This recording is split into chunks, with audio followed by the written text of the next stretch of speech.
Tantor Audio, a division of Recorded Books, presents Implied Consent by Keenan Powell, narrated by Lou Banks.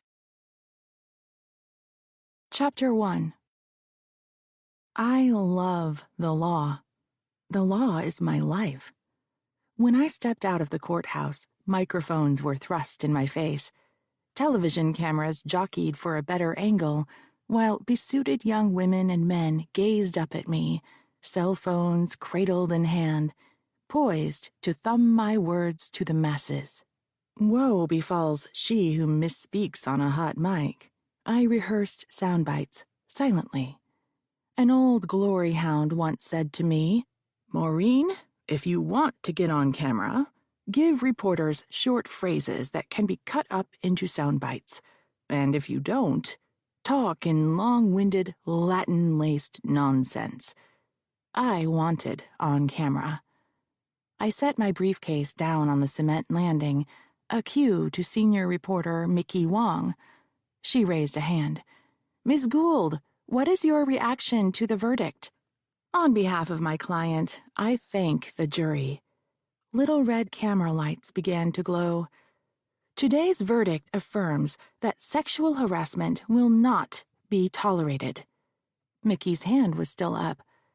"Does your client have a statement?" "He's happy to be vindicated, but no amount of money will compensate him for what he's endured. It's never about the money, but when criminal justice fails, money is the only way society manifests its judgment." Anthony Paredes, Tony to his friends, had been a chubby-faced 12-year-old when he enrolled in the Lafayette Academy. Tony's parents had chosen Lafayette for the chess club, tutored by a former champion who hadn't quite made it. Tony loved the game and was good at it. His parents hoped that they had another Bobby Fischer on their hands. The chess coach, Oscar Wenderholm, took a special interest in Tony. Appealing to the parents' ambition, he easily talked them into private lessons. Young and confused, Tony never told anyone what really went on. He was 16 years old when the assistant principal found them together. Rather than report the crime, Lafayette Academy gave Wenderholm a severance package and recommended that Tony be transferred to another school. After years of therapy, Tony realized what had happened was not his fault. He reported the crime to the police. They took his statement, opened a file, and swiftly concluded they had insufficient evidence to prosecute. Too much time had passed. Evidence disappeared. Memories faded. Case closed. So he'd called me, the hotshot former prosecutor, now champion for the abused. A delivery truck rumbled by, earning frustrated glances from the reporters. One young man shouted, "Is it true that Lifetime is planning a movie about your case?" Lifetime? Good God, no. This wasn't a romance. Netflix, maybe. By the time I got back to my office, I should have messages from Dateline, 60 Minutes, and prospective clients. Splashy winds always lit up my phone lines. I gave the boy reporter a frown and scanned the crowd for another question. Another reporter raised her hand. The jury awarded a little over $50 million, the second largest verdict of its kind. Are large awards the trend in alleged sexual harassment cases? Here was the trap. Something I said could be cut into a soundbite that made me sound greedy. Not alleged, proven. I was shouting, ostensibly to be heard over the truck's clamor, but in truth, infuriated by the word alleged. Juries decided what the truth was. Our case was proven. We, meaning the judge, opposing counsel, and I, carefully selected a jury that was committed to fairness to both sides. The jurors worked diligently, and we have complete faith in their verdict. With that, I hiked my briefcase onto my shoulder and pushed my way through the reporters. Yolanda Martinez, my secretary, paralegal, office mom, was waiting for me on the sidewalk, a red patent leather tote hanging in the crook of her arm. We headed across the street to the parking lot where I had left my BMW. When I saw the yellow fender peeking out from behind a sedan, I pushed the remote start button. She rumbled to life. "That's my girl," I said, patting my Beamer on the hood. In the privacy of the coupe, we pulled out our cell phones. A text popped up from my soon-to-be ex-husband. "Answer your goddamn calls." I deleted the message and tossed the phone back into my briefcase. "Have you heard from Jake?" Yolanda asked. I spiked her a look. "He's a good man, and you deserve to be happy. That's all I'm saying." I jammed Sonny into gear and pulled out onto the street. "You won, girlfriend." The case had dragged on for 2.5 years. Reams of motions, countless hearings. At trial, psychologists explained how a child's mind works, that Tony was not capable of consent, and that his delicate mental state was not pre-existing or faked. It was real, caused by repeated rapes. Today's verdict was the largest, the most significant case anyone in my family had litigated, earning my place in the Gould mythology alongside my venerated grandfather, the Supreme Court Justice, and my father, the senior partner in the most respected law firm in the state. I reached for the pearl necklace I always wore to court for luck, checking that it was still there. It had belonged to my maternal great-grandmother, Elizabeth Shaughnessy.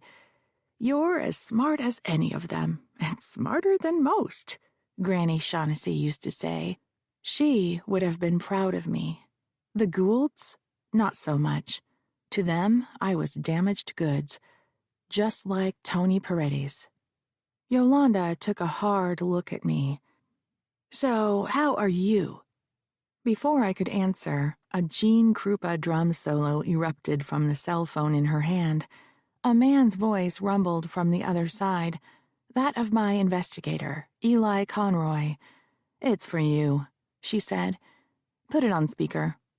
Eli shouted over my engine roar. "Chief, when are you coming back to the office? We have a situation." "Tony?" My throat tightened. He had seemed stronger in the past few weeks, but he was still a fragile young man. "Nah, I dropped him off at his place. Hold on." He spoke to someone, assuring that he would be back in a moment. A door closed. "New client. Found her standing in the hallway outside the office when I got back. Been waiting a couple hours. Has a suitcase. Looks like she's been crying." "What's her story?" "Won't tell me. She'll only talk to you. Says Mickey Wong sent her. Says you're the only one who can help." Chapter 2. Eli was on the couch, fishing magazine in hand. Beyond the glass wall, a young black woman with braids arranged in a chignon was sitting at the conference table. Yolanda stashed her purse in her desk, while I stopped in front of Eli. He dropped the magazine on the side table, stood, and snapped the crease of his pressed jeans. "Josephine Navarre. She's pretty upset. Her boss fired her this morning. They were staying at the Mark Hopkins on a business trip. Security escorted her to the street at dawn. That's all I got out of her." I laid my briefcase on Yolanda's desk and led my team into the conference room. "Good afternoon. My name is Maureen Gould. This is my paralegal, Yolanda Martinez. You've already met Eli Conroy, my investigator. Sorry to have made you wait." The young woman attempted a smile. "Josephine Navarre." I slid into the chair opposite her. Yolanda and Eli took seats on either side of me. I folded my hand in imitation of my favorite nun in boarding school. "How can I help you?" Josephine peeked over my shoulder at the open conference room door. Eli got up and closed it. "I was fired from my job this morning." Yolanda started taking notes. "Who was your employer?" I asked. The Duke. I mean, Reginald Cleville, the movie producer. Everyone calls him the Duke. We're in town scouting locations for the movie he's shooting next year, Golden Gate. Girl tech genius meets boy street artist. She took in our polite smiles. I know, it's stupid, but I have to start somewhere. Tell me what led up to your firing. Josephine glanced at Eli. It's hard to talk about. You understand? I did. Hey, Eli. We missed lunch. I'm starved. Run down the street and get a round of coffee, will you? Pick up some cookies, too. The giant ones. You got it, Chief. What kind of cookies? All of them. See you in a bit. After he left, I turned back to Josephine. You said Mickey Wong referred you? She said this was your specialty, that you would know how to handle it. When did you speak with her? This morning, right after it happened. I don't know anyone in San Francisco. She was on the TV news last night, talking about this big case you have, so I thought she'd know who I could talk to. I didn't know who else to call. I'm not the kind of person who goes running to a lawyer. I get that a lot. With periodic yammer about frivolous lawsuits, prospective clients need to show me that, while other people might be gold diggers, they are not. They were really hurt. No problem. I'm not sure if I can help you. I might not be the right fit, or maybe you just need advice. I need to hear your story before we can decide what kind of assistance you need. But Mickey Wong said you were the only one who could help. I have nowhere else to go. She touched her suitcase. I can't go back to L.A. like this. My career is ruined. Something must have set Mr. Cleville off. Last night, we met some bigwigs for a late dinner. The Duke kept calling for more champagne, so there I was, sitting between him and another old guy, when the Duke slipped his hand between my legs and started groping my thigh. I have bruises. Do you need to take pictures? I wasn't sure I wanted the case yet. Maybe later. Tell me what happened next. Then the old guy on my other side started leering at me. I felt like I was on the dessert menu, so I told them I had to go to the ladies, but I went back to my room instead. I was kind of hoping the Duke was so drunk he'd forget about me. Did he? I wish. My phone rang around midnight. I had to answer. He's my boss. He sounded normal. He said the bigwigs had given him some ideas we needed to talk about, so I had to come to his suite. In the middle of the night? Day and night don't mean a lot in the movie business, so I went. When he opened the door, he was wearing a bathrobe. Yolanda looked up from her notes and gave me a side glance. Josephine caught her expression. Seriously, it's no big deal. I'd seen him prance around in the Buck before. Exhibitionist, whatever. I sat at the dining table where we usually worked. He said, "No, over there," and pointed to the couch. So I moved. He sat down next to me, opened his robe. Then he grabbed me by the back of the neck and shoved my head down. Do I have to say it out loud? She covered her mouth with one hand. Did he want you to perform oral sex? He made me, but I started gagging. Next thing I know, I'm on the floor and he's coming at me. So I kicked him. Maybe I shouldn't have done that, but it stopped him long enough so I could get the hell out of there. That's when I heard some giggling behind the bedroom door. It sounded like a couple of young girls. I went back to my room, laid awake, trying to figure out how to go home without making him mad. I could come up with a story, like my mother was in an accident. Then the landline rings. It was security, telling me they were in the hall and I had to let them in. One of them blocked the doorway, like I was going to run away, while the other guy watched me pack. Did they think I was going to steal the towels? As if. They steered me through the hotel, one on each side, like I was a prisoner.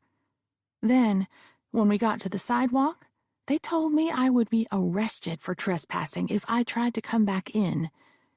Hell yes, I wanted this case. Yolanda will print our fee agreement. Do you need to take a quick break? Josephine shook her head.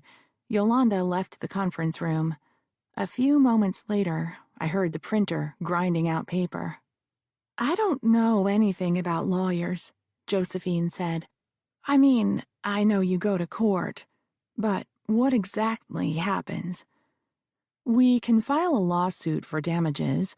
That means an award of money to compensate you for your lost income, your mental anguish, and to punish the wrongdoer. But I don't have any money to pay you. No worries, most folks don't. I can represent you on a contingency fee basis, where I receive a percentage of the recovery. It's all set out in the fee agreement. And how long does it take? It could be over next week if they settle, or go on for years. It depends on how the defendants want to proceed. Okay, fine, but I want this over fast as possible, and I don't want anyone hearing about this. Is there some way to keep it secret? Sexual abuse victims drown in shame. The only escape is to confront what happened, but that would put the spotlight on them. Like Tony Paredes, they're afraid of being blamed, so they're trapped with their secret. Abusers count on it. The scars on my arm began to itch. I rubbed my sleeve, trying to satisfy the urge to scratch. Josephine's eyes followed my movement. Bug bites, I said. Look, I've been working on sexual harassment cases a long time.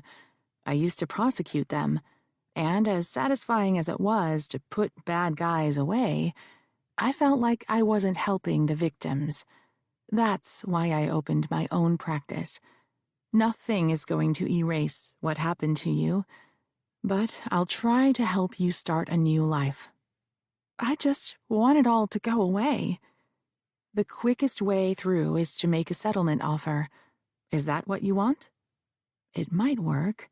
Hardly ever does, but it makes the clients feel better for having tried. And then I can go back home and go back to work? I don't see why not.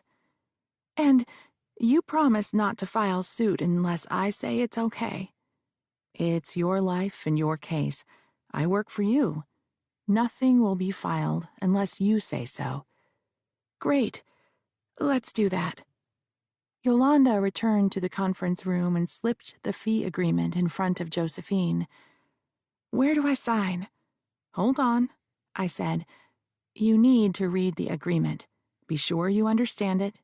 And ask me any questions you have. I'll give you a few minutes to look it over. Yolanda followed me out. As she settled behind her desk, I grabbed my briefcase and wandered down the hall to my office. Eli was seated in my chair, curled up in front of my computer. His bare paw-sized hands danced across the keyboard. He moved to get up. I dropped the food in the kitchen. Stay where you are. I only have a few minutes. I wanted to enjoy the view. An antique partner's desk, bookcases, and oxblood-colored leather chairs and couches were crammed into the space. The corner windows overlooked brick buildings and rooftops, with Coit Tower in the distance. Against my father's advice, I had used part of the Granny Shaughnessy inheritance to buy the office condo. He'd said it would be smarter to invest the money and rent an office, so I could move more easily. But I wanted roots. I found this small unit, just big enough for me and a paralegal, in a historic Jackson Square building, and filled it with furniture that was too heavy to carry. There wasn't an office for Eli, so he used whatever desk was available. Find anything? I asked Eli. The Honorable Reginald Clevel likes to get his picture taken. He rolled his chair aside so I could see the monitor. a portly, balding man in a tuxedo jacket and a kilt. His arm was wrapped around the waist of a deeply tanned, dark-haired woman whose dress barely covered her assets, as Granny would have said. "Who's the woman?" "No name given." Eli swiped through similar pictures depicting the same man, gaining weight and losing hair, posing with never the same woman twice, but all of whom resembled the first. As he aged, the women remained preternaturally young. "He goes for a certain type," I said. Eli grunted in agreement. Chances were, this was not the first time Clevel had assaulted a young woman. Strange he should cycle through women so quickly. "Do you think you could track some of them down?" "Absolutely." "What have you found so far?" Eli pulled out a steno pad from his shirt pocket and read his notes. "Reginald Louis Philip Clevel, the 9th Marquess of Haverford West. Parents sent him to school at Eton. Then he spent a year plus at University of St. Andrews in Scotland. Next thing you know, he's in London, carrying some financier's briefcase by day and lighting up the clubs at night. Drops out of sight, then turns up in New York. Started Crown Productions, released his first film, The 7 Sorrows of Merlin, to modest critical reviews. Then he started cranking out movies, about one a year. Each new picture had a bigger budget and more revenue." "You got all that in just a few minutes?" "It was on his Wikipedia page." "Did Wiki tell you how he gets financing?" "I read somewhere he was broke. All he inherited was his title." "Must have investors, right? Don't they all?" "Right. Tonight, can you go by the Mark Hopkins? See if you can talk to these 2 security guys. Find out what they have to say." "Most likely they won't talk." "Try anyway, okay?" Yolanda walked in. "Josephine's ready for you." When I settled back into the chair opposite my new client, the fee agreement was lying on the table between us next to a plate of cookies.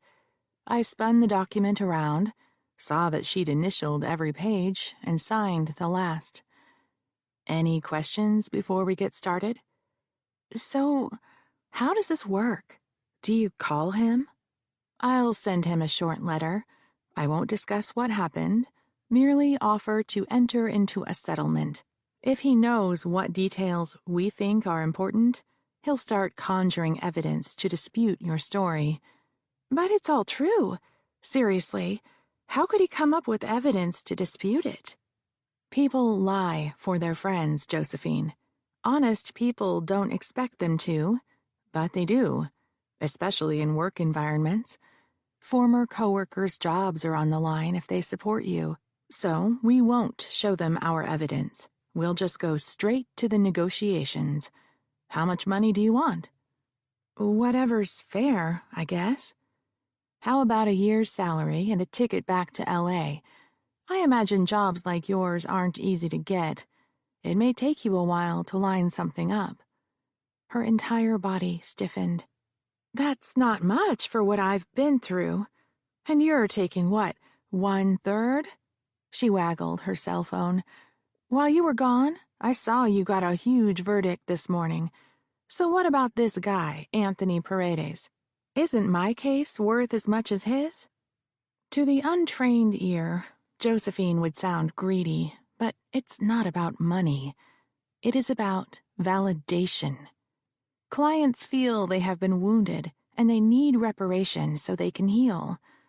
The problem is translating their emotional injury into a mathematical calculation. What is shame worth? $1 per day? 10? 100? There is no amount. The exercise is absurd. So they pick a symbolic number meant to represent how aggrieved they feel. The more zeros, the better. The facts of every case are different, Josephine. That was a jury verdict. You said you wanted a quick settlement. If you want it over fast, you're going to have to take less than a jury might award. I want $1 million for myself after you're paid. That's a whole lot less than you got this morning. I grabbed a chocolate chip cookie and broke off a piece, then pushed back in my chair. Okay, no problem. We'll ask for $2 million. She leaned into the space I had vacated. You think they'll give it to us? No way. I took a bite, chewed slowly, and washed it down with coffee. It's not an amount he could write a check for. After he receives our letter, he'll call his attorneys and tell them he has no idea what you're talking about. The lawyers, who don't care he's lying because they have a job to do, will interview your coworkers.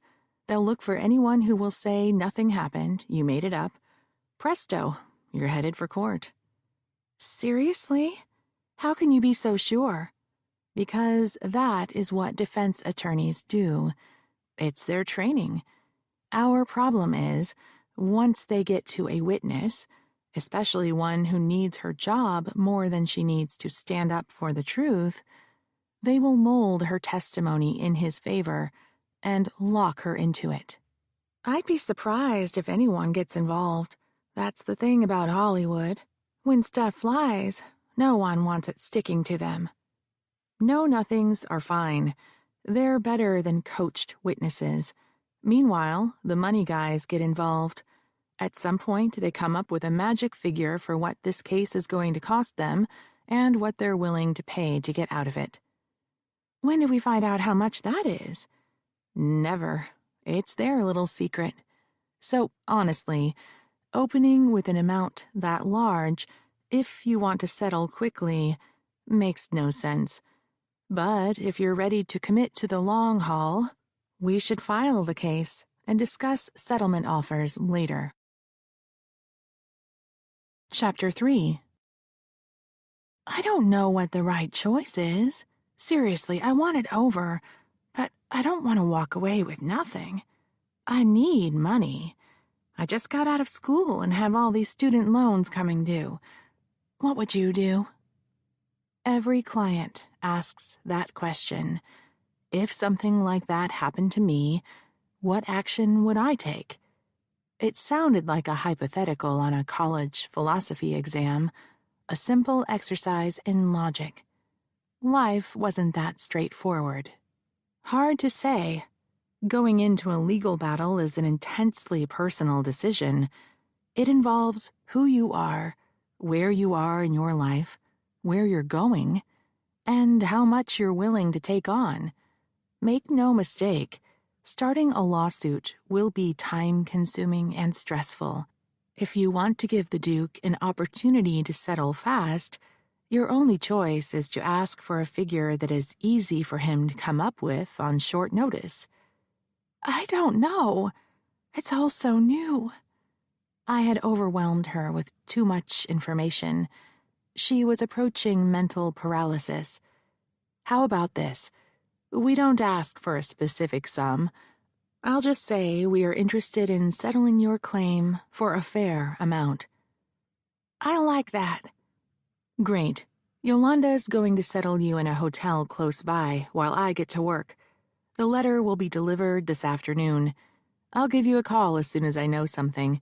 Meanwhile, don't talk to anyone, most especially the press. Not even Mickey Wong? Mickey was one of the good guys, but she was still a reporter. We had to lay ground rules before interviews in each and every case. Not now. Maybe later. Yolanda reserved a room for Josephine in a boutique hotel and put it on my credit card, then gave her a lift over there while I drafted the settlement demand. When Yolanda came back, I sent her up to the Mark Hopkins, telling her she could take the rest of the day off after she delivered our letter. I still had time to make my appointment.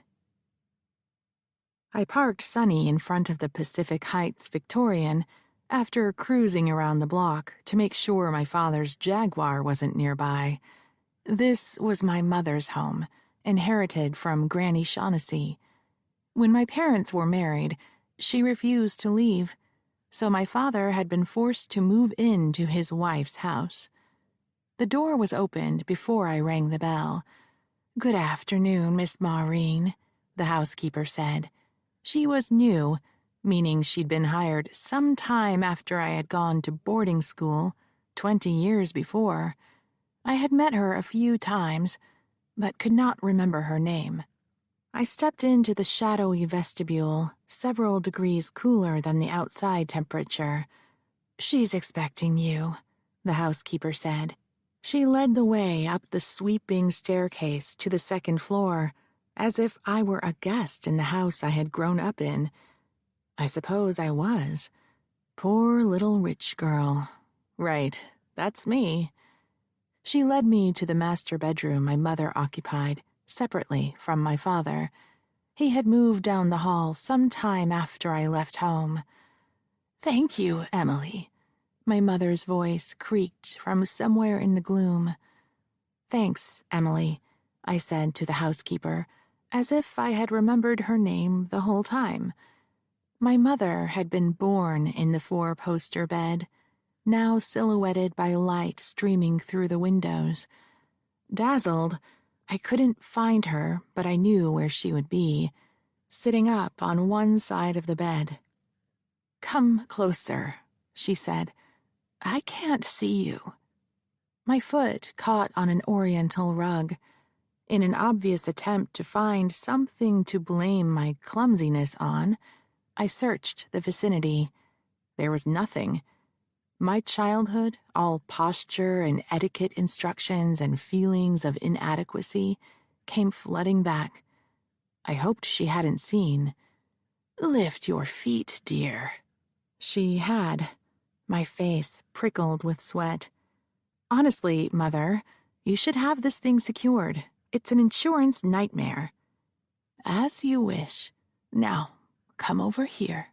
Sit down." I managed to maneuver around the foot of the bed without ramming into it. A nurse was sitting in a wing-back chair, a paperback in her lap. She slotted a bookmark in place. "Shall I take a break, Mrs. Gould?" "That will be fine," my mother said, ever the indulgent regent. My mother wasn't sitting up as I had expected. She was lying on her back, her head plopped on a soft pillow, her dyed auburn hair loose about her face. She raised an arm a few inches and pointed at a chair. "Over there, dear, where I can see you." Her skin was ashen. "Are you okay?" I asked. "Just having a bad day. Good days, bad days. That's how these things go." I hadn't visited as often as I should, but I had the feeling there were no good days, just worse days. I didn't need to ask what the doctors had said. I already knew. They had made their final pronouncement weeks ago. Make her comfortable. "I understand congratulations are in order." I had forgotten about this morning's verdict. "Oh, right, thank you." "Is your client happy?" "Stunned, to be honest. When the jury comes back, it's like getting off a roller coaster ride. The good news is that I have more time to visit. Is there anything I can bring you? I drove by the ferry building this morning. The vendors have tulips." I caught myself prattling and stopped before I was told. "I would like that. Yes, please, next time bring tulips." Her voice was so creaky it was difficult to hear her. "Do you need a drink of water?" She made a slight movement. It could have been a nod. Plastic bottles cluttered her marble-topped nightstand. I found a cup with a straw piercing its lid. As I sat on her bedside, she groaned. I jumped to my feet. "Sorry, am I hurting you?" She shook her head. "I need some help sitting up, if you don't mind." I slipped a hand beneath her shoulders and slowly lifted, then brought the straw to her lips.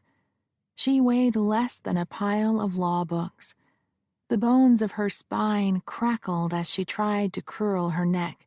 She took a small sip and swallowed with all the concentration she could muster. After that had gone down, she whispered, "Enough." I lowered her onto the pillow. She stared up at the copper-coffered ceiling, struggling for breath. "The nurse gave me some pills just before you came. It will be all right soon." The four-poster bed had been the pride of the home, imported from England and ferried on a boat around Cape Horn. It was a rickety old pile of lumber now, long past its value as an antique, but still strong enough to support the weight of one old woman dwindling away. When I was little, it had looked like a castle with its ornately carved posters. I had played hide-and-seek with the maid, me wiggling around under the sheets while she pretended she couldn't find me. It was so tall, pirates could bury their treasures underneath, safe in the knowledge their hoard was hidden, until that treasure, a forgotten half-eaten bologna sandwich, made its presence known. My eyes swept over the room. Upon the fireplace mantel were two silver candelabras, one with a small dent at its base. When I was little, I had stretched up to lift it. I wanted to look at the design. It was heavier than I expected, and I dropped it on the hearth. It bounced and clattered until it landed on a rug. I started to cry, worried that I would get into trouble. The maid comforted me by saying that no one would notice. Later, when my mother discovered the damage, the maid said she had knocked it over when dusting. My father had wanted to fire her, but my mother refused. I think she knew the maid had taken the blame to protect me. Something was amiss, but I couldn't put my finger on it. The room in all aspects seemed identical to how it had appeared in my youth. Silver gleamed and crystal sparkled, even if the rugs and drapes were starting to fray. Then I noticed a ghost on the wallpaper, a place where a picture had once hung. Growing up, I had been fascinated by the small Diego Rivera landscape over the bedside table. The story went that Rivera had been painting murals in San Francisco in the early 1930s, before the Golden Gate Bridge was built. One day, the city was enjoying atypical sunny weather. Granny, sensitive to his south-of-the-border need for light and warmth, rescued Rivera from his drudgery with her chauffeured Bentley, a picnic basket, and a bottle of Italian wine. They drove around San Francisco with the top down until he commanded the driver to stop. He clambered out, field easel in tow, and began a picture of the pre-bridge Golden Gate. The painting showed where the two peninsulas pointed to each other, with the brown hills of Marin County rolling away from blue bay waters. Thus they spent the afternoon, supping upon cheeses and wine, while he daubed oils upon a small board, and she witnessed his genius bring forth creation. After the light had faded, the chauffeur drove them back to his hotel. There, in the back of the Bentley sitting next to Granny, Rivera presented her with the painting. "A small picture para una bella dama, for a beautiful lady." Or so the story went. As a child, I wondered if the truth was more prosaic. As an adult, I toyed with the idea that the real story might have been more salacious. Granny had hung that small painting over her bedside table so she could see it the first thing in the morning and the last thing at night, and the strength of her personality was such that her descendants did not dare to move it. Now, in that place where the painting should have been, was a small oyster-colored rectangle. Where did the Rivera go? My mother's breathing had become regular. "Your father took it out for cleaning." How nice of Frank. One side of her mouth tightened. It was the gesture she made when she said, "Don't be like that, dear." For the life of me, I don't know why you use his first name. He is still your father. It started when you sent me away. A light breeze lifted the curtains, carrying in children's laughter from a nearby playground. She said, "You used to be Daddy's little girl." A long time ago. So it was. A few moments later, her body arched with pain. "What is it? Should I call someone?" "No, it will pass." She squeezed her eyes shut. "Before you go, there's something in the drawer for you." She nodded almost imperceptibly towards the bedside table. When I opened it, I found a manila envelope with my name written on it. "What's this?"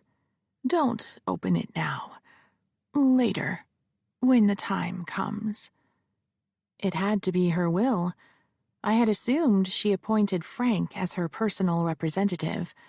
There was no need for me to have a copy. But she grimaced as she adjusted her position.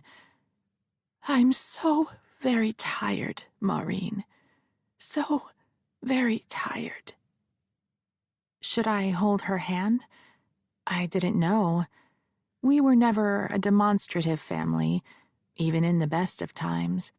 I folded my hands in my lap. Sunlight glided across the floor in skewed shapes until only shadow filled the room. The door opened. A switch was flicked and the chandelier began to glow. The nurse crossed the room and stood beside my mother, taking her pulse. "She's resting comfortably." I heard quiet snoring. My mother's face had softened. The tension from pain, physical and otherwise, had drained away, and I could see why so many had remarked upon her beauty. Even like this, drugged and emaciated, she had a grace about her. "She'll sleep for a few hours," the nurse said.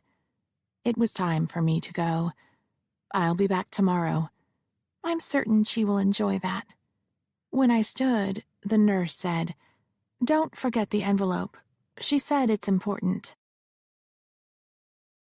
Chapter 4. My feet ached. All I wanted to do was kick off my heels and feel the cool concrete floor of my loft. As I slipped the key into the lock, the door drifted open. I was sure I had locked it that morning, both the knob and deadbolt. Not crossing the threshold, lest an intruder leapt out at me, I nudged the door open with my shoe. Germaine Greer, the Siamese my ex had given me, wandered across my view, flicking her tail, and sauntered down the hall. The sound of gliding metal reached me as an unseen closet door moved across its rails. Footsteps echoed. A man's low voice cooed. The cat purred. Jacob Kuhn, my soon-to-be ex, was in my home. I stepped inside and slammed the door shut. The cat hissed, thumped to the floor, and skittered away. I hoped she'd scratched him. He stepped into view, 6 foot, athletic, black hair, square jaw, lightning white teeth. He wore faded blue jeans and, on the broadest shoulders I'd ever seen, a San Francisco Police Department t-shirt, a memento of his time on the force before law school. I felt a tingle in the bottom of my stomach. "So, you're home," he said. "So, you're breaking and entering." "Technically, Red? No." He drew out the last word. "I have a key." Sparring with another lawyer was not what I had imagined for my evening, but arguing was who I was. He'd known that when he married me. "Technically, Jake, yes.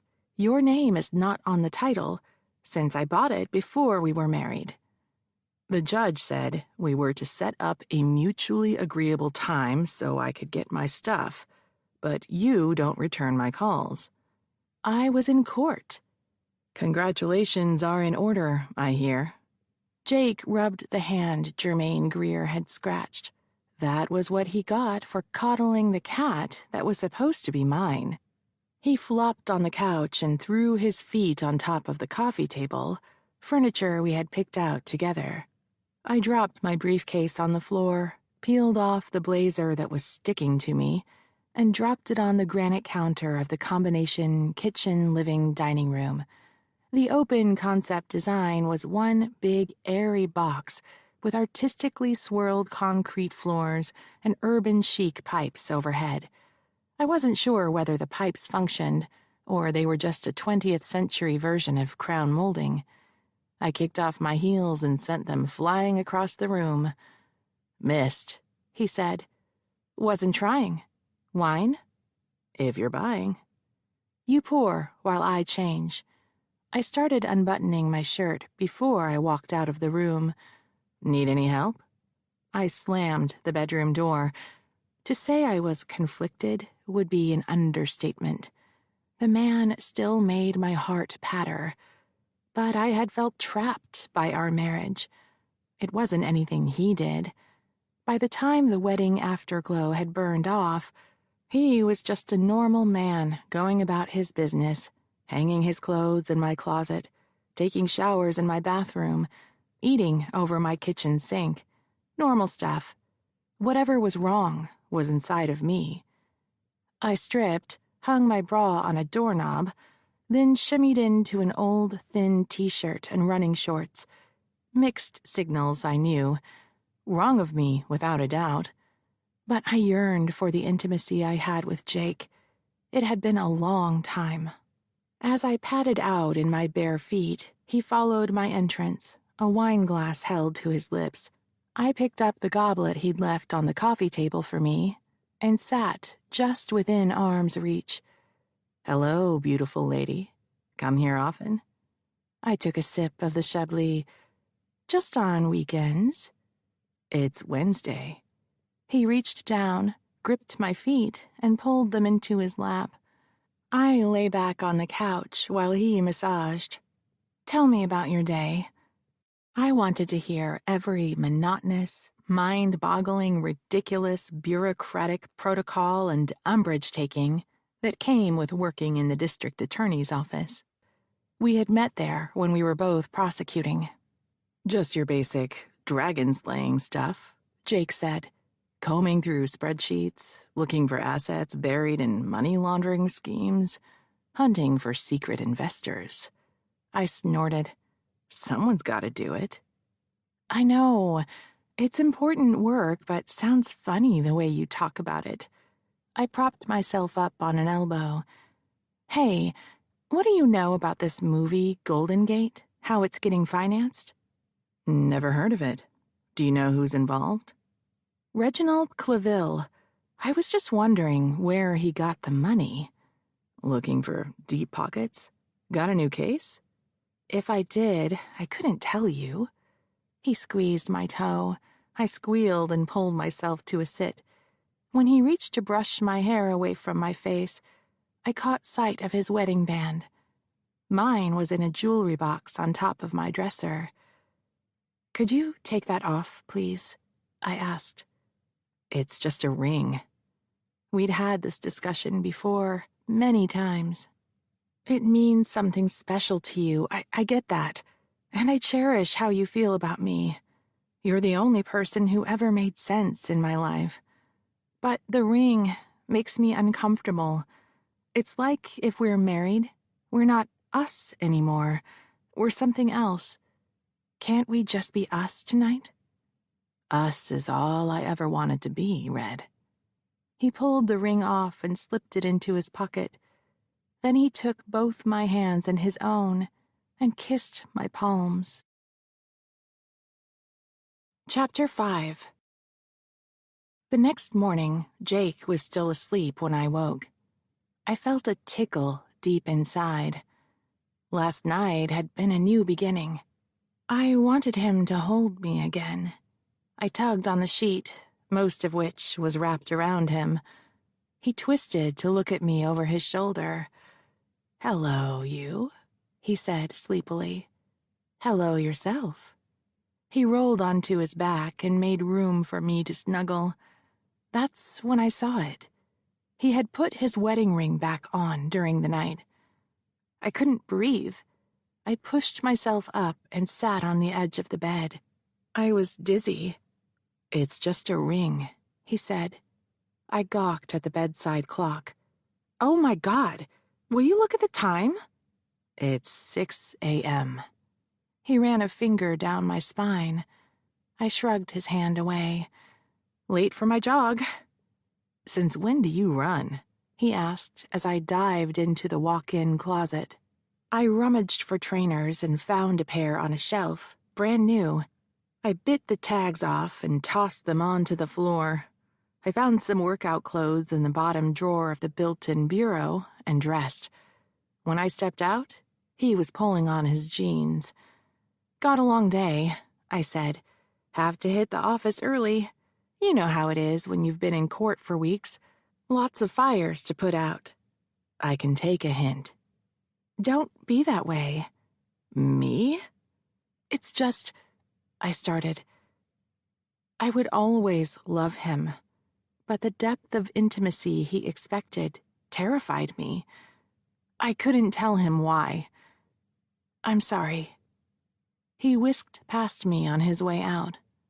Me too. Jake left so quickly, I didn't need to fake the entire jog. I settled for a brisk walk to the coffee pot.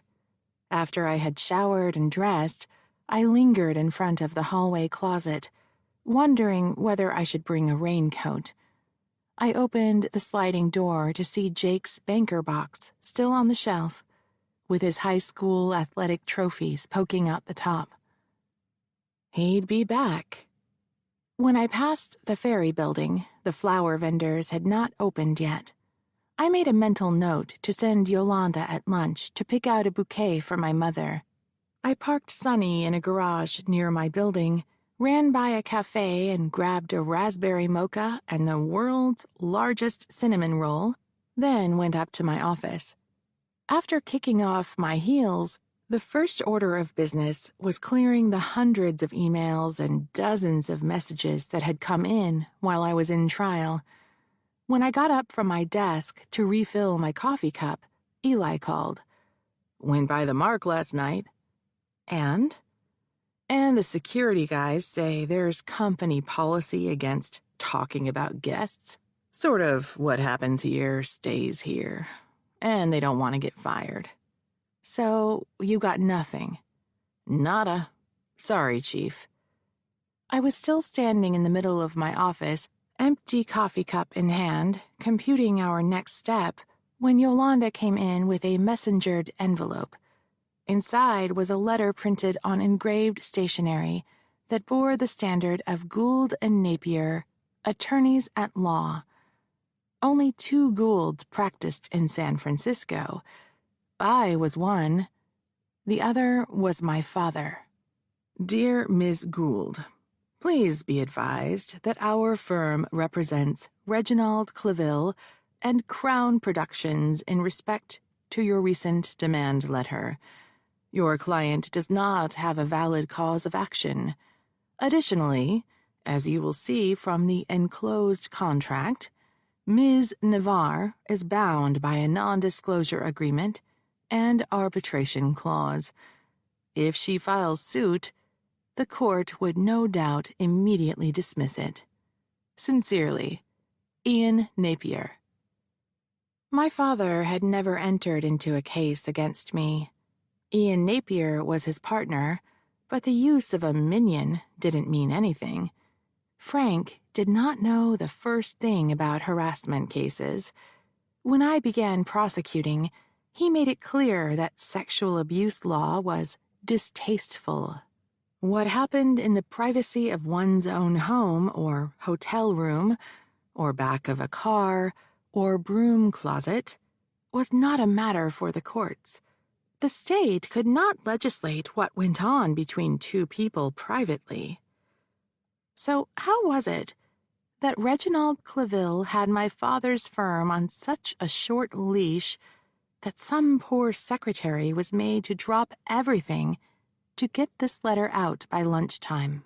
Someone had stayed up all night, interviewed the Duke, negotiated a fee agreement, discussed strategy, obtained copies of the employment agreement from Crown Productions' corporate office, collected the retainer, and wrote this letter.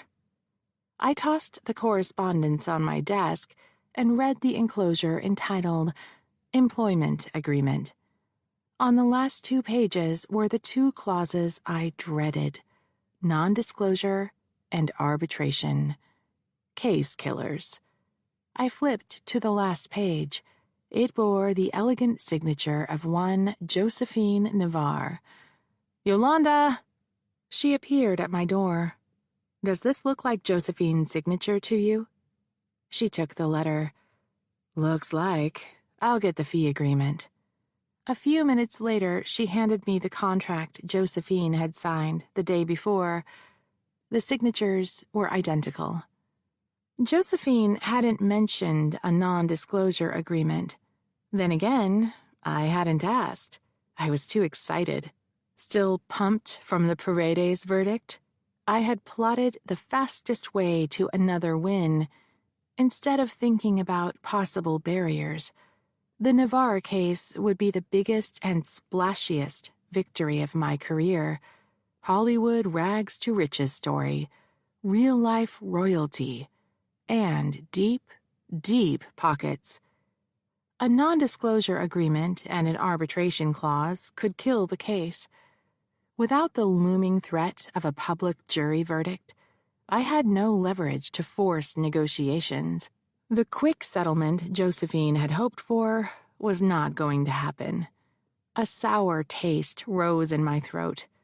I reached for the antacids in my drawer, pried 2 out of the package, and washed them down with cold coffee.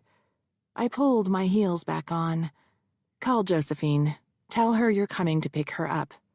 "When?" "Now would be good." Josephine arrived looking like the lead character in a television legal drama. She wore a short black blazer, white tank, pencil skirt, and 3-inch black patent leather heels, and carried a slender briefcase over her shoulder. After she settled into a visitor's chair, I offered her a copy of the letter and contract. "This came in an hour ago. Did you sign it?" She flipped through the agreement. "Maybe, but I can't be sure. I signed some papers when I was hired." "Did you read them first?" "What was the point? I wanted the job. They said it was no big deal. You know, industry standard." If she testified honestly that she hadn't read the agreement, she would be painted as a weasel, someone who would sign anything to sneak her way into Crown Productions. The defense would chant personal responsibility through the trial, arguing that when things hadn't gone as she hoped, it was everyone else's fault but her own. Juries love that stuff. What the contract says is you promised not to file suit if a disagreement arose. Instead, you promised to arbitrate. That means an arbitrator will decide if you have a case, and if you do, how much you're entitled to. It's binding arbitration, which means if you lose, there's no appeal and the case is over. "So, no quick settlement, that's what you're saying?" "Exactly. Besides that, there is an NDA, a non-disclosure clause. You agreed not to discuss your employment with anyone." Josephine twined her fingers so hard her joints blanched. "Am I in trouble because I came to you?"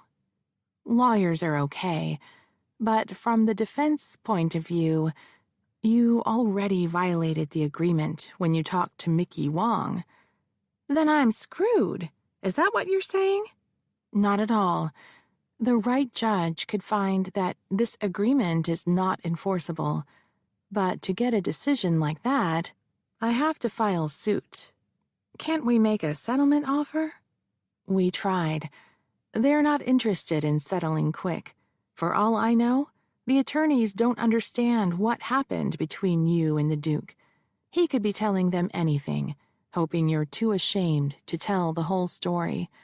Or they do know the truth and they don't care. They're just taking marching orders. Why would they do that? How could an attorney defend someone who is guilty? Because that's what they're getting paid to do. So, it's over. Not yet. Listen to me. I can file a lawsuit together with a motion asking the judge to find that both clauses are unenforceable. I'm confused. Why would they put something in the contract if it wasn't legal? Those clauses might be enforceable if this was a routine wrongful termination case, but it isn't. It's sexual harassment. You didn't bargain to have someone put his hands on you. It wasn't part of your job. We can arbitrate if that's what you want, but I'm worried about the NDA.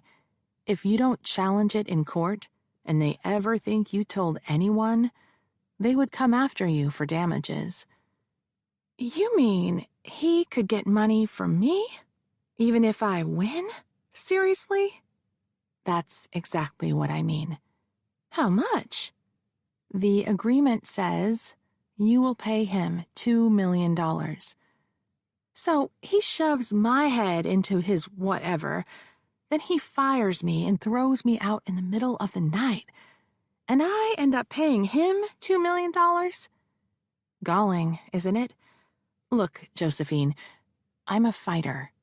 If it were me, I'd take this to court, challenge the contract, and ask for a jury trial.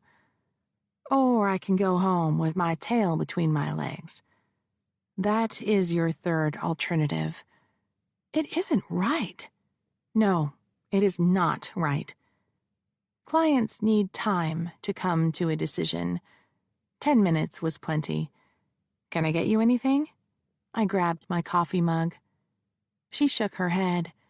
I walked down the hall and told Yolanda to clear my calendar for the rest of the day, anticipating I would spend the afternoon drafting Josephine's court documents. I dropped my cup in the kitchen. When I came back, Josephine was composed.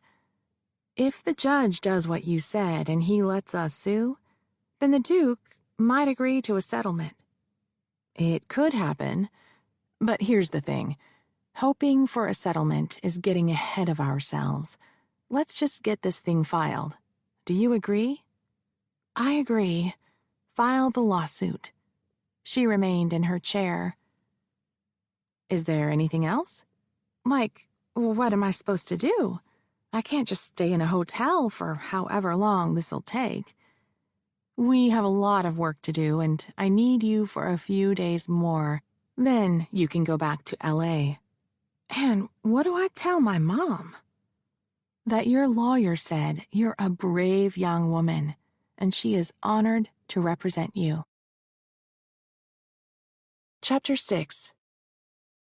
After Yolanda took Josephine back to the hotel, I spent the rest of the day and well into the night drafting the complaint and motion to set aside the NDA and arbitration clauses. I wanted it filed and handed to opposing counsel first thing the next morning. I'd show Claville and Frank that for every swing they took at me, I'd hit them back harder. By the time the documents were assembled in neat piles on Yolanda's desk, my eyes burned so much I couldn't see well enough to drive home. So I dug out the pillow and blanket stashed in the supply closet and lay down on my couch for a few hours of sleep. The next thing I knew, Yolanda was standing over me. Ready for company? Disoriented and jittery, I pushed myself up.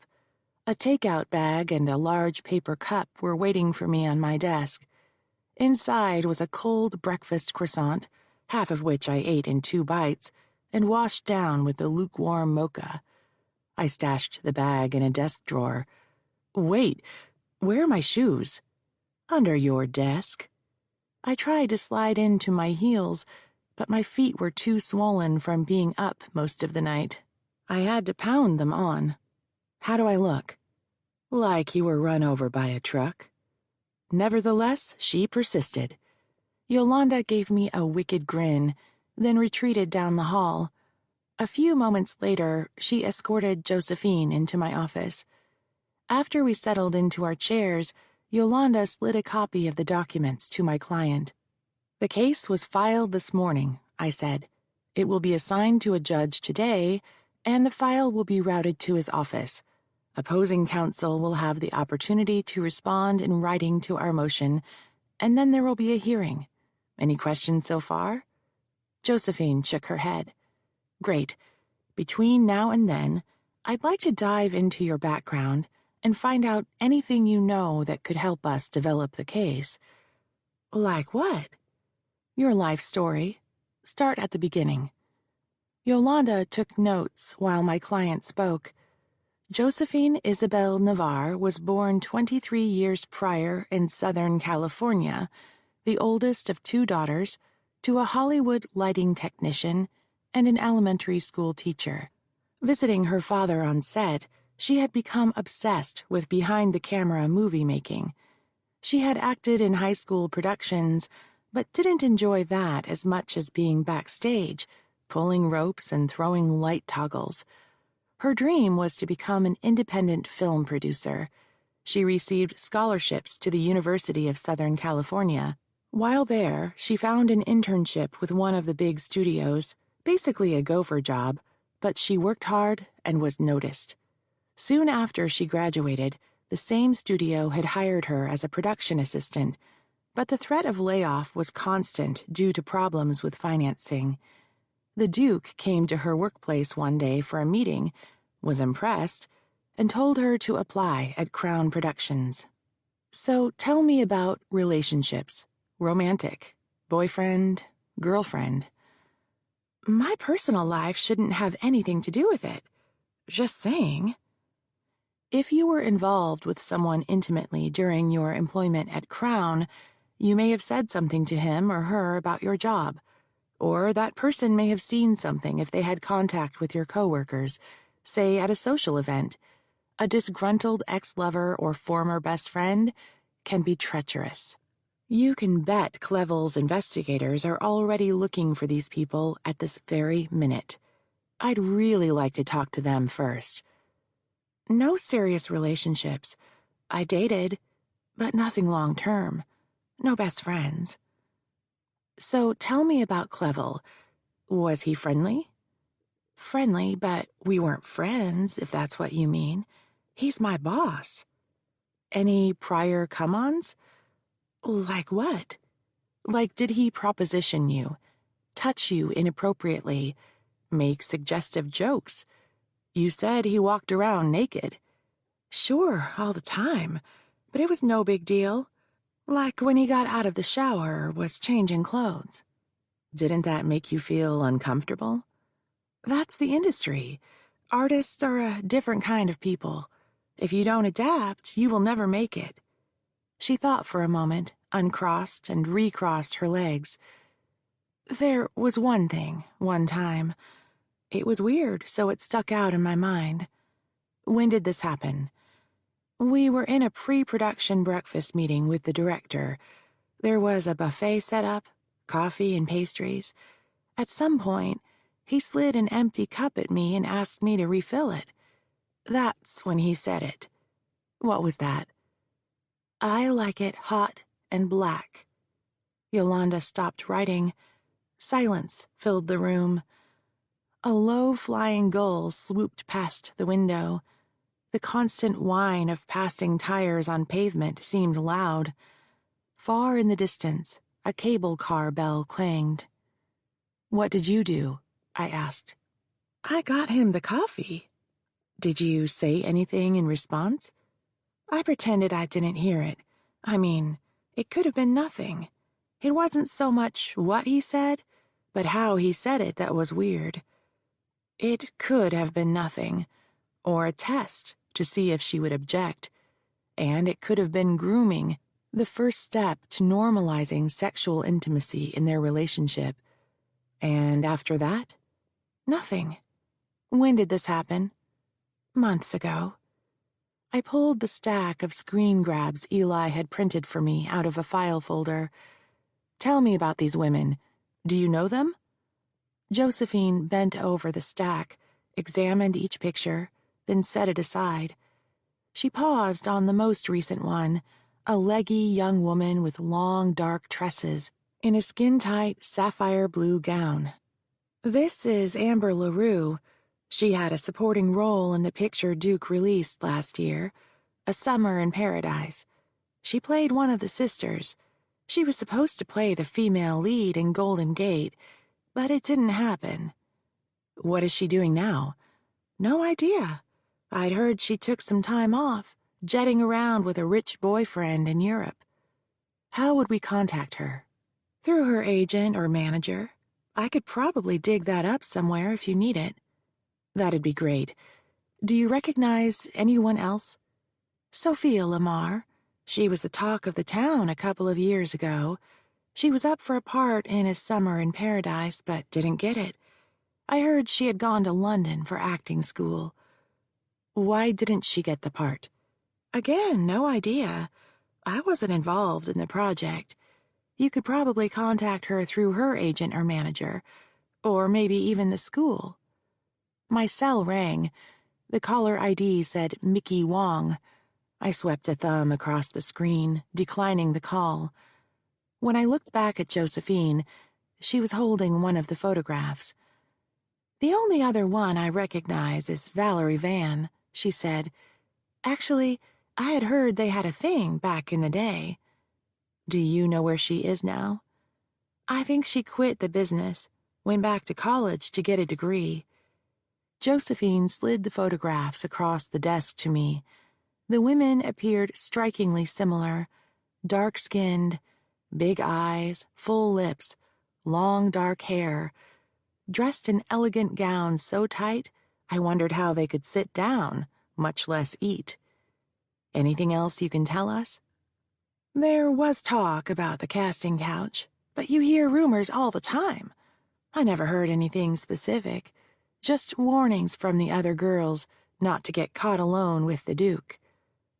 That should do it for now. I stood. Thanks for coming in, Josephine. I want you to sit tight at the hotel for a few days until we get our hearing date. Then you can go back to L.A. and fly up again if we need you. What am I supposed to do? If you think of anything else, make a note of it and give me a call. If I'm not in the office, you can talk to Yolanda. Otherwise, chill. Watch TV. Read a book. After Josephine left, I had just enough time to pull the paper bag out of my drawer and gobble down the rest of the breakfast croissant. Then I put in a call to Mickey Wong. She answered with, "Gould, you filed Josephine's case against Reginald Clevel. No warning. Not feeling the love." That was just this morning. I haven't had time to call. How did you find out? We watch for new filings. It's running on the evening news. You'll use her initials, right? You won't name her. Give me a break, Gould. I know my job. On the way out, I ran by the kitchen to grab the pink tulips Yolanda had waiting for me on the counter, then stopped by her desk. Give Josephine a call and let her know the press found out about the case. Mickey's running an item tonight. Let her know there's nothing I can do about the story, but she won't be identified by name. She isn't gonna like it. It's the best I can do. Just let her know. When I cruised by the mansion, Frank's Jaguar was parked on the street. I kept going. Chapter 7. Saturday morning, I cruised the block looking for Frank's Jaguar and didn't see it. I knocked on the door. Emily, the maid, greeted me, her face tight. "The missus is resting. She just took her medication." I promised her these flowers. I took a step toward the stairs. I'll just go up and stick my head in, say hello. Emily made the slightest movement, not blocking my way so much as drawing my attention toward her. Now isn't a good time. She had a rough night. Maybe later this afternoon you could drop by? I felt the air pressure change. A door somewhere deep in the house had opened. A slow and steady tapping of shoes came from the direction of my father's den. Emily's expression became more urgent. "I didn't see his car," I said. "It's in the shop, having the oil changed." I had forgotten about Frank's militaristic schedule of Jaguar maintenance. Someone from his mechanic's shop would have called for the vehicle the first thing that morning and would return it by the end of the day.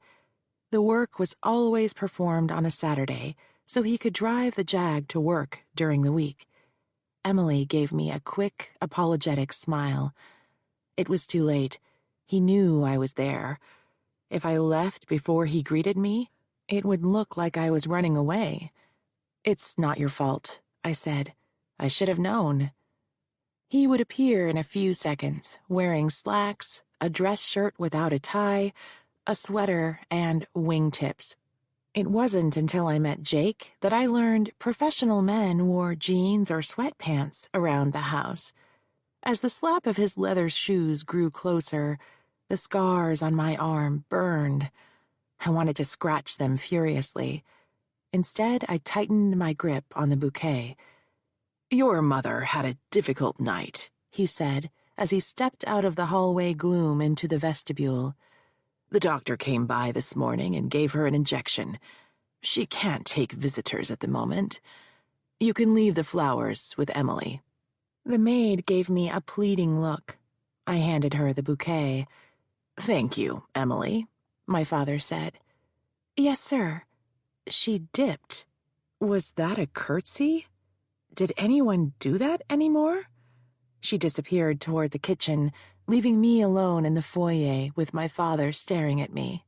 I spun to face him. "I wasn't expecting to see you." "Put away your hostility for a moment. Do you think you can do that, Maureen? As luck would have it, I'm glad we ran into each other. There's something we need to talk about. This Josephine Navarre case of yours. You should consider a quick settlement. Get it over. It would be best for everyone concerned." Now he wanted to talk? "We made an offer, and you demanded arbitration." "Come now, that's just posturing. You should know that. I'll have a word.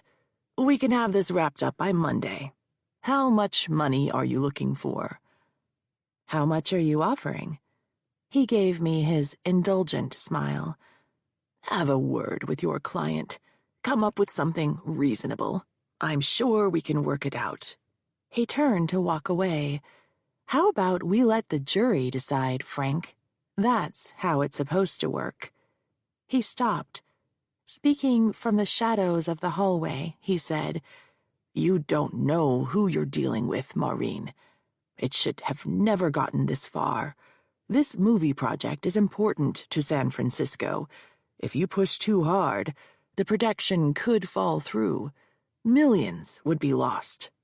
"That's ridiculous. The city is thriving. Real estate is so expensive, most people are driven out of the market. You have to fight for a parking place. One movie isn't going to make a difference in our economy." "I'm warning you, Maureen. You do not know what you started." Reginald Clevel was an impoverished British aristocrat who had refashioned himself into Hollywood royalty. Frank's diatribe smacked of the old English law. The king could do no wrong.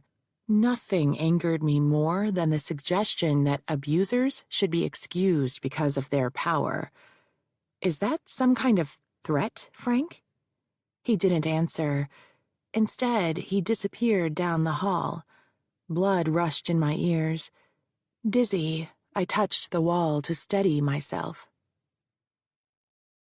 I needed to meet with Josephine, but I was too tired to go home and switch out of my jeans into something more businesslike. I drove back to the office and let myself in. I often came to work on the weekend to catch up. I liked having the place to myself. The phone didn't ring. No deliveries. No Yolanda tapping at my door with yet another emergency. As much as I depended upon and loved her, Having a few uninterrupted hours to concentrate on files was bliss. I dialed Josephine's number. When she answered, she sounded groggy. "We need to talk. Can you grab a cab and come down to the office right away? I just ran into Clevel's lawyer. They want you to make a settlement offer." I thought we already did that. Not quite. We offered to enter into negotiations. Now they say they want a number. Seriously? What's different? They claim they were just posturing, but they would prefer to wind this up by Monday. I'll be there in half an hour. When I greeted her at the door, she said, "Sorry, I was in a hurry. Just pulled on whatever I could find." She was wearing leggings with a tweed jacket and cute little high-heeled boots. A slender briefcase was slung over a shoulder. I was keenly aware of my wrinkled jeans, t-shirt, and runners. At least they weren't torn or stained. It's Saturday, no big deal. I showed her into the conference room and recounted my conversation with Frank, identifying him only as the Duke's attorney. My relationship with Josephine needed to remain professional, so my family problems were out of bounds. I made it sound like he had called the office that morning. She didn't need to know that we were verbally sparring in my mother's home as she lay dying upstairs. "That's fabulous," she said. "I want this over with. I'm sorry I let you talk me into filing suit. It's going to get blown up all out of proportion. My life will be turned into a circus." Buyer's remorse was common. In the early days of a case, before the defendant responds and the court schedules hearings, plaintiffs feel like nothing is happening and wonder if they did the right thing. When you agreed to file suit, you were concerned about the non-disclosure clause and that you would have to pay them $2 million if you told your story. Have you reconsidered? I don't want this stuff getting out any more than they do. We can get a gag order, Josephine. It's pretty standard in these types of cases. The press would be prohibited from mentioning your name or showing your face. But once the case is over, the press can do anything they like? Is that what you're saying?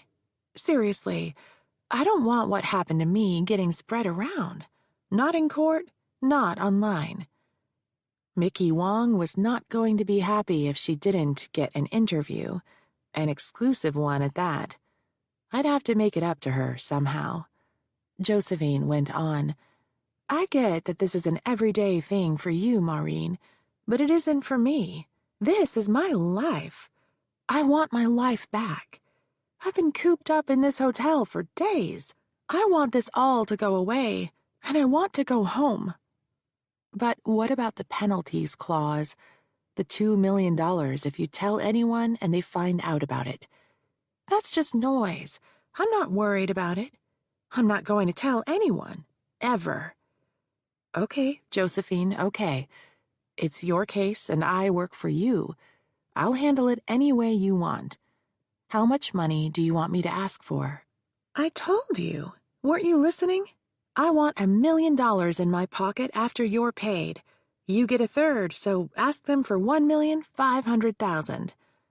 That doesn't leave you any room to move if they counteroffer. Okay, fine. Then $2 million.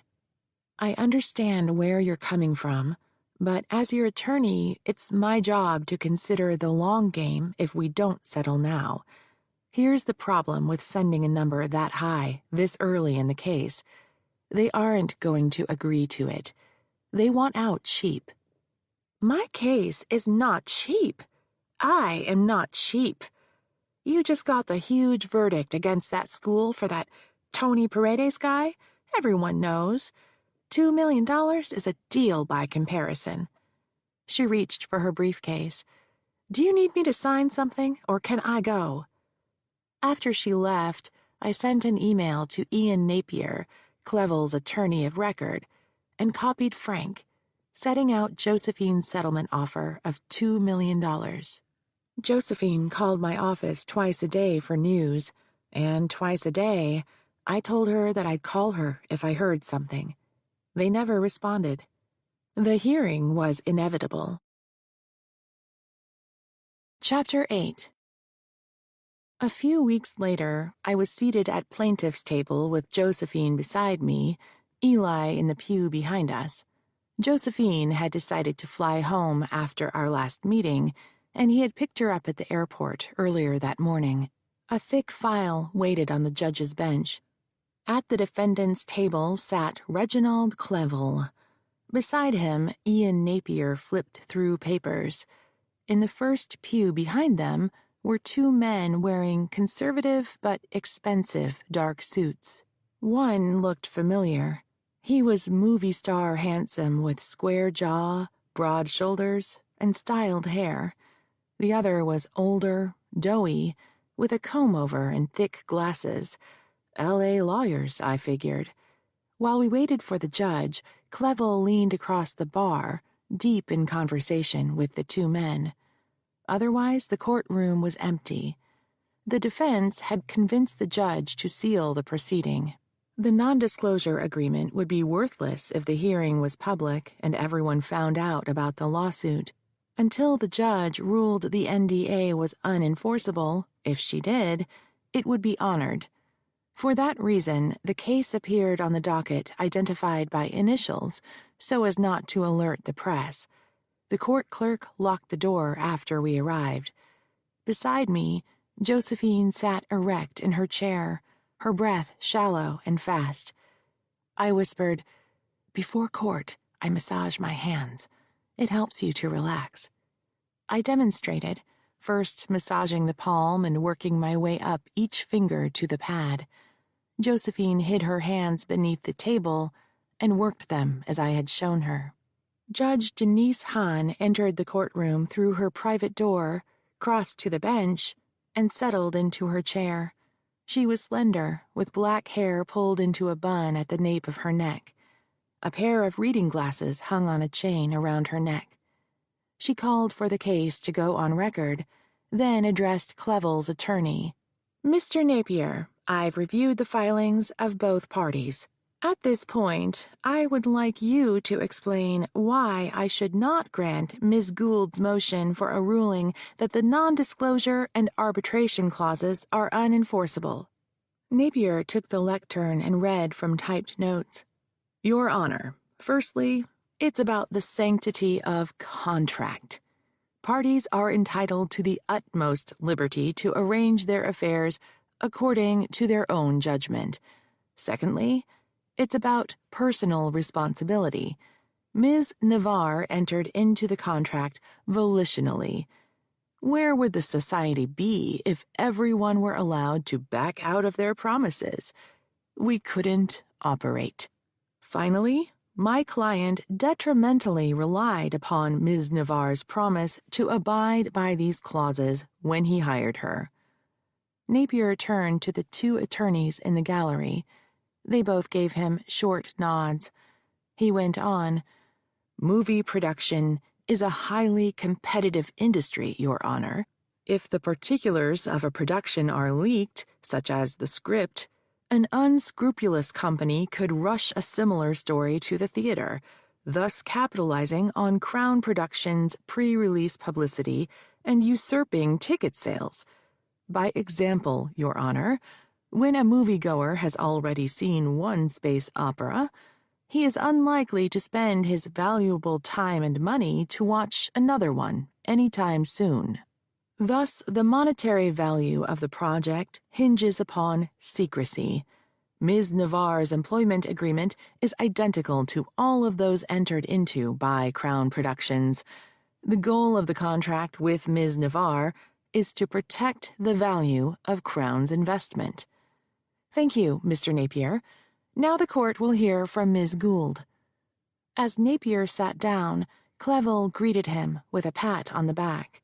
I touched Elizabeth Shaughnessy's pearl necklace, remembering her words, "You're as smart as any of them, and smarter than most." I stepped into place at the lectern. "Your Honor, this is not about the validity of the employment contract. The issue is whether the employment contract, even if valid, applies to these facts. Clevel snorted. Napier stood. Your Honor, if plaintiff concedes the employment agreement is valid, then I am at a loss. Why are we here? Josephine Navarre was the employee of Crown Productions. She sued Crown Productions and Reginald Clevel. But for her employment, we would not be in court.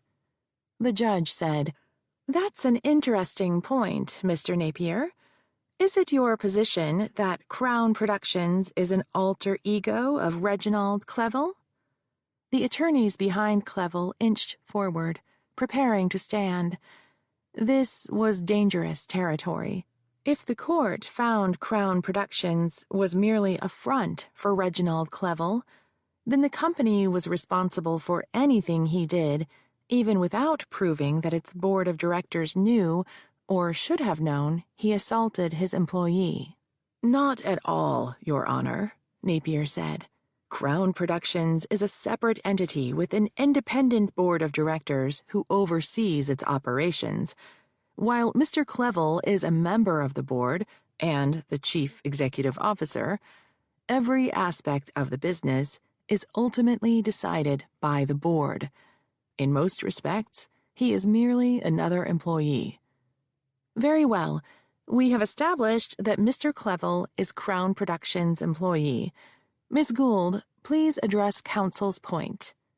Napier sat down. The attorneys settled back into their pew, but remained tense. Your Honor, I said, regardless of how the parties met, the employment contract does not govern all interactions between them. Consider a hypothetical. Let's say Ms. Navarre went to dinner with another production assistant. We will call her Mary Smith. Before the meal is ordered, there is no discussion as to who will pay for the meal. It is Mary Smith's unspoken belief that Ms. Navarre would pay because she suggested dinner. However, Ms. Navarre believes that each will be responsible for their own tab because she did not explicitly offer to purchase Mary Smith's meal. Does the employment contract determine who will pay for the dinner? Clevel's entourage snickered. I answered my own question. No, of course not. The employment agreement does not control this transaction. Now, say a disagreement arises between Mary Smith and Josephine Navarre about payment of this dinner tab. Mary Smith, who has drunk a considerable amount of wine, becomes agitated. She pushes the table, which then falls over, crushing Ms. Navarre's foot. All parties agree that she intended to push the table, but she did not intend to injure Ms. Navarre. Does the employment agreement determine the extent of Mary Smith's liability for the resulting injury? The two lawyers in the front pew leaned across the railing. The doughy one tapped Ian Napier's shoulder. There was a whispered conversation as Napier rose to his feet. Your Honor, I must object. As amusing as Miss Gould's hypotheticals are, they are merely fiction. These are not our facts. I don't see the relevance. What does this have to do with our case? The judge slowly pivoted her head in Napier's direction. I will allow you to respond to Miss Gould's arguments when she has finished. Sit down, sir. Yes, ma'am. Napier lowered himself into his chair. I went on. Now assume that instead of pushing over the table, Mary Smith strikes Ms. Navarre across the face with the intent of causing her harm. Ms. Navarre falls out of her chair, strikes her head, suffers a subdural hematoma and a fractured jaw. Does the employment contract govern these acts? Napier was on his feet. Again, Your Honor, I must object. These hypotheticals are pure fantasy. The attorneys behind him were on their feet as well. The doughy one raised his hand. Your Honor, if I may be heard. State your name for the record, Judge Hahn said. Grant Houssier. I'm in-house counsel for Crown Productions, and beside me is Kenneth Vincent, our general counsel. He gestured in the direction of the movie star. In-house meant Houssier had an office in the same building as Clevel and worked exclusively for him. Vincent, however, would have other clients. Now I recognized him.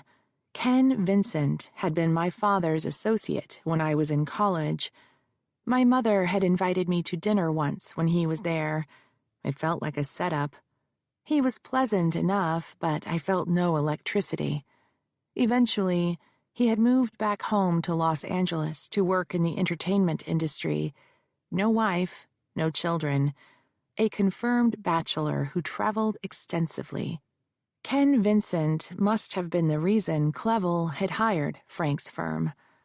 "Have you entered appearances in this case?" Judge Hahn asked. "We have not," Houssier said. "Then you may not be heard. Sit down, sirs." "Respectfully, I can have the entries filed later today," Houssier said, still on his feet. "On behalf of whom?" "We represent Crown Productions. Mr. Napier would continue to represent Mr. Clevel personally." It appeared a rift had developed between Crown Productions and Reginald Clevel. The movie company didn't trust Clevel or his attorney to protect them, and wanted their own lawyers involved. "Ms. Gould, what is your response?" "Justice delayed is justice denied" is not a cliché. Client stress is surreal. Josephine's commitment to her case had already fluctuated. From the corner of my eye, I saw my client picking at her cuticles. "Let them be heard," I said. "Very well. At the conclusion of Miss Gould's statement, gentlemen, you may make your argument. Now you shall all remain seated. I will not tolerate another disruption. You may proceed, Miss Gould." Ms. Navarre was hired as a production assistant. The judge held up a hand. "Did the employment agreement reference or attach a job description for this position?" The in-house counsel rifled in his briefcase and produced a sheet of paper. He stood, passed through the gate, and tried to shoulder his way to the microphone. I refused to move, which forced him to stand to the side. "For the record, Grant Houssier representing Crown Productions. I have the job description that is included in the employment package. The job titles match. If I may approach?" "Show it to Miss Gould," the judge said. Houssier handed me the piece of paper. The job duties included capturing footage, managing equipment, scheduling meetings, collaborating with others, and tasks as assigned. I handed the paper back to him. "Do you object to the introduction of this document, Miss Gould?" I couldn't see how the job description could hurt us. "No, Your Honor." Judge Hahn beckoned. "You may approach." Houssier crossed the well and placed the document in the judge's outstretched hand. "You may return to the gallery, Mr. Houssier." He walked past the defendant's table without making eye contact with Reginald Clevel. Judge Hahn slipped on her reading glasses and studied the paper. Then she peered over her lenses at Houssier. "I note that one of the job duties includes tasks as assigned." "Yes, Your Honor," he said. "Is it your client's position that when Ms. Navarre executed this contract, she agreed to provide Mr. Clevel with sexual favors?" Clevel launched out of his seat. "Never! Look at me. Do I look like someone who has to pay for women?" Napier grabbed Clevel's forearm. The Duke jerked away. Both L.A. lawyers were on their feet, whispering Clevel's name and pointing to his chair. He spun around and jabbed a thick finger into Grant Houssier's chest. The judge waited for silence before she spoke, like a teacher with an unruly class. The attorneys quickly gave her their full attention. Clevel, with no one engaging with him, faced her as well. "Take a seat, Mr. Clevel. You have an attorney speaking for you. I now put the question to all three defense counsel. Did the contract contemplate that Ms. Navarre would provide Mr. Clevel with sexual favors? Napier half stood. On behalf of Reginald Clevel, the employment contract did not include sexual favors, Your Honor. And counsel for Crown Productions, what is your response? Houssier stood. Prostitution is illegal in the state of California. Crown Productions did not agree to provide sex to Mr. Clevel. Very well, Judge Hahn said. You may be seated. You too, Ms. Gould. The judge folded her hands. It is the decision of this court that the cause of action pled by Ms. Navarre, sexual harassment and sexual assault, allege facts which, if assumed to be true, are beyond the scope of her employment agreement with Crown Productions. Accordingly, the employment agreement, and specifically the non-disclosure and arbitration clauses, do not apply to this cause of action. Ms. Navarre's motion is granted. The parties shall meet to schedule a trial date. Game on. The defense team exited the courtroom swiftly. When I had a chance to look at Josephine, she stared ahead. Are you okay? I asked. Eli was on his feet, twirling car keys around a finger, ready to take Josephine back to the airport. This is all your fault. I just wanted this over with. She picked up her briefcase and stalked from the room. Eli fell in behind her, giving me a reassuring look as he held the door open for our client. I pulled out my cell phone and turned it back on. Notifications of texts and calls buzzed, one after another. Jake had called, left no message, then texted to call him back. Yolanda had left several voicemails and texted that I needed to call the office as soon as I got out of court. I'd missed a call from a landline with a San Francisco number I immediately recognized, the Shaughnessy Mansion. Chapter 9. It was raining on the day of her funeral. Jake kept a lookout for the limousine from my living room window, while I lingered in front of the bathroom mirror, arguing with myself about the appropriate amount of makeup. My eyelids were too tender to touch. Puffy and red, they made my eyes look bright green. My complexion was so pale, I would look like a circus clown if I put on blush. I slathered on lip gloss and called it good. I found myself standing next to the bed, unable to remember how to put on clothes.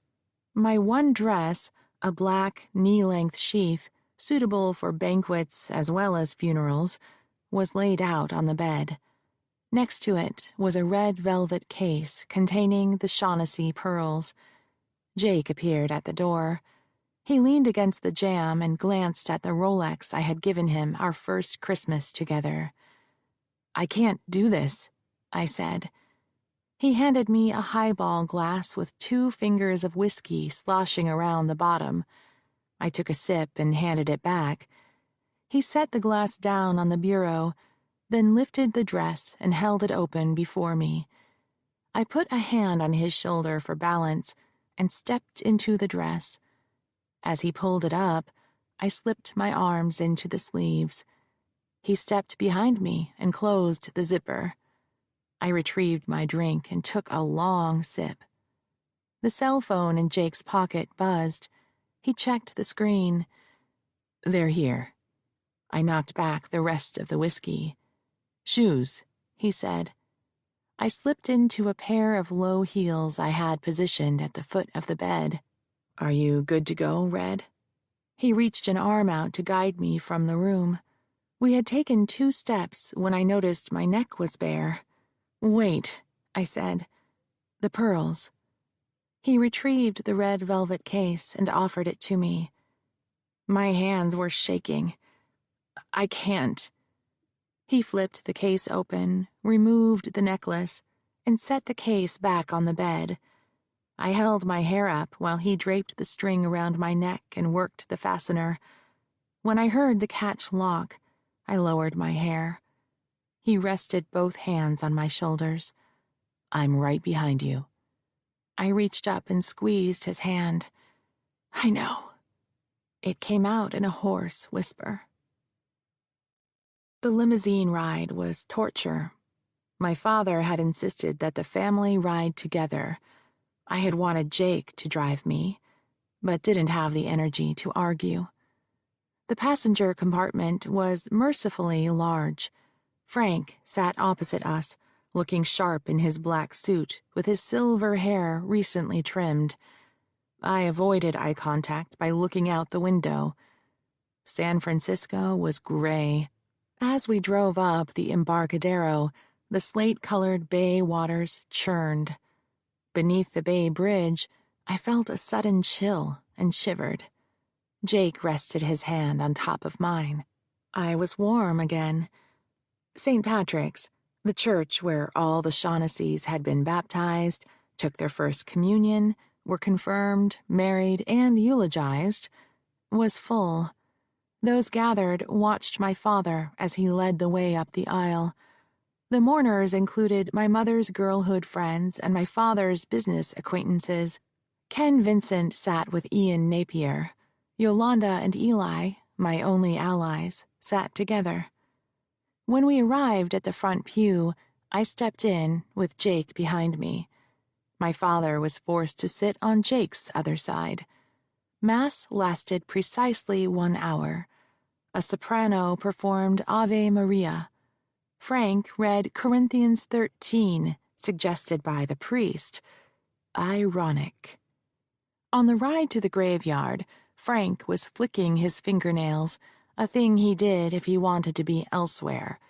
When I was a child, this habit would be followed by a declaration that he needed to return to the office, even if it was a weekend.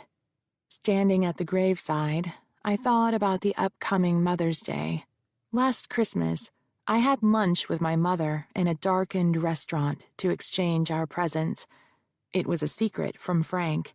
She didn't want him to know we were meeting. During dessert, she suggested we celebrate Mother's Day with afternoon tea at the Palace Hotel. Maybe we were building a bridge. I had hoped so at the time. Even then, she seemed tired. Later, I learned that the cancer had been diagnosed weeks before. She had kept it a secret for as long as she could. After the burial, the limo took us to the mansion, now filled with black-clad guests wandering about, drinks in hand, like a Gothic cocktail party. As Jake escorted me through the crowd, hands reached out to touch my arm or shoulder. Faces snapped into focus, each person offering their condolences. I thanked them, then moved on to the next. The parlor was in the back of the house. In the adjacent dining room, caterers silently replenished platters of food. Guests shuffled down the buffet line, filling their small plates. A bartender served drinks to the 3-deep crowd. I stopped before the window overlooking the rose garden. "Hungry?" Jake asked. I shook my head. "A drink?" I nodded. He shouldered his way through clusters of people and disappeared. Beyond the window, rain puddled along the cobble path. Granny Shaughnessy had originally planted the garden. Over time, her descendants replanted the rose beds. My mother's contribution was the John F. Kennedy rose, an ivory hybrid tea. She had a thing about the Kennedy Camelot. Rain and mist drained the garden of color. The sky, the shrubs, and the ground appeared in varying shades of gray. A hand touched my back lightly, then slid beneath my hair. A finger drifted across the bare skin of my neck. I felt moist breath on my ear. "I see you're wearing the Shaughnessy pearls. That would have made your mother happy." In the window's reflection, I met Frank's gaze. I was almost as tall as he was. He lowered his eyelids halfway. Something deep inside me, in the place where I imagined my womb would be, slithered. "She hated you, you know. She knew you were fooling around." "Nothing of the sort. She understood me, and my needs." He lifted his drink to his lips, and as he did so, a reflection of light flared on his wedding band. "Your mother was a good woman. She stood by me for better and for worse." From the moment they announced the decision to send me to boarding school, I had resented her. I didn't see my father the day I was sent away. The maid came into my room that morning with a tray of dry toast and a message from my mother. I was to get up and get dressed. In the cab ride to the airport, my mother faced away from me, ostensibly observing the scenery just as I had on the way to her funeral mass. She led me through the airport without looking at me. I felt like baggage, as if I was not a living human being anymore. After the plane lifted off, I tried to curl up against her. I wanted comfort, warmth. She pulled away. It was then I saw she was vibrating with anger. By the time we reached the school, I was exhausted. We met with Mother Superior in her office. She called a novice to show me to my room. When we left the office, I didn't realize that was the last time I would see my mother, so I had not said goodbye. I assumed we would have a farewell before she left for the airport, but she made her getaway while I was being distracted with a tour of the school. That night was the first time I cut myself. I used the end of a bobby pin pulled open. The first couple times I tried, I could only bring up welts. On my third attempt, I dug deeper. The tip penetrated my skin. A few seconds passed while I was mesmerized, waiting for something to happen. Would it hurt? During that moment, my fear vanished. So intent was I on the desire to witness every millisecond of the event unfolding. As glistening red beads oozed to the surface, a searing pain rushed up my arm, and I passed out. One of the other girls found me in the bathroom and shook me awake. She handed me a wad of toilet paper to mop up the blood and told me to go back to bed before the nuns found me. Later, it was hard to find anything suitably sharp because the sisters kept searching my room. If I hadn't managed to steal a knife from the kitchen or a pen from a teacher's desk, my fingernails would do. I found myself back in the present, in the mansion, pressing my forehead to the cold, damp window overlooking the rose garden. I touched my forearm, feeling the ridge of an old scar. At times I had cherished its bumps and grooves like badges of honor. Now I felt shame and disgust, with myself, with Frank, my mother, the nuns, all of them. "Join me in the library," Frank said. "We have business to discuss." He said it matter-of-factly, then drifted across the room and down the hall, confident that I would follow. I fell into step like an obedient puppy. In the den, he stood before a sideboard, pouring brandy into 2 snifters. "Close the door." The room had been the sanctuary of generations of men who had married into the Shaughnessy family. It was masculine, dark wood paneling and bookcases filled with fat, leather-bound books. The fireplace, blackened from use, was unlit. The open flue pulled up a current of air, making the room feel colder than the rest of the mansion. An antique desk was near the far wall. Above it was a large landscape oil painting, one of the Hudson River School, with dark trees and leaves framing the foreground, pastoral scene beyond, and in the far distance, a tiny bead of light representing the sun. The room smelled of leather, furniture polish, and faintly of the cigars my long-dead grandfather had smoked. I pulled the door shut.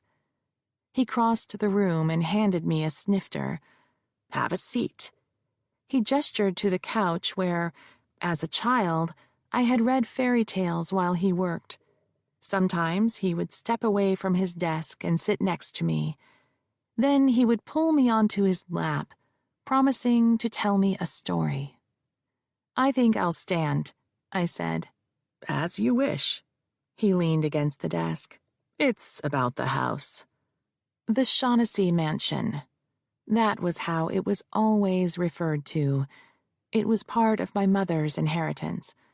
On the occasion of Granny Shaughnessy's funeral, I was brought home for a 2-day visit. The last night's dinner included a discussion regarding my parents' wills. They informed me that since Granny had left me so much money, they had revised their wills, naming each other as their sole survivor. When both of them were gone, I would inherit whatever was left. That meant the house would go to Frank. It had not felt right to me. He had always felt like an interloper, perhaps because Granny did not like him. Regardless, my mother had the right to dispose of her property as she saw fit, and I would not argue with a dead woman's wishes. Frank spoke. "When Betty Shaughnessy died, she left you funds in a trust, as you know. What you don't know is your inheritance was the bulk of her estate. She left your mother this house, but not in fee simple." Fee simple meant outright. If my mother had received the title to the mansion in fee simple, it was hers to sell, donate, give away, or will to my father. Betty Shaughnessy saw fit to leave your mother a life estate and a small amount of money to maintain the property. Unfortunately, Betty's advisors failed to consider inflation and the inevitable age-related deterioration of the structure when fixing that number. The money was soon spent. If my mother had received only a life estate in the house, then upon her death, it would pass to someone else named in Granny Shaughnessy's will. I could see only one reason Frank thought I needed to be told. He sipped his brandy, then rolled his lips before speaking. "The problem is, I have put quite a bit of money into restoring and maintaining this grand old lady. It doesn't seem equitable that my contributions should vanish upon your mother's demise." "You're telling me this because?" "The house goes to you under your great-grandmother's will." He clinked his glass against mine. "That makes us housemates." The mansion was mine. We weren't housemates in any sense of the word, but he could make a claim against the title if he proved he had spent money on it. If that wasn't enough, your mother revised her will a few weeks ago. She appointed her personal representative, having the last word, as she was so fond of. I only just found out when her attorney delivered the document to my office. She didn't have the courtesy of telling me personally. So, not only am I now a tenant in my own home, I have no authority in the disposal of her estate. That manila envelope she had given me on the last day I saw her. I had dropped it on my desk in my home office and forgotten about it. It must have been her will. "I find myself at your mercy, madam." One of his hands reached for my hip, and he pulled me close. I had to take half a step to keep from losing my balance. As his hand floated upwards, he grazed my breast. It wasn't an accident. Then he ran his fingers under the pearl necklace, brushing my bare skin. He was so close, I could smell the brandy on his breath and see where his morning shave had left a scratch near his ear. He cocked his head to one side, examining me. "I hate to see you so unhappy, Maureen. This vendetta of yours, give it up. Let's be friends again, shall we?" A blade of light cut across the carpet as the library door opened. "Maureen?" It was Jake's voice. There was a bemused expression on Frank's face, the naughty little boy caught, but accustomed to having his way. It was then I remembered the brandy in my hand. I swirled the snifter. The golden liquid rolled like a tiny ocean. Silvery waves slid across the surface and vanished. I tossed the brandy in Frank's face. "I'll see you in hell first." I walked past Jake and said, "We're leaving." Chapter 10. Jake spent the night. I hadn't invited him. He didn't ask. There was never a right time for him to leave. Soon after we returned to my loft, he went out to pick up dinner while I took a hot bath. The scars on my left arm reddened as I soaked. They began to prickle. I wanted to dig at the largest one. It itched the most, but resisted. Instead, I scrubbed my arm with a loofah until blood seeped from the scar. When I dunked my arm into the hot water, an exquisite sear of pain radiated up to my chest. Bloody tendrils snaked and curled from the wound into the bath. They were beautiful. After the water had gone cold, I got out and pulled on a long-sleeved t-shirt and sweats, found an old Jack Nicholson movie on the TV, and crawled into bed. I heard Jake let himself in and walk down the hall. He came into the bedroom with 2 bags of food. I wasn't hungry, but felt I should acknowledge his foraging for his woman. "What did you get?" "Chinese," he said. "What are you watching?" He viewed the screen for a few minutes, then said, "Kind of grim, don't you think?" I wasn't paying attention. He flopped down on top of the covers, pulled the containers from the paper bag, and handed me a carton and a set of chopsticks. "Eat, I'm famished. You should be too. You haven't eaten all day." "Yes, Mom." I gave him a fake smile as I prodded at noodles. My stomach lurched. He elbowed me gently. "Hey, babe, are you okay?" "It's not like we were that close." "But she was your mother. You only get the one." "Right," I said. I pinched a piece of celery with my chopsticks, thought better of it, and let it drop. "Have you ever thought about having children?" He had been about to insert a clump of rice into his mouth. He put it back into the carton. "Where's this coming from?" "I was just thinking. We never talked about it." "We weren't married that long. You divorced me, remember?" Actually, he had left me after another one of my withdrawn periods, but in a fit of hurt and anger, I was the first to file papers. "Sorry, you're right." I spun the chopsticks, wrapping a noodle around them. A savory whiff rose from the carton. I felt sick. Nothing new. I'd had stomach problems all my life. "No, it's me who's sorry. I shouldn't have snapped at you like that. Not today of all days. So, kids. Yeah, I've thought about them. A boy for me and a girl for you, just like in the song." "I never told you this before, and it doesn't seem fair. You should know. I don't think I want kids. In theory, it sounds nice, but can you imagine sitting up all night with a colicky baby, then going to court?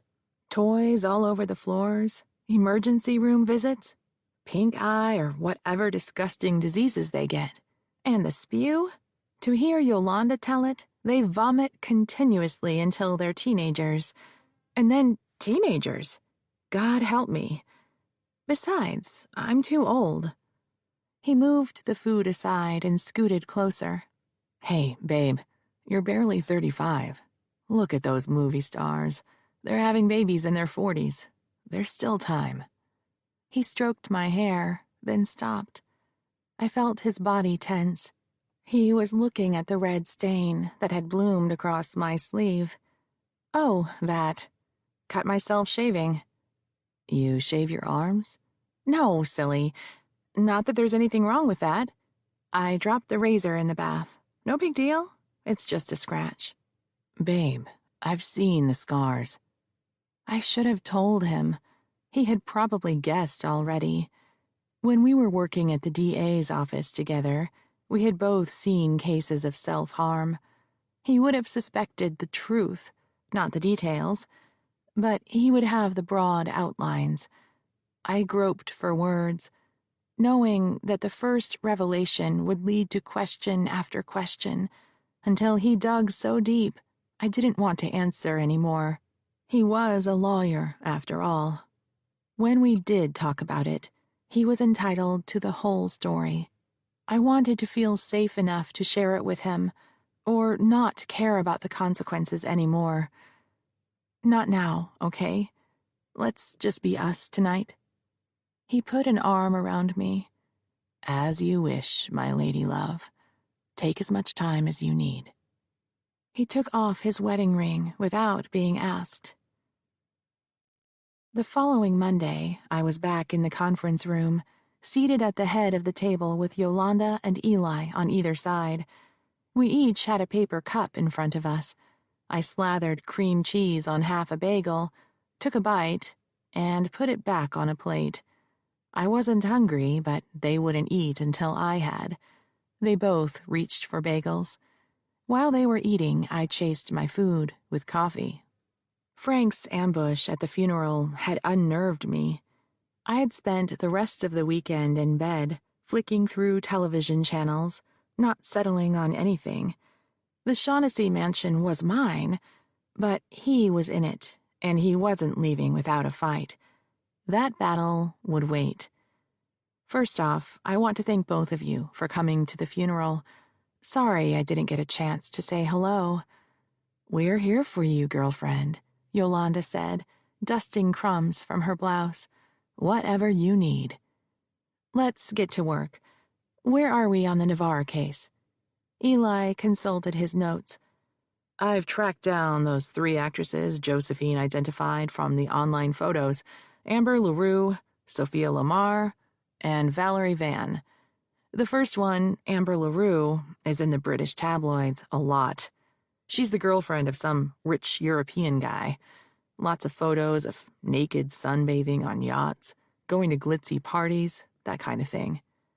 Did you contact her? Found her agent easy enough. He said he couldn't help me, but gave me the phone number for her manager. I left a message for him. So far, no return call. Had better luck with Sophia Lamar.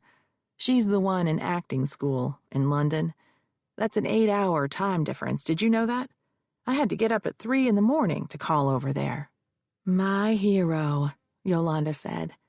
Yolanda had been the mother of 4 active children. She once told me that when they were little, she hadn't slept through the night for 10 years. Whatever, Eli said. So I got this Sophia Lamar on the phone. She admitted she had auditioned for a part in Clevel's last movie, A Summer in Paradise, but that's all I got out of her. Said she couldn't talk about it, said she was sorry, and hung up on me. I said, another non-disclosure agreement. Could be. If you want, I can give it a couple of weeks and try again. Or maybe Eli's the wrong woman for the job, Yolanda said. What?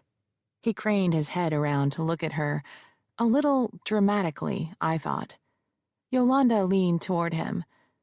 Clevel attacked or tried to molest Josephine, right?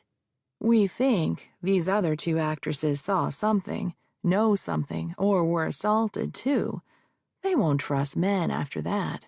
If that happened to me, and if I was minding my own business an ocean away, and some strange man called up and started asking me questions, I wouldn't talk to him either. For all she knows, you were a spy for Clevel. Yolanda's right, I said. We need to find an introduction to Sophia through someone she trusts. Eli, give what you have to Yolanda.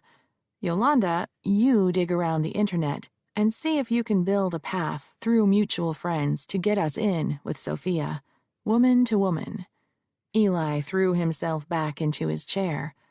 What about me? What do you know about the third actress? Valerie Van. Quit the business. Went to college, got a degree in early learning, got married and took her husband's name. We got lucky here, Chief. She's living down the road in Saratoga. Great work, Eli. You're with me. He stood. To where? Saratoga. In light traffic, Saratoga was just an hour south of San Francisco. I took I-280, opening sunny up as we launched from the on-ramp. 0 to 60 in 3.9 seconds. As I shifted through the gears, Eli braced his legs against the firewall. Are you okay? I asked. Going a little fast, don't you think? I'm going as fast as everyone else. I just got up to speed quicker. With that, I downshifted and slipped into the left lane to pass a minivan. A dark sedan had tried to close the gap I was moving into. I floored it and we pulled away, even as the driver tried in vain to keep up. Eli gripped the dashboard. I can't look. Then don't. Saratoga's downtown was charming, with tree-lined streets bordered by 19th-century brick buildings. We made our way into a neighborhood of vintage craftsman-style houses.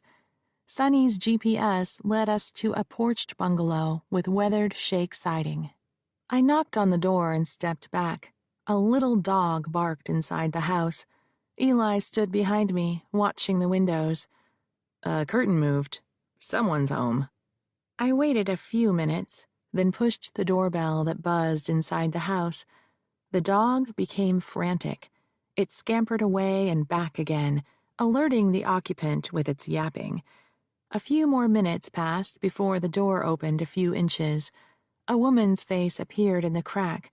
Shush, Bella, she said as she blocked the door with her foot. A little mixed breed squeezed in between the woman and the door and bared her tiny fangs as she locked eyes with me. Good morning, I said.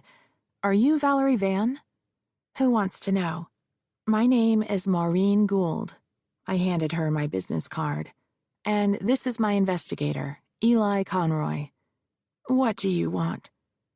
We'd like to talk to you about Reginald Clevel. Who? She knew full well who. Reginald Clevel, the movie producer, who escorted you to the Critics' Choice. Your picture was on several magazine covers. I represent a young woman who recently worked for him. Oh, that's who you meant. I didn't hear you at first. Right. I know who he is. How did you find me? The internet. No privacy these days, I'm afraid. Can we talk to you for a little bit? What about? We'd like to ask you a few questions about your experience with Mr. Clevel. Sorry, I can't. You need to leave. She nudged the dog inside with her foot as she pulled away. If you reconsider, please give me a call. The door shut. She was gone. At least she didn't slam it, Eli said. Back in the car, I hesitated before starting the engine. Eli asked, What's up, Chief? The thing is, I don't have any corroborating evidence. We don't have any witnesses to the assault on Josephine. No rape kit or semen-stained dress proving there was an exchange of bodily fluids. No one to say they saw Clevel grooming her. There's no way she was the first. He was way too confident. He knew exactly what to say to get her into his suite and how to get close enough to grab her. If we could find someone who was willing to testify they too had been assaulted, then we can show a pattern. Otherwise, it's Josephine's word against his. Chapter 11. Several weeks later, Josephine and I arrived at the law office of Gould and Napier for her deposition.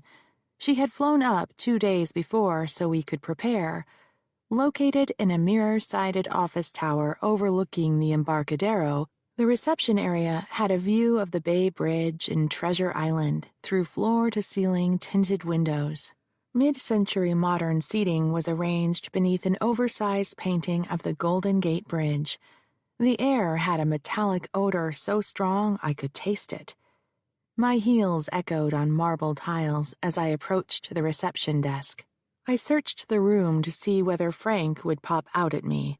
He wasn't the attorney in this case, but it was his office.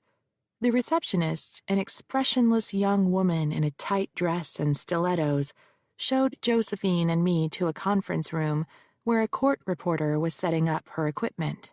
Tiny microphones had been placed before 3 chairs, from which a videographer draped electrical cords back to a recording deck. I showed Josephine to her chair at the head of the table, then dropped my briefcase in the adjacent chair with my back to the view. We had arrived early so I could stake out my territory. One of the dirty tricks big law firms play is to post opposing counsel, me in this case, facing the window so that he, or she, would become distracted by the view, while defense counsel grilled the witness. The big law firms think the little solo practitioners don't know what they're doing. We know. Water, coffee, tea? I asked Josephine. Water, please. I strolled the length of the conference room to a cabinet behind the court reporter, poured water for Josephine, and brought it to her. Then I went back to the cabinet to pour coffee into a tall black mug with the Gould and Napier logo written, of course, in gold. On the 3rd trip, I grabbed a box of tissues and placed that at Josephine's elbow. During depot preparation, Josephine had hidden her hands beneath the table and picked at her cuticles until they bled. The solution I devised was to give her a tissue she could shred instead. Just as I was unloading a legal pad and pens from my briefcase, men filed into the room. Ian Napier first, followed by the 2 L.A. lawyers. Last was Reginald Clevel. Napier froze. The 3 other men clustered against the wall, waiting for a resolution of the present crisis. I had taken Ian's chair. "Good morning, gentlemen," I said cheerily. I clipped the microphone onto my blazer lapel. The men moved down the table, each taking a chair, with Clevel the farthest away. They all had legal pads and pens. If Clevel wanted to communicate with Ian during the deposition, he would have to write a note and pass it up the chain. The seat across from me was empty. The clock on the wall said 9:58. The deposition was scheduled to begin at 10 o'clock a.m. I raised my eyebrows at Ian in question. That was when Frank walked in, dapper in a double-breasted blue pinstripe suit. He greeted, "Madam Court Reporter?" said hello to his team as if they hadn't just spent the morning huddled together in the next room, then smiled at me with his shark dead gray eyes. "Frank," I said, "I wasn't expecting to see you here." "Maureen." He smiled indulgently.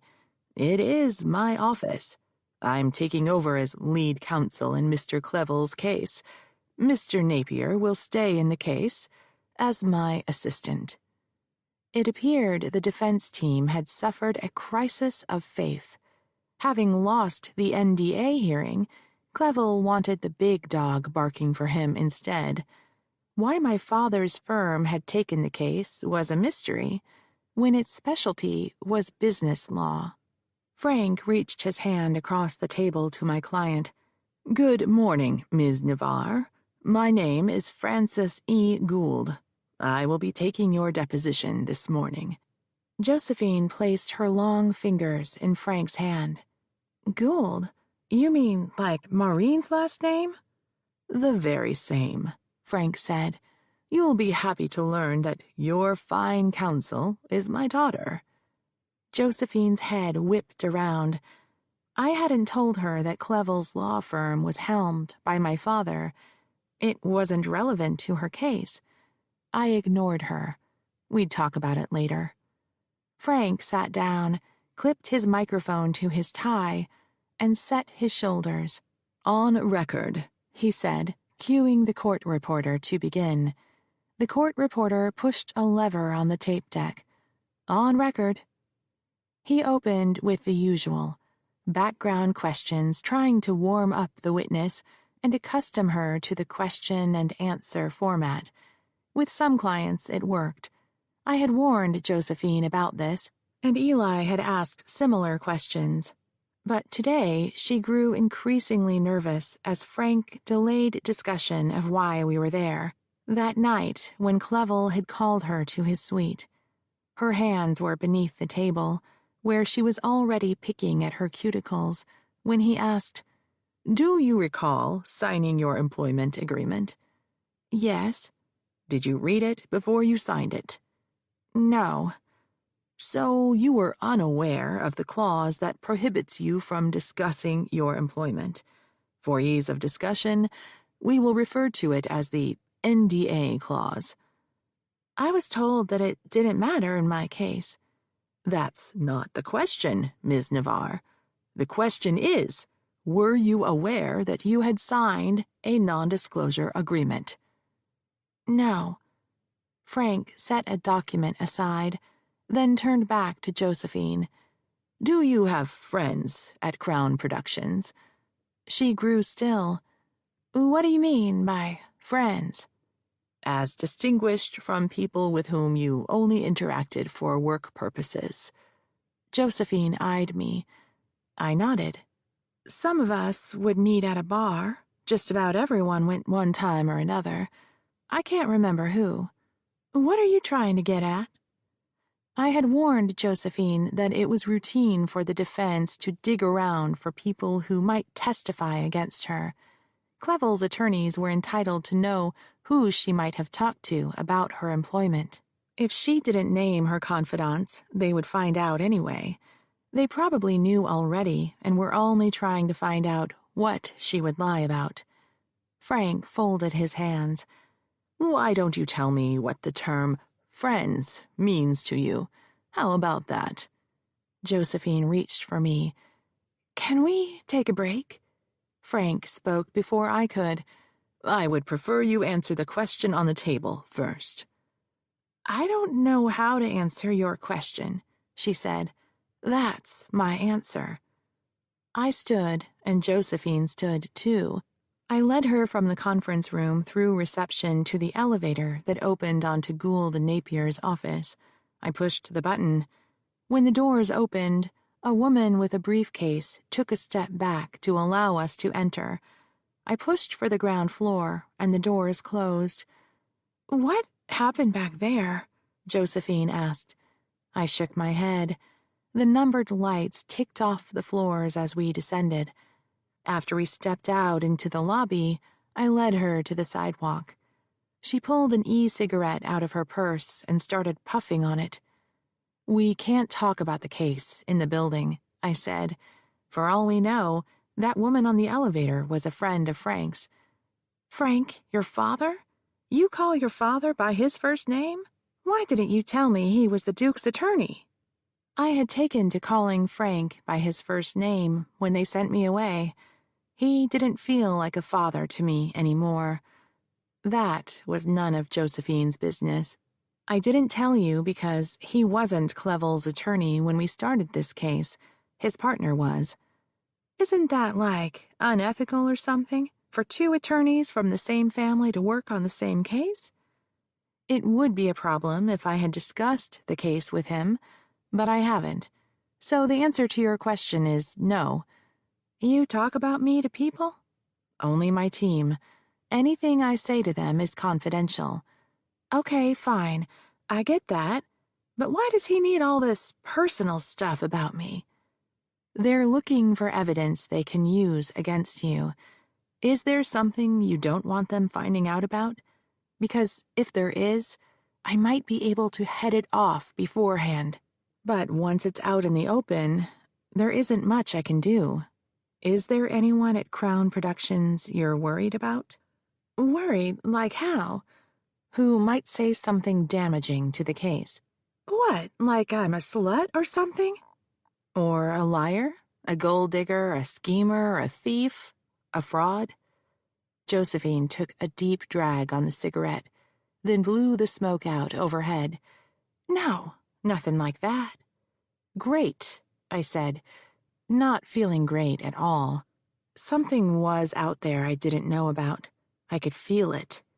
She was afraid Frank was about to surprise me with it. I reached up to stroke my pearls and found that I wasn't wearing them. You know anything you say to me is confidential. Right, you said that. Her eyelids fluttered while she thought. But do I have to answer all these personal questions? I can't object unless I have a reason. The only time I can instruct you not to answer the question is if you need to take the Fifth Amendment. She barked a laugh. Like a criminal or something? You have the right to remain silent if anything you say could lead to criminal prosecution. That's the only rights I have. I'm not a gangster, but I don't want my life spread around. It's no one's business. Then you need to answer his questions. Okay, fine, she said, stashing the e-cig in her purse. Can we get this thing over with? In the deposition room, everyone was where we had left them. We took our seats. On record, Frank said. On record, repeated the court reporter. Ms. Navarre, before you took a break and spoke to your attorney, I had asked if you had any friends at Crown Productions. Would you please answer the question? I thought I answered it. Josephine wasn't glancing at me anymore. She was completely engaged with Frank. Not necessarily a good sign if that meant she had excised me from the conversation. You did not. Please answer the question. There were people I hung out with, but not like bosom buddies or anything.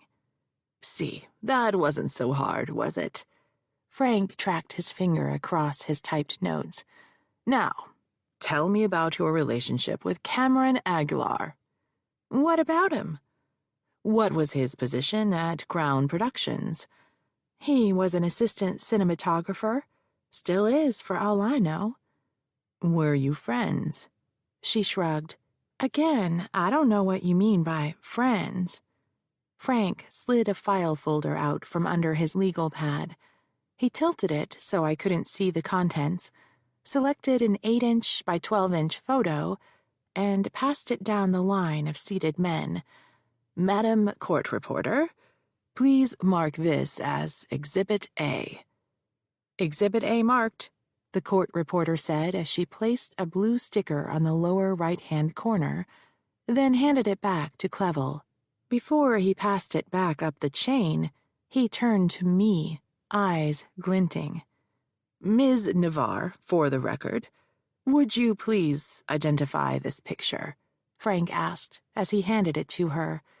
You son of a bitch! Josephine sailed the photograph down the table, then stood so fast her chair banged into the wall. Purse under her arm, she strode out of the conference room. It was then I got my first glimpse of the photograph. Josephine was nude and sprawled across a bed with a come-hither look in her eye. By the time I reached the elevator, she had disappeared. I found her outside, pacing on the sidewalk, puffing on the e-cigarette. What the hell was that? Josephine asked. Maybe you should tell me.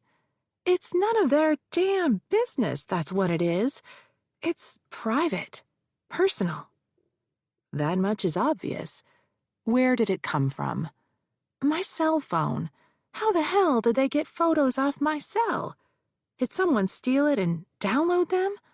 Can someone, I don't know, get on Wi-Fi and hack into my phone? Or maybe you sent it to a friend? She stopped pacing.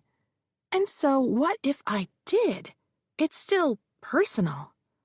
But not quite as private as if you hadn't. Who did you send it to? That cameraman Frank asked about? He's a cinematographer. He asked for a selfie. It's no big deal. I don't get this. Why would you send a picture like that to some man you hardly knew? She took another drag, cupping her elbow in her other hand. She gave me a withering look. How bourgeois can you be? Did you have a sexual relationship with this man? She flicked away an imaginary ash. I waited for an answer. A sexual relationship, she said mockingly. Okay, fine. We had a sexual relationship. One time, that was it. I thought it was going to turn into something, but I was wrong. Like I said, it's no big deal. I don't see what that has to do with the Duke sticking his thing in my face. It doesn't. I agree with you. The thing is, the courts won't. Evidence of a plaintiff's sexual history is admissible in a harassment case, especially if the defendant was aware of it. It goes to the issue of consent. How many times do I have to tell you? I did not consent. To what the Duke did, I get that. But he might have thought you would consent if he knew that you were engaged in sexual activity with your coworkers. And that's admissible evidence. Come on, seriously? Whose side are you on? You're supposed to be working for me. You don't believe me, do you? You think I'm just some tramp that gives blowjobs so I can get ahead in the industry. I didn't say that. No, but that's what you're thinking. She squinted into the sunlight. My career is ruined. Everyone's talking about me. I can't find work. And now I find out my own attorney thinks I'm a whore. Josephine. I dropped my voice to a conciliatory tone. She held up one finger. Don't talk to me. Not one word. I need space. She waved to a passing cab. It pulled over and she climbed inside. The taxi pulled into traffic, then disappeared. The next morning, I stepped into my reception area and found an arrangement of lilies on Yolanda's desk, purchased at a grocery store by the look of them. What's this? I asked. It's from Josephine. She left a note. Yolanda handed the card to me. She says she's sorry and she'll behave from now on, and she hopes you'll keep working on her case. She flew back to L.A. right after she dropped them off. Jake had predicted as much the night before while we sat up in bed, watching a late-night talk show. Quick to anger, quick to regret. She'll be back in the morning, all hearts and flowers. I had not been so certain, and I wasn't sure I wanted her back. I knew I was a glory hound, but I was fine with that as long as I earned the acclaim. I had a noble cause, empowering victims, but what really sparked my bloodlust was when I found an evil wrongdoer who I could expose and humiliate in court. The mightier, the better. Reginald Clevel was the most powerful man I had taken on. When Josephine brought the case to me, I'd been too quick to assume there would be no problems. I should have known about the selfies and the boyfriend. Either I had not communicated my need for this information, which would be my failing because I was the professional communicator, or she, knowing what I wanted, had withheld it. Whatever the reason, I had a problem. I didn't know the whole story. Put the flowers in the conference room and give Josephine a call. I'd like to see her right after lunch, say 1 p.m., then call Eli for a team meeting. When do you want him? Now would be good. Make copies of those photos I forwarded to you last night, one set for everyone. She never mentioned them. Where'd they come from? Frank. He's taken over the Clevel case. He sent them over after we walked out of the depot. Afterwards, I had gone straight home. Feeling guilty about taking the day off, I had checked my office email late in the afternoon. He'd had more than just the one picture. The additional photos were even more graphic. So now what? Get Eli in and we'll talk about it. When I walked into the conference room for the team meeting, the flowers were on the console. Stacks of thick files were lined up neatly on the table. The photographs, discreetly covered by a blue title page bearing the case name and "Confidential" written in bold, were arranged in front of our chairs. Eli was flipping through the photos with his eyebrows raised when Yolanda followed me in with a pot of coffee. On the wall behind my chair was a whiteboard. I'd had cabinet doors installed to conceal it when visitors were in the office.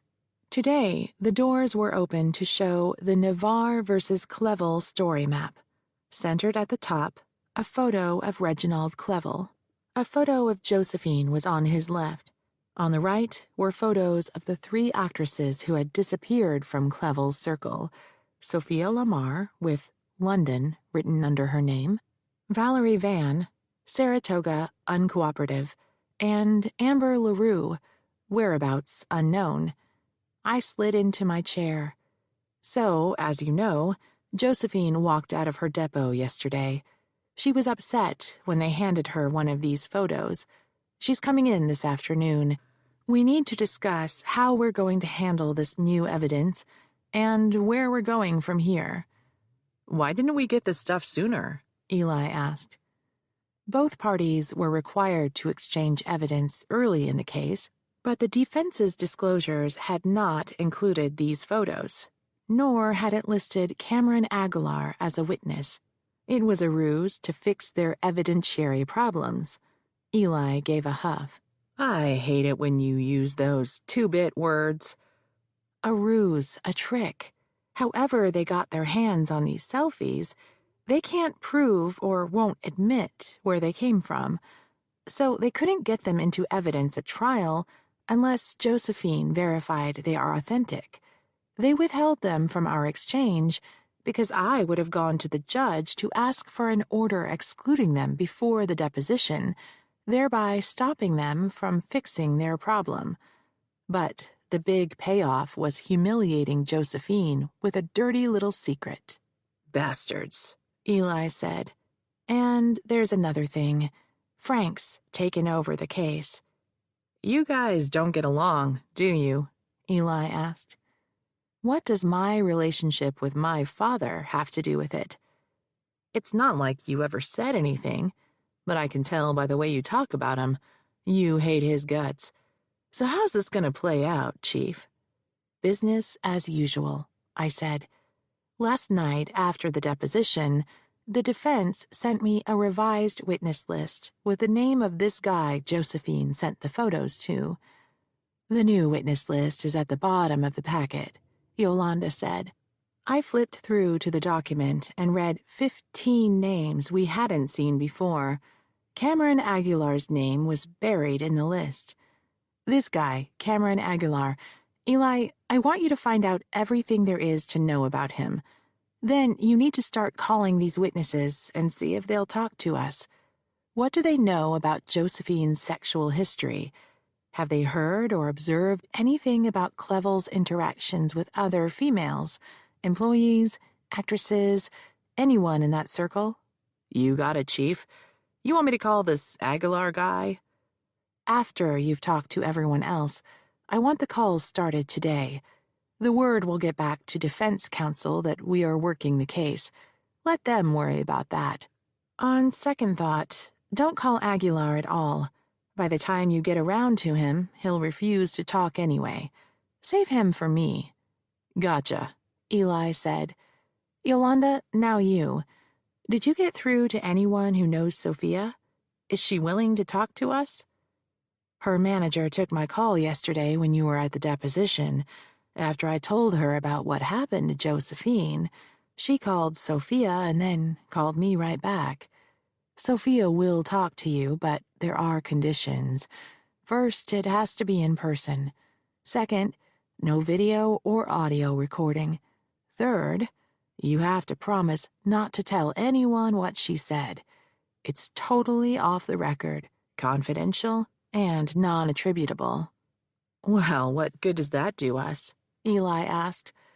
We'll get insight into his pattern so I'll know where to find more evidence, I said. When does she want to meet? Friday. Yolanda, book the trip for you and me. So what am I supposed to do while you're gone? Eli asked. He had been my investigator since I started the firm. Talking to witnesses had been exclusively his purview because he had been a cop. I had met him through Jake, who had been on the San Francisco police force before he went to law school. Eli didn't drink to excess, was responsible and intelligent, so I took him on. Young men found his oversized masculine presence calming, but he had the wrong effect on women. This wasn't the right case for him. He had to feel left out and insecure about his role when I assigned work to Yolanda that should have gone to him. I want you calling all those witnesses Clevel named and get everything you can on Cameron Aguilar.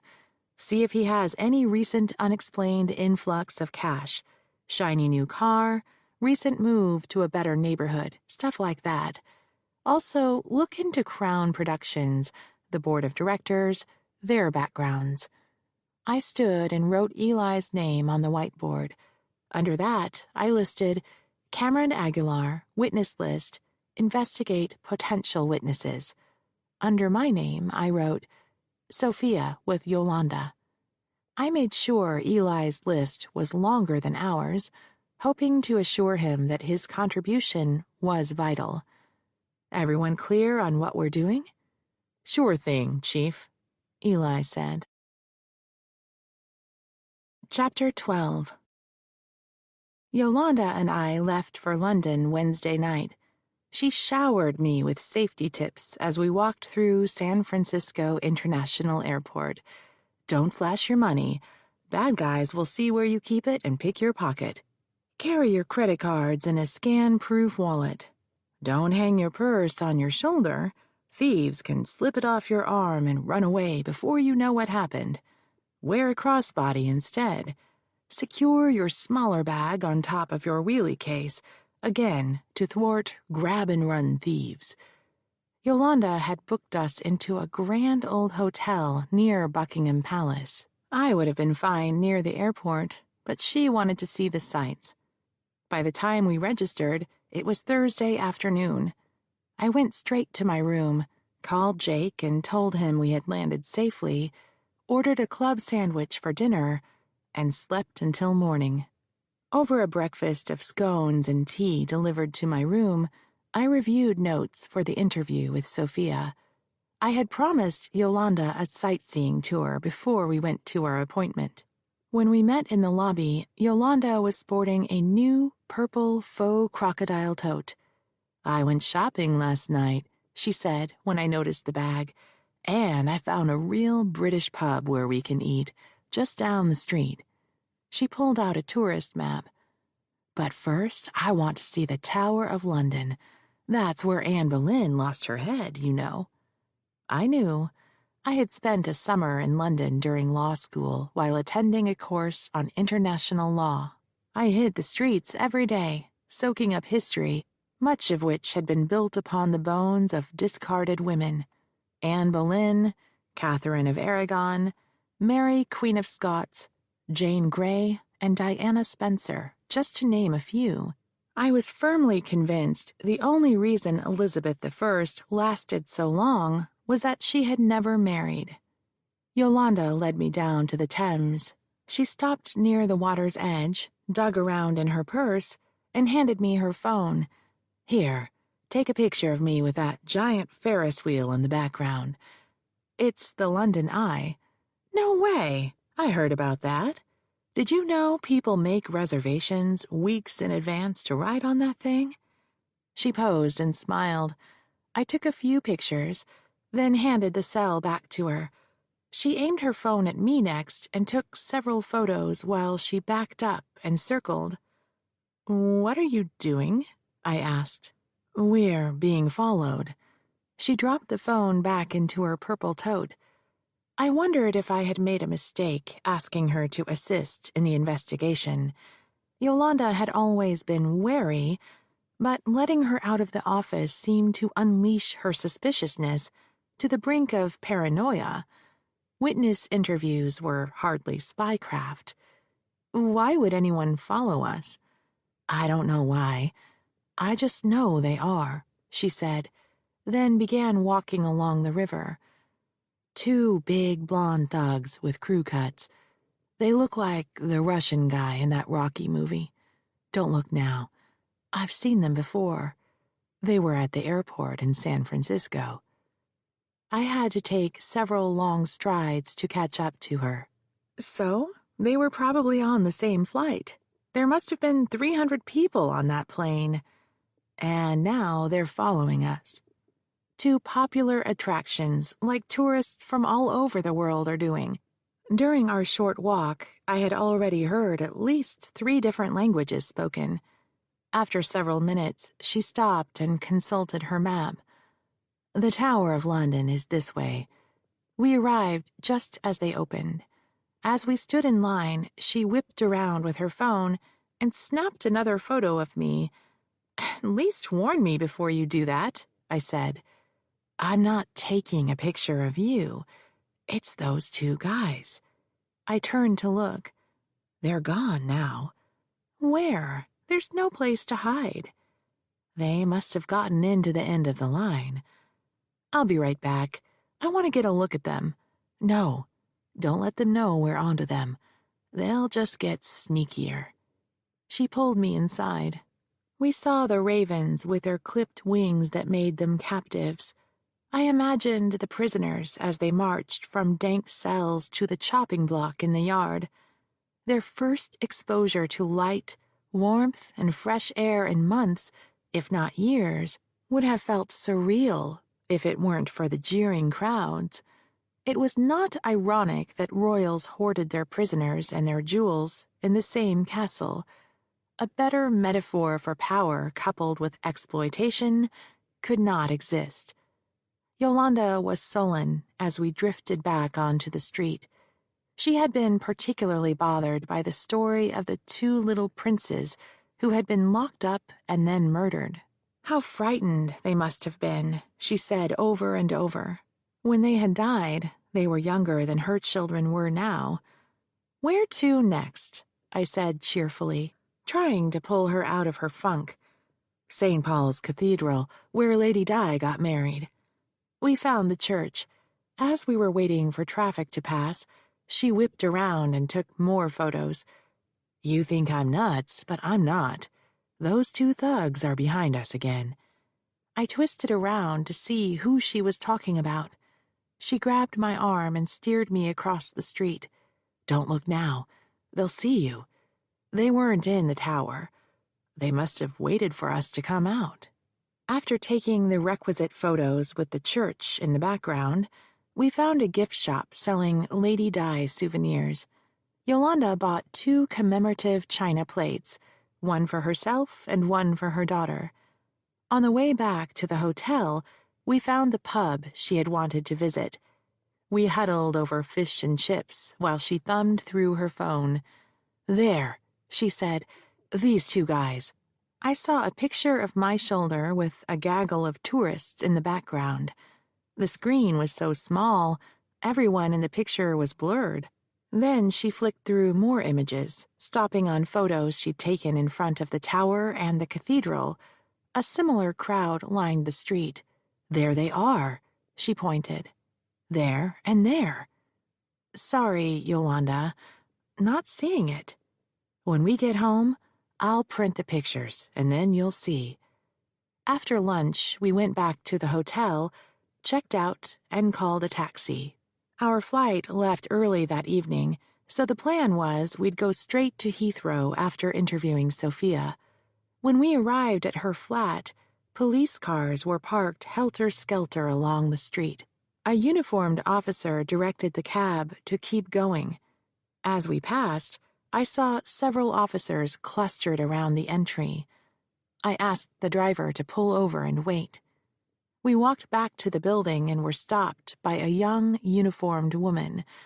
"The building is closed," she said. "I'm here to see someone. We have an appointment. I just flew in from San Francisco. Is there a way we can get a message to her?" "Who are you meeting?" she asked. "Sophia Lamar. Please wait right here." She walked to the cluster of suits and uniforms by the door and spoke to them. They each peered over her shoulder at us. One of the suits broke away from the group and approached. "My name is Detective Ahmed," he said. "I'm told you're here to meet with Sophia Lamar." "We have an appointment," I said. "And you are?" "Maureen Gould, and this is my assistant, Yolanda Martinez." "What is the nature of your business?"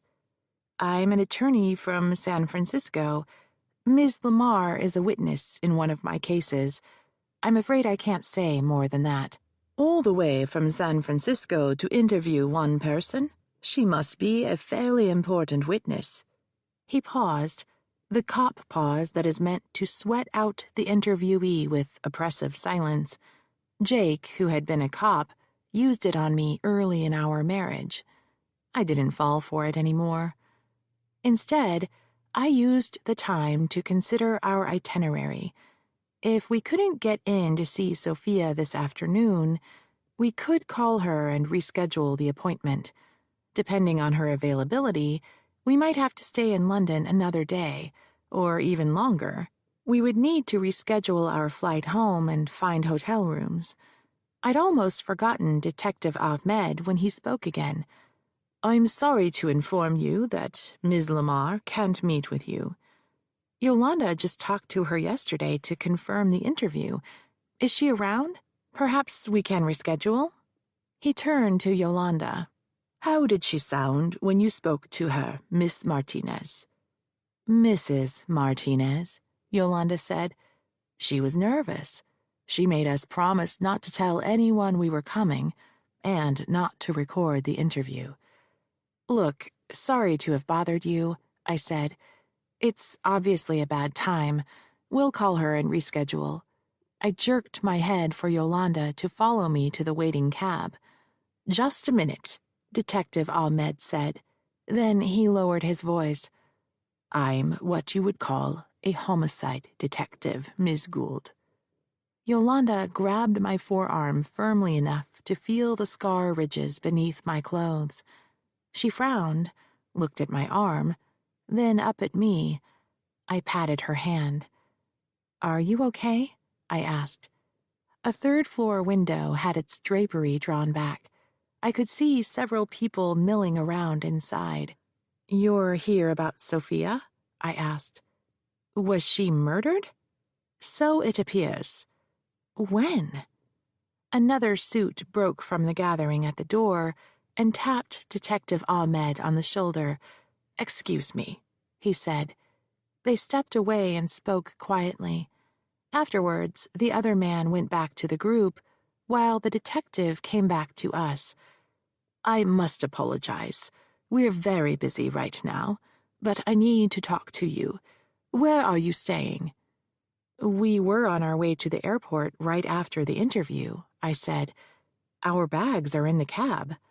"Tell you what, we'll bring you back to the station, have a chat, then you can be on your way."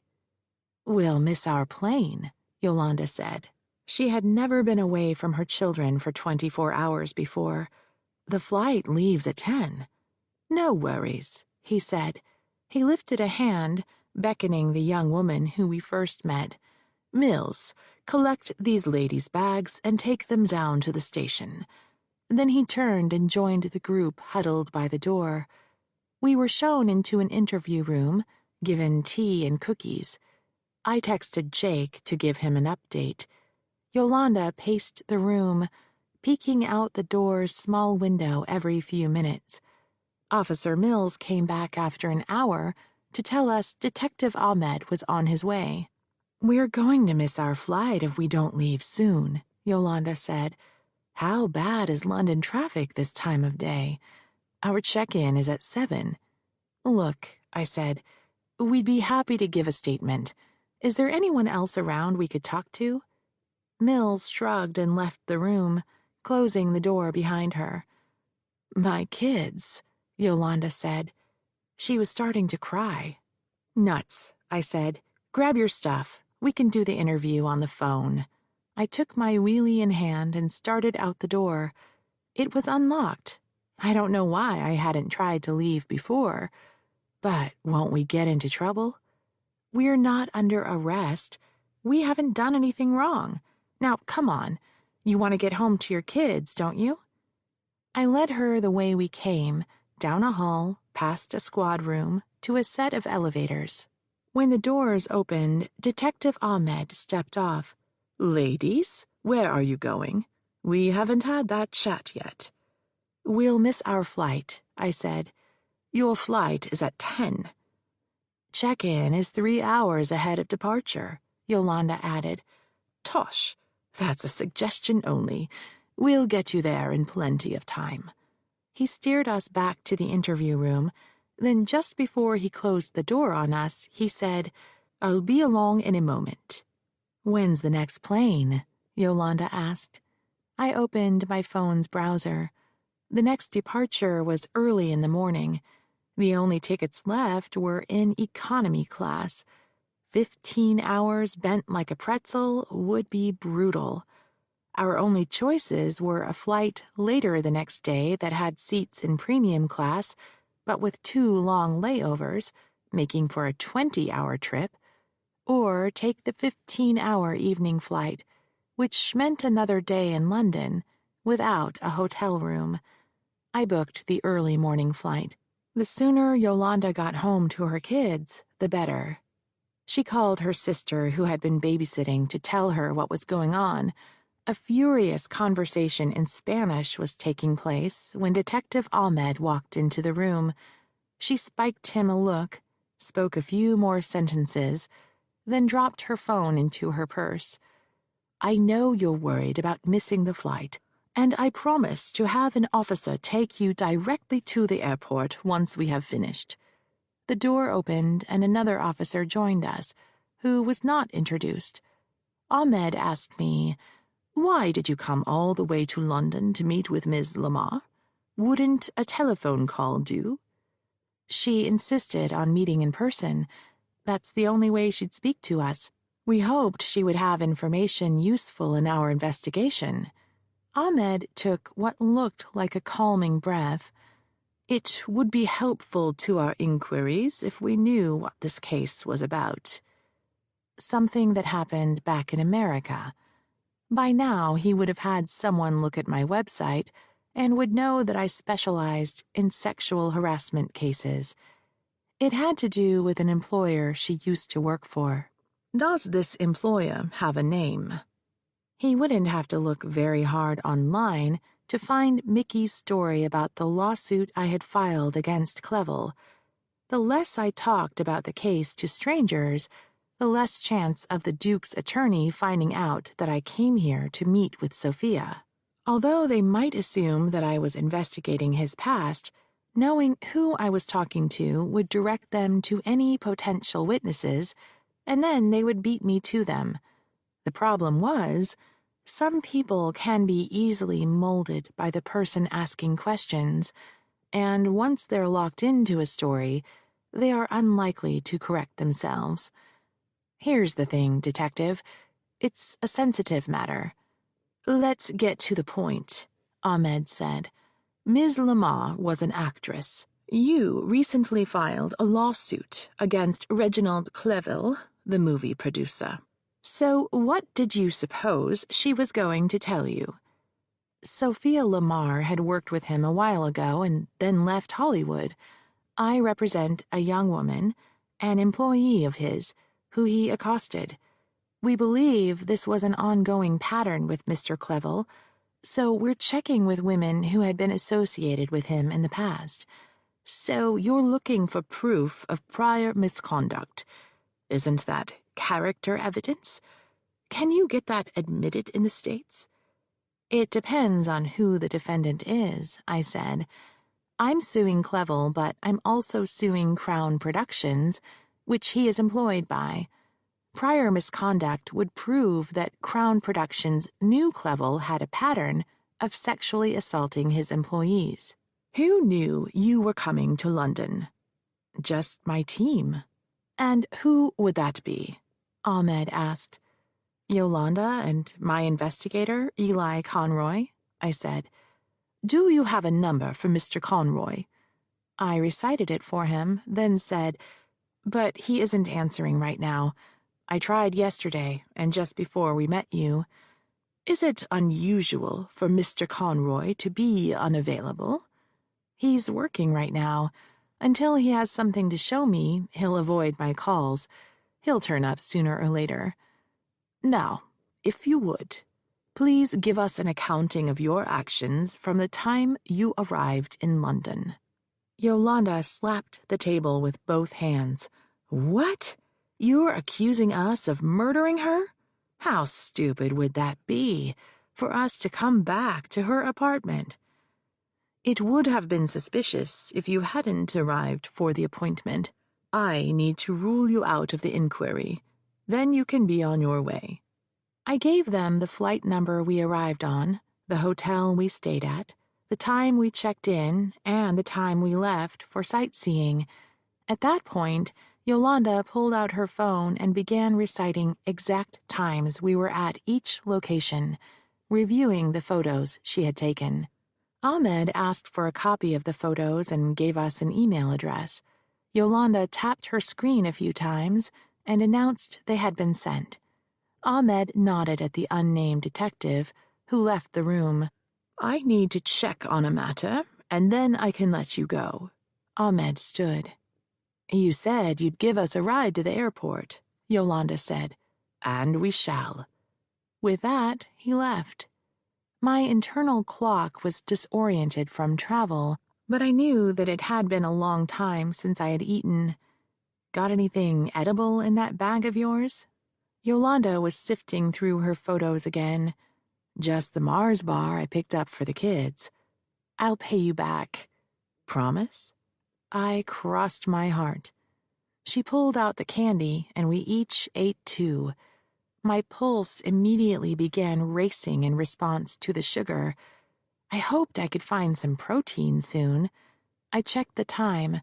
If Ahmed was right, we might still make the flight. An hour later, during which time Yolanda had several conversations with her kids and sister in Spanish, and Jake and I had exchanged texts, Ahmed rolled in with Officer Mills behind him. "Very well, ladies. I'll need your contact information, and then I'll have everything I need for the time being. We've checked our surveillance cameras, and you're free to go. Mills here will drive you to Heathrow." We made it to the airport and were standing in security in time to hear the first call for our flight. "All I want is to go home," Yolanda said. "This trip has been horrible. Do you think it's our fault Sophia was—" She broke off and looked around to see if anyone was listening. "Maybe he, you know who, found out we were coming here, and then he sent those 2 guys to follow us around. They knew we were going to meet her, and they got to her first. But they kept following us around, thinking maybe we were going to talk to someone else they didn't know about. Did you ever think about that?" Chapter 13. After clearing security, we went to the ladies' room. I wanted to call Jake to tell him we were waiting to board, and to make sure he would pick us up. When I pulled out my phone, I saw that it was dead. "Can I borrow your cell?" "Sure," Yolanda said. She handed the phone over, then went into a stall. Jake's number rolled over to voicemail. I left a short message. "Say hi for me," Yolanda called. "Yolanda says hi. See you soon." With that, I hung up and dropped the phone into my purse. On our way to the Virgin Air Lounge, Yolanda dragged me into yet another gift shop. We were both pulling wheeled carry-ons with our purses stacked on top. I was scanning the paperbacks as Yolanda stood in line to buy replacement Mars bars for her kids when I heard her voice raised. "Where's my bag?" A group of people stared at her. "My bag is gone." She searched the floor around her. "Has anyone seen my bag? It's purple." The new tote was gone. "I just put it down for a minute," she called over to me, "so I could pay for these." She was holding her open wallet in one hand and a clutch of candy bars in the other. The onlookers, obviously anxious for her to complete her transaction, said they hadn't seen anything. I gave the cashier my credit card to complete the sale. A horrible thought struck me. Where's your boarding pass? In the pocket of my suitcase, with my passport. The wheelie was on the floor next to her. But my phone, with all my pictures. I have it. I rummaged in my purse. I accidentally kept it. Yolanda grabbed my sleeve and leaned in. It's them. They took my bag. I just know it. Who? Those guys who followed us all over London. If there were two thugs, it was highly unlikely they'd wait while we were in the police station, then follow us to the airport. You would have recognized them if they got close enough to steal your purse. Maybe there was a third one I didn't notice, or they paid some kid to do it. I'd tried to be gentle, but that was not my natural mode, and I was out of patience. Assuming, for purposes of argument, that two big blonde men flew with us from San Francisco, followed us around London, and were involved in murdering Sophia Lamar, why would these guys want your purple purse? Because they thought I had taken pictures of them on my phone, and it was in the purse. They didn't know you had it. That made sense. Maybe you're right. I know I am. You'll see. We arrived at San Francisco International in the late morning. Jake met us at the airport, driving his old brown Jeep. He had cleaned out the debris from various fishing, camping, and ski trips, but it still smelled like the outdoors. I rode in front beside Jake with Yolanda in the back seat. As soon as he pulled away from the curb, he said, "Did the cops tell you anything about Sophia?" "Murdered, that's all I know. They didn't give us the exact time other than the evening before our appointment. Nothing about who, how, or why." "But they don't suspect you, right?" I waited to answer while he negotiated the freeway on-ramp and lined up for the junction so we could drop Yolanda off in Daly City. No way. London is covered in wall-to-wall surveillance. They checked it before they let us go. We went to our rooms after we arrived and stayed there until the following morning, all during the time period they said she was killed. He visibly relaxed. "Who do you think did it?" "Clevel," Yolanda said before I could answer. "It couldn't have been him," Jake said. "He was at a political fundraiser hosted by your father at the mansion Friday night. It's all over the net." "You're keeping an eye on Reginald Clevel?" I asked. He gave me a meaningful look. "I couldn't tell you if I was." He was serious this time, not like that night in my loft. He was investigating Clevel. "Did you tell him about the goons?" Yolanda asked. Jake risked a glance at me. "What goons?" "Yolanda thinks we were followed in London. Her head was between ours now, and my brand new purple toad got stolen in the airport." "Why would someone steal your bag?" Yolanda poked me in the shoulder. "Because that's where my cell phone should have been, the one I used to take photos of the goons following us. But I gave it to Maureen and she dropped it in her purse." She poked Jake's shoulder. "We got him."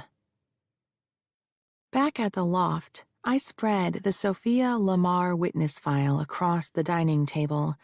My laptop was open, humming away. Germaine Greer leapt up and sprawled across my keyboard. I shuffled to the next chair and left her to it. I wasn't certain that Clevel had Sophia murdered to prevent our interview, but it was the easiest theory to rule out, so I grabbed a legal pad and wrote out a list of everyone who knew we were going to London.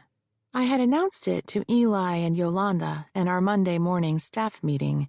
That afternoon, Yolanda had called Philippa, Sophia's assistant, to tie down the day and time of our appointment. Jake knew, of course. I assumed Yolanda's family knew. She still had 2 teenagers at home. It was unlikely that anyone in her circle had ties to Clevel and would have tipped him off. What if Sophia called Clevel? I wondered aloud. What if she wanted permission to talk to us first? Jake handed me a glass of beer, then headed back into the kitchen to check on his bouillabaisse. He gave the pot a stir, then said, "Give it a break, Red. There's nothing you can do. You don't have the resources the police have." Don't you think it's a strange coincidence that she agreed to talk to us, and then she's murdered the night before our appointment? I don't care if Clevel has an alibi. Come to think of it, his having an alibi is suspicious. Since I filed suit, the only real-time reporting on his whereabouts was the very night she was murdered. So you think he had an actress who used to work for him murdered because of a movie he's planning to make now? Because of a multi-million-dollar venture that might collapse if Josephine's case goes forward. That's what Ian Napier said in our last hearing. The cat rose from my keyboard and casually walked across my notes, scattering them. I picked her up and gingerly set her on the floor. And then there's Josephine. I called her with an update just before we left. If someone hacked into her phone to get the selfies, they could have bugged it. Maybe she told her family and Clevel's guys listened to the conversation. You don't have any proof her phone was hacked. For all you know, her boyfriend gave the photos to Clevel. Or he gave it to a dozen of his best friends who sent them all around the world. Or he could have posted them online. Revenge porn. If he had posted the selfies, Eli would have picked it up.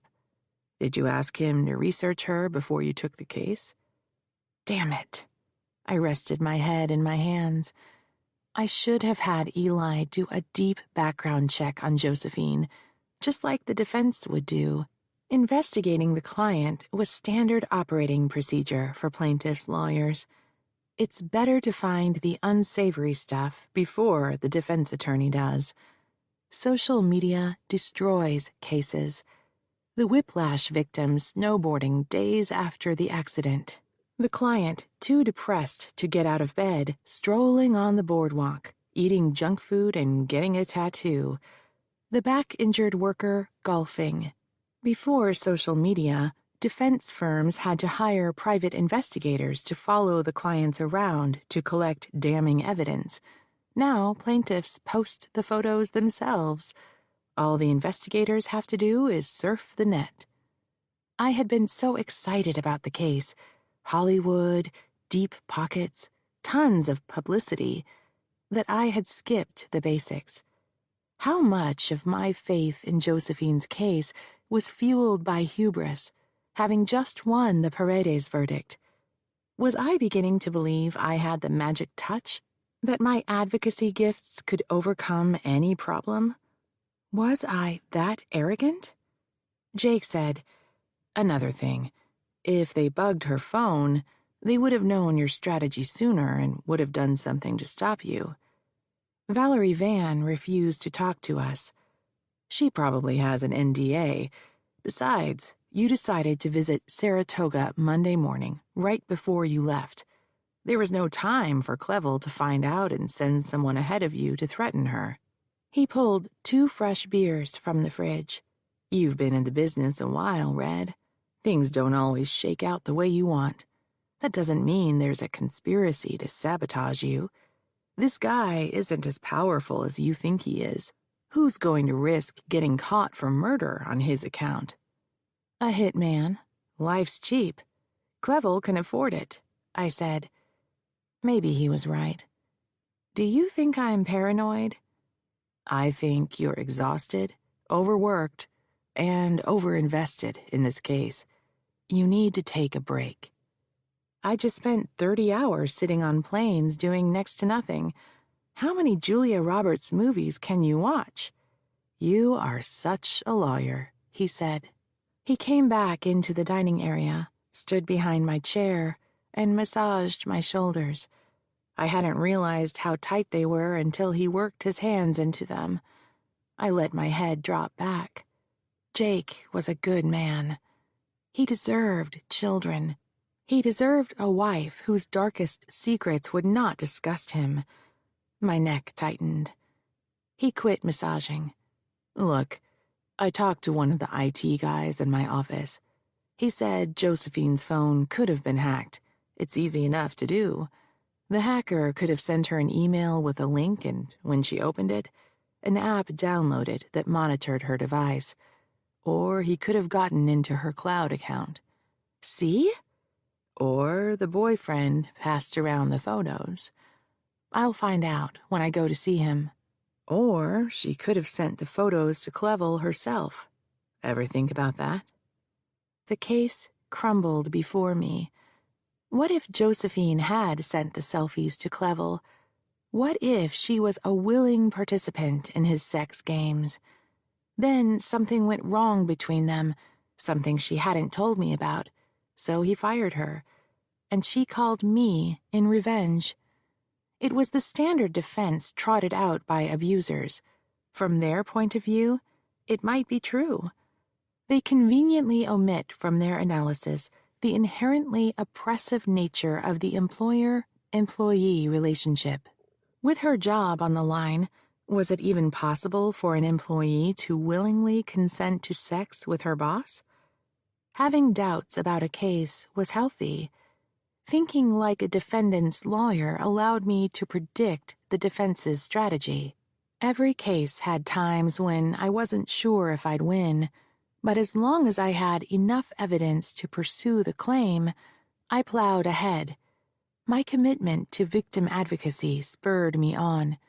When all the evidence was in, and the whole story was told, the jury would decide.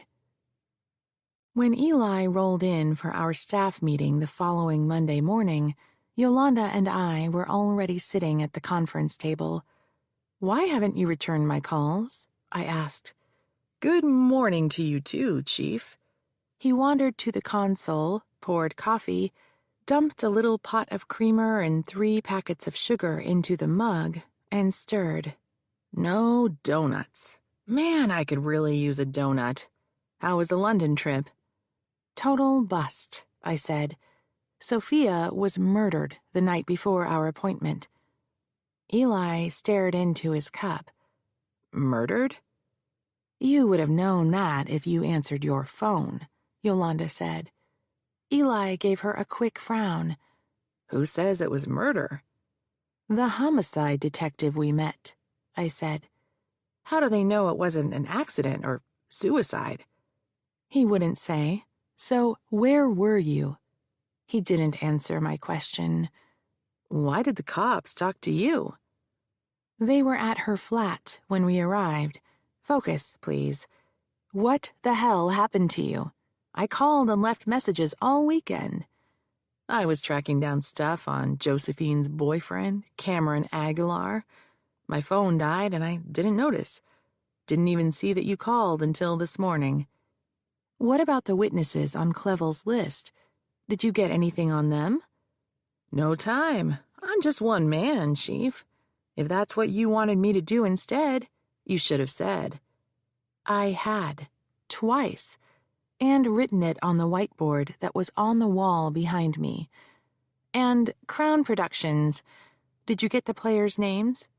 "No time, like I said." Yolanda picked up her pen, poised to take notes. "Where do we go from here?" "Josephine's deposition will be rescheduled," I said. "Before I agree to the date, I want to see if we have grounds to get a protective order against using the selfies. To do that, I need to talk to Cameron Aguilar to make sure he didn't give them to Clevel. If he didn't, there's a chance they were stolen from her phone." Eli snorted. "High-level espionage for a he-said-she-said case. More like she sent them to Clevel herself." Yolanda threw her pen down. "You can't believe that." "Don't get your panties in a bunch. I'm just playing devil's advocate." I went on as if I hadn't heard them. "If we can establish the boyfriend didn't share them with anyone, her phone must have been hacked. I can file a motion for protective order against Clevel using stolen evidence before we resume Josephine's deposition. I need the deep background on this Aguilar guy before I go down there to talk to him. Eli, you think you can get that to me by end of Tuesday? I'll fly down Wednesday. Eli left the office, promising to have the research on my desk no later than close of business, a day early. I went back to my office and began surfing through the hundreds of emails that had come in while we were in London. I ran across a message with the subject all in caps and 5 exclamation points. Warning! I was about to delete it when my eye caught the word Clevel in the body of the email. It read, "Drop the case against Reginald Clevel if you know what's good for you. Signed, a friend." Crank mail. And whoever the friend was, they'd misspelled Reginald. The case had hit the news and was drawing out every opinionated person with a Wi-Fi connection. I had just moved it into my junk folder when Yolanda appeared in the doorway, a sheet of paper in hand. She had that stern look on her face. "What?" I asked. She dropped the document on the desk and came around to read over my shoulder. "Dear Lady Lawyer, you been talking to the wrong people. You don't know what you're, misspelled, getting yourself into. Drop the case against Reginald Clevel before bad things happen. A friend." At least the misspelling was consistent. "Where's the envelope?" Yolanda handed it to me. It had no return address, no postmark. The address was typed, as had been the letter. Someone must have slipped it through the mail slot while we were in London. "Who sent it?" Yolanda asked. "Cranks," I said. I didn't tell her about the email. She was upset enough. It could be anyone. "How can you be so sure that Clevel didn't send it? He would have spelled his own name correctly. Think about it. It's got to be someone in San Francisco who's mad that the production was stopped." "You didn't stop the production. What is true doesn't matter. What matters is what people think is true. Clevel is telling everyone he can't make his movie here now because the lawsuit means that investors are withdrawing. He might move it to Vancouver or even make it in a Hollywood back lot. From the public's point of view, it all comes back to Josephine's case. The tradespeople are counting on the work. Locals were hoping to get cast as extras. The hotels and restaurants expected that the Hollywood people would spend lots of money, not to mention the free tourism advertising. And you know this how? Mickey Wong has been doing a series of stories about the case. Here's the thing about justice, Yolanda. People are exploited because of money and power. The first thing bad guys do when you try to right a wrong is threaten. If I'm going to be afraid of the rich and powerful, then I can't fight for victims. We've had unpopular cases before. What would you have me do? Just be careful. First, Sophia was murdered. Now this. That's all I'm saying. Chapter 14. I kept looking over my shoulder during the trip to Southern California, unnerved by Yolanda's warning. The other passengers were tired business travelers, some preoccupied with devices, while others slumped in their chairs as they spoke into Bluetooth headsets. The men hauled leather bags, the women stylish totes. Much of the same group accompanied me on the shuttle to the rental car companies. While I stood in line, Yolanda texted me, wanting to know if I saw anyone suspicious. I truthfully reported not a big blonde thug in sight. Any one of my fellow travelers could have been a private investigator. I wouldn't know.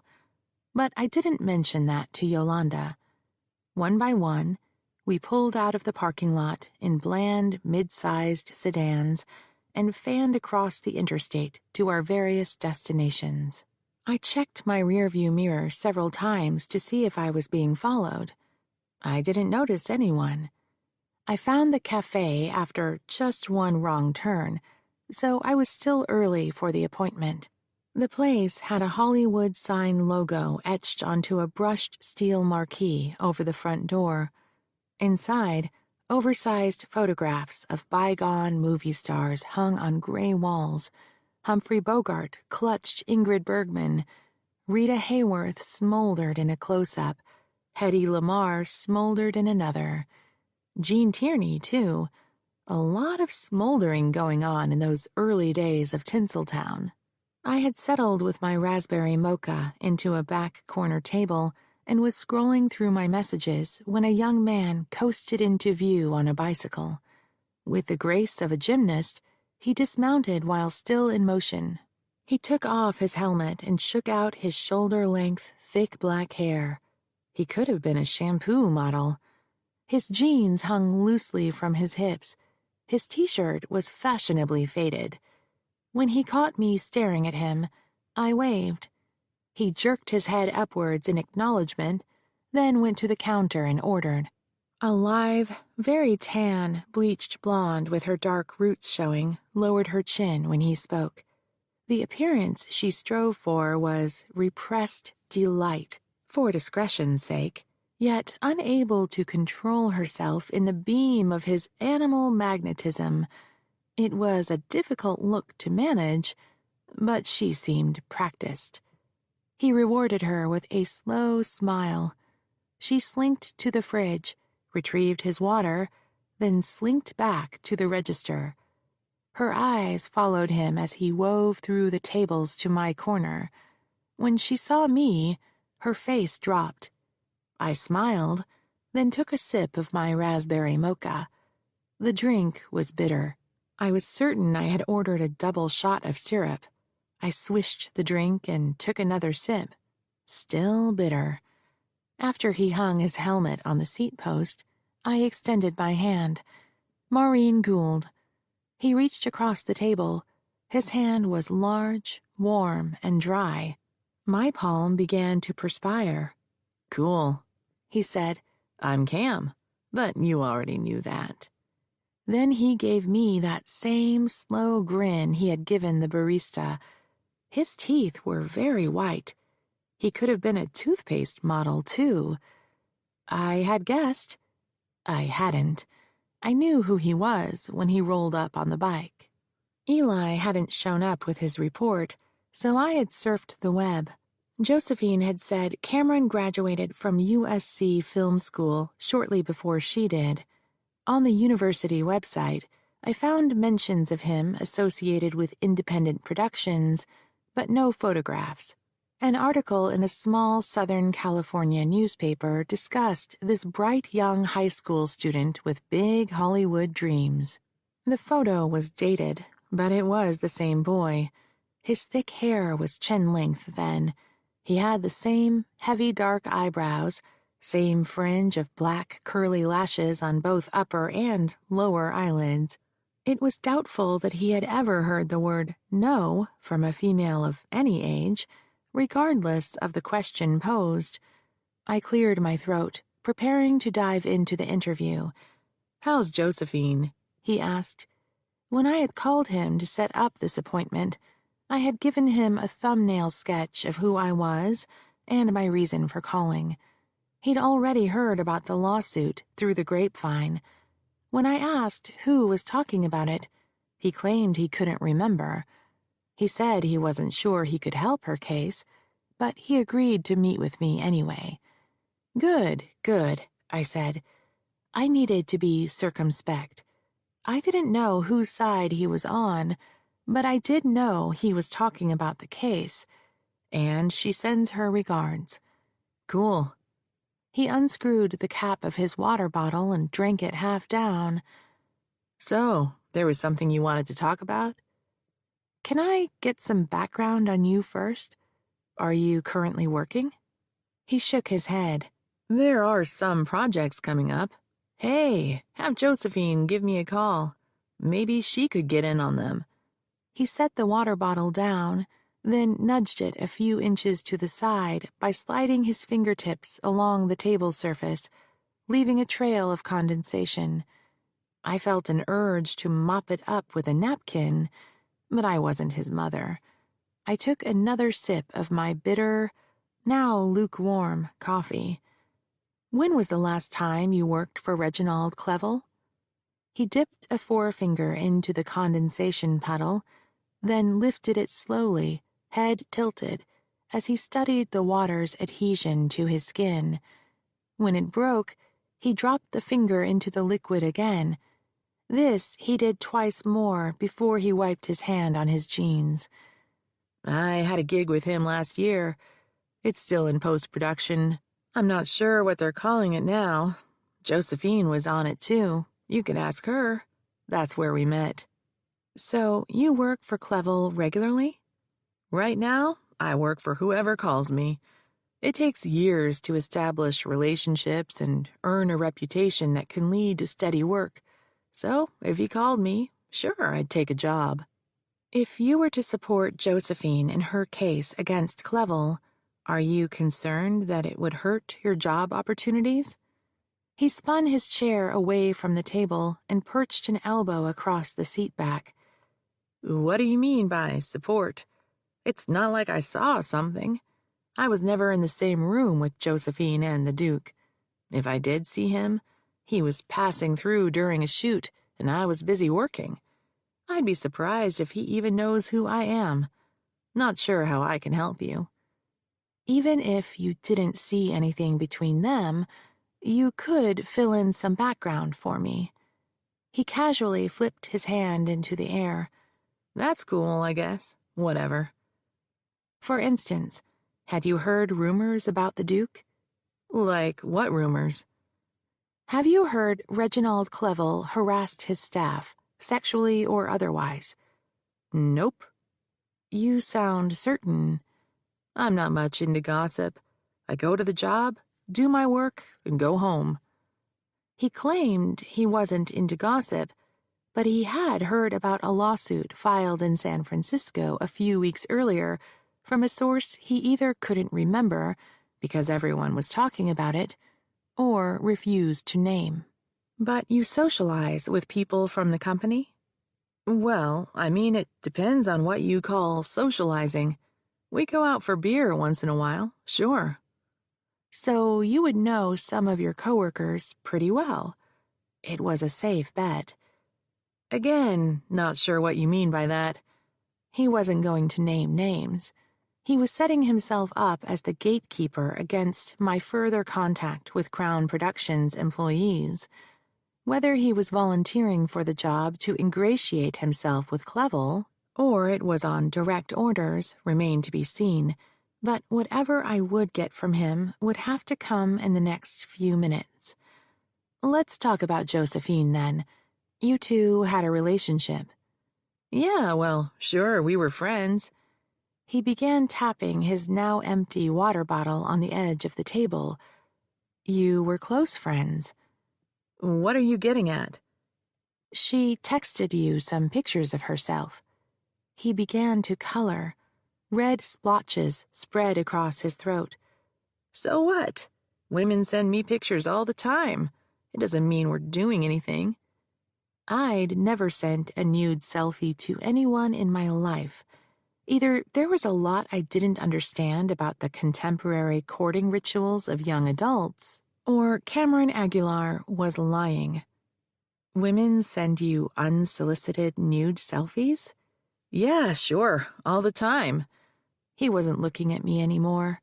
He was staring at a smoldering Marlene Dietrich hanging on the opposite wall. Did Josephine send you these photographs unsolicited? Hey, maybe you should ask her. He began to push himself to a stand. You know what? I've got somewhere to be. Wait. I placed a hand on his arm to stop him. I just have one more question. That lecherous smile spread across his face, and he sat back down. Did you share these photos with anyone? Yeah, right. Like that's going to happen. What do you think I'd do? Sit around the steam room with a bunch of Neanderthals drooling over pictures of naked girls? You got me mistaken for someone else. That's not who I am. Then who are you? He shrugged. Someone girls can trust. This time, when he stood, he tossed the water bottle across the room in a perfect arc, sinking it into a plastic recycle can. One more question, I said. That's what you said a minute ago. I lied. Are you willing to sign a statement that you never shared these photos? He gave me an indulgent look. Leave me out of this, okay? I don't want to get involved. Tell Josephine, good luck. Stacks of paper towered on my mother's bedroom floor. Bills, letters, contracts, warranties, and receipts. The detritus of her life I had unearthed during my search of the mansion.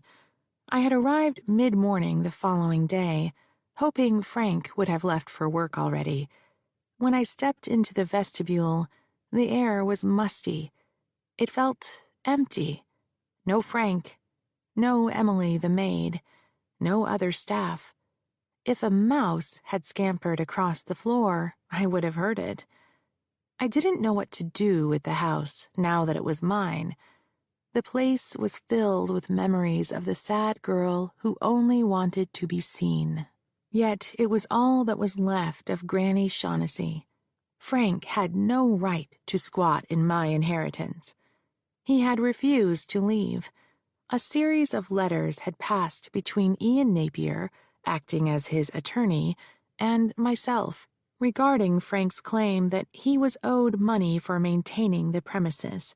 He insisted that the mansion should be sold and the proceeds divided equitably, whatever that meant, arguing that he was entitled to at least half. Figuring my response would one day be filed as an exhibit in a lawsuit and read by a judge, I was circumspect. I would be happy to entertain his offer once he provided the documents supporting his claim. In the next letter, Frank offered to vacate if I paid him an unspecified sum of money.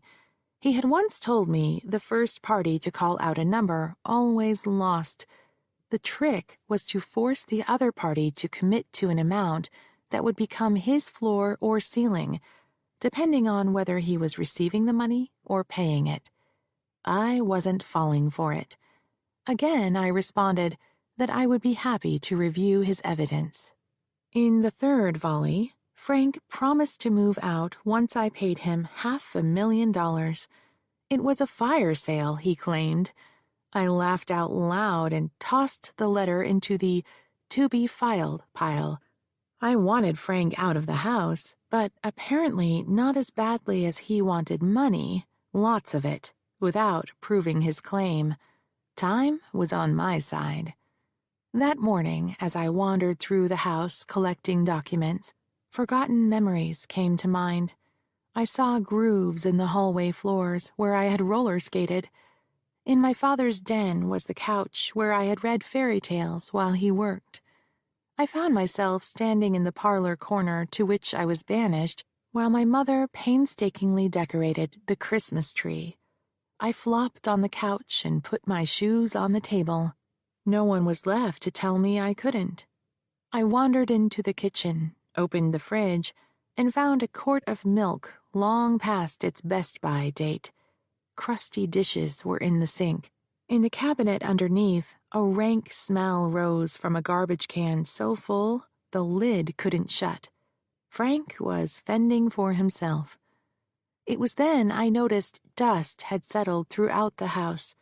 A soft gray layer blurred the tables and the bookcases, the picture frames and the windowsills.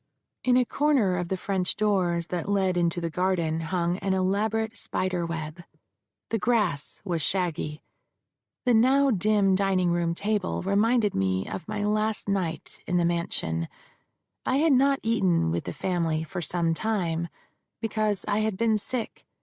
That evening, I was in bed, dozing, when the maid knocked on the door. I knew it was around dinner time because I had smelled food cooking earlier. "Come in," I called. She softly opened the door and closed it behind her again. I've been sent to bring you downstairs. I'm not hungry, I said. She shook her head. Dinner was cleared away an hour ago. They want to speak with you. I pushed myself up. What about? Without answering, she pulled a robe from the closet and held it up for me. When the maid led me into the dining room, my mother was sitting at her end of the table. Frank was facing the liquor decanters on the buffet, his back to me. He was pouring himself a drink. The maid disappeared. My mother pointed at a chair. I sat. Her hands were folded on the dining room table, the surface so shiny that an image of her was reflected on the surface. A decision has been made. You're going to boarding school. The news thrilled me. Boarding school, like in the movies. Switzerland, perhaps, where I would learn how to ski downhill and jump horses. On holiday, I would visit my new friends' British estates. There would be parties where I would giggle and twitter in flawless French with the other girls about their handsome, aristocratic brothers. When do I leave? Tomorrow. But, I said, I had clothes to buy, and I needed a passport, and I wanted to say goodbye to my teachers. It was then she faced me. Her expression, filled with emotions I could not identify, told me she would brook no further discussion. Later, I imagined she had felt anger and sadness. As an adult, I tried to convince myself she must have also felt guilt. During the entire audience, Frank never turned around. He never looked at me. I stood now inside the doorway of my mother's room, surveying the paper towers. Where to start? I needed to know whether any bills or taxes were due, the state of the household finances, and where the bank accounts were kept. I needed the homeowner's policy to make sure the structure and contents were adequately insured. Most importantly, I needed to find the paper trail that would show who had paid for the upkeep in order to see if Frank had a claim. The documents were so numerous that my sorting system was useless. It didn't matter where I started. I needed coffee. I made my way back to the door. I wasn't expecting to find you here, Frank said. I hadn't heard him come in. It is my house. He moved into the doorway, blocking my exit, and scanned the chaos. Any lawyer would see that I was looking for evidence. Perhaps this is a task best left to an accountant. I could have my staff box up this mess and we'll send it out to someone. Someone mutually agreeable, of course. I'm the personal representative. I'll handle it. It was unfair of her to saddle you with that responsibility. I've handled the household accounts since we were married. It simply makes sense that I should wind up the estate. She wanted me to do it, and that's how it's going to be, Frank. He took another step toward me. What happened, Maureen? Why are you being this way? He studied me, first my hair, then my ears, chin, and settled on my mouth. When you were little, you were Daddy's little girl. He slipped his hands into his pockets. You're grown now, I know that. Married or divorced, is it? Nothing needs to change between us. You'll always be my little girl. Bourbon was on his breath. He weaved subtly as he looked down upon me. I didn't remember Frank being a morning drinker, but would I have noticed? I was a child when I last lived in the house. Children miss so much. My parents had often hosted cocktail parties. The guests arrived in the early evening, ladies in cocktail dresses, men in suits. Long before the party started, I would have been sent to my room, having been told that children were seen but not heard. When I was bored, I would sneak to the top of the stairs to watch the grown-ups, hoping to be seen by one of my mother's nicer friends. Sooner or later, I would be spotted, and a kindly matron would call me down to join the party. I would skip down the stairs and curtsy when introduced, as I had been taught, invoking praise from the ladies. One night, a man asked me what I wanted to be when I grew up. Quickly, I answered, "A judge, just like my grandfather." I can still remember the laughter. "Come on, little girl," one man said. "Don't you want to do commercial transactions like your daddy? The pay is much better." "It's not about money," I said. "It's about justice." I was 14 years old. When I wasn't reading Nancy Drew, I read books about court cases. My heroes were Atticus Finch, Clarence Darrow, and Thurgood Marshall. I believed that judges held real power. I imagined that my grandfather had been a fair and kind judge and had made positive impacts on people's lives. I wanted to be like my image of him. Drunk by then, the men guffawed. I knew I had said something wrong, but I didn't understand the joke. Heat rose to my cheeks. I was certain they could see me blushing. "Better to keep an eye on that one, Frank. She might put you in jail." I remember my father's face, stiff muscles twitching as he tried to smile. He clamped a hand on my shoulder so hard it hurt. "To bed, now." A long time passed while I lay in the dark, listening to the waves of laughter from downstairs. I must have drifted to sleep because I was suddenly aware the door was open. My father stood on the threshold, silhouetted in gauzy light. He closed the door. I came up to say good night. Chapter 15. "Where's the Diego Rivera?" I asked, not giving ground, cramped as we were in the bedroom entry. "What are you talking about?"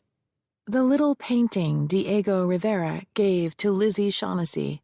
It goes with the house. The house and all its contents are mine. You said so yourself. It hung beside Mother's bed, and now it's gone. She said you had sent it out for cleaning. That was weeks ago. It should be back by now." "Oh, that." He waved a hand in dismissal. "There were condition issues and repairs had to be made, so it took longer than expected. With the sudden decline in your mother's health, then the funeral, I lost track. I'm sure you understand." He walked away. "Tell me where it is. I'll go pick it up." He reeled back around. "Is that all you care about? That little painting? The house is in shambles. It's falling apart.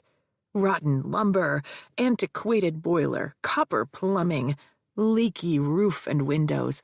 All these things need to be replaced. A complete renovation would cost millions. You can't afford it. Neither can I.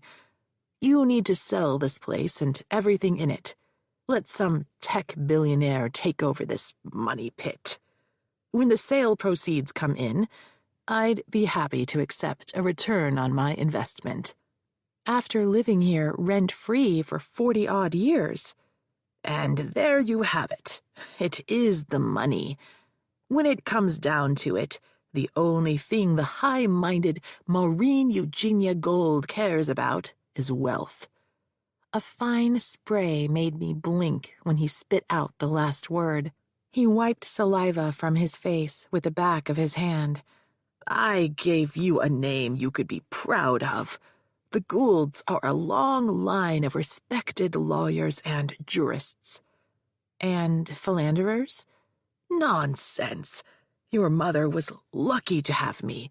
I legitimized her in that shanty Irish family of hers. They got rich exploiting immigrant labor. Proud of that, are you? How many coolies suffered to fill the Shaughnessy coffers? And that tramp, Lizzie Shaughnessy, what a nightmare. My family told me not to marry your mother, begged me, but I was blinded by Her money. He slapped me. The momentum pulled him off balance, and he threw a hand up against the door jamb to steady himself. I didn't move. My face burned where it had been struck. I felt tears well. I didn't want him to see me cry, even if they were tears of anger instead of pain, but I would not hide my feelings any more. "Show some respect, Maureen." He walked away stiffly. The front door slammed. His Jaguar roared. I was still standing in the same place as his Jag faded into traffic.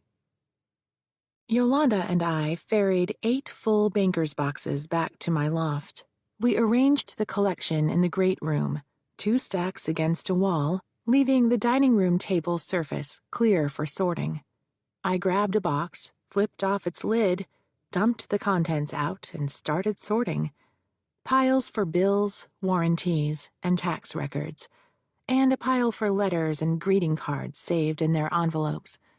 My mother had pen pals throughout her life, mostly distant cousins and girlhood friends who had moved away. Some postmarks had faded with age, but the stamps had cost 4 cents. More recent letters were tied up with a pink ribbon, the envelopes written in a neat longhand. Return address, Q. Brennan. They had been postmarked within the last year. I argued with myself about reading my mother's personal correspondence. I had yearned for closeness to her, to know what she regarded as important, what she thought and felt. Although she had not penned these letters, they were sent in response to something she had written. I decided to set the mail aside and let the dilemma work itself out in the back of my mind while I attended to more pressing matters. Invoices recorded work on the house since it had been built, receipts from plumbers, bricklayers, glass companies, electricians, and landscapers. I even found the garden plans that had been drawn and redrawn through the decades, including the one my mother had commissioned. I searched for the bank accounts. My mother had inherited a pile of money along with the house. She was fortunate, she had often said, that she married a lawyer to handle all the paperwork. And apparently he had, as those papers were gone. He must have kept them at his office. Those records would prove whose money had supported the mansion. I opened the hallway closet and stacked my boxes on the floor. As I straightened, Germaine Greer slithered past me on her way to the great room. I heard the front door open. "There you are, cat," Jake said. Loud purring ensued. I walked out of the hall and found Jake squatting, petting the cat. He had dropped his briefcase on the floor. "Hi," I said. "Hey, Red. Didn't expect to see you here."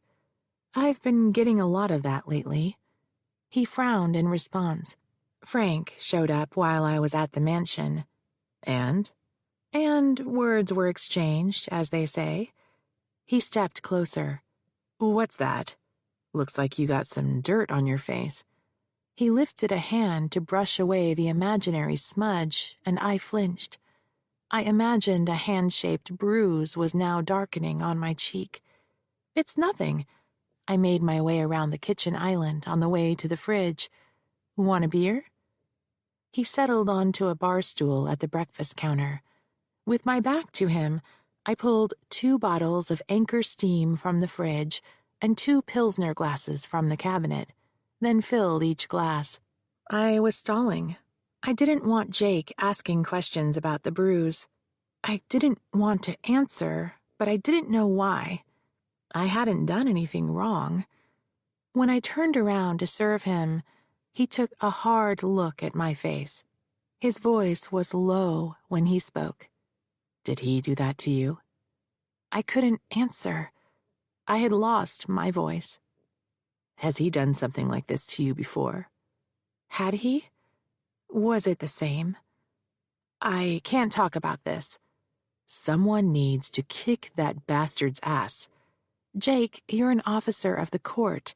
You can't go around beating up people." "Fine. We'll file charges. A man never strikes a woman. I don't care how pissed off he is. I don't care what she did. I knew how criminal law worked. If Jake called the police, they would interview Frank, and he would deny he had slapped me. Charges would or would not be filed, depending on the caprice of the deputy prosecutor who reviewed the case. Regardless, the story would be out. If the case went the distance, I would have to testify at trial where a jury would decide who was telling the truth, me or my father. Without witnesses, it would be my word against his. I can't. You can't what? Press charges? What he did was wrong, Maureen. You can't let him get away with it. What are you afraid of? I've seen the scars on your arms. I know what they mean. The most common reason kids hurt themselves. Don't recite journal papers to me, Jacob Kuhn. I'm not your juror. Prosecutors were trained in psychology, so they could understand why victims sometimes refused to testify or recanted. Training inoculated them against the "she had it coming" mindset and taught them how to approach victims in a sensitive manner so as to better shepherd them through the system. I took my beer, walked down the hall to the master suite, and began the shower. He followed a few minutes later, stopping on the other side of the bedroom wall. We're still married. I'm not the one who moved out. I was wrong, and I'm sorry. I want to be your husband for the rest of my life. Love, honor, and support. That's what we wrote into our vows. I stepped into the shower. Maureen, I'm not an idiot. You're different when you're around him. Did you know that? It's like I lose you every time you see him, and it takes days for you to come back to me. I want to make everything all right for you. I want you to trust me. But you keep throwing up these walls. You've locked me out of your life. I couldn't tell him. The barrier that had built up between us was more bearable than admitting Jake into the secret. If he knew, there would be 3 people in our marriage: Jake, Frank, and me. When I was a child, I had craved oneness with Frank. I didn't know why the time we spent together was not to be spoken of, but I understood that my mother was shut out of our relationship. I was glad she was. I wanted him to myself. After the rape, I believed it was my fault. What had I done that made Frank do that to me? Intellectually, I knew that this was the source of my shame. I also knew that I had been groomed and had no way of knowing what to expect. Still, I couldn't forgive myself, and I couldn't share the secret with Jake. I was too afraid of what I would see in his eyes once he knew. Through the shower door, I could see a blurred image of Jake. Facing away from me, he reached for my cosmetic jars one at a time, examined them, and then replaced them in the exact spots where they had been. Mist curled up around me, the glass door sweated, and his image was gone. I stayed in the shower until the water ran cold. When I stepped into the empty bathroom, I heard him putter in the kitchen. The fridge door opened and closed. Pans rattled on the stovetop. That night, we ate dinner in silence. Over the next several days, I sorted my mother's papers on the dining room table, creating separate piles for household expenses, insurance appraisals, and property taxes. Her personal correspondence I put back into a box. Someday I might want to read them, but now it was too soon. I had thought all the banking records were missing, but I was wrong. Old-style ledger books from decades ago had been saved, showing my mother had inherited $2 million along with the house. Payments were made, yet the amount kept growing with accrued interest. The entries abruptly stopped a few years after my parents' marriage. She had also saved the bank statements, which corresponded precisely to the ledger. I suspected that the monies had been moved to another account. I called the bank, identified myself as the personal representative of her estate, and was eventually put through to Mr. Walsh, an old friend of my parents. I didn't have a chance to speak to you after the funeral, but I wanted to tell you how sorry all of us at the bank are to hear of your mother's passing. It would have been years since my mother had visited the bank personally, and I suspected that anyone she had known had already died, but I thanked him. To what do I owe the pleasure of this call? My mother appointed me her personal representative, and I need to pull together an accounting for the courts. I understand. We deal with this from time to time. So I need to have access to the household accounts. I found a ledger and statements from years ago, but nothing from the past 20 years plus. Yes, I see. I assumed the accounts were with your bank. They were? Were? Several years ago, your father decided to invest those funds. He felt that simple passbook interest rates weren't yielding a sufficient return, so he moved the money to an investment firm. He paused. Or so I was told. When was that? Back in the roaring 80s.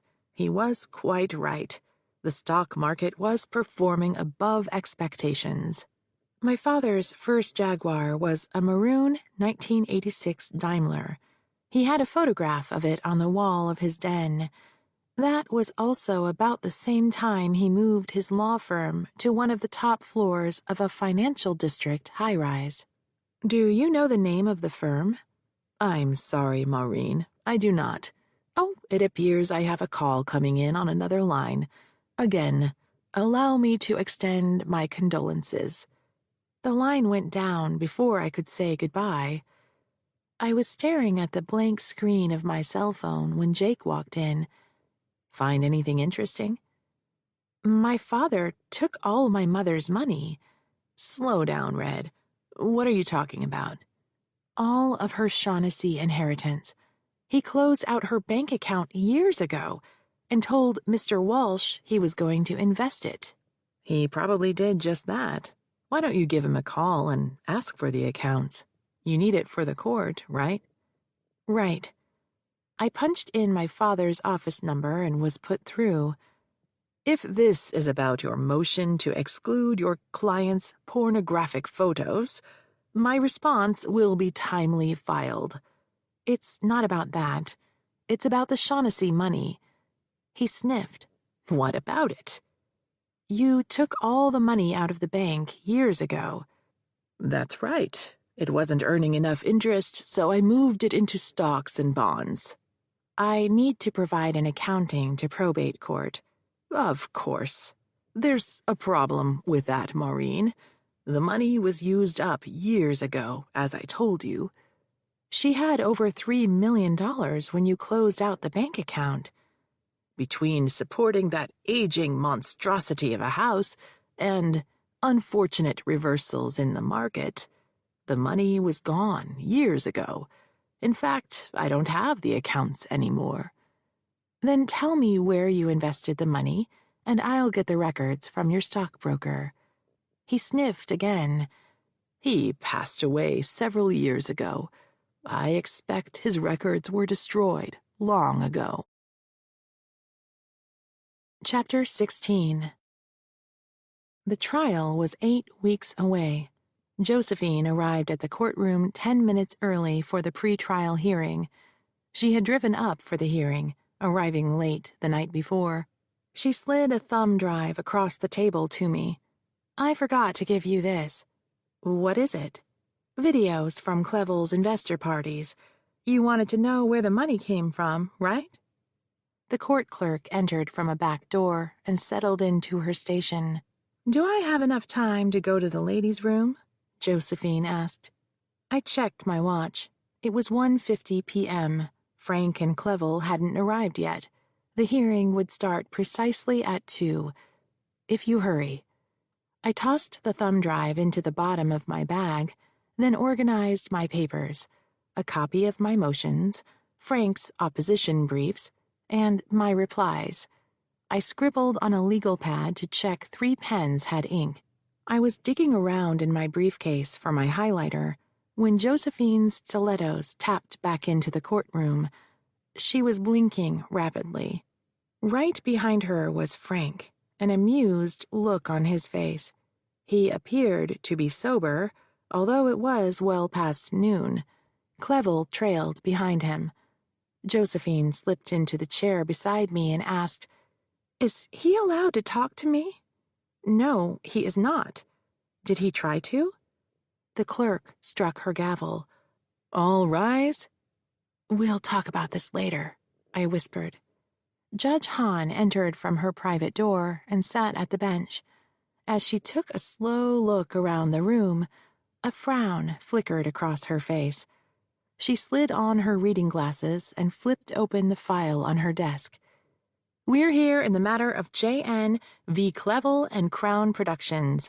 This hearing was set upon the plaintiff's motion to exclude certain photographs and motion for discovery of the corporate defendant's financial records. First, I would like the plaintiff's counsel to address why the court should find the selfie photographs are inadmissible." I moved to the lectern. "Thank you, Your Honor. There are 2 reasons why this evidence should be excluded. The first is my client's privacy interest. These photographs are personal. The photographs were taken by her to be distributed to only one person, Mr. Aguilar. When she sent the photos, it was with the understanding that he would not show or give them to anyone else." The judge thumbed through her file. "I see you attach an affidavit from your client. However, I do not see an affidavit from the photograph recipient, Mr. Aguilar. They say if you don't have the facts, argue the law. Yes, Your Honor, his affidavit would be immaterial to these proceedings, as it is not our burden to prove these photographs were stolen. Rather, the defendant has the burden to prove they were obtained lawfully. It will be the defendant who seeks to introduce these photographs into evidence. To date, he has given no explanation for how he obtained them. It was the only argument I had." The judge wrote a few notes, then lifted her head. "Anything else?" In my peripheral vision, I saw Josephine staring at me, her arms wrapped tightly around her waist. "My second argument for excluding the photographs from evidence is that, regardless of their provenance, the photos did not come into the possession of the defendant, Reginald Clevel, until after this case was filed. If he had these photographs before he sexually assaulted—" "Objection!" Frank was on his feet. Judge Hahn took her glasses off and rubbed the bridge of her nose. "Mr. Gould, as an experienced attorney, you should be aware that anything said in oral argument is not evidence. Moreover, I am an experienced jurist. I am perfectly capable of discerning evidence from argument." "Objection denied." She then addressed me. "However, Ms. Gould, I wish to note that we are not before the jury. We could do without the hyperbole, if you please." "Certainly, Your Honor." I waited for Frank to sit down. His interruption of my argument was meant to flex muscle for his client's admiration. A flamboyant gesture and nothing more. If it were any other attorney, I would have started speaking again while he realized how ridiculous he was standing there. But it was my turn to flex. I had the floor, and I wasn't going to resume until he sat down. Clevel was paying Frank by the minute to stand silently with the last thing on his lips, a flaccid and failed objection. Judge Hahn spiked Frank a look. He sat. As I was saying, there is no evidence that Mr. Clevel was in possession of these photographs before he assaulted my client. Clevel clutched Frank's sleeve. Frank ignored him. So if the defendant argues at trial that he believed that she would welcome his advances, a defense he suggested in his brief, he cannot support that belief, claiming he had seen these photos before the night in question. He didn't have them. That makes the photographs irrelevant to his defense. Very well, Miss Gould. Mr. Gould, would you like to argue? Indeed I would, Your Honor. As I settled into my chair, he took the lectern. First, I wish to address the provenance of the photographs. I strenuously object to the plaintiff's accusation that we stole the selfies. I have never been accused of stealing evidence in my entire career. I am insulted that such an outrageous allegation would be made against me or my office. We ask the court to find this argument is meritless and scurrilous, and we request the court to enter sanctions against plaintiff's counsel for making them. Mr. Gould, Judge Hahn said, as I instructed plaintiff's counsel, we could do without the hyperbole. Every attorney has a duty of good faith, meaning their motions must be supported in law and fact. Ms. Gould provided an affidavit supporting her motion. She satisfied her duty. There will be no sanctions. Continue. Yes, but the plaintiff has no proof these photographs are stolen. Your Honor wisely noted that there is no affidavit from the friend, Mr. Aguilar, supporting their argument. This lack of evidence is telling. There is nothing stopping plaintiff's counsel from flying down to Los Angeles, meeting with Mr. Aguilar, and obtaining an affidavit from him, if these allegations are true. He knew I had met Aguilar. I could tell by the way his voice shifted. Either he had someone following me, or Aguilar talked. The latter was more likely. Or maybe I was paranoid. Maybe some friend of his had spotted me in the airport, here or in L.A., and he surmised the rest. He went on, As for the relevancy argument, Your Honor, under the law of the state of California, any and all of the plaintiff's behavior at the workplace or amongst her coworkers is admissible on the issue of whether she consented to intimate advances. Clevel leaned across Frank's empty chair and plucked at his blazer. Clevel shook his head, mouthing, "No, no." He then pushed Frank's chair aside and rolled his closer to the lectern. Frank bent over for a whispered conference. The judge spoke. "Is there something you would like to add, Mr. Gould?" Frank patted Clevel's shoulder and resumed position behind the lectern. For the record, we are not conceding there was any kind of advance, sexual or otherwise, by Mr. Clevel to Ms. Navarre. The plaintiff must prove it occurred. However, for the purposes of argument, if Mr. Clevel had made intimate advances to Ms. Navarre, her behavior in and around the workplace would be evidence that he had a reasonable expectation she was amenable to the alleged advances. The judge's posture hardened. Your implied consent defense. Exactly, Your Honor. If my client made such an advance, the evidence will show that by her acts and statements, Ms. Navarre implicitly consented to sex with him. Frank continued, As to the provenance of the photographs, as an officer of the court, I represent they came into my possession via an anonymous delivery. A messenger dropped them at my office in a brown paper envelope with no return address. I have no idea who delivered them to me. It could have been true. More importantly, I had no way to prove otherwise. Are you finished, Mr. Gould? Yes, Your Honor. Don't sit down quite yet, Mr. Gould. Judge Hahn stood. The attorneys will report to Chambers. What's going on? Josephine whispered. No idea, I whispered back.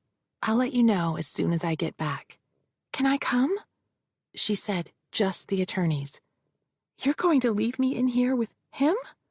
She pointed at Clevel with a look. Go back to the ladies' room. I'll find you when the judge is done with us. I escorted Josephine to the courtroom doors. By the time she was safely away, Frank was hovering by the back door. The clerk was on her feet, looking at her desk, eyebrows raised. No one kept a judge waiting. Judge Hahn was seated at her desk. "Close the door behind you." Frank did. There were 2 empty visitors' chairs, but she did not invite us to sit. Judge Hahn said, "Before we discuss the case, I want to extend my deepest condolences upon the passing of Mrs. Gould." "Very kind of you," Frank said. I gave her a grateful smile before I looked away. Since the funeral, grief had washed over me in waves. Some days I thought of my mother's death as just another event, like taking on a case or buying a car, as a result of which I had more paperwork. On other days, I was overwhelmed with the sense that the world was emptier. Even though we had not been close, every time I asked myself how my mother would react or what she would have thought, I remembered that she was gone. Judge Hahn took a deep breath, signaling a new topic. "Now, what am I going to do with you 2?" I declined to answer, but Frank jumped in. "This is a case that should have never been filed."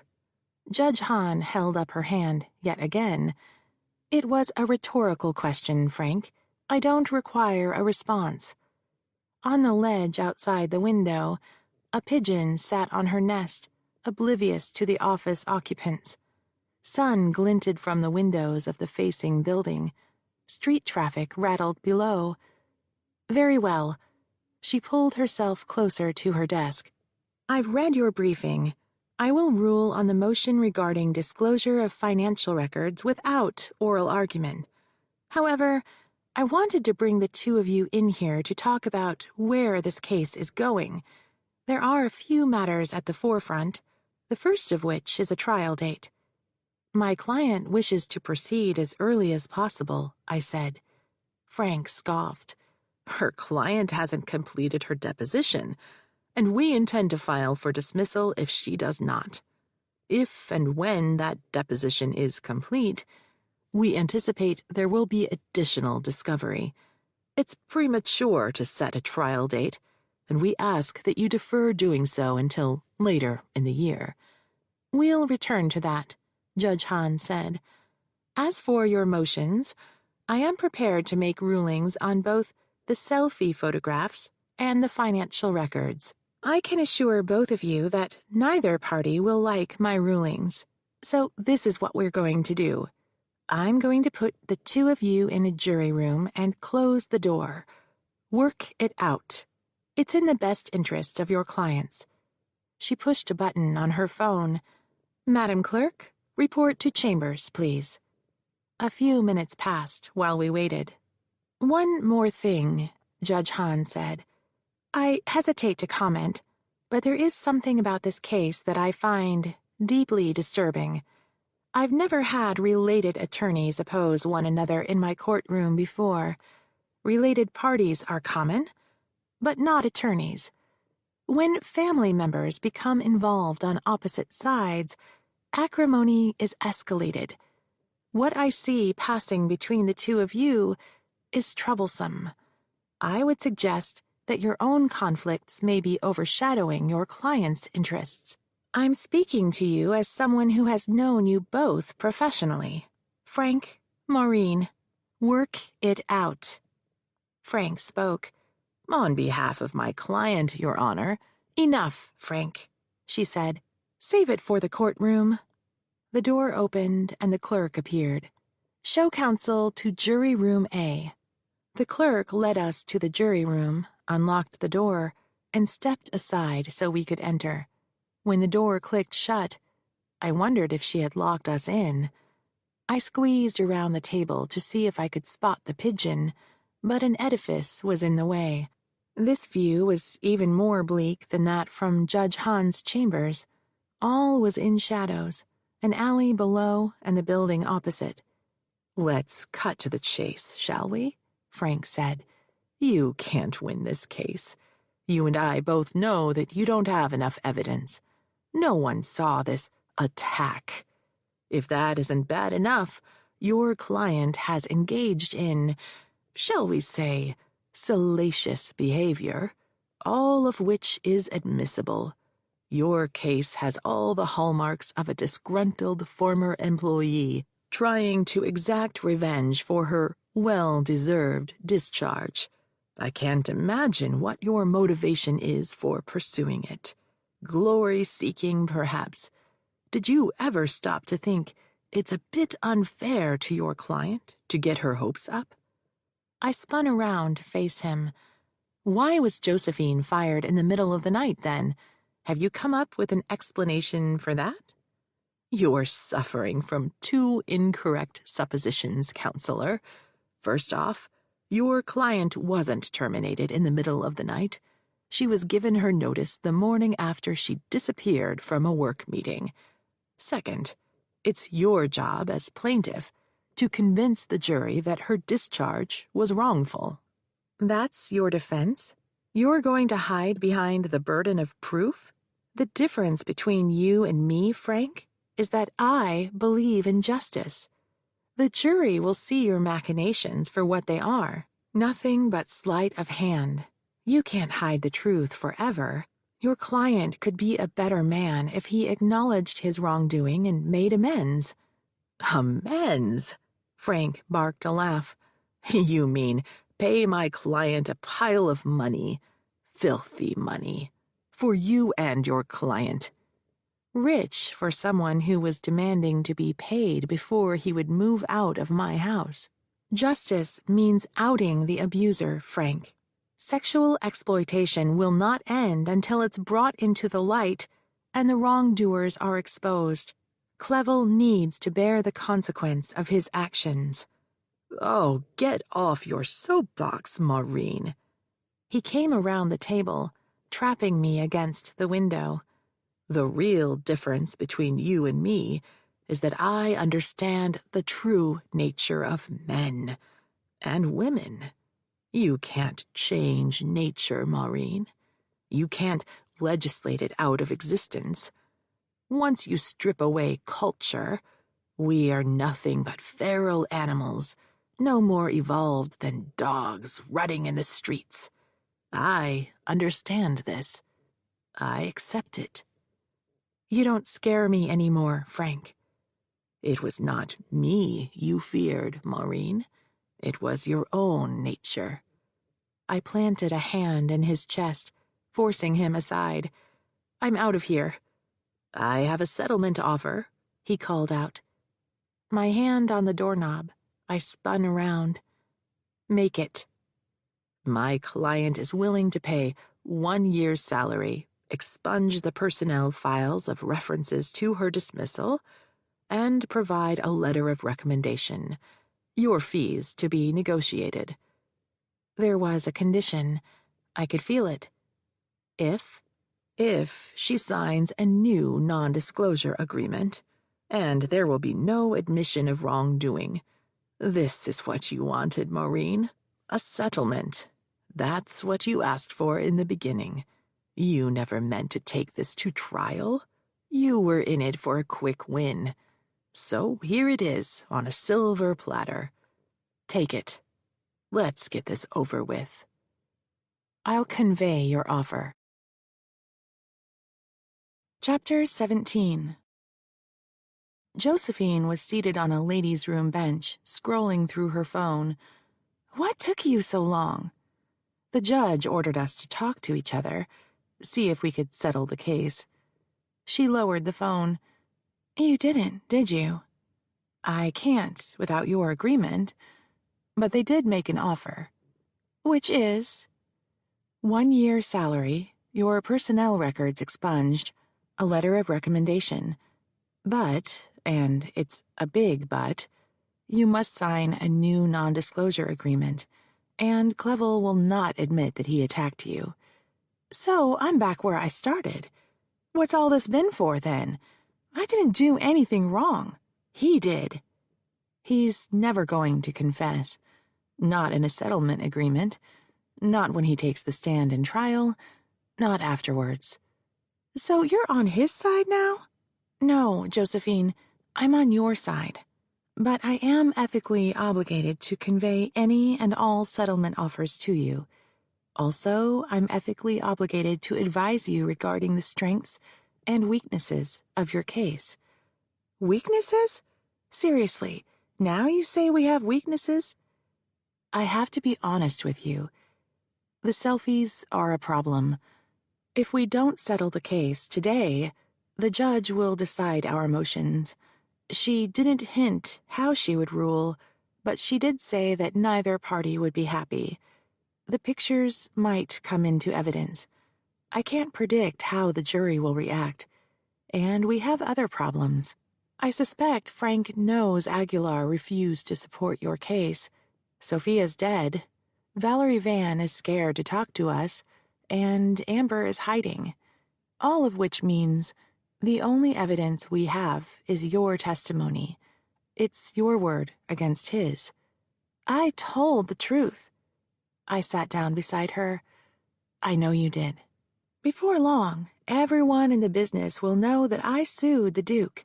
If he doesn't admit he did something wrong, then they're all going to think I was lying. I get that. I just need you to understand that you could have money now and get on with your life, or risk losing the case and paying Clevel's attorney's fees. You never mentioned that. It's in the fee agreement. I gave you time to read it and ask me any questions you had before you signed. I didn't read it. I just signed because you wouldn't help me if I didn't. And that's what you said about the non-disclosure agreement. You will have to testify about that, and if you testify truthfully, the fact that you didn't read the agreement plays right into their theme that you are out to get what you can, that you're not an honest person. So now my own attorney thinks I'm a liar? That's not what I said. Like I said, it's my job to explain the weaknesses of the case to you. If I didn't, I would be committing malpractice. You don't want a lawyer who can't or won't give you an honest assessment, do you? The only way to prepare for trial is to think like the other guy, anticipate what he will do and say, and cut him off before he makes those arguments. That's all I'm saying, Josephine. We have to deal with why you signed the NDA. Whatever. She took one last swipe at her phone, then tossed it into her bag. Look, Maureen, do you feel you're up to the job? I mean, the other attorney is your dad and all.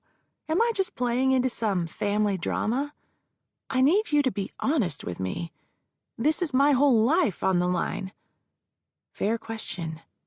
Josephine, I have devoted my career to protecting sexual assault victims. The only way for victims to be free of their shame and to prevent more tragedies is to haul the abusers into the light. Until they are exposed, abusers own a piece of the victim.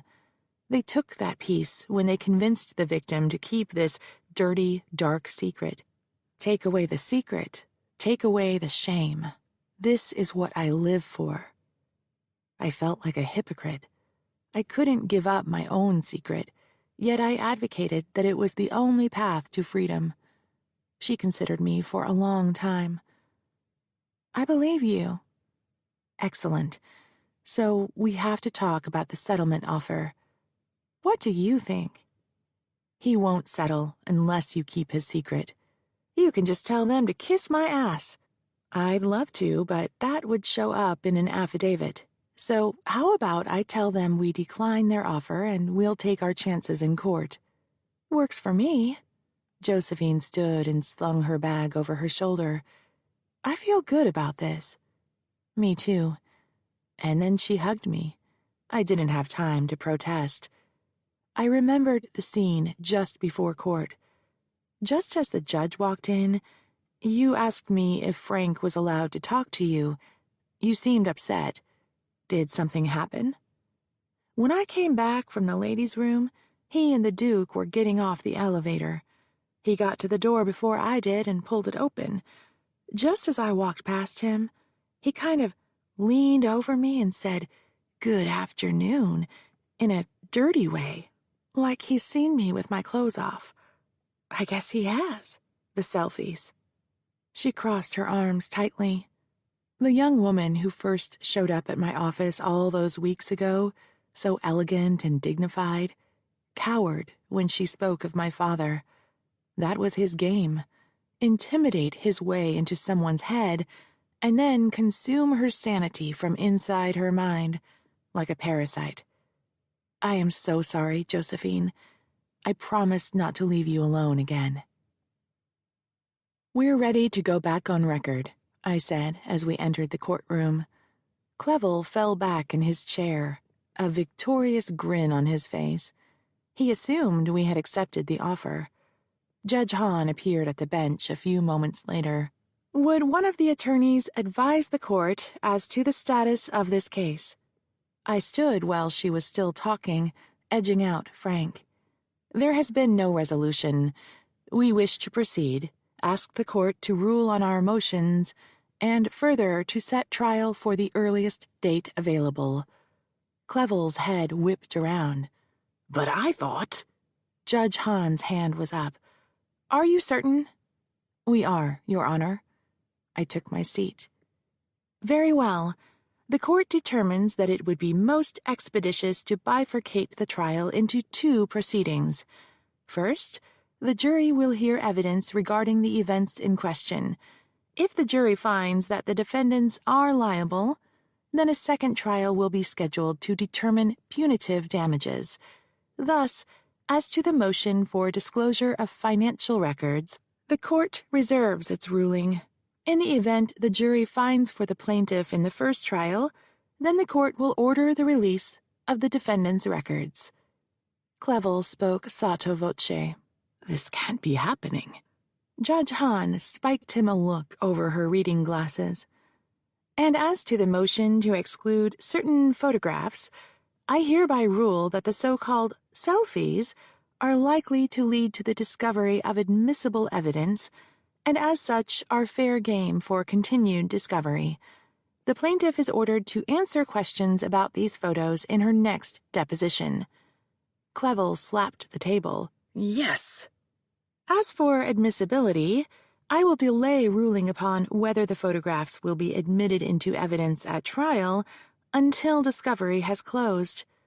She took a hard look at me. It was a warning. If a jury saw those photos, I could lose the case. What Judge Hahn and Frank and Clevel didn't understand was that fighting a case is not about the big win at the end or the risk of losing. The fight itself, the pursuit of justice, was reason enough to go into battle. I was fully committed to this war regardless of the outcome. I picked up a bottle of Cabernet on my way home to celebrate. I couldn't wait to tell Jake about my day in court. Although I had technically lost both motions, I felt like the victor. The judge had reserved ruling on whether she would admit the photographs. She might exclude them from the jury later, and she would give us the financial records after we won the first trial. The best part was that Josephine had recommitted to the case. She finally understood why I fought for her. When I opened the door, the loft felt abandoned. I dropped my briefcase, pulled off my raincoat, and wandered into the great room. It was empty and pristine. The plates and coffee cups Jake and I had left next to the sink that morning had been washed and were upended on the drain board. The cat's dishes were full. Since the day my father slapped me, Jake had been distant. He still cooked every night or brought home takeout, but we worked through dinner to avoid conversation, me at the table while he was in the home office.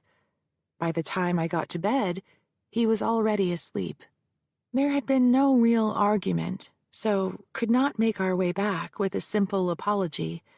Neither of us had been in the wrong, unless it was me for not being able to break through the barrier that I had brought into our marriage.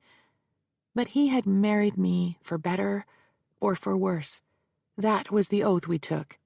He had seen the scars on my arms before our wedding. He should have suspected something so shameful in my past I couldn't speak of it. Still, I yearned for a connection with him. A smile, a hug. Maybe today's court news would get us talking again. Jake?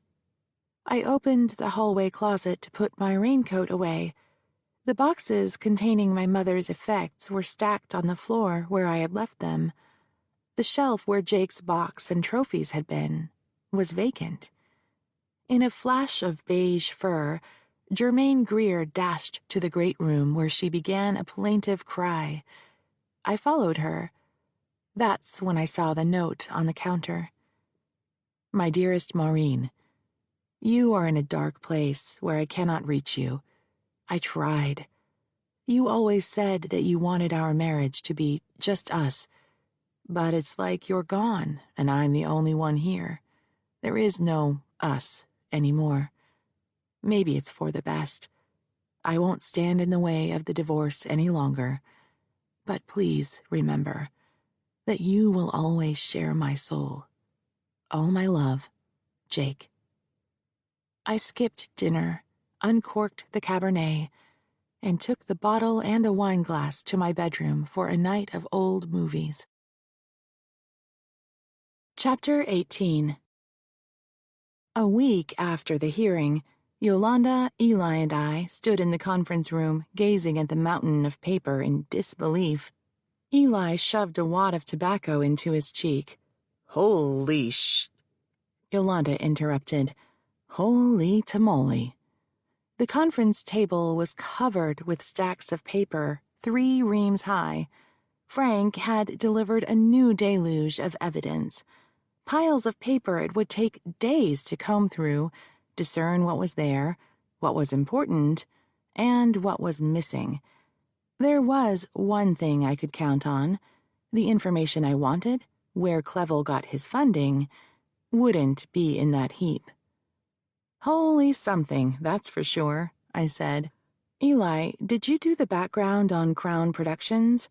I had asked him weeks ago to pull together information on the corporate directors. He shifted the wad of tobacco around in his mouth. Didn't get around to that. He hadn't done the research on Cameron Aguilar either. Have you been busy working for someone else? Got a drug case. With anyone I know? Best if I don't say. I'll do the backgrounds, Yolanda said. While you're at it, I have a thumb drive from Josephine. Take a look at that and see who turns up. There's video? Eli asked. Josephine took footage at parties. You seen it yet? No, or I would know who was on it, wouldn't I? Right, Eli said. I can handle that for you. He hadn't been invested in the case since the day I decided to take Yolanda to London. He hadn't done the research assigned to him. He didn't answer his phone. He disappeared for days at a time.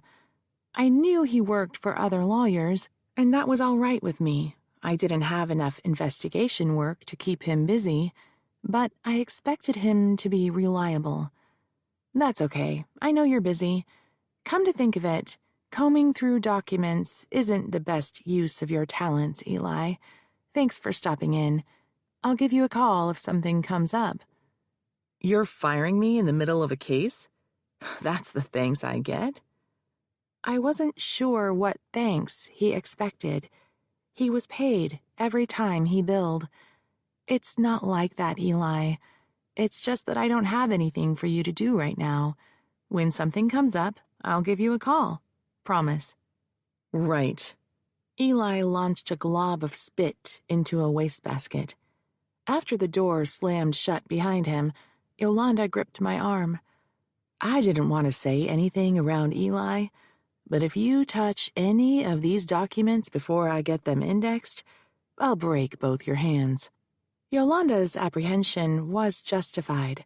I may have occasionally become flustered shortly before a hearing when I couldn't find an exhibit.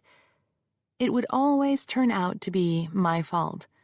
I would have put it down somewhere bizarre, like on top of the office fridge or in another case file, and then she would scurry around, find the document, and put everything right again. The cases might be ours, but the files were hers. How about I do the background checks? I suggested. Sounds good. Back at my desk, I swirled the computer mouse and began my search. Crown Productions was a corporation organized in the state of New York. I didn't bother researching Ken Vincent, Crown Productions' corporate counsel who had appeared at the first hearing, and Frank's former associate. I already knew that he was a confirmed bachelor who was swooned over by women and who vacationed in Thailand for yoga holidays. The board of directors of Crown Productions included Reginald Clevel, Grant Houssier, the in-house counsel who had appeared at the first hearing with Ken, and three names I didn't recognize: Ellis Richard, Trevor Anderson, and Crispin Clevel. Grant Houssier was licensed to practice in California and New York. He'd graduated from UCLA Law School in 1998. According to his alumni biography, he had worked at a firm specializing in business, much like Frank's, before Clevel hired him. He had homes in Brentwood and Malibu and drove a Jaguar. His wife drove a Mercedes. Trevor Anderson was a British national.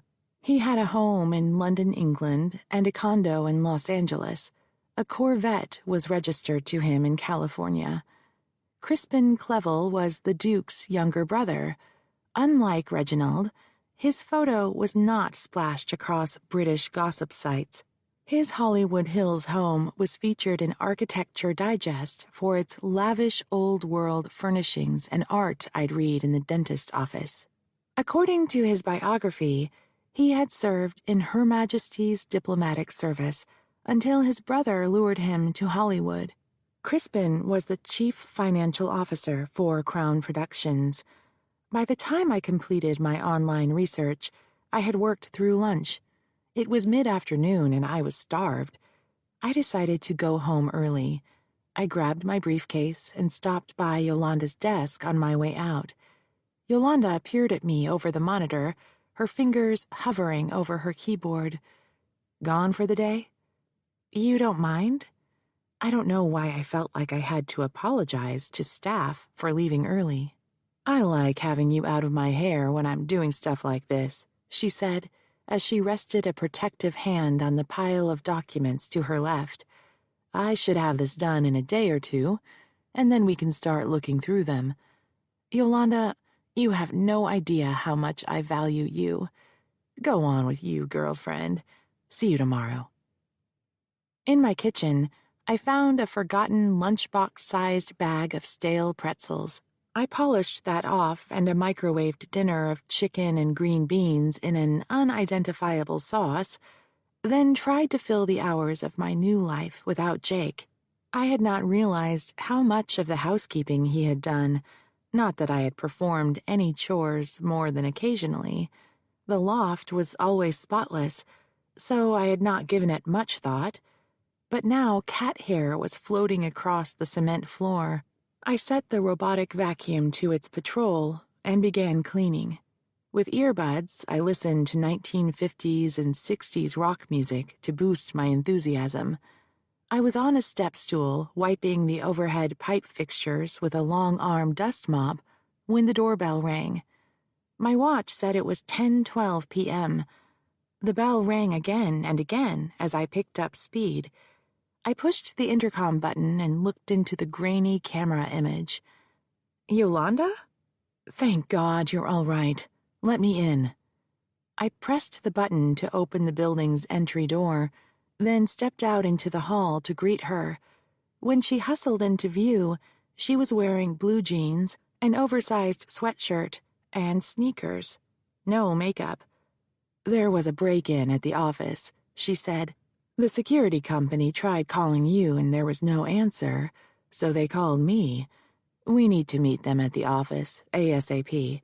Give me a few minutes to change. I was wearing yoga pants and one of Jake's old t-shirts. I was barefoot. Just put on a coat. No one will notice. I slipped on a pair of flip-flops and grabbed an old zip jacket from the closet. We piled into her VW hatchback, parked in a loading zone, and she sped through the streets as fast as one can speed through San Francisco.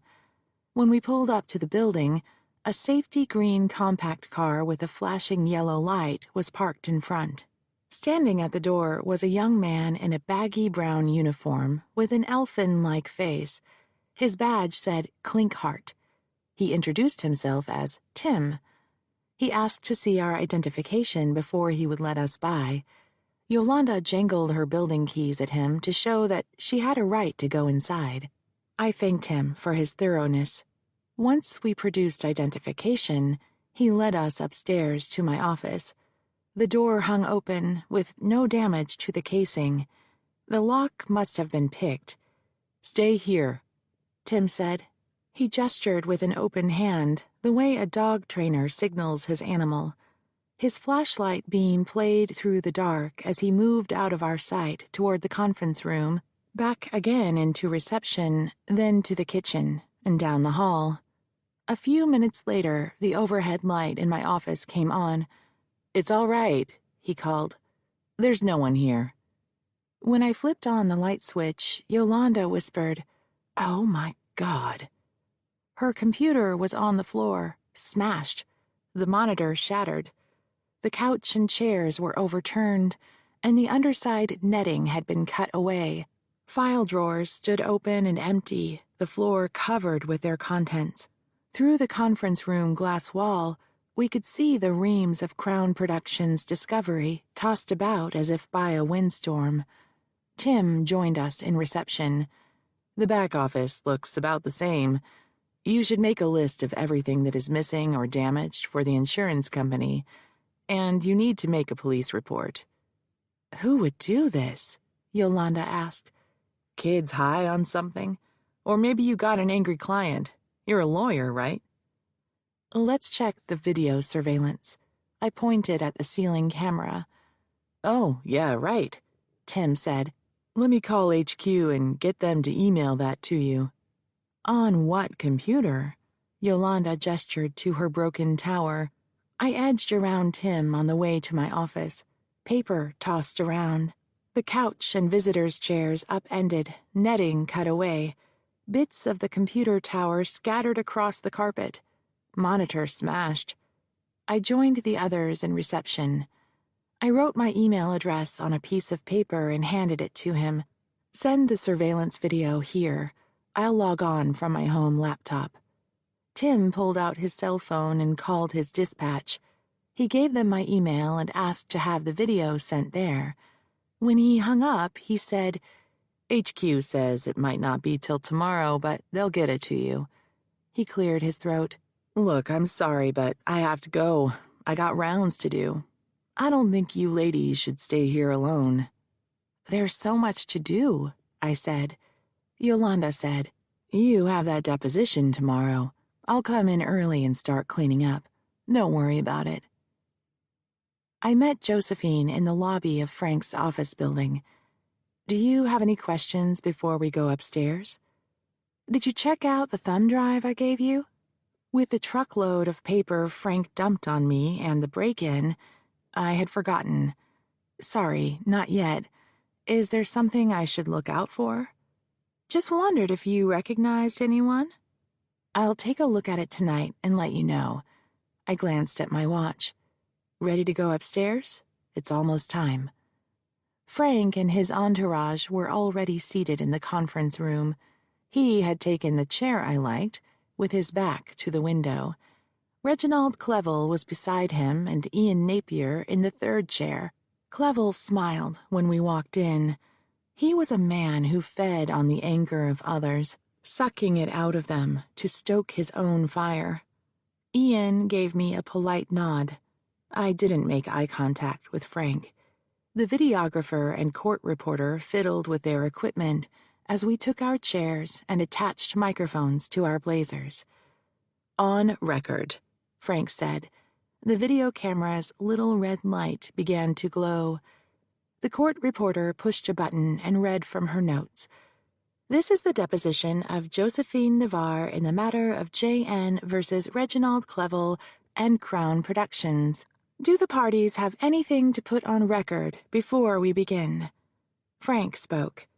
I wish to note this is a continued deposition, made necessary after Ms. Navarre departed unexpectedly when we last convened. Josephine flinched. I gave her a small shake of my head. Frank's snarky comment was meant to flex muscle for the benefit of his client and to put her on the defensive. The best way to handle it was not to react. Ms. Navarre, Frank said, do you recall walking out of our last deposition? Josephine fixed on him. I do. What was the reason you left? I was upset. Was there something in particular that I said or did which upset you? It was the photographs. I didn't expect to see them. Frank rested a hand on a file folder on the table in front of him. And why is that? Because I only sent them to one person, and I don't believe he shared them. Your attorney alleged in court that the photographs were stolen. They must have been. I see no other way you could have gotten them. Clevel made a small phlegmy sound. Frank continued. Please explain to us how these photographs came into being. I took them. Were you alone at the time? She paused. Yes. For what purpose did you take these pictures? To send to my friend.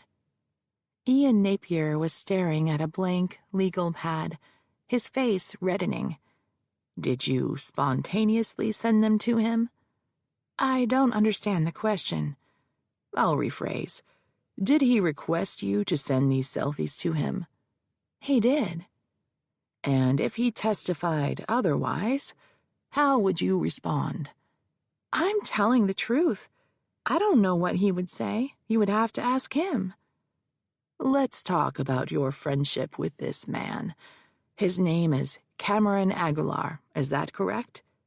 She pushed back in her chair a little. Yes, that's his name.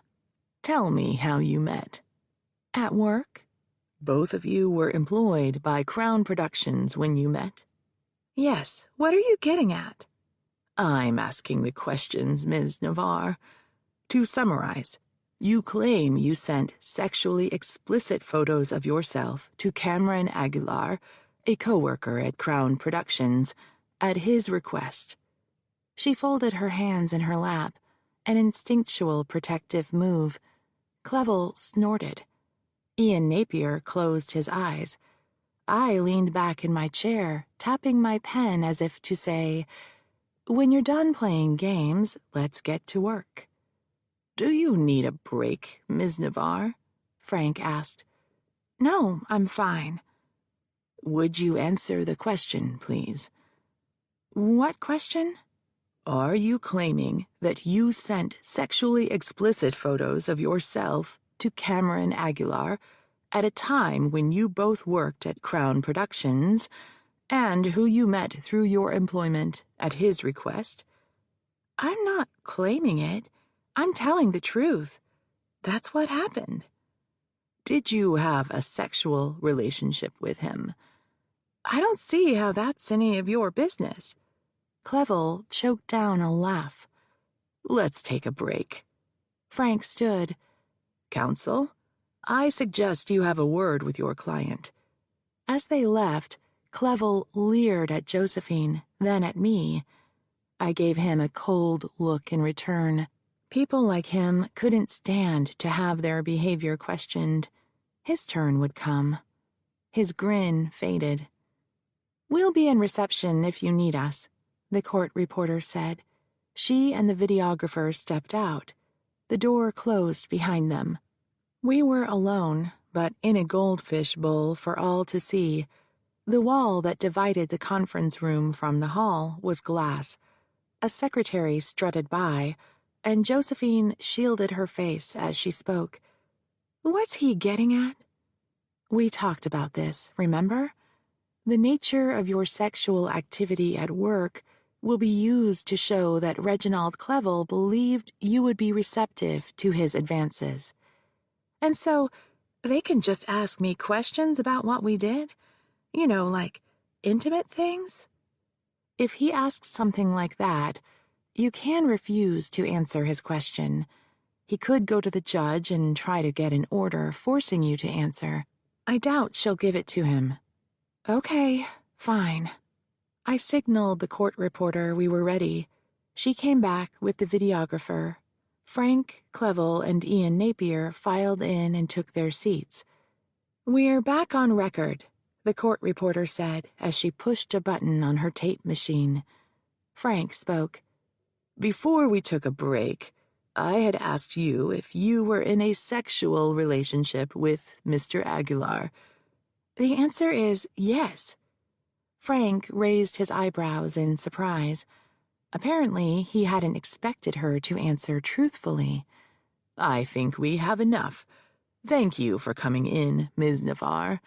Counsel?" The men stood again and filed out. Exactly 1 hour had passed from the time we arrived.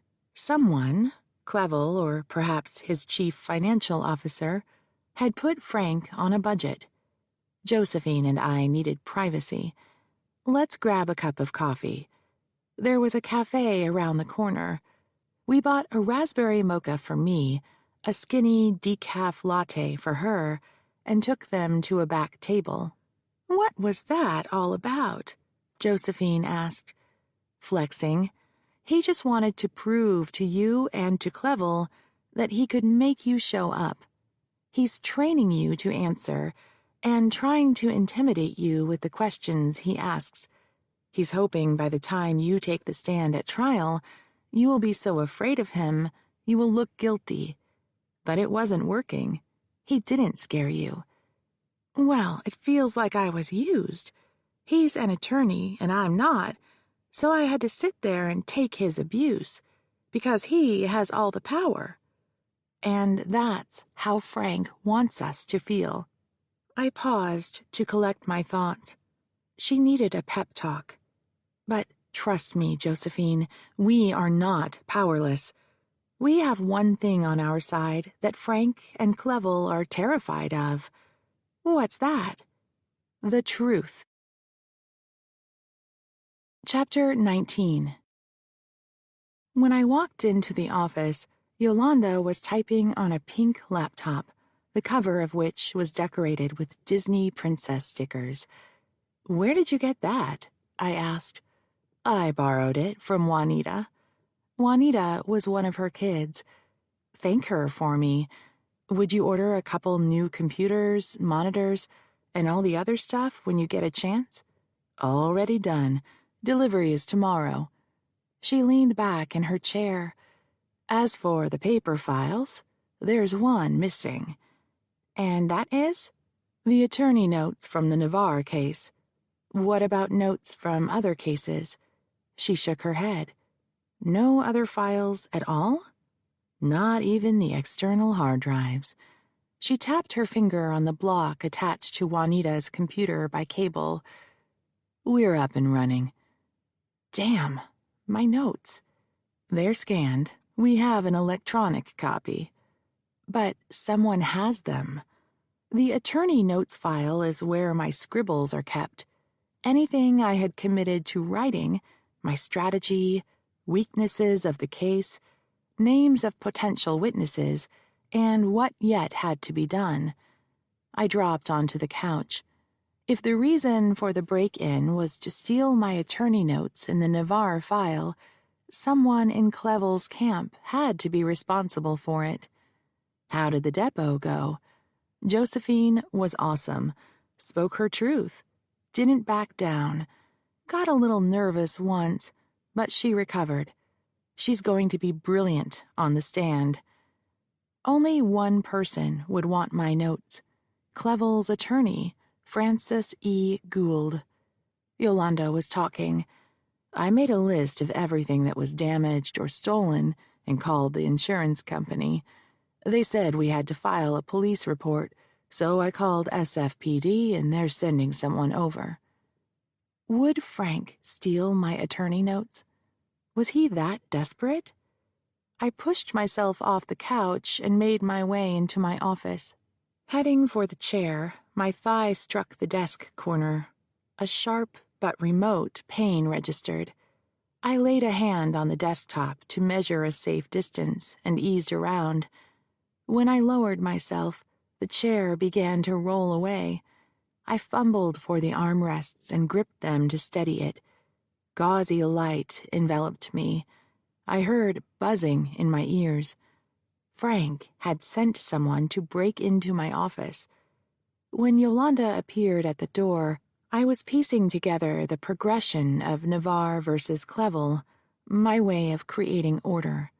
A pattern developed, one that I did not want to accept. I kept challenging it with buts and what-ifs, yet every time it reformed, it was more solid than before. The police are here. Send them in.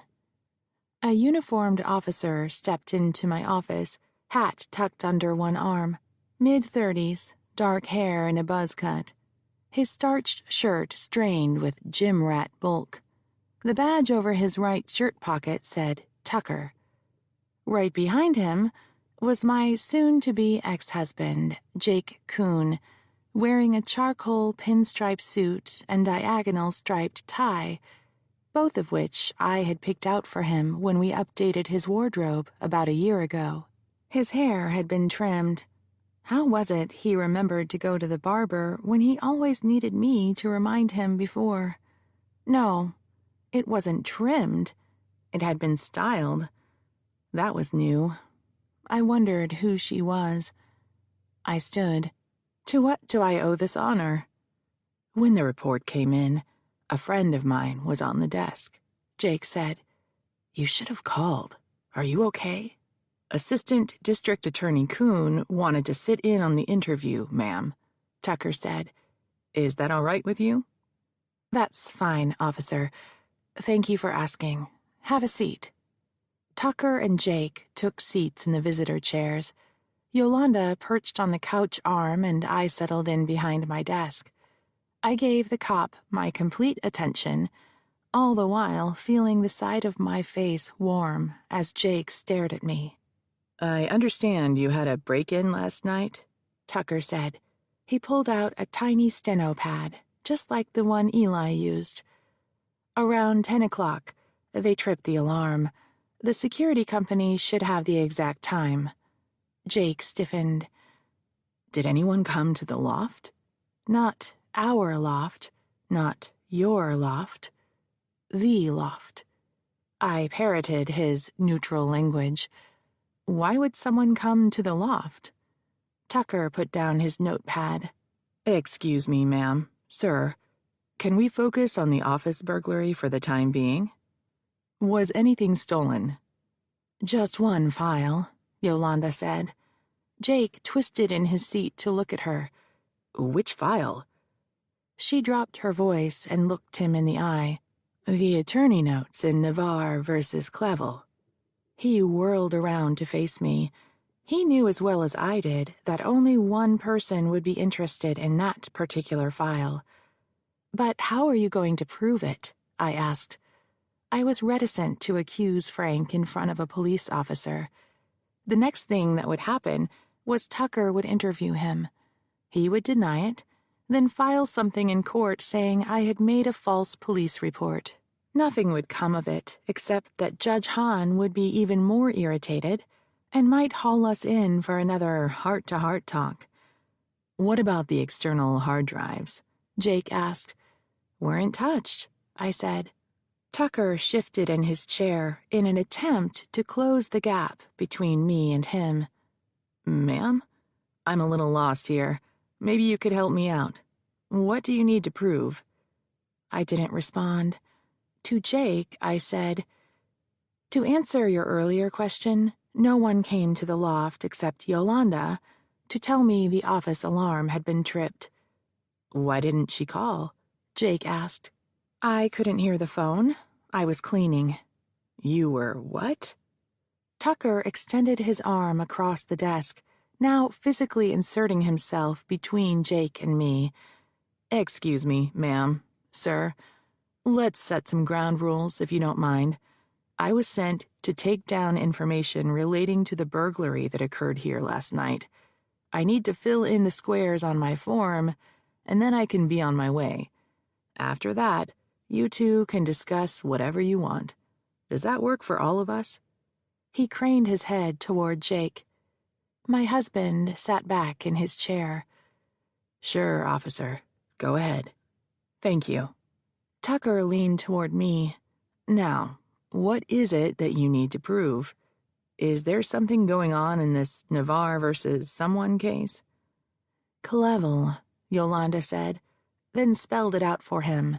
Cleville. I gave Yolanda a look. She ignored me. She knew as well as Jake and I did that Frank was the only person who would be interested in the missing file. I shook my head at her and mouthed the word no. Tucker didn't notice. He was busy writing. When he was done, he directed his attention to Yolanda, apparently sensing she wanted to share information more than I did. "Is there something special about this case?" She opened her mouth to answer when I jumped in. "It's just a lawsuit. The notes could be misfiled. We're not even sure they're missing." Yolanda huffed, outraged. Not only had I failed to acknowledge she took meticulous care of her files, but I had invoked the blame the paralegal defense, a ploy invoked by unscrupulous attorneys to cover up for their own mistakes. "Let's move on, then." Tucker pointedly looked around the office. A faint scowl crossed his face when he saw my gold-framed degrees. This was a cop who didn't like lawyers, although, truth be told, I'd yet to meet one who did. "Was anything damaged in the break-in?" Yolanda crossed the room and handed him a list. "Our computers, the monitors, and keyboards. The furniture was upside down and the fabric underneath was cut away. I straightened up when I got in this morning." Tucker wrote notes in his pad. "Did you get pictures before you cleaned up?" "I did." She pulled her cell phone out of her skirt pocket. "I can email them to you." "Do you have any idea who might have done this, ma'am?" Tucker asked. "A client with a grudge, maybe?" "Officer Tucker," Jake said, "Ms. Gould is a highly respected and successful attorney." Tucker gave Jake a cold look. When they had met outside my office, Jake would have introduced himself, and Tucker would have recognized his name as the prosecutor who used to be a cop. To some police, Jake was the ultimate enemy. He had betrayed the Brotherhood when he went to law school. It didn't matter that he was a prosecutor and they were on the same side. "Sorry if you took offense, sir. I just thought, clients, lawyers." "Know what?" I asked. "Arguments?" Tucker appeared to search for words. "The kind of people you work for. They can be hard to handle sometimes. I mean, that's why they're in trouble in the first place, right?" "What about the surveillance video?" Yolanda asked. "What video is that, ma'am?" Tucker seemed relieved at the change of subject. "We have a camera in reception," I said. "I saw," Tucker said. "Wasn't sure if it was working. Some people install those for show and don't bother to keep the videos." The security company promised to email the footage. I was in a deposition this morning and haven't had a chance to check. "Now would be good," Jake said. Tucker glared at Jake. "Can we see this video?" I pulled my laptop out of my briefcase and entered my password. Jacob K. Heartsign. Silly now. I had programmed it right after he proposed and never got around to changing it. A password, like marriage, can be nothing more than a habit, maybe one that had grown obsolete with time. The computer booted up and new emails downloaded, including one from the security company. I opened it and spun the laptop around so everyone could watch the video. It began with darkness.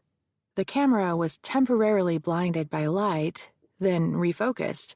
Two beefy, blonde men were standing in my office reception. One of them put something back in his pocket. He had a key, Jake said. Seems like, Tucker said. I took a look at the door when we came in. The lock is pretty generic. Wouldn't be hard to find a key that fits. Agreed, Jake said. He had warned me before. I should install a coded mechanism. Yolanda, pressed against my desk, reached across and paused the video. That's them. It's the two guys that were following us around in London. Jacob lifted an eyebrow in my direction. I know you don't believe me, but I'll show you, she said. She produced her cell phone, swiped a few times, and laid it down on my desktop. Them. I took this in front of St. Paul's Cathedral. They were on our flight. They followed us around all of London, and then Sophia was murdered. She was murdered the night before these pictures were taken, I said. That's what I'm saying. She was murdered after we landed, before we went to see her. And these guys were on the same plane. They had something to do with it. I just know it. We huddled around the desk, each of us examining the frozen video on my laptop, then Yolanda's cell phone, then the monitor again. And then there's the threats, Yolanda said. Jake broke away from the video. What threats? No big deal, I said. Some crank. Can I get a copy of these threats? Tucker asked. You bet. Yolanda scurried out of the room. A vein in Jake's temple began to throb. You didn't tell me. I forgot. You know how people are, all bark, no bite. On the street below, a car horn screeched. Another blared in response. The room suddenly felt cold. We could hear the copier spitting out paper. Yolanda came back with 4 copies of the letter, one for each of us. Dear Lady Lawyer, you've been talking to the wrong people. You don't know what you're getting yourself into. Drop the case against Reginald Clevel before more bad things happen. A friend. Jake said, So one of the Clevel witnesses is killed. You get a threatening letter. Some thugs follow you and Yolanda around London. Then your office is broken into by the same guys, and the only thing taken is the attorney notes from the Clevel matter. What else are you not telling me? I couldn't get into any more trouble than I already was, not that it mattered since Jake had left me, so I told him. And there was an email. What email? Yolanda asked. You didn't tell me about an email. Yeah, what email? Jake was halfway out of his chair. Tucker folded the letter and put it into his pocket. Could we see this email, ma'am? I spun the laptop around. Like I said, I figured it was a crank.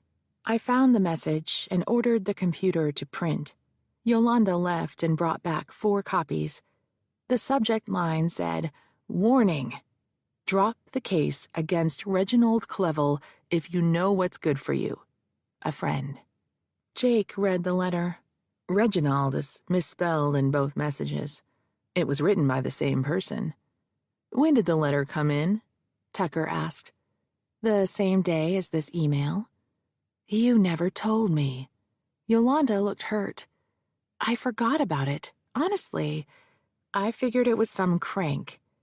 Where's Eli? Jake asked. Why isn't he here? More and more, I had begun to suspect Eli's loyalty.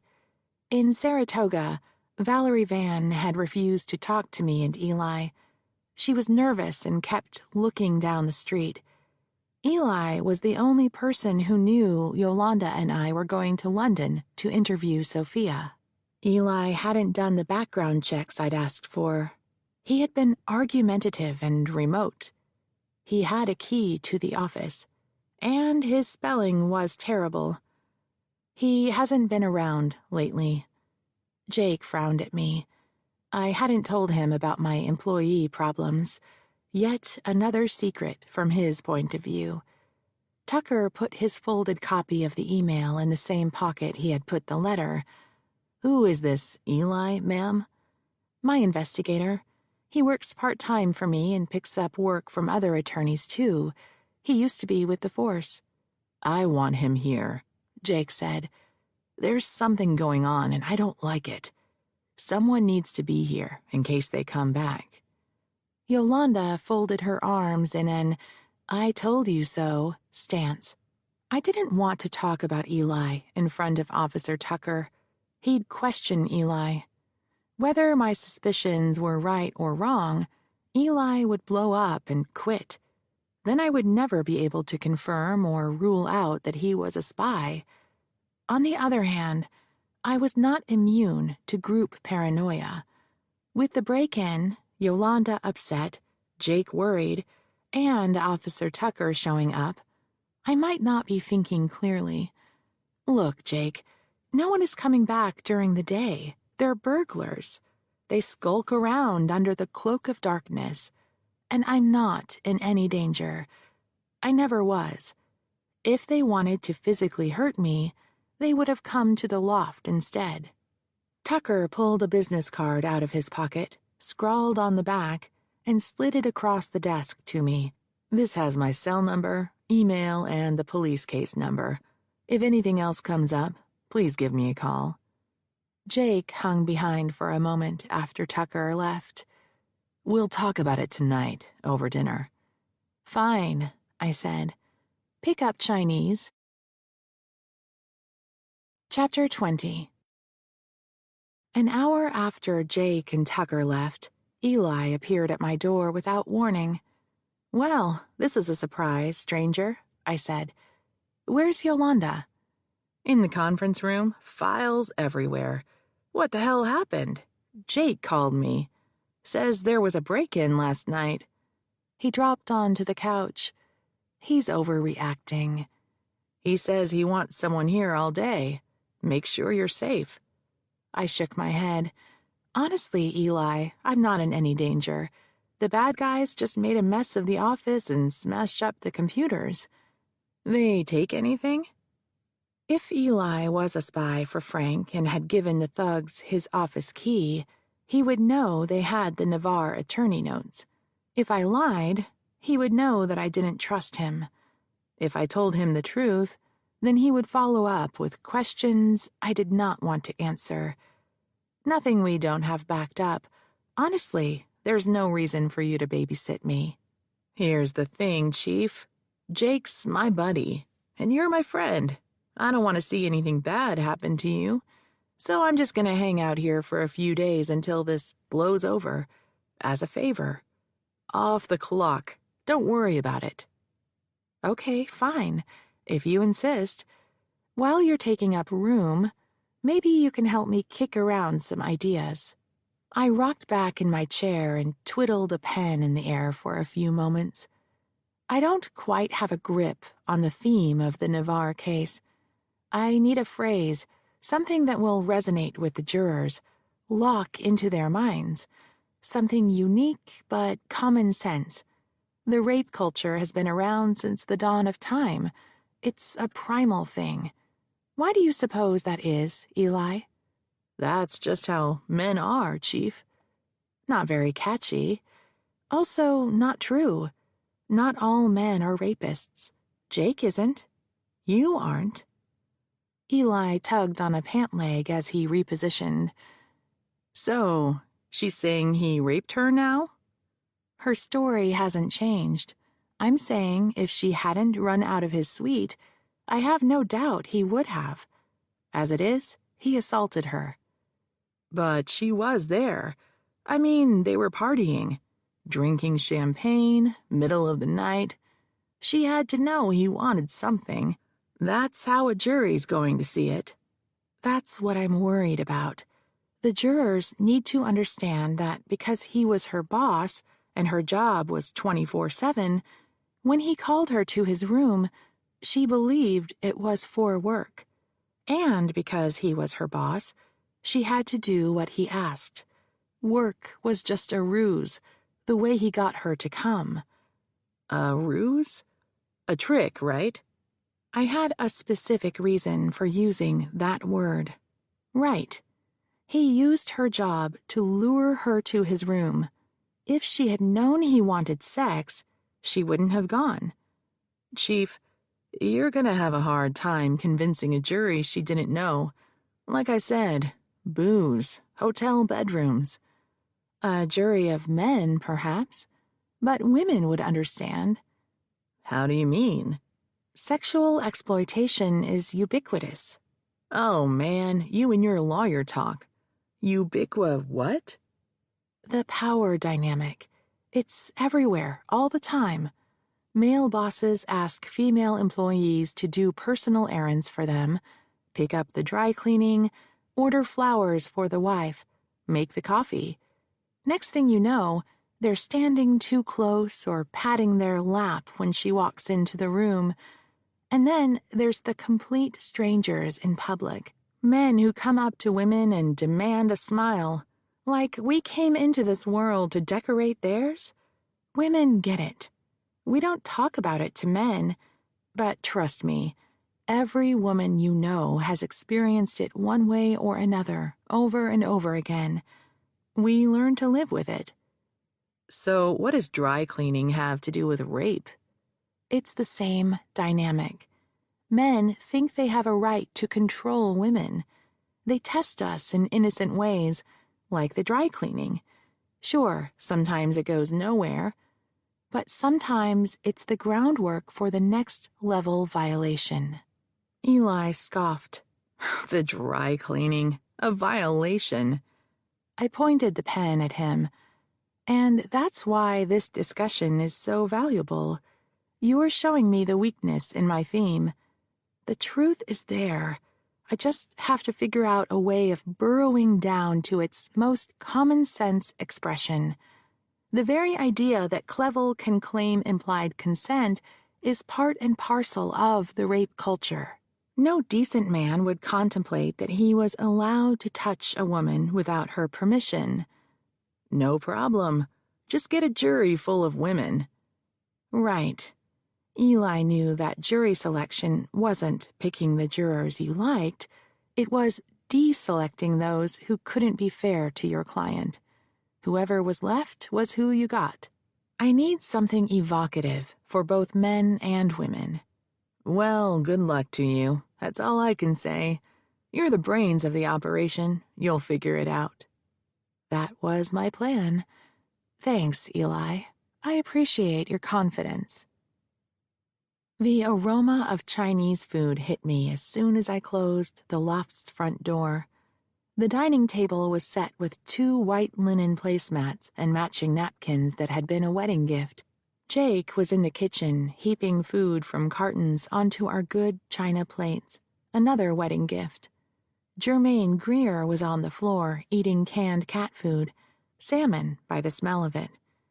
Looks nice, I said. You deserve something special. To commemorate my office break-in?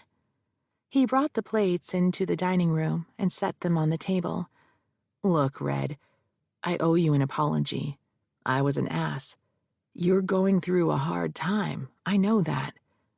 My feelings were hurt because I felt like you had shut me out. I should have known that sometimes you need me to be there, maybe not for talking, but just a presence. I pushed myself up on my tiptoes and kissed him. Accepted. I fluffed his hair. Who's the new stylist? The secretary's daughter is in hair school and needed the practice. Does it look okay? How old is this daughter? You're joking, right? I wasn't, but I had made my point. Enough of this mushy stuff. I'm hungry. Jake pulled my chair out for me. Got plans for tonight? I smoothed my skirt in a prim motion as I sat. Reviewing video. Jake lifted my napkin, snapped it open, and draped it across my lap. No problem. I have some things to look at, too. By the way, did Eli show up? He did, and I want to thank you for your thoughtfulness. This was the post-argument phase where we would be meticulously polite. It felt artificial, but it must be another one of those primal things. a stage that had to be passed through before a couple settled in again. When he was locked into his chivalry mode, it was the best time to drop sensitive information on him. But there might be a problem. I think Eli is Frank's spy. Normally, his response would be, "You're shitting me." But he didn't say that. Instead, he sat down. "That's a pretty big suspicion. What makes you think that?" "A lot of little things. The actress in Saratoga wouldn't talk to me while I was down there with him. In London, the witness was murdered. He was the only one who knew we were going to interview her. Then there's those thugs that Yolanda caught following us. They were the guys who broke into my office. They had a key. You saw it on the video. Eli could have given it to them." "Should I call him off?" I shook my head. If I'm right and he figures out I'm suspicious, it'll get back to Frank. The less Frank knows, the better. "I forgot the beer," Jake said. He left the table, came back with 2 filled glasses, and set one down for me. "That's a pretty drastic thing for Frank to do. Enlist a spy. He could lose his license. If he did do this, then it's much more than just a case to him. Do you think it has something to do with you?" I was so close to telling Jake the truth. But our relationship was fragile, and far too precious to let my father in. "I'm starving," I said. I leaned over, kissed him again, then picked up my fork. "Let's eat before this gets cold." After dinner, Jake and I fell into our old routines, me on one side of the dining table, hunched over my laptop, and him on the other side with his. The home office was abandoned in favor of working together in companionable silence. I inserted Josephine's thumb drive into my laptop and watched a short video of a glamorous party in a hotel ballroom. A long table was set with appetizers, seafood mainly, which no one seemed to be eating. Bottles of Anchor Steam beer and Napa wines lined another table. A slideshow of iconic San Francisco scenes flashed across one wall: the Golden Gate Bridge, Alcatraz, Coit Tower, Lombard Street, Victorian homes, and some of the best-kept secrets: statues, mosaic stairways, neighborhood parks. A crooner backed by a small band sang, "I left my heart in San Francisco." I recognized the mayor and the heads of San Francisco's tourism and film bureaus, then Clevel and his brother Crispin, whose picture had been in the Architectural Digest article. The crowd parted. That was when the tall, silver-haired man talking to Clevel turned his face to the camera. My father, Francis E. Gould. Beside him was his former associate, the movie star handsome Ken Vincent. Frank handed a small present to the Duke, who passed his drink to his brother, then tore off the wrapping. Frank said something into his ear while Clevel's head bobbed enthusiastically. He held the gift up for the camera operator, Josephine, I presumed, to record. She moved in for a close-up. It was the Diego Rivera painting, the one that had hung on my mother's bedroom wall. "Oh, my God!" "What?" Jake said, looking up. "The son of a bitch! I don't believe it!" "What?" he asked again and came around to my side of the table. I rewound the video and ran it for Jake to see the presentation and the close-up. "That's your father," Jake said. "When did this happen?" Josephine took it, sometime before she was fired, and came to me. "What's Frank doing at the party? I thought they didn't know each other until he took the case." "That's what I thought. You see what Clevel's holding up?" "A painting?" "The painting that was hanging in my mother's room. Diego Rivera gave it to Lizzie Shaughnessy. Frank told my mother he had taken it out for cleaning. After she was gone, I asked him where it was, and he claimed it needed repairs and he would get it for me. The son of a bitch gave it to the Duke long before I noticed the painting was missing. He lied about it. Why would he do that? That's what I'm going to find out. Back in an hour. Hold on, Red. You're not going anywhere without me. Fine, but I'm driving.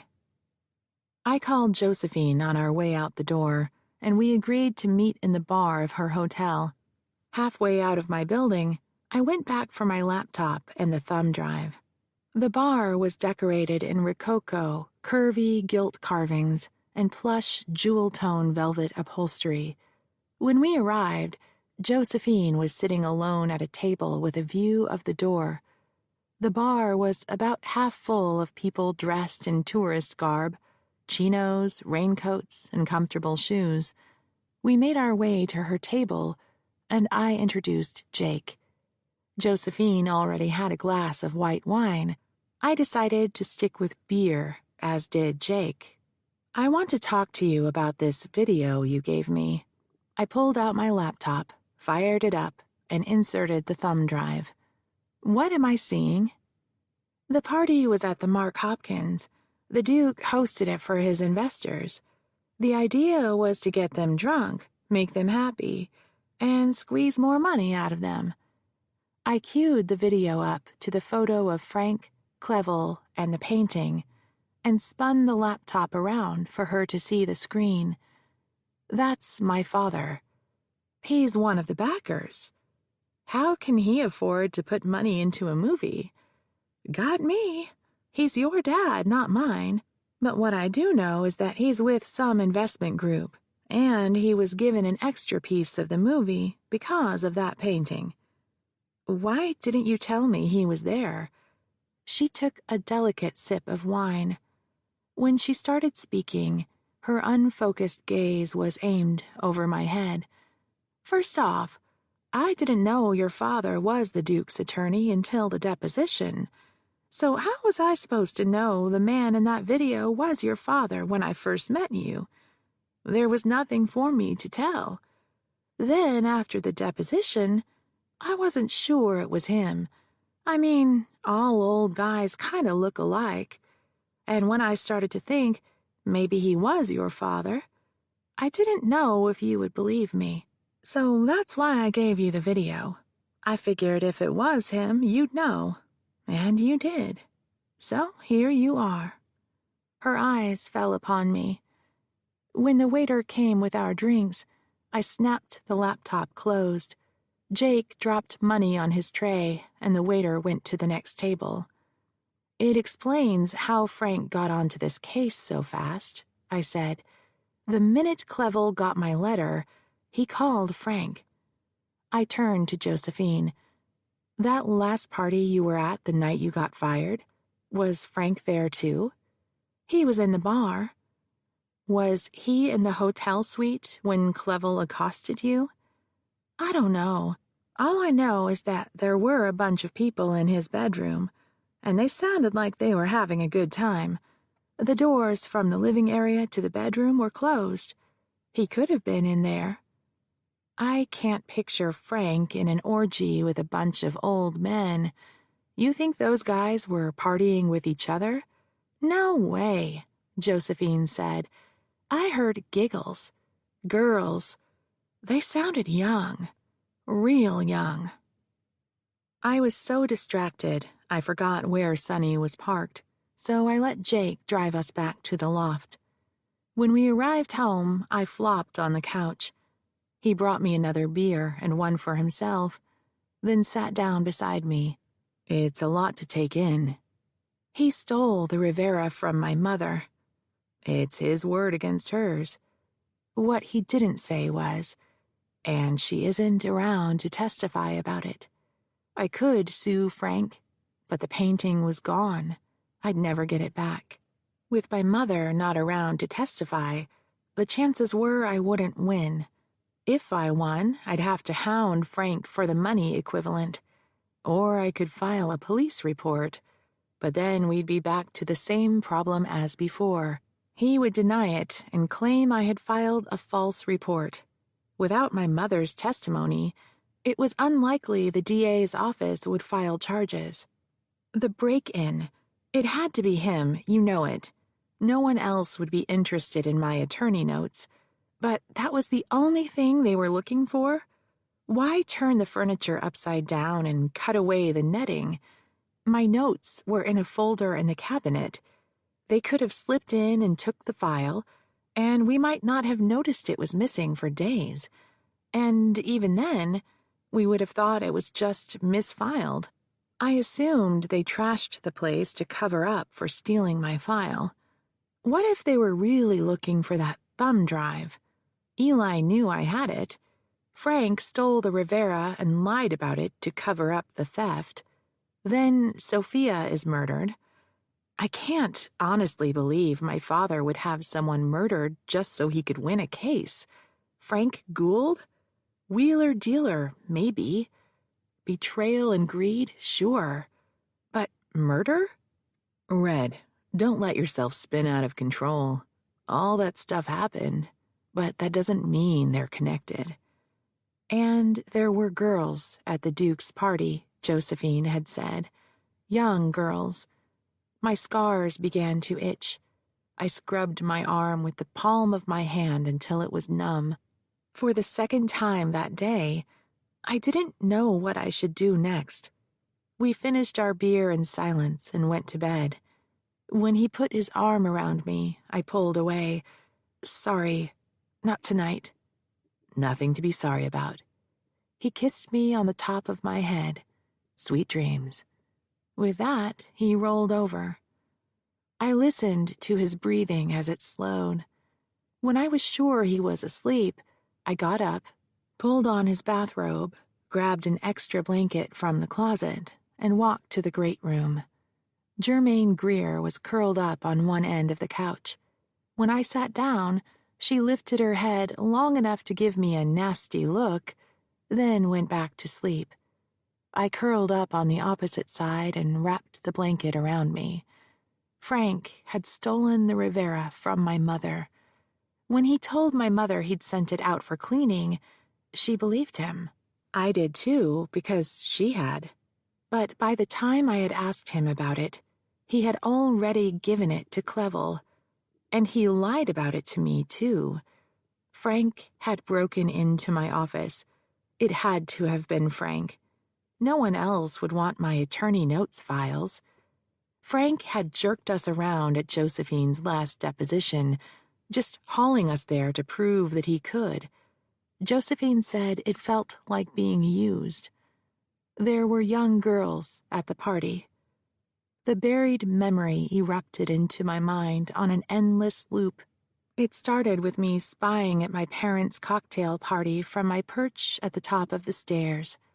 One of the matrons called me down. A man asked me what I wanted to be when I grew up. A judge, I said, just like my grandfather.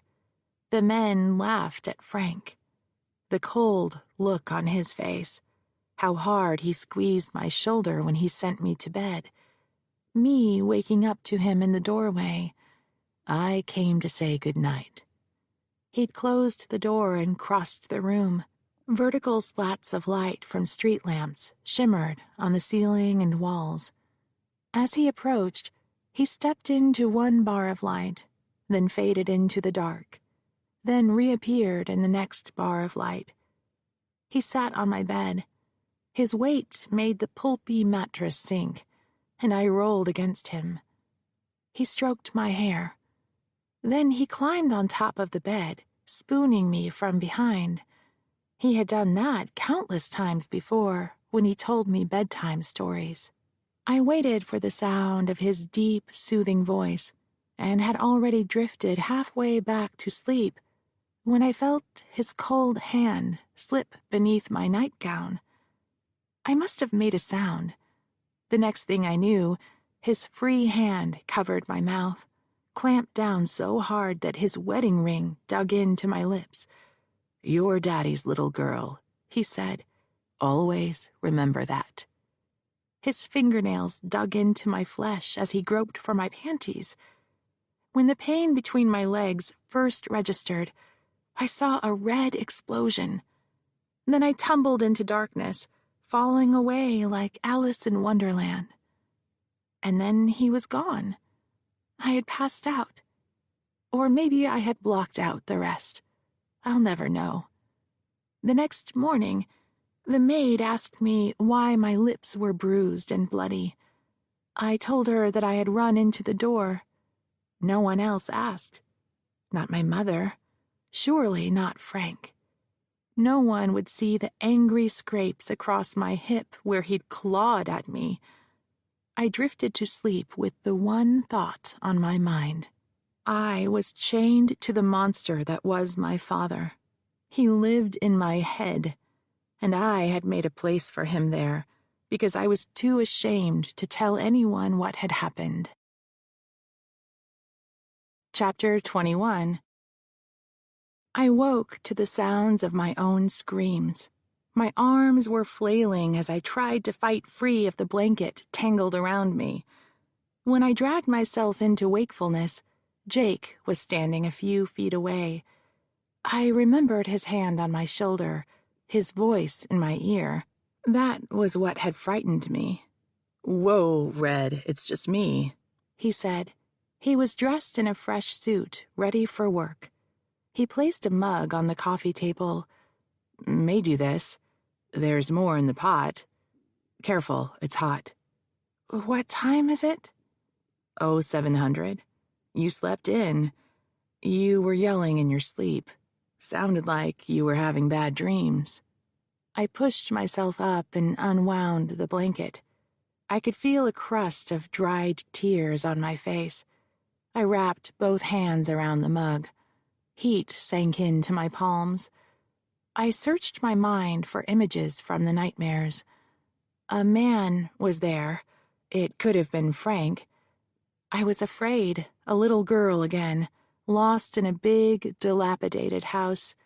It was supposed to be the Shaughnessy mansion, but it was transformed into something out of a horror movie. One dark hallway after another, empty rooms, locked doors. I was trying to run away. I gulped for air, then coughed. Right, nightmares. "I'll give Yolanda a call and let her know you're coming in late. You just take it easy, all right? If you need anything, call. Promise." I promise I'll call. I couldn't sleep after he left. I drank the coffee while Germaine Greer prowled across the room. I wished that cat didn't hate me. I would have liked to pick her up and hold her on my lap, feel her warmth, pet her silky fur. That wasn't going to happen. Instead, I went into the kitchen and poured more coffee, then made my way to the bathroom for a shower and to dress for work. It was just before 10 a.m. when I arrived.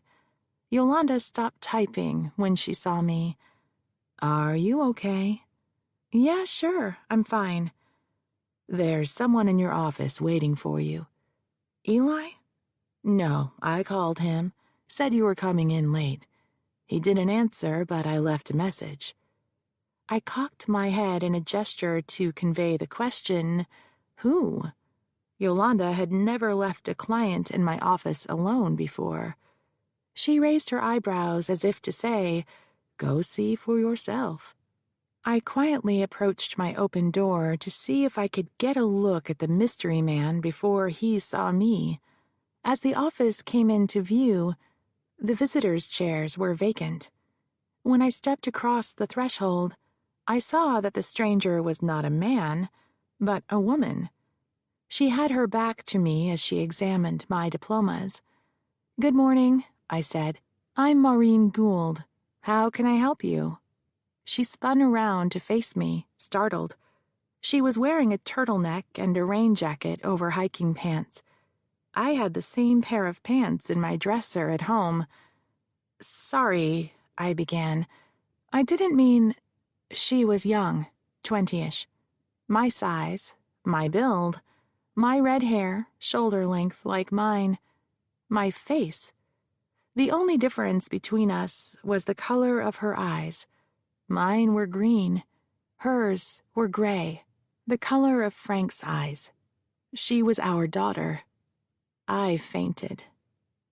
I came to on the floor, with Yolanda fanning me. "Stop that, please," I said. "What happened to you?" "I passed out. No big deal. Low blood sugar, I guess. I forgot to eat." I was telling the truth. "Are you sure?" She put a hand against my forehead. I mugged a patient smile, not feeling patient at all. "Cross my heart and hope to die.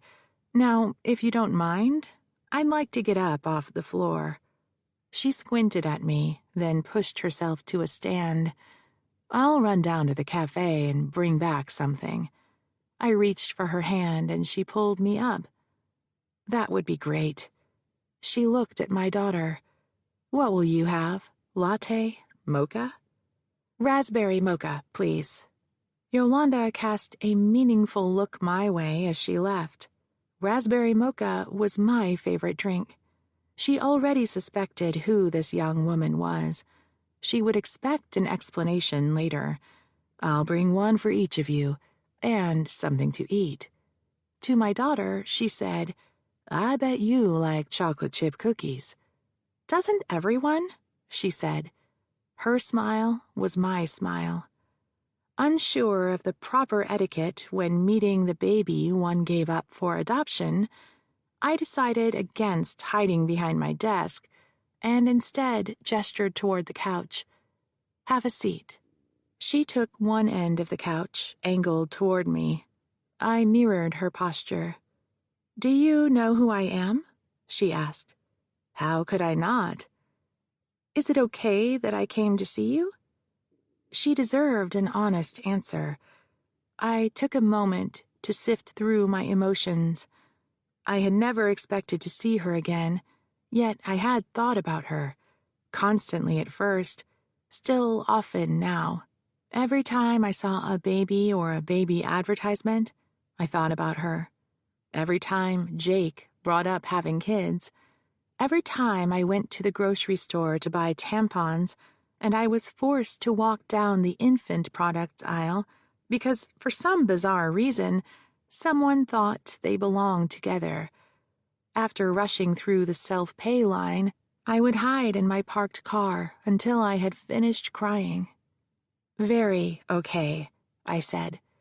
For a long time we were silent. From the street below came the sound of rubber tires wearing on asphalt, squeaky brakes, honked horns. In the distance, a cable car clanged.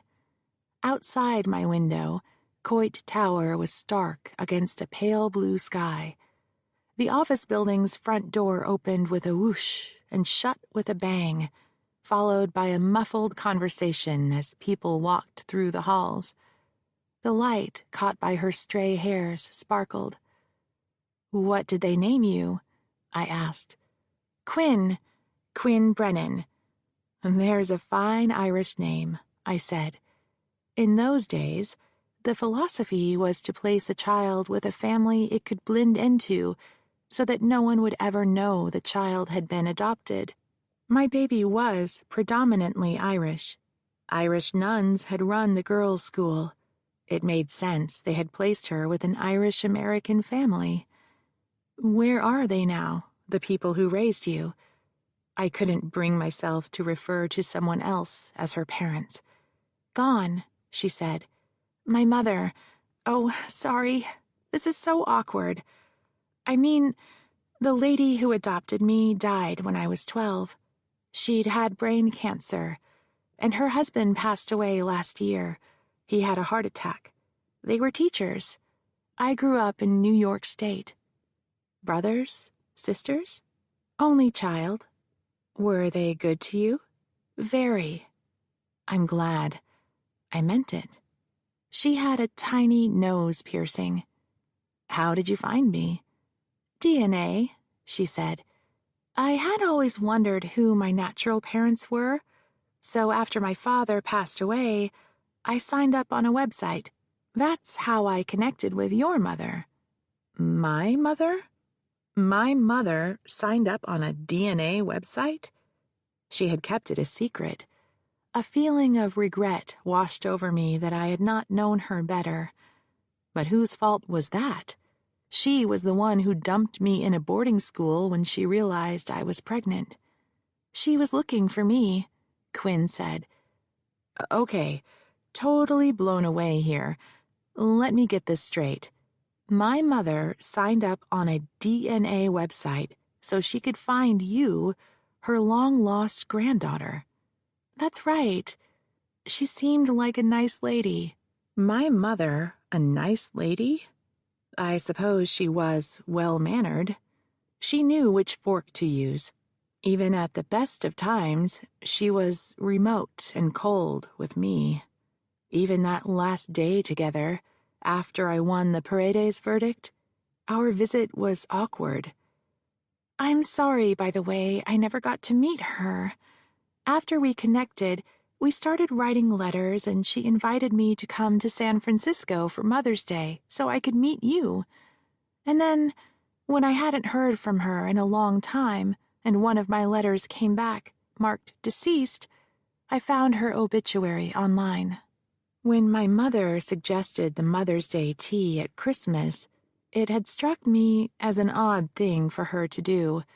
She had to have known, even then, that she was dying. Apparently, one of the last things she wanted to do was bring us together. Her, my daughter, and me. A sob moved up from my chest. I took a deep breath, smothering it with air. The person whose loss had made me feel inadequate and incomplete was sitting right in front of me. And my mother had made it happen. I was going to name you Betsy, I said. Before she was born, I would lie on my back, my swollen belly even larger than the day before. To the tune of Itsy Bitsy Spider, I would sing Itsy Bitsy Betsy in a whisper so no one would hear, while my fingers crawled spider-like across my middle. Then I'd feel a squirm deep inside, and a little foot or elbow would press out, distorting our shape. I had not thought about that for a long time. Elizabeth, actually, after my great-grandmother, Elizabeth Shaughnessy, but I was going to call you Betsy. It's silly now when I think about it. I wiped my face, trying to refashion a less fragile expression. I was 15 when you were born. There was no way they would let me keep you. I don't think I even signed the papers. My parents must have. They did, she said, fishing in the backpack at her feet. She unfolded a document and handed it to me. They had both executed the consent for adoption, my mother and Frank. He had given away his own daughter, so no one would know what he had done. I hope this isn't too soon to ask, she started. Ask away. On my birth certificate and on the adoption papers, the box for the name of the birth father is blank. Oh, dear God in heaven. Did my birth father know about me? Ready for company? Yolanda called from reception. Look who was hollering in the office now. Sure, come on back, I yelled. Jake's with me. Her voice was closer now. I stood. Quinn saw panic on my face. She stood too. Yolanda stepped in and placed a coffee carrier on my desk, together with a grease-stained bag. Jake followed her in. I just wanted to... He started, then stopped when he saw Quinn. An embarrassed smile flashed across his face. He didn't know what to do. He had assumed my visitor was someone he knew. I'm sorry. I didn't realize you were with someone. I scanned the room, looking for a legal pad and paper. I could pretend she was a client, but he wouldn't buy that if I wasn't taking notes. But I wasn't fast enough, and he saw the resemblance. Family, Jake said. This is Quinn Brennan. She's visiting from out of state. Quinn, this is my husband, Jake Kuhn. That's great. Welcome to Baghdad by the Bay, Quinn Brennan. Will you be staying long? Yolanda passed between us, her head low, and handed Quinn her mocha. I'll get plates, she said, and left the room. Quinn said, I haven't decided. Have a seat. Jake gestured to the couch while he swung a visitor's chair around for himself. I took the armchair beside Quinn. He glanced at me, then asked, So, what does Quinn Brennan do other than visit family? I'm going to school. I have a semester left on my degree. What's your major? Political science. I'm thinking about law school after that. Law? Just like Maureen. That's fabulous. I wanted him to go away. To what do I owe this honor? I asked with excessive cheerfulness. We need to talk, he said, privately. To Quinn, I said, Stay right there, I'll be back. He stood and I followed him out of my office, past Yolanda seated at her desk, and into the conference room. You never mentioned having family from out of state, he said. Can we talk about this later? You had something you wanted to tell me? Those two guys who broke into your office? The cops identified them from fingerprints. Roman Ayeti and Alexander Doda. They were printed when they got their green cards. They're originally from Albania. They work for a private security firm called Alpha Inc. It's one of those elite outfits that hires ex-military and former MI6. SFPD sent the photos to the Met in London, and they confirmed those two had been spotted on street surveillance near Sophia Lamar's house the night she died. Yolanda was right. They had followed us to London. They had been in the airport with us, gotten on the plane with us, followed us from our hotel to the London Tower to the St. Paul's Cathedral. They had seen her take their photos, and they had probably stolen her bag at Heathrow so they could get the cell phone those pictures were on. I don't want you alone. Where's Eli? Yolanda called to let him know I was coming in late. He hasn't shown up yet. You don't think Frank hired these thugs? That's just not his style. He's a commercial transactions lawyer, for Christ's sake. Murder. I can't believe it. Maybe not him, but someone he's involved with. It all comes back down to this case of yours. Speaking of which, who is with Josephine? If Sophia was a problem for the Duke, you would think Josephine would be next. I reached for the phone. He clamped his hand down on mine, preventing me from lifting the receiver. Not the landline. It could be bugged. He pulled out his cell phone and handed it to me. I dialed Josephine's number. Josephine answered tentatively, not recognizing the number. Hello? This is Maureen. I borrowed Jake's phone. Where are you? On my way back to the airport. Sorry, I thought I told you last night I'm going home today. Thanks for sending Eli over. He's giving me a lift. She hadn't told me she was leaving today, and I had not sent over Eli. Eli's with you now? All morning. We went out for breakfast. In a diner, a real diner. Very cool. It'd make a great movie set. Can you put him on the phone? A pause. Josephine again. He says he can't talk while he's driving. Great. Well, I need you to sign something. I lied. I didn't want to tell her about Ayeti and Doda on the phone. Eli would overhear, or she would tell him. I didn't trust him anymore. Sorry, I forgot about it. I'll just dash down to the airport and meet you. What terminal? Alaska Airlines. So tell Eli he can just drop you off. I should be there in about 20 minutes. Got that? She repeated the information to Eli. I jogged down to my office, Quinn jumped up when I came in. "Look, I don't mean to run out on you. I have to run a quick errand. Please wait for me. Yolanda will order in some lunch. I should be back in an hour. Is that okay?" "What's going on?" I grabbed her hand. "I wouldn't leave if this wasn't important. There's so much for us to talk about. I don't know where to start.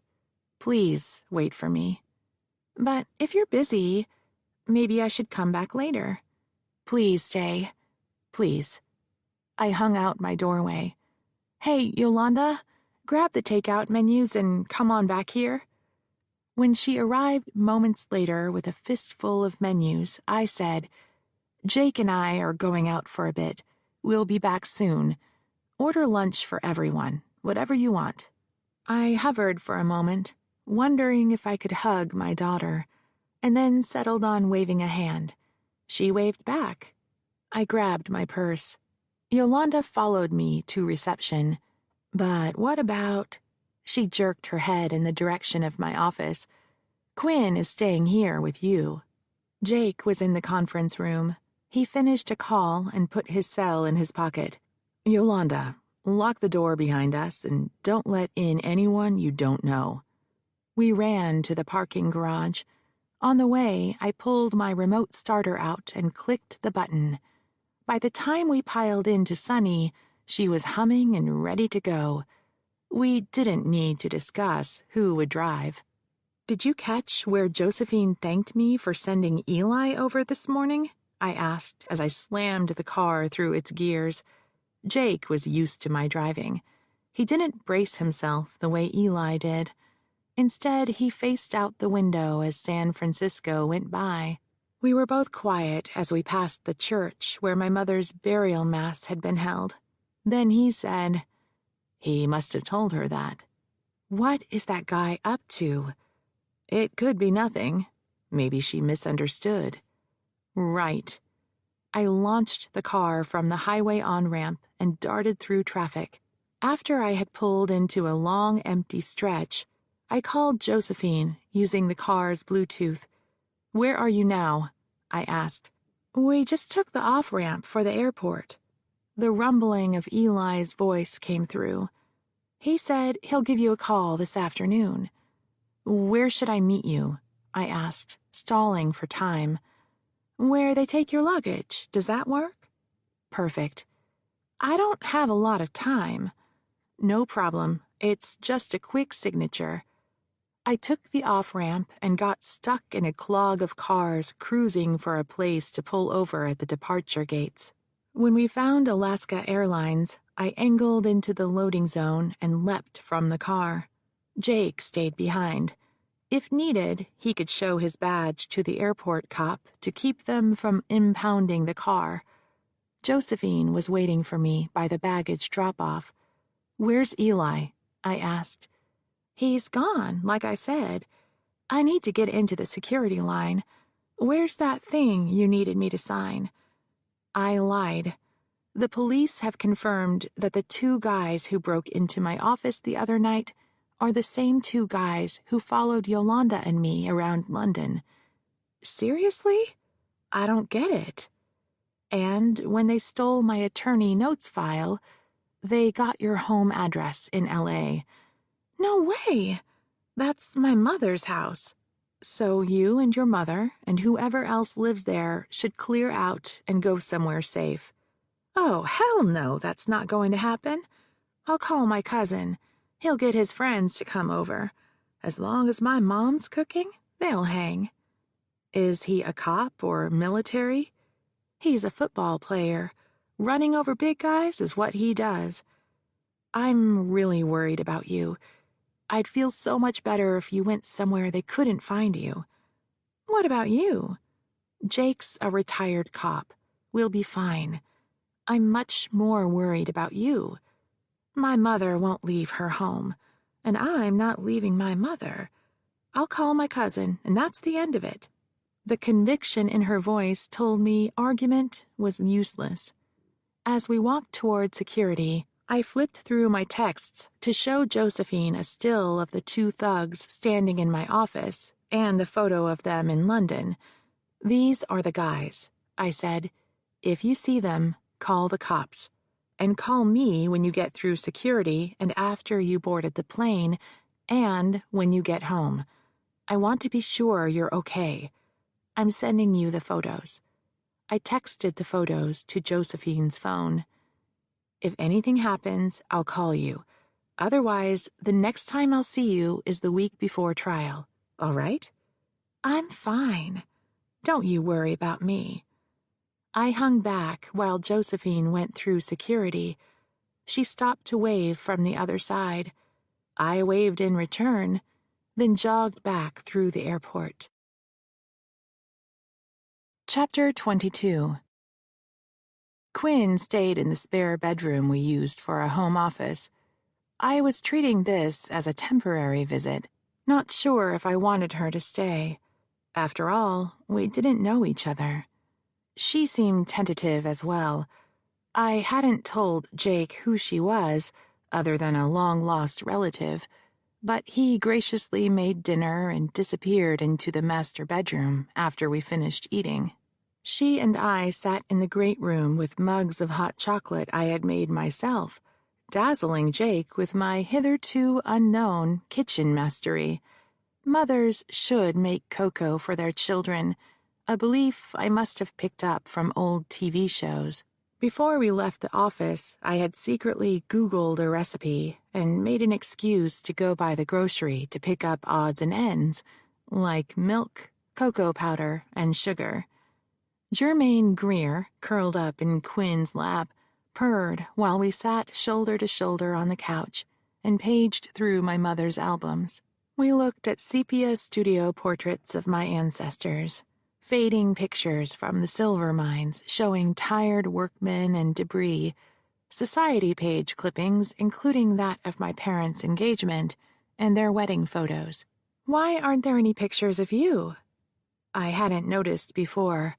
No portraits of me were hanging in the mansion, no albums of my growing-up years. Didn't most parents memorialize their children's first steps, Easter egg hunts and little white gloves and bonnets, birthdays and Christmases?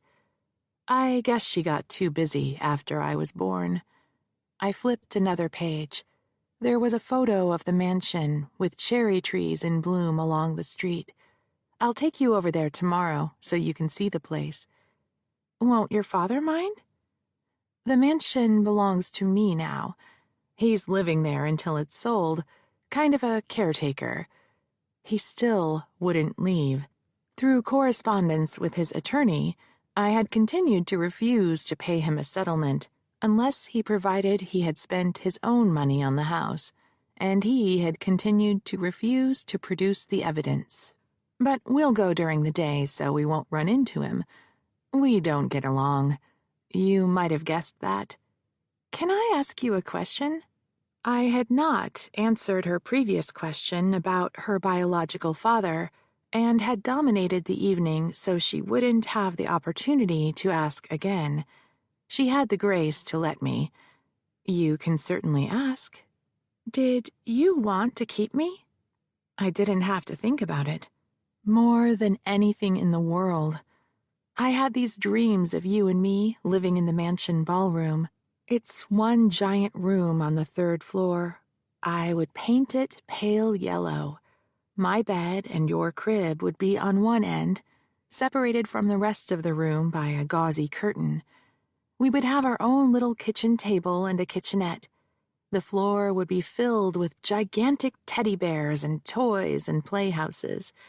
And we would have a big old rocking chair where I would sing to you and read to you every night until you fell asleep.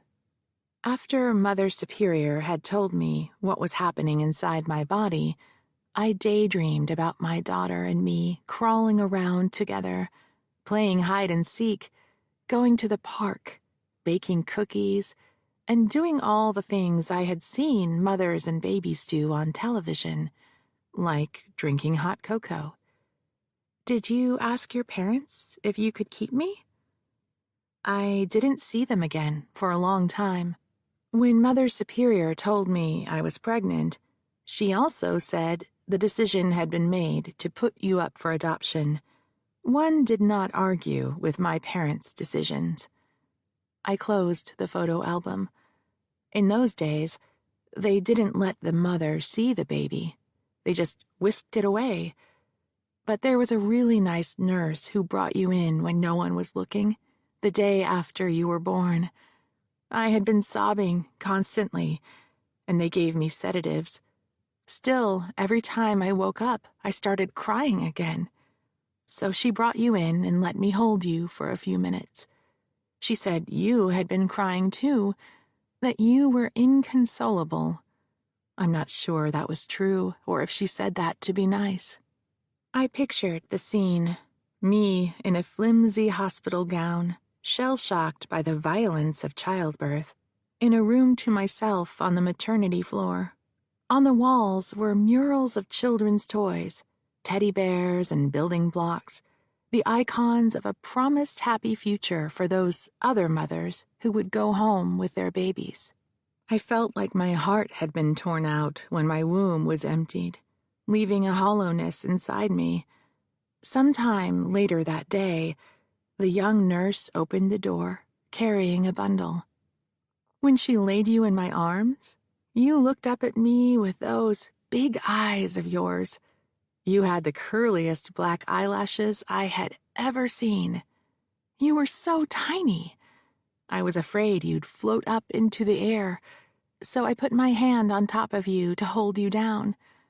I told you that I was your mother and that I loved you very much. And you smiled at me. The nurse said you did, although I've read babies don't smile when they're that little. And I kissed you on the forehead, just there. I touched a spot on my own head where I had kissed her. And then she took you away. We sat like that for a long time as the din from the city streets faded. I heard Jake take a shower, his nighttime ritual, then flip on the television, volume low, to watch a talk show.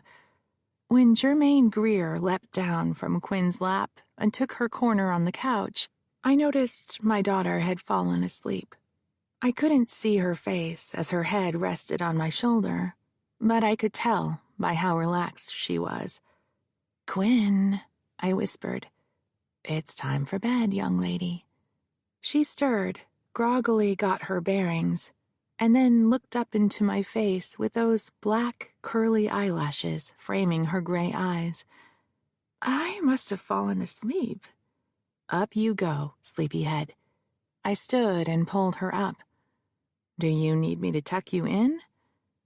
That was stupid. I had gone too far with the mother thing. She smiled. "Thanks, no. I got it from here." We parted in the hallway. As she opened the door to her room, she caught me watching her. She came back, kissed me on the cheek, and said, "Good night, Mom." Mom. Thought I'd never hear that. Jake was still awake when I went into our bedroom. "Did you have a good talk?" he asked. "Absolutely." I went into the bathroom and changed into the t-shirt and yoga pants I slept in, then sat down on his side of the bed. "I need to tell you something." He muted the television and pulled himself to a sit. "I'm listening." "I hope you don't hate me. I couldn't tell you before. If she hadn't shown up, I don't know if I ever would have." I took a deep breath. "Okay, here it goes. Quinn Brennan is my daughter." Jake let a moment go by before he said, "I had figured that out for myself." "Don't be that way." "Sorry." He took my hand. "Do you want to tell me about it?" I told him the story of being abandoned in boarding school at 14 years old when my parents realized I was pregnant, that I was 15 when the baby came and they took her from me, and that I hadn't known where she was all this time. And that's why I didn't want children. I felt unworthy to be a parent. I was afraid that if we tried to have a family, something horrible would go wrong and I would lose you. No chance of that, babe. Jake pulled me into his arms. We laid down, spooning with me on the inside. A few tears slid out of my eyes. We were quiet for a long time. I could feel him thinking. Is she staying? We haven't talked about it. Yet, he said. Yet. As I was drifting to sleep, I realized that Jake never asked who the father was.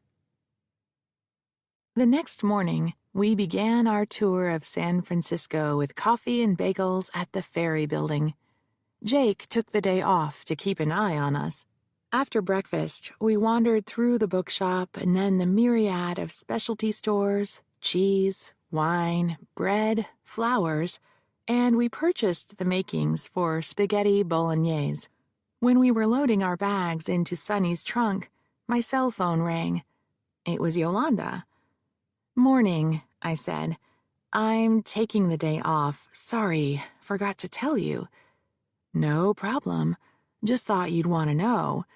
Mr. Gould called here a moment ago.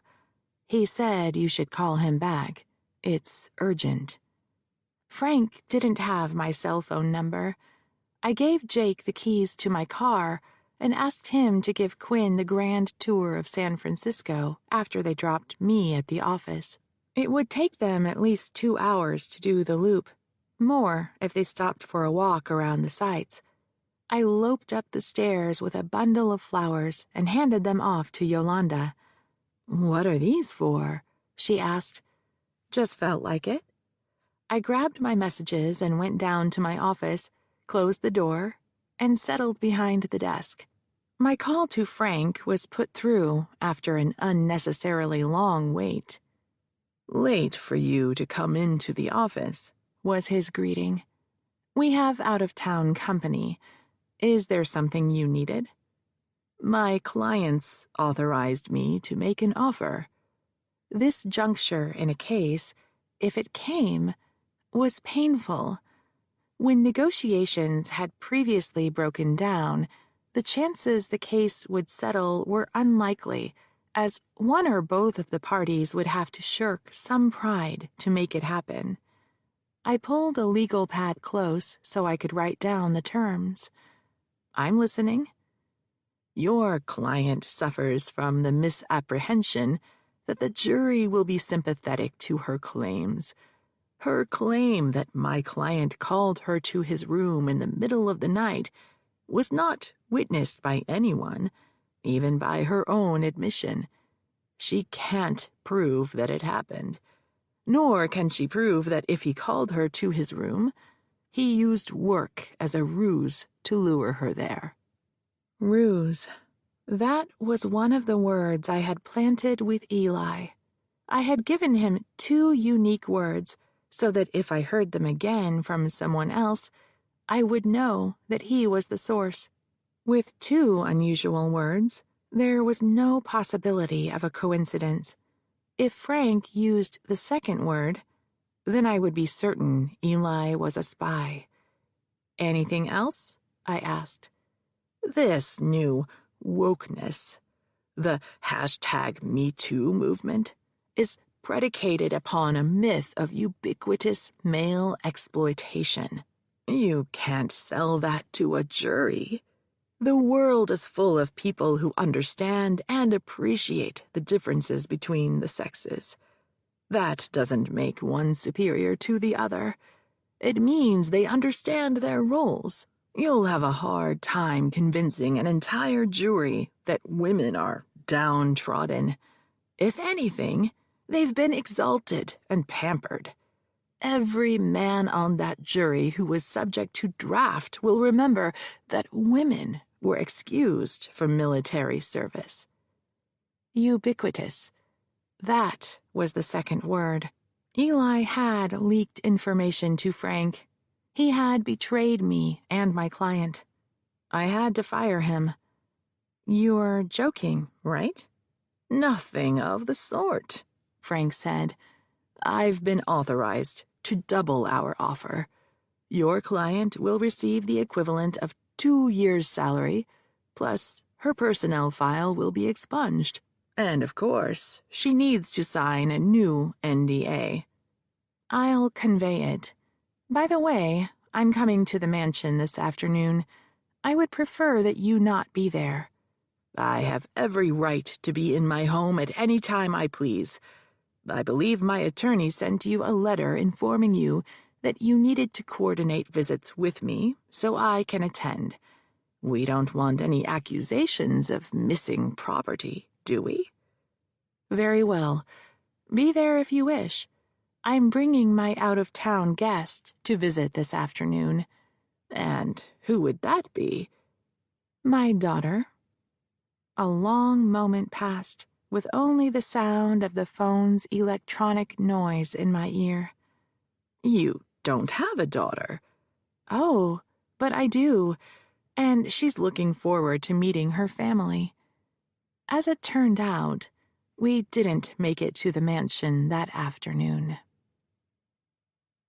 I had just picked up the phone to call Josephine when Yolanda buzzed me. "You have a visitor." When I walked into reception, I found Valerie Van sitting on the couch, a purse clutched in her lap. "What brings you from Saratoga?" I asked. "Can we talk?" I showed her into the conference room, closed the door, and we sat at the table. "What's up?" "I heard about Sophia. They said she was murdered." I should have called her, warned her that her life might be in danger. "That's right." "This has all gotten so far out of control. I can't believe it." She rocked back and forth with the purse clasped to her chest. "You seemed afraid to talk to me when I came to your house." "I was. I still am. 2 scary-looking guys had been sitting in a car outside my house a few days before you came. They show up all hours of the day and night, just sit there and then drive off. I thought maybe they were cops watching a house down the street for drug dealing, but then I got a letter warning me to keep my mouth shut about the Duke."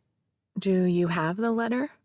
She opened the purse and pulled out a document. It was written on the letterhead of Gould and Napier, signed by Ian Napier, and dated the Monday after I had filed suit. It reminded Valerie that she had signed a non-disclosure agreement, and that if she violated it, she would have to pay Reginald Clevel $2 million. I blew out a whistle. $2 million, she said. "I don't have that kind of money." "Did you sign a non-disclosure agreement?" "Yes." "Were you paid for signing it?" $75,000. It was enough to keep me alive while I finished my degree, but I had to take out student loans, too. "Did you have an attorney?" "No, I should have. That was stupid." Her arms were wrapped around the purse again. "I'm so afraid. Did they kill Sophia so she wouldn't talk?" "We don't know yet. But what I can tell you is that there were 2 scary-looking guys who followed my paralegal and me to London to meet with her, and she was murdered the night before our appointment. And the same 2 guys broke into my office a few days ago." I pulled my cell phone out of my blazer pocket and thumbed through the photos. "These guys." When she saw the photo, the color drained from her face. "Oh my God, that's them! The guys that were parked outside my house. I am so scared. I don't know who to trust." "You have choices. You can go to the police, or you can hire a lawyer, me or someone else. Do you want me to recommend some names?" "I don't want to sue him. I'm just here to help Josephine. You believe me, right?" "You haven't told me what happened yet. What led up to you signing the non-disclosure agreement?" "But you believe Josephine, or you wouldn't have taken her case, right?" "Right. So tell me what happened to you." I auditioned for a part in one of the Duke's movies. He said he liked me, that I had talent. He took me to industry events. Free publicity, he said. He had a new portfolio taken of me, wearing practically nothing. I was so embarrassed. But he said he needed pictures to show to his production team, and then they could pair me with the right leading man. There were dinners with investors. It went on and on for months like that. Then one night, he invited me up to his suite to read a new script. And that's when it happened. She was hyperventilating. "Do you need a glass of water?" She waved me off. "No, I'll be fine. Just give me a minute." She put the purse aside and covered her face with her hands. Her breathing slowed. When she lowered her hands, her face was wet with tears. We read through a few lines. He talked about the movie he was going to make and how he wanted me to play the lead in it. But he still had to convince the investors I was right for the part. Then he said he had to go to the bathroom. We had been drinking a lot of champagne, so I didn't think anything of it. I heard the toilet flush, and when he came out again, he was wearing just a robe. That had to be weird. I exchanged glances with Yolanda, who was keeping an eye on us from her desk. Valerie continued. That's when I started thinking this wasn't right. But he didn't do anything right away. He poured another glass of champagne for each of us, and then sat down on the couch beside me. I was trying to think of an excuse to get out of there, and that's when it happened. I waited. He opened the bathrobe and shoved my face in his lap. He held my head down. I had no idea he was that strong. I tried to get away, but I couldn't. It was hard to breathe. I was afraid he was going to smother me. So I did what he wanted me to do. And when it was over, I got the hell out of there. It was exactly what had happened to Josephine. With Valerie's testimony, I could prove that long before Josephine Navarre had been hired, Crown Productions knew Reginald Clevel was a predator who targeted women under his control. Behind Valerie, I noticed the reception door open. Eli stepped in, spotted me with a client whose back was to him, and sat on the couch. "What are you looking for?" I asked. "I want the truth out. No one is safe until it is. He's just going to keep doing this to other women, forcing them. And then he's going to ruin their careers. And I don't want those thugs sitting outside my house anymore. I have kids. I have a husband." I hadn't told him what had happened. Last night, I read about Sophia and I couldn't take it anymore. So I told him, and he said I should come to you. You'd know what to do. If Eli spotted Valerie, he would tell Frank and his thugs before she made it back to her car.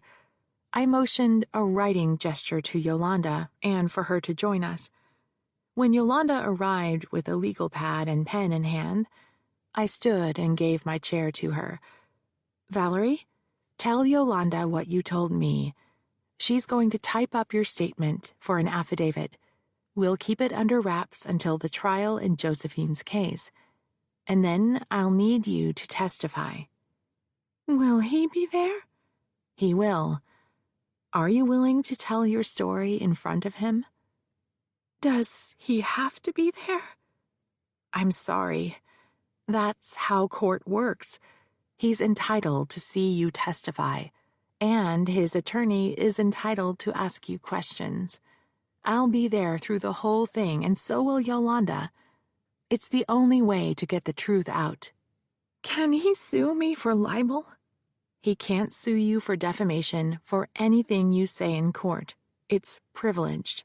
As for the NDA, we'll have to deal with it later." "Fine," she said. "I can't take it anymore. I'll do whatever I have to do to get it over with." I pulled the curtain closed across the glass wall so Eli couldn't see Valerie, and joined him in reception. "What's going on in there?" he asked. "Not to worry," I said. "What brings you in?" The conference room door opened. Valerie came out. "Excuse me," she said as she passed between Eli and me, then left the office. Yolanda mouthed, "Ladies' room," to me. "I gotta go," Eli said. "Wait," I called, but the door was already closing behind him. I followed, taking the stairs as fast as I dared. On the street, I caught up to him and grabbed his arm, stopping him. His cell was in his hand. "Who are you calling?" "No one." "Bullshit. You're a spy. You've been feeding information to Frank, and you're about to call him to let him know Valerie's cooperating with us." He guffawed. "You have no proof of that." "I know it was you. Sophia's murder. You were the only one who knew we were meeting her and when. Come to think about it, what about Josephine's sexting? You're the IT expert. You know how to bug someone's phone. Not only did you jeopardize my case, I could lose my license over this. You do understand that, don't you? Jesus, Eli. I thought we were friends." "Friends? Right." He took a step toward me. "I'm nothing but a grunt to you, doing all your dirty work, and look what I get paid. You talk all high and mighty about fighting the good fight, but it's all about money and glory to you. Your money, your glory." I held my ground. "So that's what this is about? Money? Frank paid you to spy on me?" "Not Frank," he said. "If it wasn't Frank, who was it?" "People you don't want to know. You need to drop this case, Maureen. You don't know what you've started. These are not nice people. They don't play by the rules. I tried to warn you." "You warned me. How?" "The letter, the email." "You sent those?" "I was looking out for you." I stepped toward him. "You need to make this right. I want your statement, recorded and written." "No way," he said, pulling away from me. "I'd be a dead man." He pocketed the phone and began striding down the street. I jogged to keep up. Something caught Eli's attention. He seemed to hang in the air for a moment, 1 foot aloft, his attention locked on an object in the distance. I looked down the street to see what it was. We were halfway down the block from an intersection. The street was lined with parked cars. A dark sedan was double parked down the street. I had first noticed it when we began arguing. It was not uncommon for a driver to idle while waiting for his passenger to come out of an office. The sedan was rolling forward. Its movement was what had caught Eli's eye. It picked up speed as it approached us. Eli swung a long arm around, clotheslining me across the chest. I staggered a step backward to keep my balance, all the while thinking about how much I wanted to hit him back, even though I'd lose the brawl as soon as he swung at me again. Out of the corner of my eye, I saw a glint, a reflection off something metallic. Eli lunged toward the approaching car. His hand was splayed in front of me. I never saw the passenger's face. The sound was more like a sneeze than a blast. The car's tires squealed as it sped off. It was nothing but a dark streak in my mind, just a memory, even before Eli staggered. He braced himself against the building, a hand to his chest. He looked down at his shirt, trying to assess the damage, as he slid to the sidewalk. Blood began to seep out from beneath the hand. I found myself on my knees, pressing my hands on top of his own. His face was pale. I prayed for the bleeding to stop. One tear slid from his eye. He grimaced in pain. He tried to speak, but he made no sound. His eyes focused on me for a second, and then his pupils fixed. Chapter 23. That evening, I was on the couch wrapped in a blanket, trying to get warm. Jake was sitting on the coffee table, wearing his shoulder holster with a pistol, taking a call on his cell. Quinn was in the kitchen grilling cheese sandwiches and warming tomato soup. I kept telling them I wasn't hungry, but they both insisted I eat. Jake snapped his cell shut. They got witness statements. Someone wrote down the license plate. They were about to call the police because the car had them blocked in. The license plate was stolen. So was the car. They found it in a parking garage. Looks wiped clean, but we'll know more tomorrow when forensics takes a look at it. Vague descriptions of the perps. 2 white men, both wearing stocking caps. I shivered. He swung around to sit next to me and pulled me into him. The working theory is that you were the intended victim and Eli got in the way. Eli had been a spy, betrayed me, yet he had given his life to save my own. Why would he do that? Jump between you and a gun? Spy on me. He said it wasn't Frank, it was someone else, but they're all the same team. He sold me out for money. Why would he do that? Look, I'm so sorry. This is my fault. I knew he left SFPD under a cloud. There were questions about gambling debts. I shouldn't have recommended him to you in the first place. I had wanted to believe him when he said it was blown out of proportion and a political thing to get rid of him. It made sense. He wasn't good at ass-kissing. I thought he deserved a second chance. It's not your fault. Eli made his own choices. I feel like such an idiot. I should have figured it out sooner. He had to be the one who hacked into Josephine's phone and got the selfies. Oh, geez, I just remembered. Where's my phone? Who are you calling? Frank called me with a settlement offer right before Valerie came in. I have to convey it.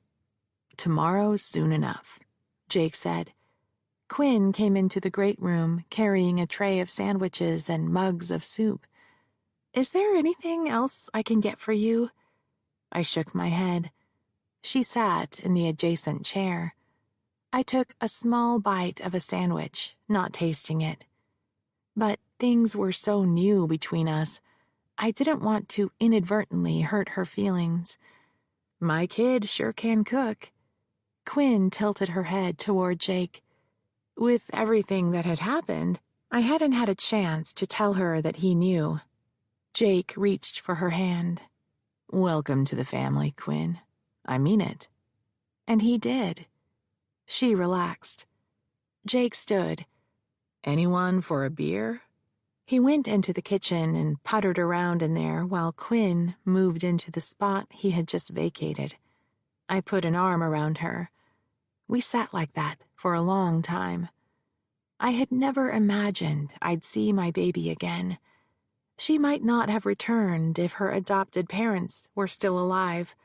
From time to time, I'd thought about registering with an agency to find her, but I always chickened out because I was afraid. Afraid she'd hate me for giving her up. Afraid the truth would come out. I was back in my chair the next day. Yolanda was out in reception, the door locked. An off-duty cop friend of Jake's was on the reception room couch with an Elmore Leonard paperback. His name was Jerry, and he was big. Tall as Eli had been and twice as heavy. All muscle. As if his size wasn't intimidating enough, he wore a gun in a shoulder holster. Quinn was in the conference room with a stack of paper. Yolanda had put her to work going through the piles of discovery Frank had delivered before the break-in. My phone call with Josephine was brief. I conveyed the offer. The increase in money was better, but the non-disclosure clause was still a deal-breaker.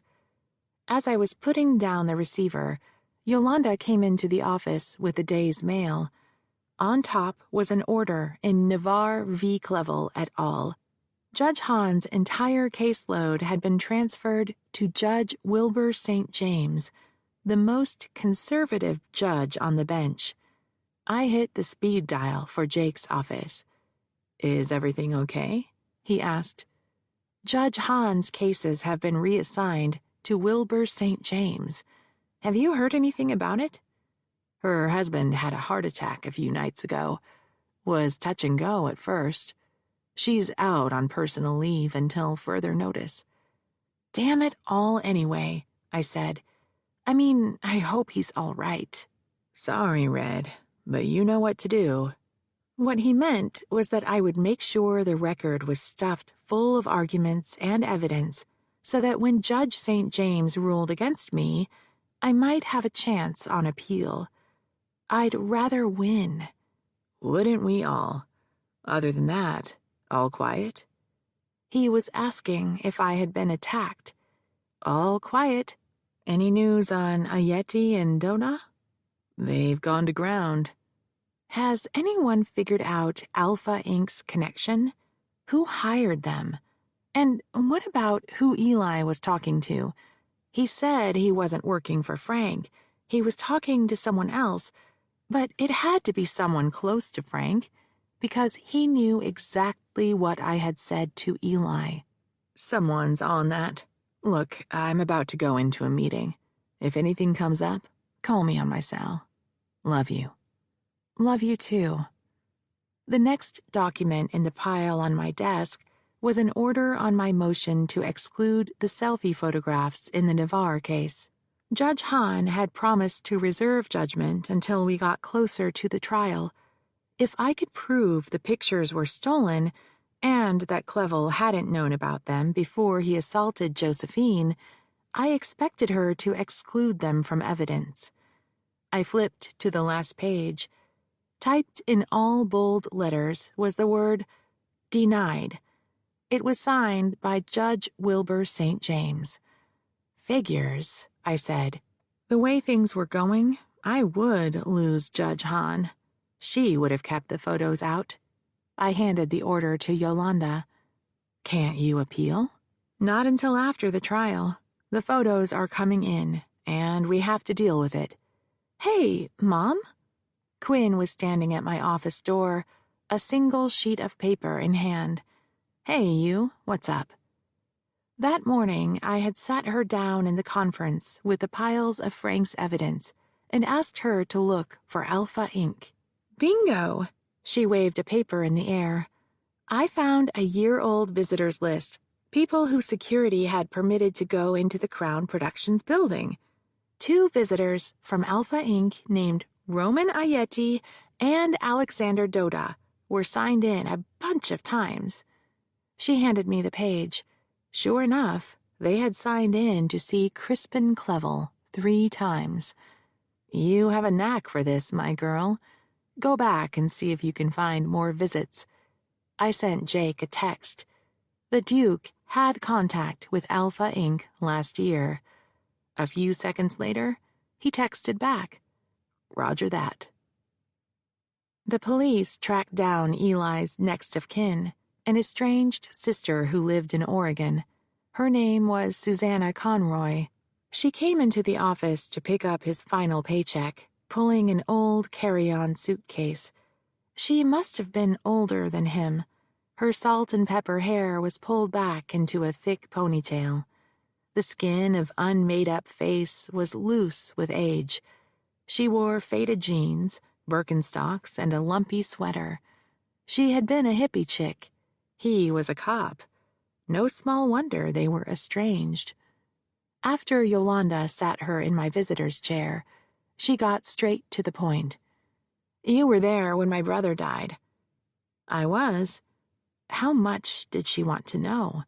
Planting images of death in someone else's mind without permission is not a kindness. "He was shot." Her eyes cut to the window. "Just out there, in front of your building." I nodded. "Did he suffer?" I couldn't say how painful a gunshot wound to the torso was, but I imagined it was horrific.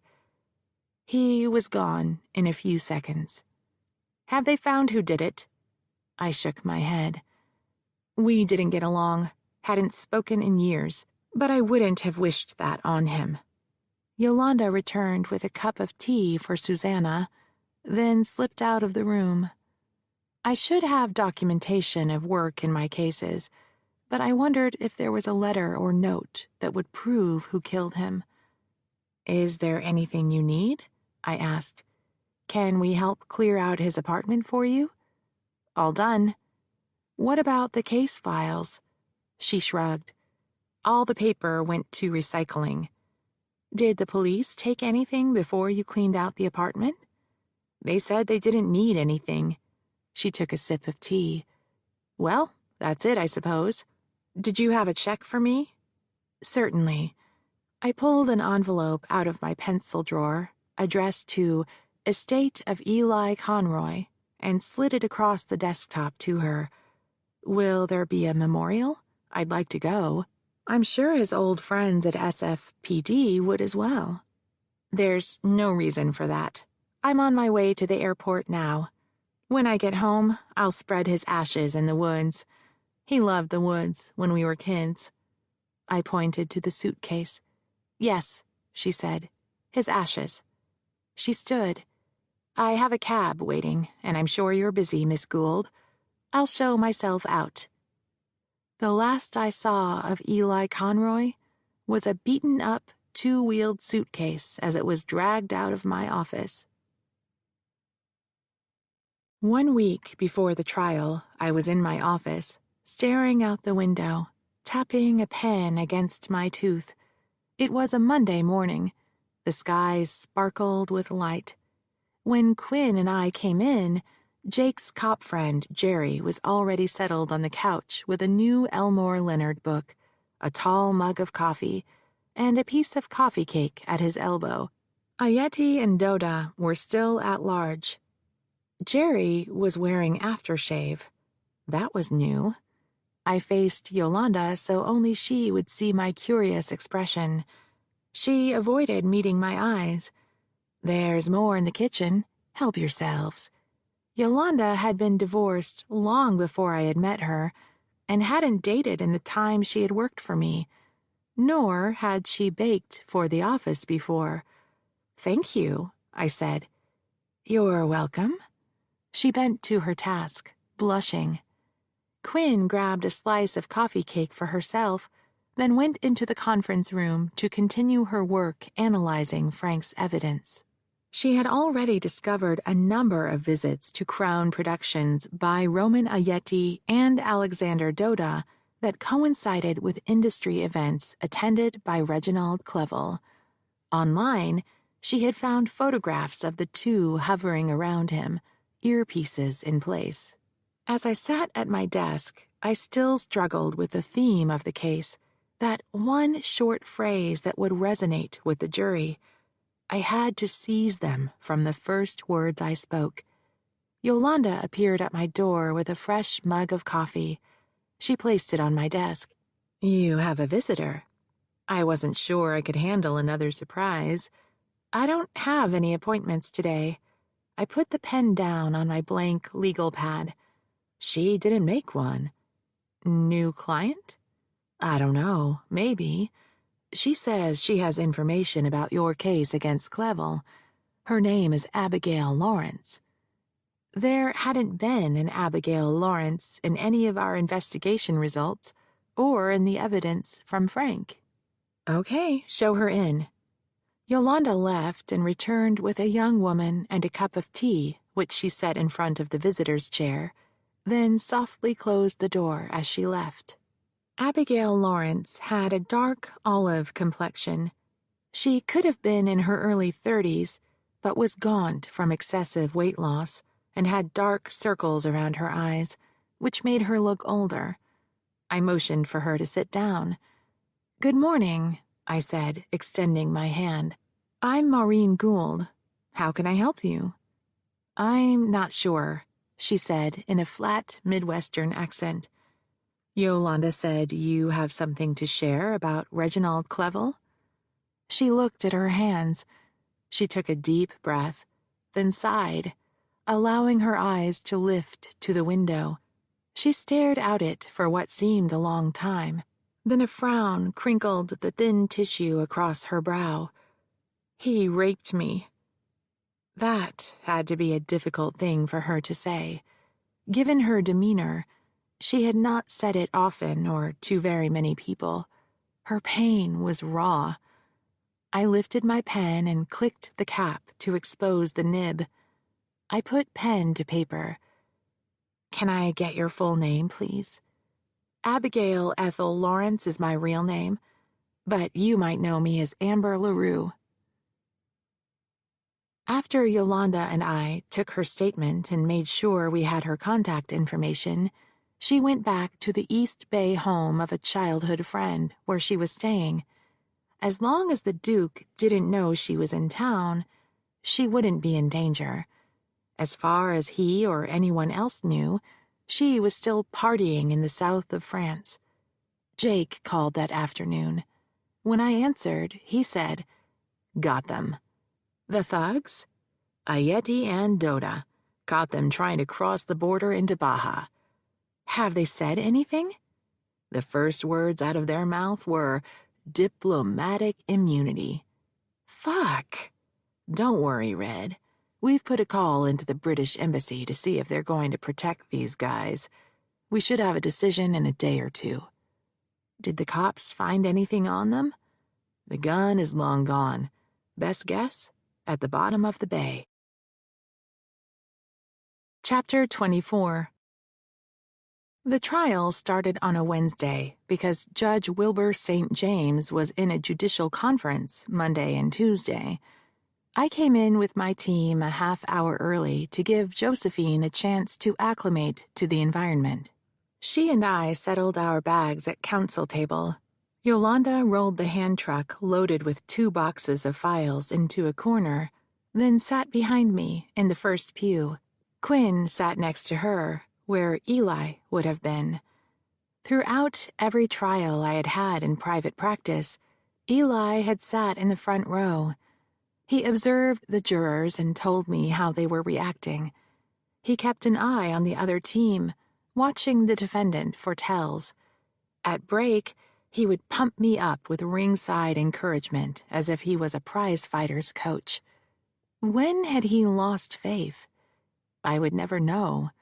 I had been too wrapped up in my clients and cases to notice. Jury selection was brisk under the firm guidance of Judge St. James. I had asked for 3 days of voir dire, the process where we question prospective jurors, with another week for witnesses. Frank claimed he had a week of witnesses as well, an outright lie. An old defense trick was to ask for more time in order to manipulate the judge into curtailing the plaintiff's case. There was no way he had more than 1 or 2 witnesses, Clevel and someone else from Crown Productions, 3 if he called Cameron Aguilar, the guy Josephine had sent the selfies to. It worked. The judge said we would have 5 days to try the case, including jury selection, opening, witnesses, and closing. That left 2 days for each of our cases, and 1 day for jury selection. With 50 prospective jurors, we barely had enough time to find out their names and how irritated they were to have their lives disrupted by the court's summons. The jury we ended up with included 2 college students. The female was pre-med, the male was majoring in education. 3 were retirees, all male. We had 1 female executive secretary, a male engineer who wore horn-rimmed glasses, two fidgety young men from the financial world, an unemployed male actor who was temporarily waiting tables, a male dog walker, and a female parking lot attendant. The two alternates included an accountant and a divorce attorney whom neither Frank nor I had met. Despite Frank's best efforts to skew the jury toward older white males, we had a solid mixture of races: African American, Hispanic, Asian, Native American, and three who identified themselves as mixed race. Frank wanted jurors who liked the status quo, preferably white men and women who didn't see or acknowledge exploitation, who felt anyone could succeed, and those who complained were demanding special treatment. He also wanted numbers-type people, accountants, engineers, statisticians, who trial attorneys believed to be less amenable to emotional arguments. My approach was less knee-jerk than Frank's. I wanted people on my jury who had seen and experienced the inequities of American society.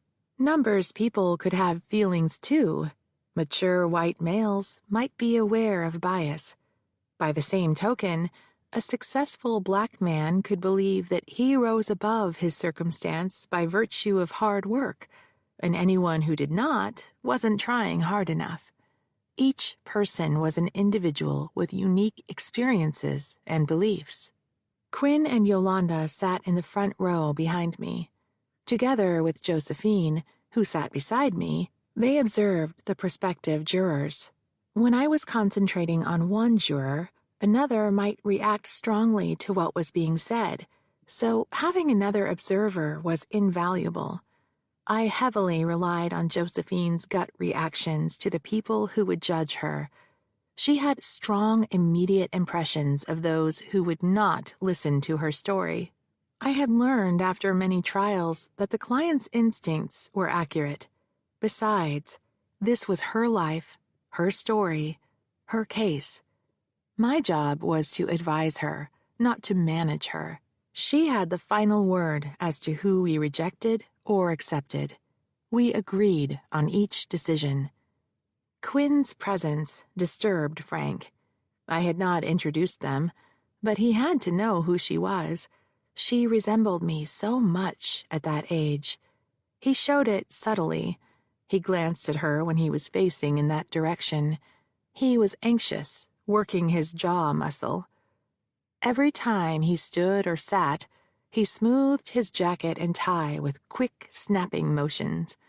The knot of his tie was just the slightest bit tighter than he usually made it. I wondered what it was like for a man who had gotten his own daughter with child to defend a rapist in full view of the person created by his abomination. Did any humanity still inside of him care whether Quinn knew how she had been conceived? I hadn't told Quinn that he was her father, but she knew that he was her grandfather and that we were estranged. I was worried she would feel manipulated when she learned the truth. She was not there to harass Frank. She was there because I wanted her where I could see her and know that she was safe.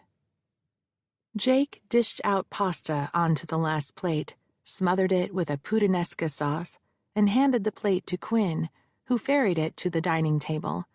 I sat at the breakfast bar watching them cook, too exhausted to wander safely around a kitchen full of fire and knives.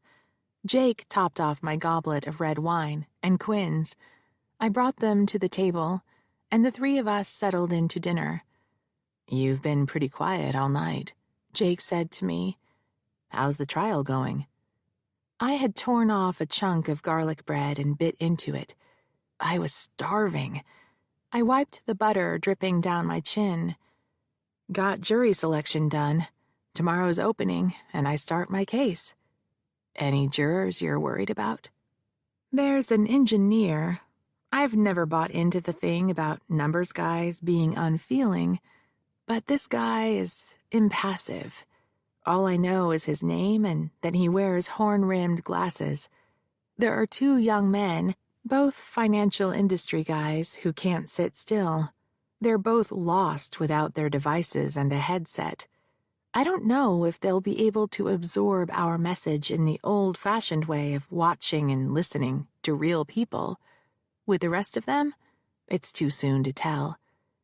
And what about you, Quinn? What do you think about all of this? Quinn had been watching us talk. In a superficial way, it's just like on TV, with the judge up there on the bench and the lawyers asking questions. But you don't get how hard this work is, how much goes into it. On TV, you don't see all the stuff the lawyers are doing, like giving emotional support to their client on top of thinking about the evidence and how a juror might react. Jake gave me a wink. To Quinn, he asked, "Are you still thinking about law school?" It's so cool to see my mom in action. So, yeah, I might like it. Is there a law school around San Francisco? A bunch of them, Jake said. Stanford, where your granddad went. UC Berkeley, where your mom went. University of San Francisco is just down the street from here. Where did you go? Golden Gate. That's in San Francisco, too. I was still on the force when I started, and they had a flex program that worked out. I didn't have the resources to quit work and go to school full-time. If you're interested, let's take a day trip. Drive around to the different schools. See what you think. That would be totally awesome. Can we all go? It'd have to be after the trial, I said. What about this weekend? Quinn asked. Sorry, honey. A trial attorney is on the job 24/7 from the first day of trial until the last. There's never enough time to do everything you need to do. Right after the trial? You got a deal. I pulled a chunk of the garlic bread and passed the basket to Quinn. Would it be a big deal to move your stuff out here? There really isn't that much. Just a few boxes. The house and everything in it was sold when my adopted dad passed away. All I really have is some pictures, clothes, and books. It's all in storage. I could have it shipped as soon as I find a place to stay. What? That's nonsense, Jake said. You're staying here with us, young lady. Really? Absolutely, he said. She looked from Jake to me. I won't get in the way? I took her hand and squeezed it. You could never be in the way. Jake lifted his glass. Salute. Quinn and I raised our glasses in turn. Salute. We all took a drink. After we put our glasses down, Jake topped them off again. I don't like the idea of you being on your own until this whole Alpha Inc. thing is settled. We don't know who put those guys onto you, or if they got called off. For all we know, there's more of them.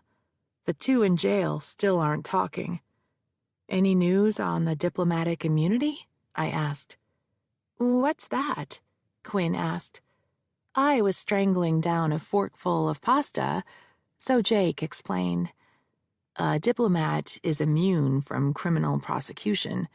No way were these two jokers British diplomats.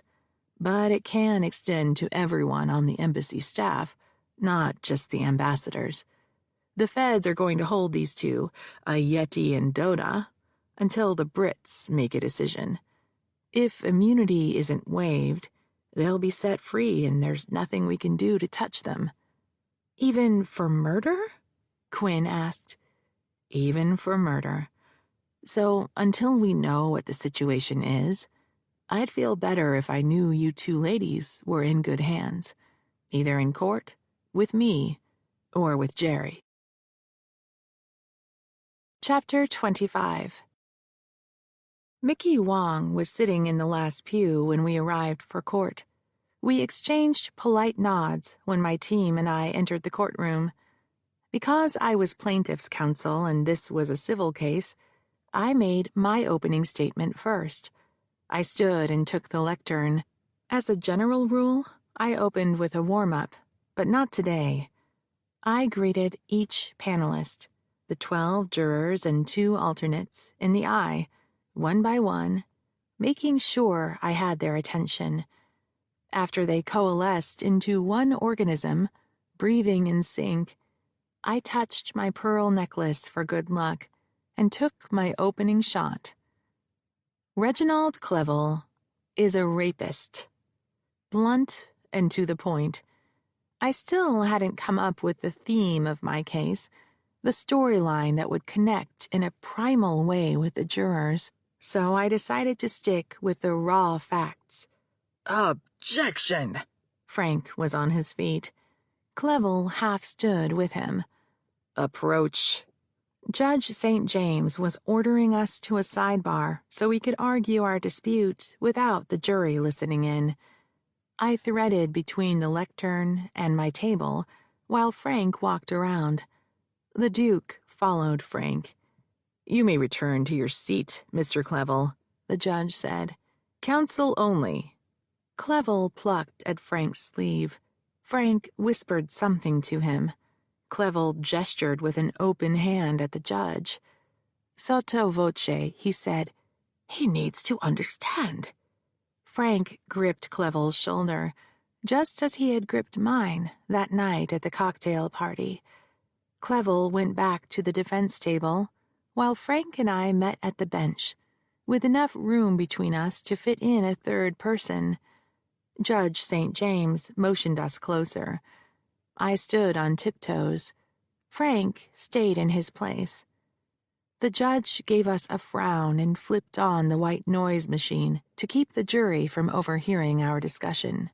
Ms. Gould, the judge said, this is opening statement. The time when you set out the evidence you believe will be introduced.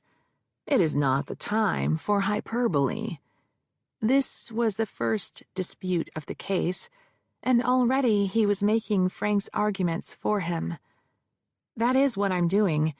I'm aware of Your Honor's concern for the disruption to the jurors' lives and the time constraints presenting the case, so I am making my best effort to set out the evidence as concisely as possible. If the court prefers a detailed recitation of the facts, I'd be happy to do that, but it was my intent to highlight the salient events so as to provide more time for witness testimony. Some attorneys drone on during argument when given the chance, afraid they forgot to say something important and wanting to make sure they leave nothing unsaid. Others won't stop talking because they are searching for some indication of agreement from the judge before they do. I had a 2-punch strategy.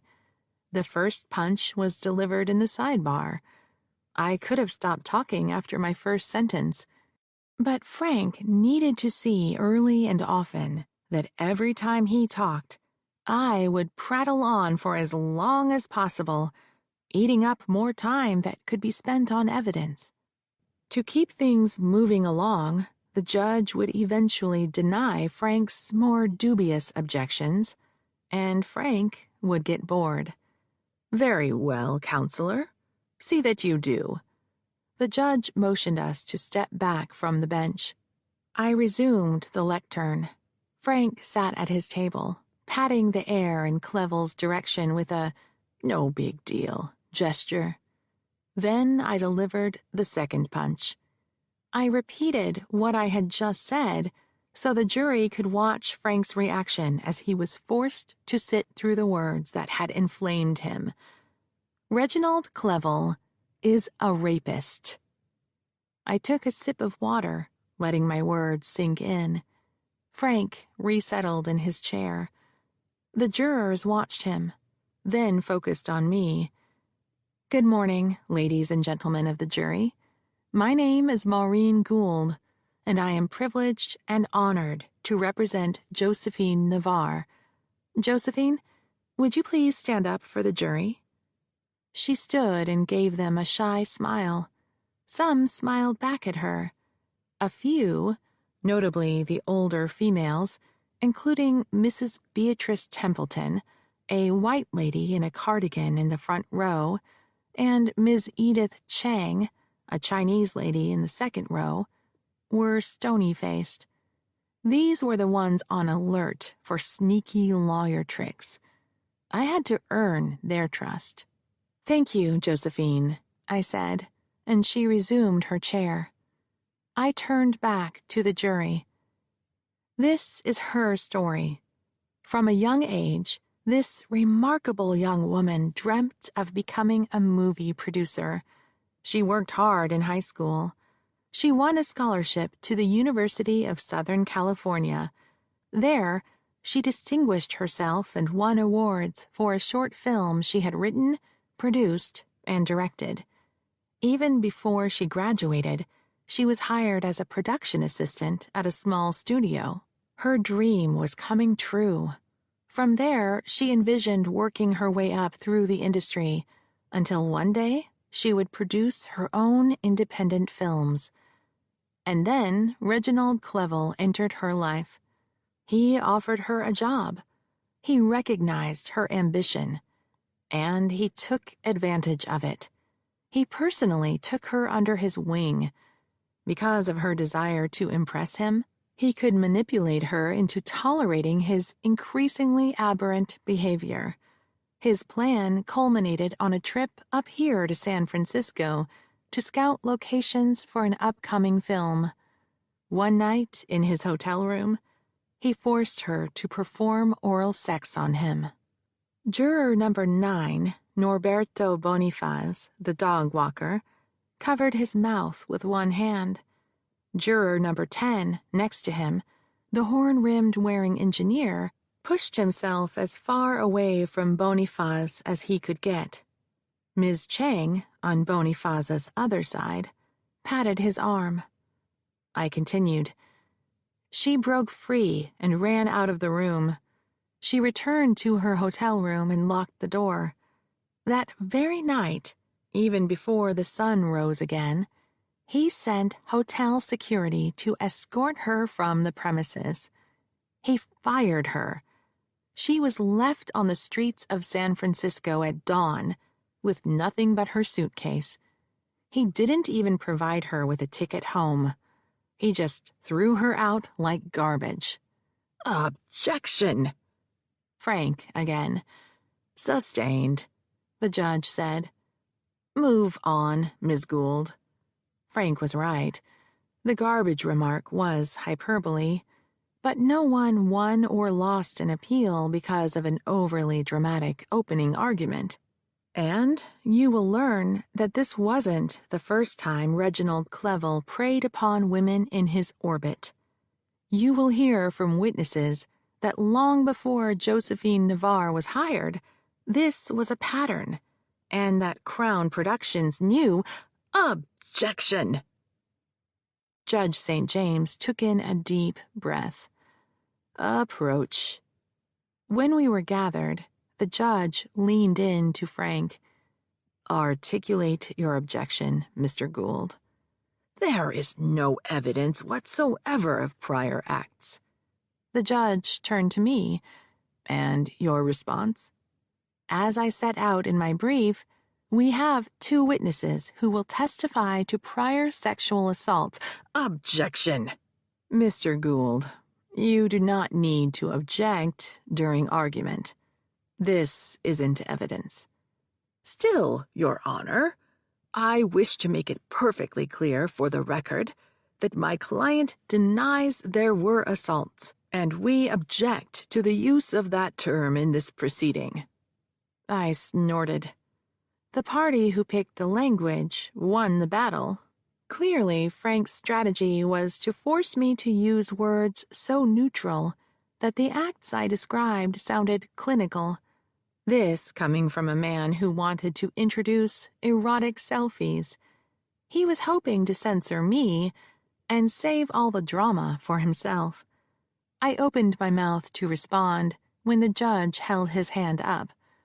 Mr. Gould, the judge said, did you file a pretrial motion asking for specific language to be disallowed during these proceedings?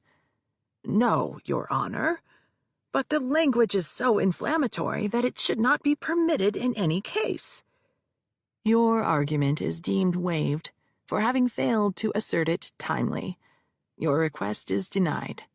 The scoreboard read, Maureen 2, Frank 1. "Exception," Frank said. "You don't need to voice exception, Mr. Gould. This is not the 19th century. Your record has been made." Frank said, "We request a stay in the proceedings so we can file an appeal of this ruling." "Request denied. Step back."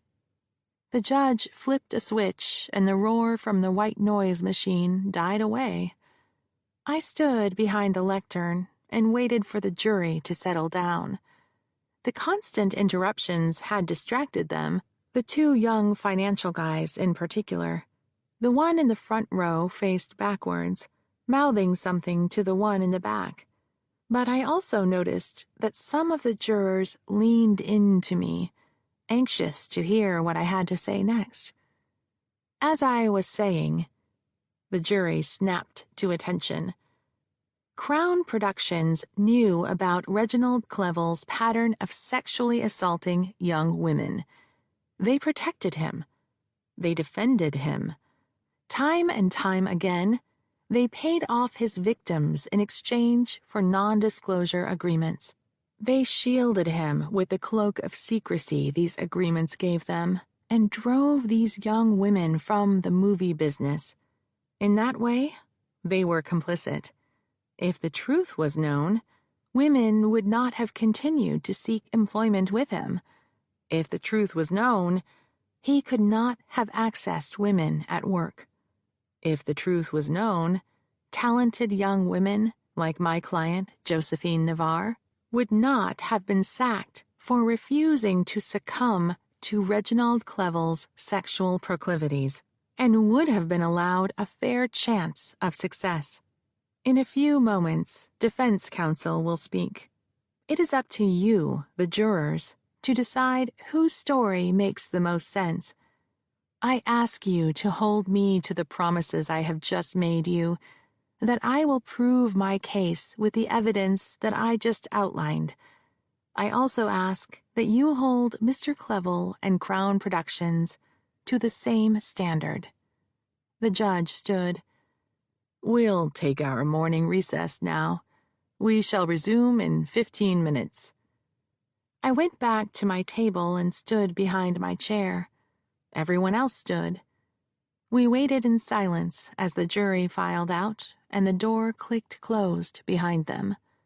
I looked at Frank, the monster who lived in my head. And then, like a miracle, a light bloomed inside my mind. That was the moment when I knew how I would explain the elemental nature of rape and rapists to the jury. I had my theme. Clevel and Frank swept from the room. Mickey rolled out of the courtroom behind them, her notebook and pen in hand. Josephine was weeping. "Did I do okay?" I asked. She shook her head. "You were great. It's just so hard to hear the whole thing told like that. You know, I try not to think about it, but I get these little flashes and I just hadn't put it all together like you did. How did you do that? It's like you know what happened better than I did." She wiped underneath her eyes, then examined her mascara-covered fingers. "I must look hideous. Do we have time for me to go to the ladies?" "We have 12 minutes, I said. "No problem," Yolanda said as she picked up her purse. "I'll go with you." When they were gone, I took a seat beside Quinn in the first pew. "So, what do you think?" "Your father, what's he like?" Bile burned in my throat. "Complicated. We don't get along. After the trial is over, I'll tell you all about it." "Why do you ask?" "He keeps looking at me." My stomach churned, but I didn't have time to get sick. I reached over the railing to grab a bottle of water out of my suitcase. I took a sip. "Ignore him. So, what about my opening? Any thoughts?" You were awesome. I made some notes. I don't know if it matters, but I was watching the jury. She flipped open a file folder. On the left side was a map of the jury box with each chair numbered. Beneath that was a legend listing the numbered jurors, correlated to their seats. Each was identified by his or her gender, age, and race.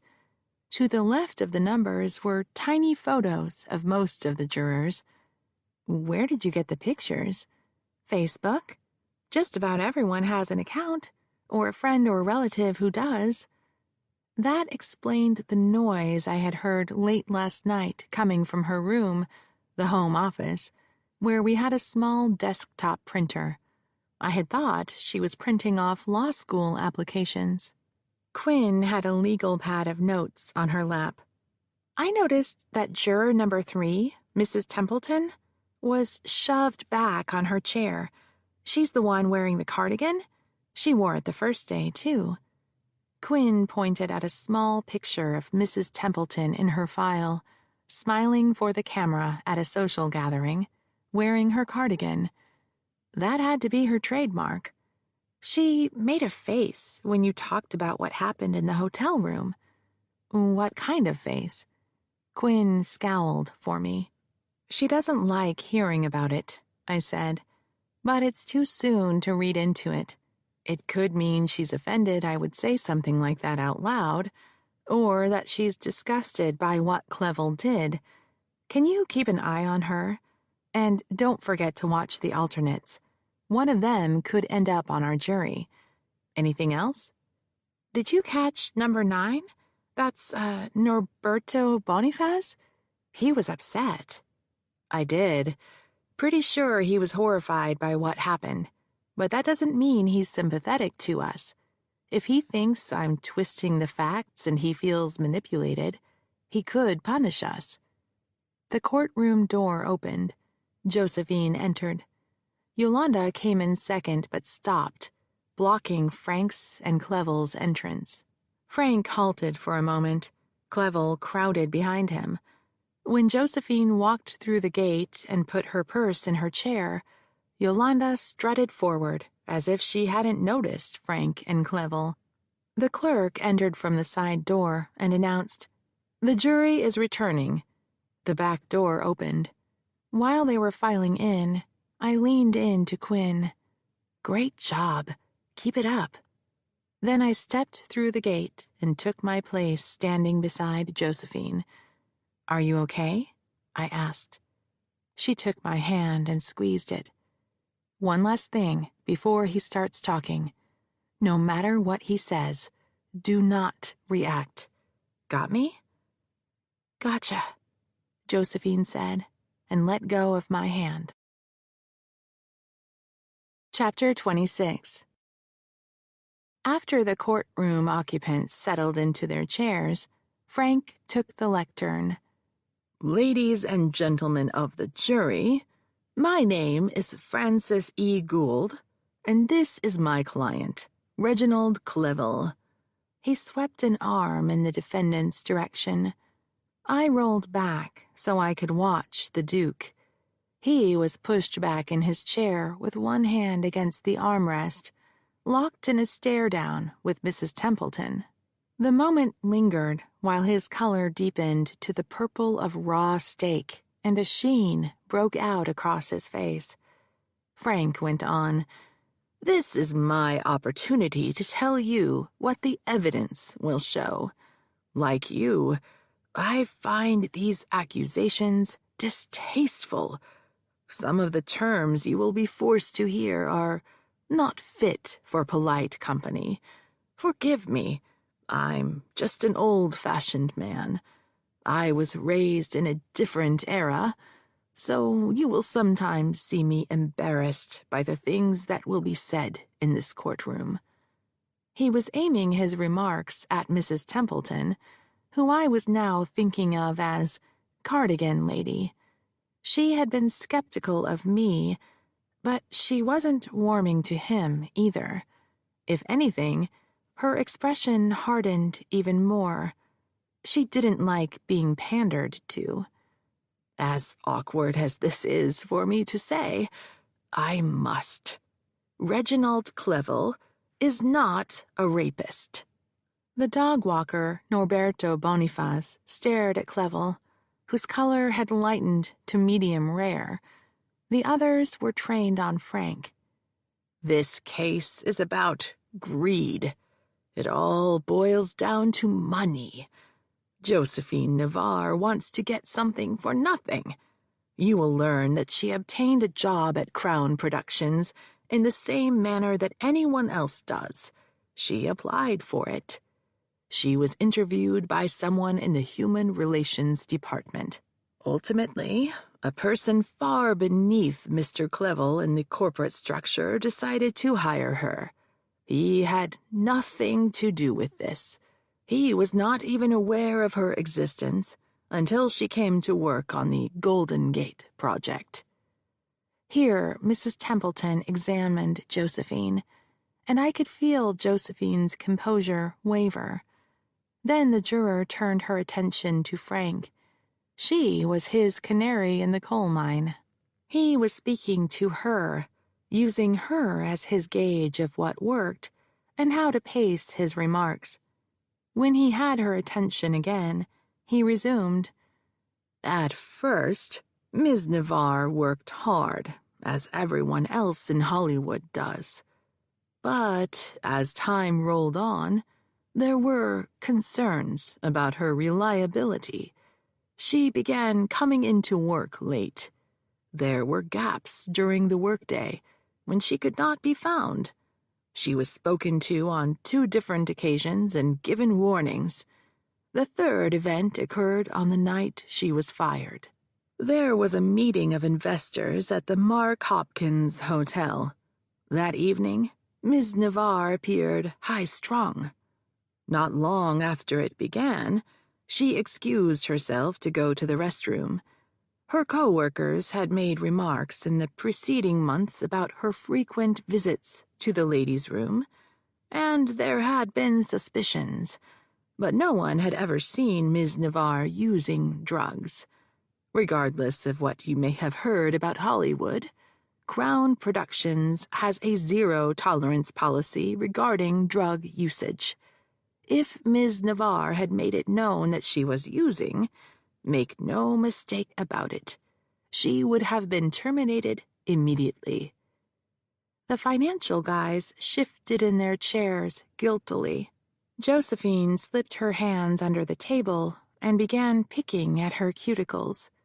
"From that day to this, she never gave a reason or excuse for failing to return to the Mark Hopkins meeting. She simply disappeared. This was her 3rd offense. She was terminated the following day for unsatisfactory job performance. She was unreliable. It was as simple as that." Now, juror number 8, Ms. Chang, a 50-ish executive secretary, looked from Frank to Josephine, then to Clevel. She was the same one who'd attempted to console Norberto Bonifaz when he was upset during my opening. My guess was that either Miss Chang or Mrs. Templeton would be elected foreperson. Some juries see it as a clerical position and will defer to an administrator like Ms. Chang. Others see it as a power position and will align themselves with the strongest personality, who I guessed was Mrs. Templeton. Frank slipped one hand into his pants pocket. "Then, the next thing you know, Josephine Navarre filed suit against my client, Reginald Clevel, claiming, of all things, that he accosted her. She has no witnesses whatsoever to confirm her story. If it was true, that would be a serious matter and a crime. Wouldn't she report him to the police? One would think so, but she did not, because it wasn't justice she sought, it was money. Instead of calling the police, she ran to an attorney, made these wild accusations, and filed a multi-million-dollar lawsuit. Reginald Clevel will not stand for this. He came to this country penniless, with little more than his own blood, sweat, and tears. He built an entertainment empire. Crown Productions is a multi-million-dollar corporation that provides salaries to more than 50 full-time employees, plus casts and crews. His movies generate revenue throughout the industry, from publicists all the way down to the teenage girl who sells popcorn at the theater.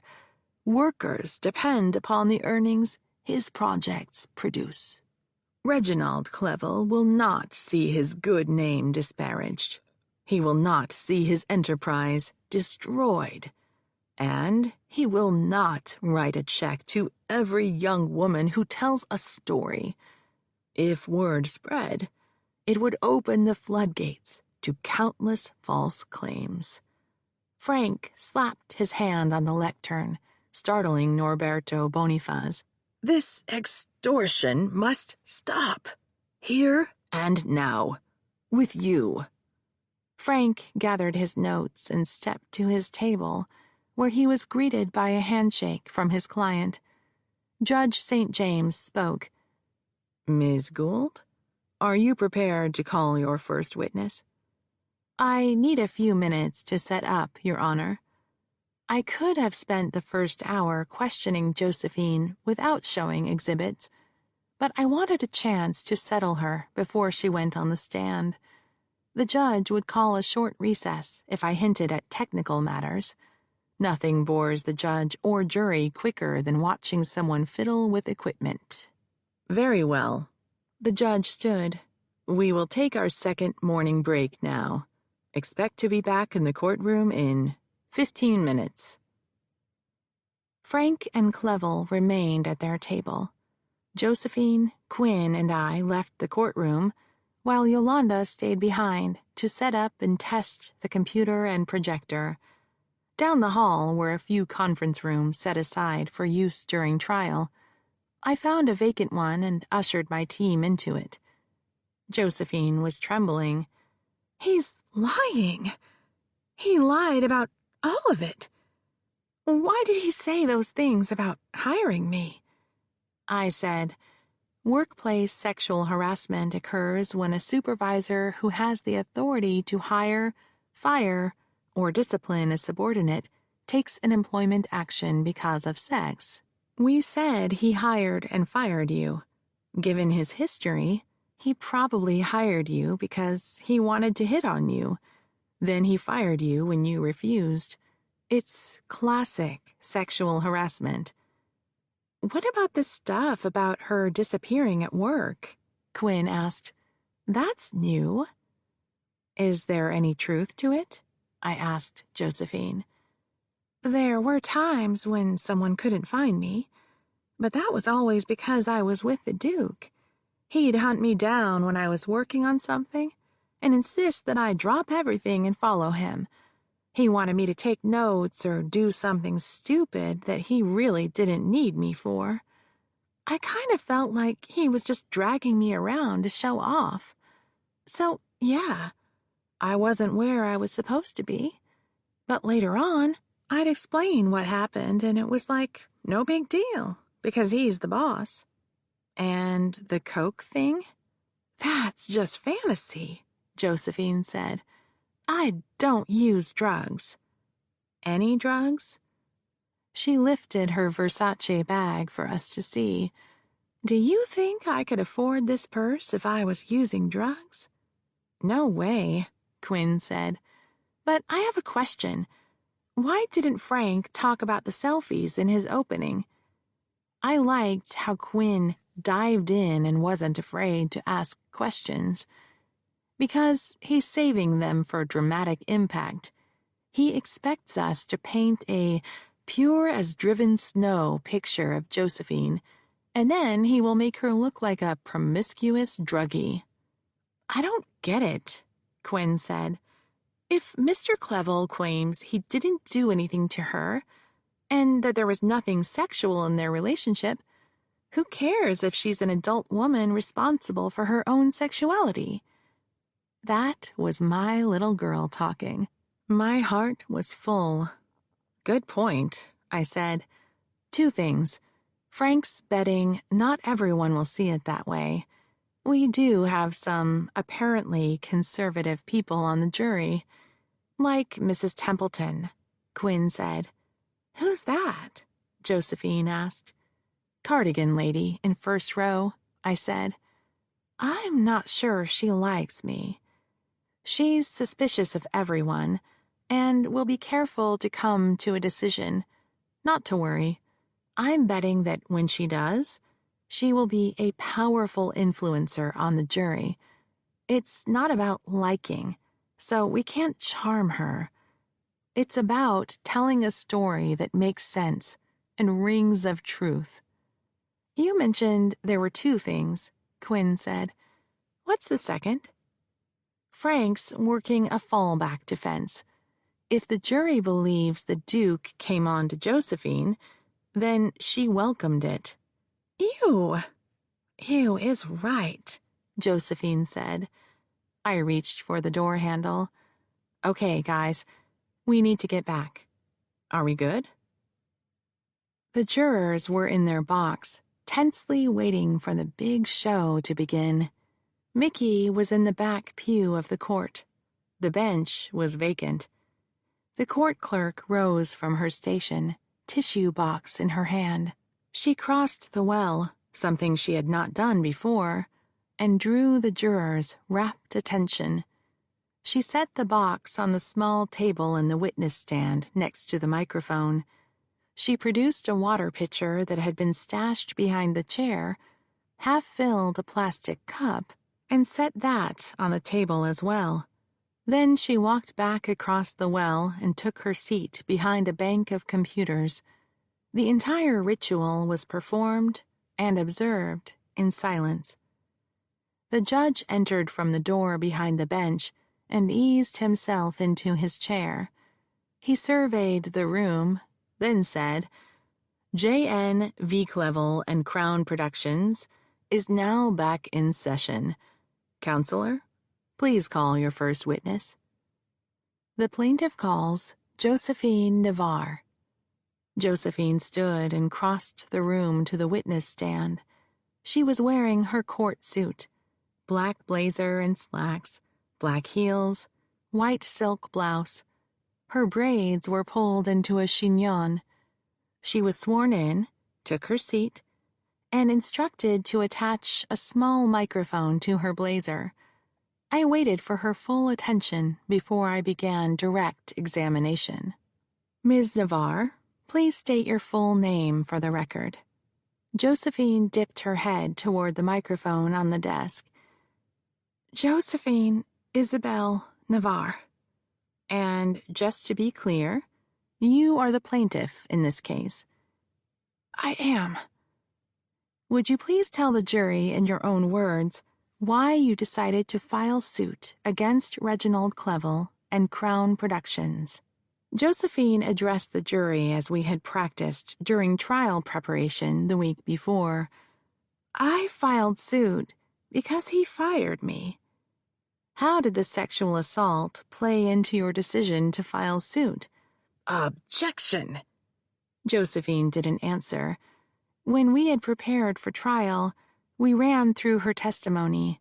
Seated around the conference table, Jake had played Frank's part, while I was myself, and Yolanda was the judge. Quinn played the role of a juror, so that Josephine would become accustomed to someone watching her. Judge St. James said to Frank, State the nature of your objection. The question calls for facts not admitted into evidence. Sustained, the judge said. He bent toward Josephine. That means you should not answer the question, ma'am. Yes, sir. We had anticipated this particular objection, and that was fine by me. The jury's interest would be piqued. The question was still in the jurors' heads. Had he sexually assaulted her? I resumed. Let's back up, shall we? When you obtained employment at Crown Productions, what was your career goal? I wanted to become an independent producer of films. I still do. Before obtaining the job at Crown Productions, what efforts had you taken to reach your goal? It started back in junior high. She smiled. Her hands flittered in the air as she described her past. I took videos of my friends, pretending I was interviewing them, and then downloaded them onto my laptop at home and edited them into little stories with some voiceover. Stuff like a day in the life of a 12-year-old ballerina. I put them up on YouTube and they got a lot of likes. Then in high school, I took every elective I could find related to performing arts. I worked backstage in our theater productions. We had a film class. For my term project, I submitted a production with an all-female cast of the chess scene from The Seventh Seal. That's a Bergman film. Objection. Grounds? The witness is giving a narrative. Judge St. James' gaze lingered on Frank longer than he needed to. Frank was right. I was supposed to break up her story into questions and answers, but it would go more quickly if he didn't interrupt. Very well. Sustained. Your next question, Ms. Gould. After graduation, did you apply for film school? Objection. Leading. Frank came from the school that a lawyer should object at every possible opportunity, breaking up the cohesiveness of the testimony. Another group believes that constant objections irritate the jury. The fact was, Mrs. Templeton had just sent Frank a disapproving frown in a schoolmarm kind of way. She wanted to hear the story without his interruptions. I'll rephrase, Your Honor. Ms. Navarre, following high school, what steps did you take toward your goal of becoming an independent film producer? Josephine remembered to face the jury. She connected first with Mrs. Templeton, then with each juror in turn as she spoke. I received a scholarship to USC School of Cinema Arts. That was wonderful, because my family couldn't afford the tuition. Even with student loans, I was stretched. I had to work part-time to make ends meet. What kind of jobs did you work? Theater, bookstore. Then I got a job waitressing, which paid better because of the tips, but it's hard work. At the same time, I did an internship with a small independent producer. I didn't get paid. I worked for credits. It was an incredible opportunity. How did your education at USC advance your career goals? I learned everything there from the ground up. For my senior project, I wrote, produced, and directed a short film about the Great Recession of 2007 to 2009. That's when subprime mortgages led to a housing bubble that crashed. It had a huge impact on working families in Southern California. My focus was on how 5 different individuals recovered from losing their jobs and their homes and having their credit destroyed. There was tragedy, and yet there were stories of resilience. I won a few awards for that. And after you graduated, did you obtain employment in the film industry? My internship led to a job, but it was a small company and they were seriously strapped for cash. We didn't know from one day to the next if we were still in business. The producer invited Reginald Clevel to the office one day, trying to get him interested in signing on as executive producer on one of our projects so we could attract more investors. And that's when I met him. Did he hire you on the spot? Josephine shook her head. He told me there were openings at Crown Productions and that I should contact his human relations department to submit my application. I kind of felt disloyal, because we hadn't invited him to the office for me. It was for the company. But my boss, she was wonderful. She said to go for it. It was a huge opportunity. So I did. Did they hire you? Her face brightened. A few days later, I got the call. Mrs. Templeton nodded, as did Ms. Chang. Mr. Boniface, who had been entranced in the story, shook his fist in victory and then clasped his hands down in his lap. I needed to deal with two things before Josephine got off the stand. The first was the non-disclosure agreement. Exhibit 1, please. Yolanda tapped on the keyboard. The computer hummed to life, and a document appeared on the screen facing the jury. Yolanda had placed paper copies of the exhibits on the witness stand while we were in recess. Marked for identification, this is Exhibit 1. Is this your employment agreement? Josephine thumbed through the paper exhibit. Looks like it. On the last page, is that your signature? Page 4 appeared on the screen. It is. There is some language bolded just above your signature. Would you read that aloud to the jury? Yolanda tapped on the keyboard again, and the language on the screen was highlighted. The undersigned hereby agrees that... Objection! Grounds? May we approach? Frank asked. The judge waved us forward. When we were standing before the bench, he activated the white noise machine. What is the objection?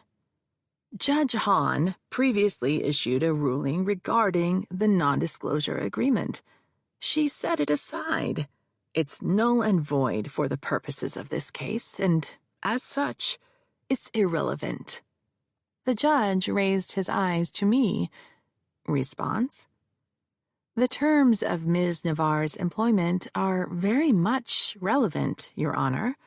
We are showing that the conditions of the workplace environment encouraged secrecy and, in turn, sexual harassment. At the time she was employed, she was under the threat of a heavy fine, $2 million, if she talked to anyone, co-employees included, about Your Honor. In her deposition, Ms. Navarre testified that she hadn't read the NDA before she filed suit. How could it possibly be relevant to her employment if she didn't know it existed? I wasn't finished speaking, because everyone in Crown Productions was subject to the same NDA clause. Our claim isn't just against Reginald Clevel, it is also against Crown Productions. Its culture gave Reginald Clevel carte blanche to exploit women in his employment. Crown Productions knew about his serial abuse. These NDAs were one of the devices that they used to protect him and to oppress his victims. Very well. You may proceed with your question, Ms. Gould.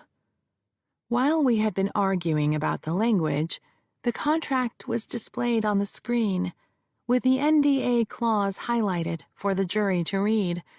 So, if Frank didn't want them to know about it, he was too late. After I resumed my position at the lectern, I again asked Josephine to read the paragraph aloud. The undersigned hereby acknowledges that any and all matters relating to her employment, job duties, and business of Crown Productions are confidential, and hereby agrees that she will not disclose said confidential information.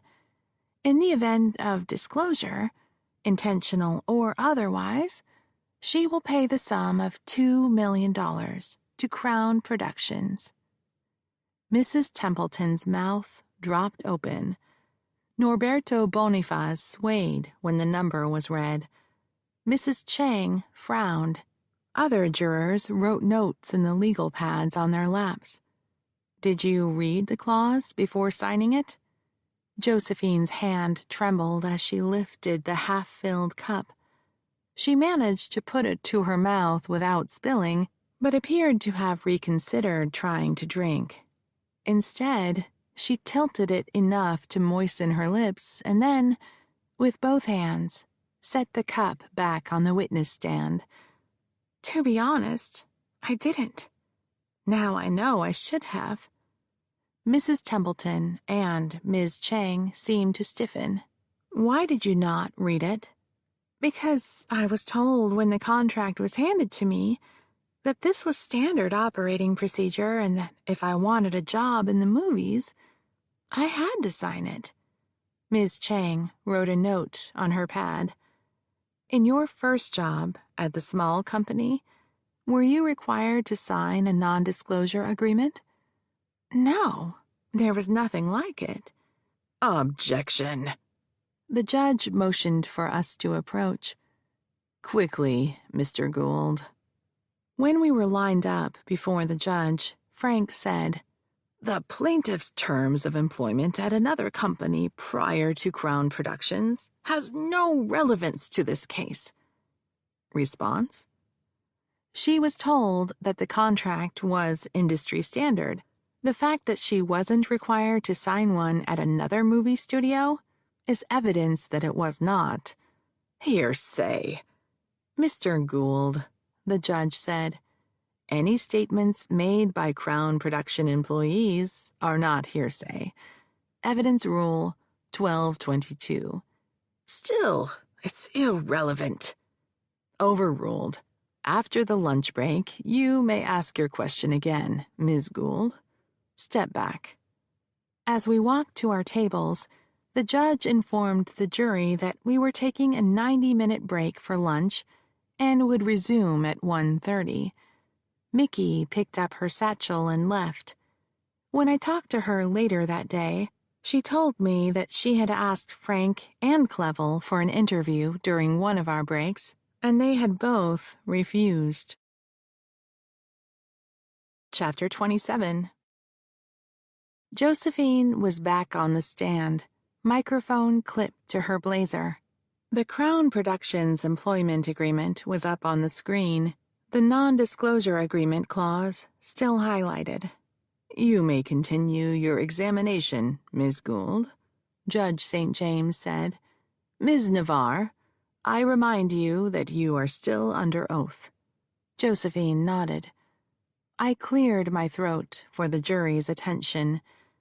Ms. Navarre, after you went to work for Crown Productions, how did things go? At first, it was great. I mean, I liked the people. We had exciting projects. We were all enthusiastic and worked well together. What were your duties? I did whatever anyone wanted me to. I followed around one producer and did what he asked, made calls, set up meetings, made sure things that needed to be done were getting done, stuff like that. Then the Duke noticed me. Mr. Clevel, I mean. You had met him before. Did he seem surprised to see you? Not at all. He congratulated me for getting the job. During the first few weeks I was at the studio, he was out of town, so I hadn't seen him. When he came into the office, it was like a tornado. Some people got out of his way. Others were sucked into his wake. One day, he pointed at me and ordered me to follow him. The producer I was working with was like, whatever. We all worked for the Duke. He was the boss. We did what he said. That's what I had been told. So I followed him. What did he have you do? At first, nothing. I just followed him around. Then, when it was all over, I'd go back to work on the project he'd taken me away from. And then? Objection. Grounds? Judge St. James asked.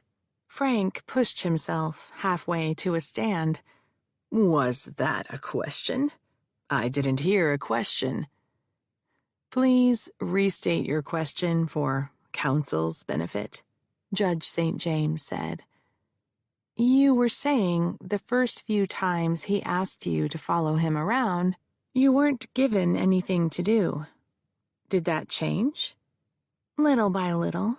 I was told to carry around a clipboard and make notes of everything he said to everyone. Then before he left for the day, he'd have me come into his office and review everything that had occurred, who said what, and what he had told them to do. Seriously?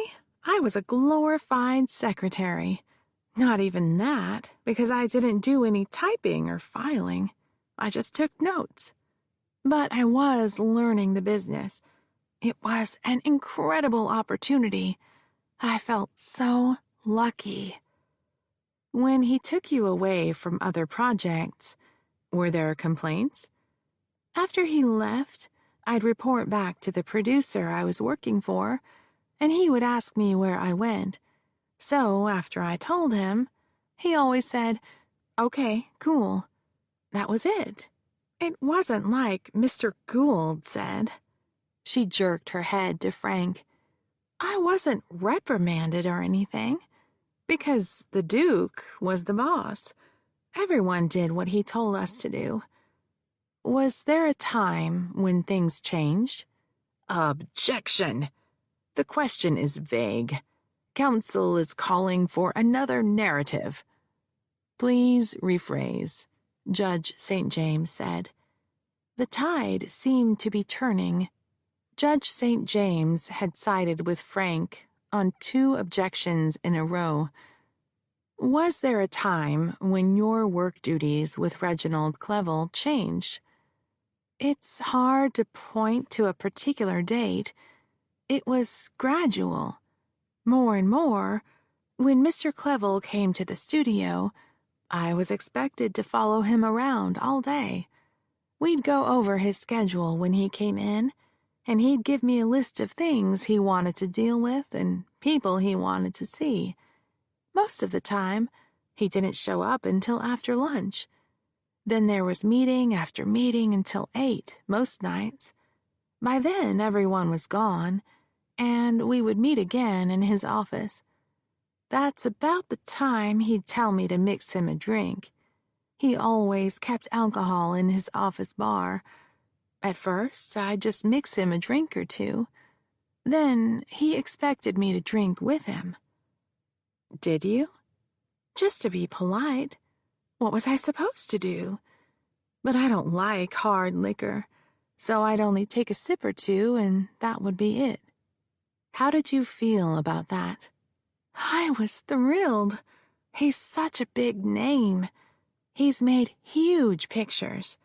I was learning the business from one of the most successful contemporary movie makers. Clevel preened. His neck extended. His chin jutted up. He smoothed his tie with a languorous stroke, then eased the end inside his blazer. What about drugs? No way! I don't do drugs. That's a dead-end street. I don't get where they get these ideas, accusing me of disappearing to use drugs. I worked every minute of the day when I was at the studio. Most of the time, if I got lunch and all, I ate an apple standing on my feet. But that was okay, because that's the industry and I love it. Let's talk about your social life. Did you form any friendships at Crown Productions? Sure, like anyone does. There were a bunch of us who used to go out for drinks on Friday night. Not late, because most of us had to work the next day. Was there someone special? At the time, I thought so. His name was Cameron Aguilar. Were you exclusively involved with Mr. Aguilar? She nodded. I thought it was going somewhere, so I wasn't seeing anyone else. But after a while, I quit hearing from him. I figured he was just busy. We all were. Maybe 3 weeks after the last time I saw him, he showed up one Friday night with another woman. She paused for a moment. I guess he had moved on. You took some intimate photographs of yourself. He asked me to. Like I said, I thought we were in a relationship. Did you anticipate that he would share those photos? No! I am so embarrassed. I guess that's what he does. Meets girls and gets them to take photos so he can show them off to his friends. It was right after I had sent them that he dropped out of sight. Would you say the photos are pretty graphic? They are. Would you be embarrassed for anyone to see them? Oh my God, yes. I was mortified when he... She glanced at Frank. Threw them on the table at my deposition. It's bad enough that they exist, but to be in a room full of men drooling over them, I ran out. Her voice broke. I'm not that way. It's just I thought we were in a relationship, and this was something special for us to share. And that is why I will not be showing these photos to the jury, I said. Anyone who showed those photos risked offending the jurors. Let Frank try his luck if he thought it was worth it. I gave Josephine a moment to collect herself, then moved on to the next subject. Did anything strike you as odd about Mr. Clevele's behavior? There wasn't any one thing at first. Like I said, he had me mix his drinks at the end of the workday. Then he insisted I go with him to his hotel suite to work. We'd order room service for dinner. Sometimes a director or another producer would show up, and the meetings would last late into the night. That's why he hardly showed up to the studio before noon. But he was always working. At some point, I was expected to report regularly to his hotel by 7 a.m. We would work in his suite, then take a limo to the studio. Pretty heady stuff. Hotel suites, room service, limousines. Objection. Was that a question? Frank didn't bother standing. The judge leaned back in his chair, prepared to referee another fight. It wasn't a question. I had been needling Frank, poking the lion to see if he was awake. I'll move on. Did your relationship with Mr. Clevele change over time? It became, I don't know, more personal. He'd ask me questions about who I was dating, if I ever dated white guys or older men. How did you respond? I tried to be vague. I didn't think it was any of his business, and it made me uncomfortable that he was asking questions like that. Did you report his conduct to anyone? No way! I didn't want to lose my job. This was my dream come true. Was there an event that sticks out in your mind when he acted differently toward you? Like I said, I was expected to report to his hotel suite by 7 a.m. every morning. By the time I got there, he was already on the phone to the East Coast. Sometimes we'd go straight to the studio, but most of the time we ordered up breakfast and worked at the suite. At first, he would be dressed in a suit when I arrived. At some point, I don't remember when I showed up in the morning, he was wearing pajamas and a bathrobe. And then it was just a bathrobe. How did you know he wasn't wearing anything? I could see his chest and legs. And then one day, he opened the robe, pulled it tighter, and retied his belt. I could see everything. Are you saying he exposed himself to you? I heard Frank stirring to stand. Mrs. Templeton gave him a warning look. Yeah, yes, that's precisely what he did. He made a little joke out of it and apologized. Sorry, I forgot you were here. And what did you do? Nothing. I couldn't move. I didn't know what to say. I mean, what do you say when someone does something like that? I was thinking, maybe it was an accident. I didn't want to make a big deal out of it if it was. Things were going so good. He said he was going to bring me to San Francisco to scout locations, and he kept making promises about how great my future was going to be. Did any particular phrase strike out in your memory? He kept saying, "Stick with me, kid, and you'll be farting in silk shorts." Mrs. Templeton pressed her lips into a thin line. Norberto Boniface snorted in disgust. I know, it was stupid. But when he said stuff like that, I thought it meant I would get a promotion.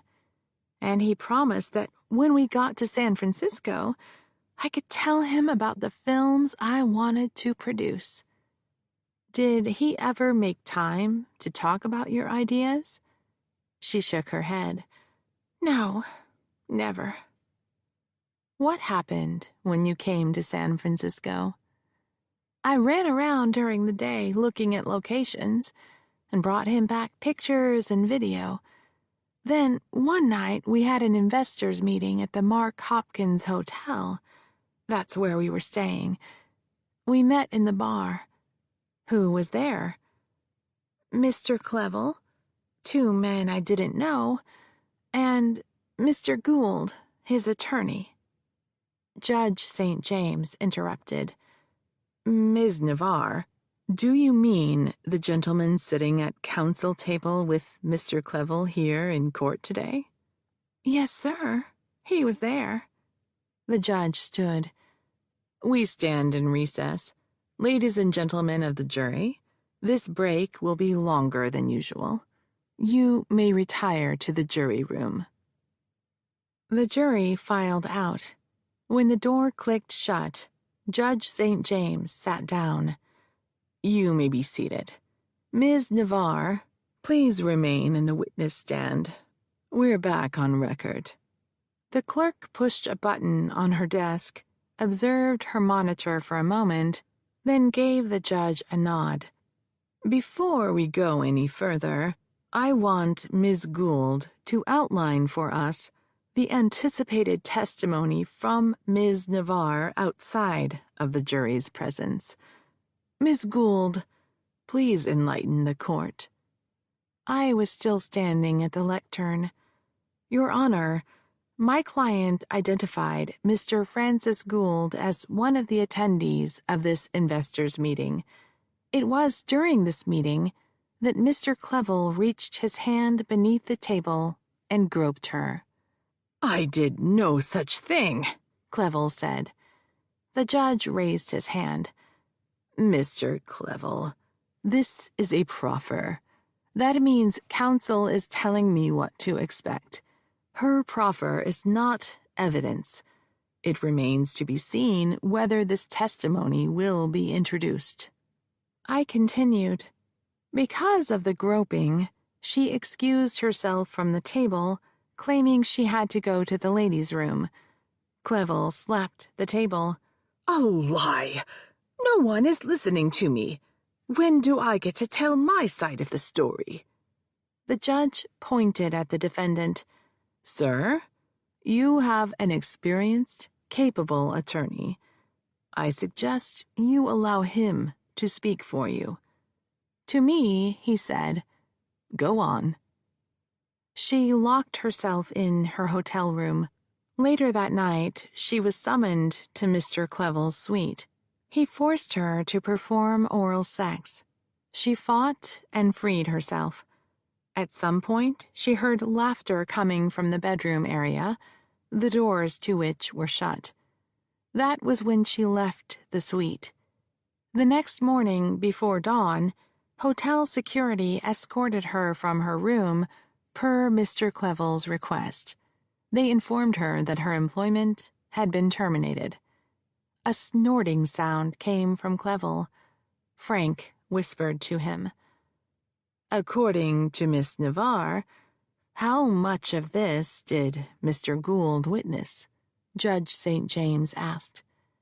He was at the table sitting on her other side when she was groped. All Ms. Navarre can testify to is that he was at the meeting in the bar.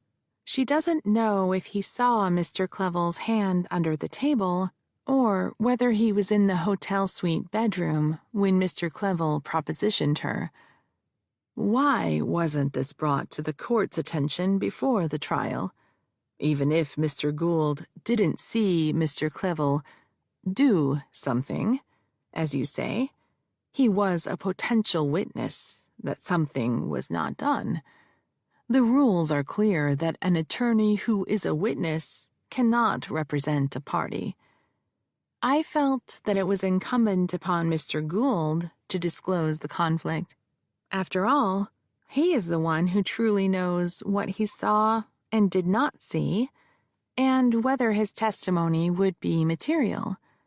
The truth was, if I had filed a motion to disqualify Frank, it would have been interpreted that I was afraid of trying the case against him. When my motion was inevitably denied, Frank would have been even more emboldened, and Judge St. James would have formed the opinion that my case was weak. Once the judge decided a party is wasting the court's time with an unsubstantiated claim, his treatment of the attorneys and parties would subtly convey his opinion to the jury. The air in the courtroom would feel dead. The jury would seem to fall asleep. It would be impossible to rouse the jurors after that. Very well. Mr. Gould, what do you have to say? Frank stood. Wait, Judge St. James said. Madam Clerk, swear in Mr. Gould. The clerk raised her hand and recited the oath. Frank raised his own and said, I do. Now, Mr. Gould, the judge said, you are under oath. As an attorney, you are aware of the implications. When Judge St. James put Frank under oath, a host of ethical rules had been invoked. If it later emerged that he had strayed from the truth, he risked disbarment. I understand. The judge took up the questioning. Mr. Gould, were you at this meeting described by Ms. Navarre? I met with Mr. Clevel and 2 investors one night at the Mark Hopkins Hotel. Ms. Navarre was in attendance. What was your role in this meeting? I represented an investment consortium. Did you witness Mr. Clevel reaching his hand underneath the table? In good conscience, Your Honor, I cannot recollect that detail. It wasn't something I would have noticed. Did you witness Mr. Clevel touching Ms. Navarre in any way? Not that I can recall, Your Honor. Do you remember Ms. Navarre leaving the meeting? No, Your Honor. I was only vaguely aware of her presence. She could have left, as stated, and she could have made an excuse. But if she did, her departure did not make a significant enough impression upon me to remember. In your opening, you stated that she was nervous during this meeting. Where does this information come from? Mr. Clevel will testify to that. Did you attend a gathering in Mr. Clevel's hotel suite later that evening? No, Your Honor, I did not. At the time, my late wife was gravely ill. When our business was concluded, I went straight home. Very well. The judge stood. We'll stand in recess. The parties shall assemble in 30 minutes when I render my decision. Meanwhile, Mr. Gould, I suggest you arrange for co-counsel. After the judge swept from the room, Clevel spun on Frank. What just happened? Frank whipped his head around to see if we were nearby. I led my team out, passing Mickey Wong on the way. She was writing notes furiously. I gathered my team in a conference room down the hall. "What's going on?" Josephine asked. If an attorney is a material witness to the events involved in a lawsuit, then it's unethical for him to represent a party. If another attorney finds out, then she or he is supposed to bring it to the court's attention. The judge wanted to know why I hadn't. What I told him was that I had left it up to Frank to decide if he was conflicted. Then Frank testified that he didn't see anything material, meaning anything important. "But he lied," Josephine said. "When he said he was just representing an investment group, he wasn't just an attorney. He was one of the investors. That's why he gave the Duke that little painting." The Diego Rivera. "Are you going to tell the judge?" Quinn asked. Good question. I realized I had been collecting secrets about Frank, that he had hired thugs to break into my office and steal my notes, the same thugs who had killed Sophia and Eli, that he had been behind that, too, that he had stolen the Rivera. If I made any accusation that couldn't be corroborated, no one would believe me, and my honesty would be questioned. When I told the biggest secret we shared, that he had raped me and fathered my daughter, I needed to be taken seriously. Chapter 28. When we entered the courtroom, Ian Napier, Frank's partner, was seated at counsel table with Clevel sandwiched between him and Frank. Mickey was at the back of the room. The clerk stood. "All rise." The judge entered, carrying a file and a stack of books as we scooted into place. "You may be seated," Judge St. James said. "I've consulted the ethical rules and relevant case law." Thanks for listening. Before we move ahead, take this peaceful moment to simply be. This free audiobook continues shortly.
Mr. Gould, it is not apparent at this time that you have a conflict of interest, because it has not been established that you are a material witness. Nonetheless, I have concerns. Mr. Clevel, have you been advised of the nature of Mr. Gould's potential conflict of interest in that he cannot both be a witness and an advocate in these proceedings? Ian whispered in his client's ear. Clevel said, "Yes, Your Honor." "Do you waive this conflict of interest?" Ian nodded for the Duke's benefit. Clevel said, "Yes, Your Honor." "Very well. Then I find that, on behalf of Mr. Reginald Clevel, the conflict is waived. Now, as to Crown Productions, we have a problem." Frank stood.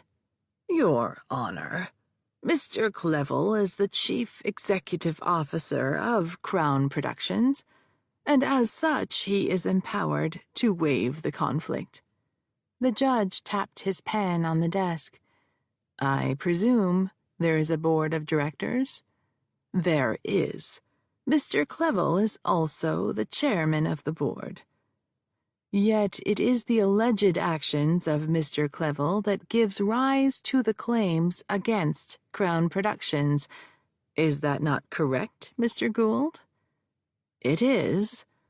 "In that case, I find that although Mr. Clevel has the apparent authority to waive a conflict of interest, his actions may lead to a judgment against Crown Productions, thereby giving rise to a conflict of interest between himself and the company. His waiver on Crown Productions' behalf will not be accepted due to his own conflict of interest.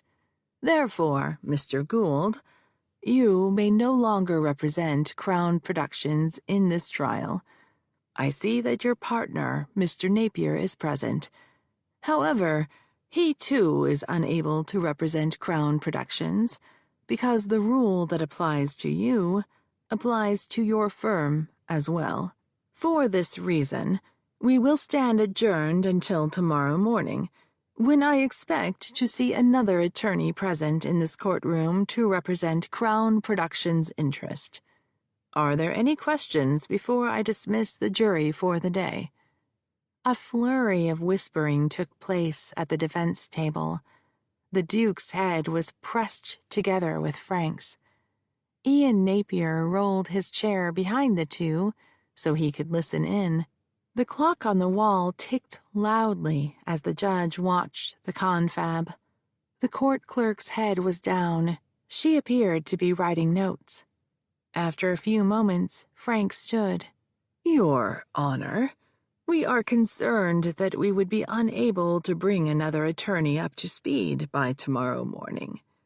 "Then do you request a continuance?" "We do, Your Honor." Josephine grabbed my arm. "Very well. This is Thursday afternoon. We shall stand adjourned until Monday morning, at which time both parties shall be prepared to proceed." 3 days? Clevel shouted as he rose to his feet. "How the hell am I to get someone here that fast?" Frank pushed his client down as he stood. "My client is anxious to proceed, but I am sure the court realizes that this is a complicated case. We don't know who would be available on such short notice, much less if they could be brought up to speed so quickly." "Monday morning," Judge St. James said. "I suggest you make good use of your time. Madam Clerk, please bring in the jury." I let Quinn drive Josephine back to her hotel after she dropped Yolanda and me off at the office. I needed to contact my witnesses and reschedule them. They were supposed to go on the stand Friday, but now they would testify Monday. When we walked into the office, Yolanda asked, "Do you want me to call Jerry?" "We're fine. The bad guys are in jail. Besides, it's late. There's not much for either of us to do, and we have all day tomorrow in the office. Let's close shop as soon as I finish these calls. I reached into my bag and pulled out my cell phone. I had forgotten to turn it back on after we left court. I pressed the power button and the phone shivered to life. Within seconds, a clunking sound notified me of a text. It was from Jake. Call when you can. Jake picked up on my second ring. Got a minute? Remember those two guys, Yeti and Doda? How could I forget?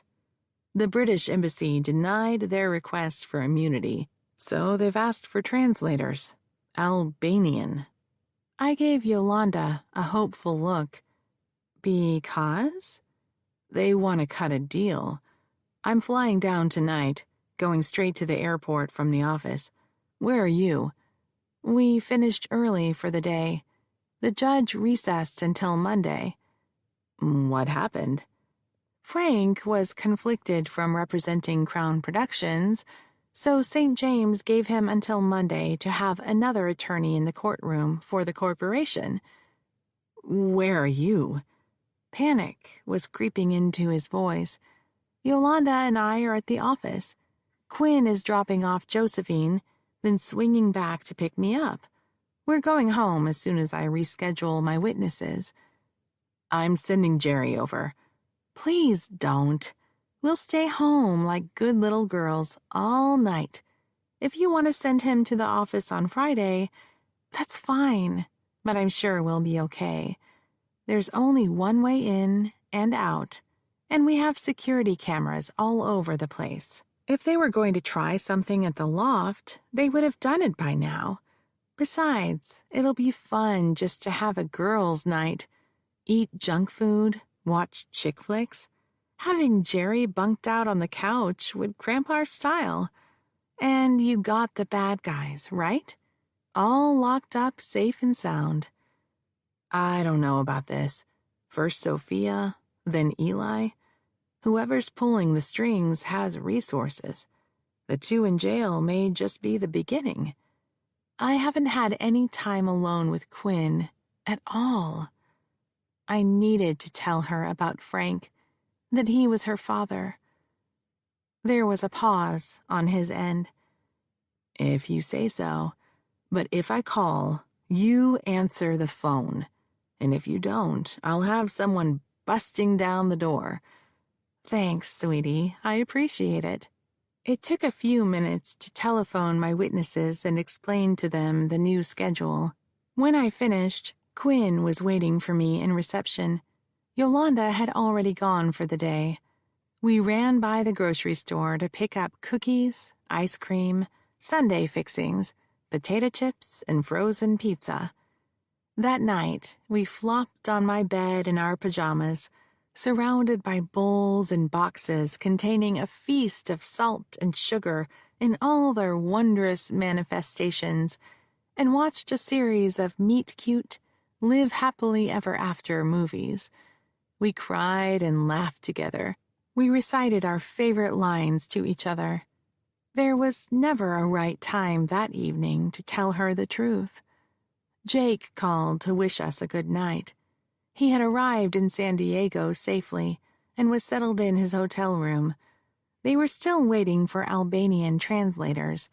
Southern California had plenty of Albanian-speaking people, but finding someone certified for legal translation was proving difficult. Jake would hang around to see what came up. We promised to stay in the loft unless Jerry was with us.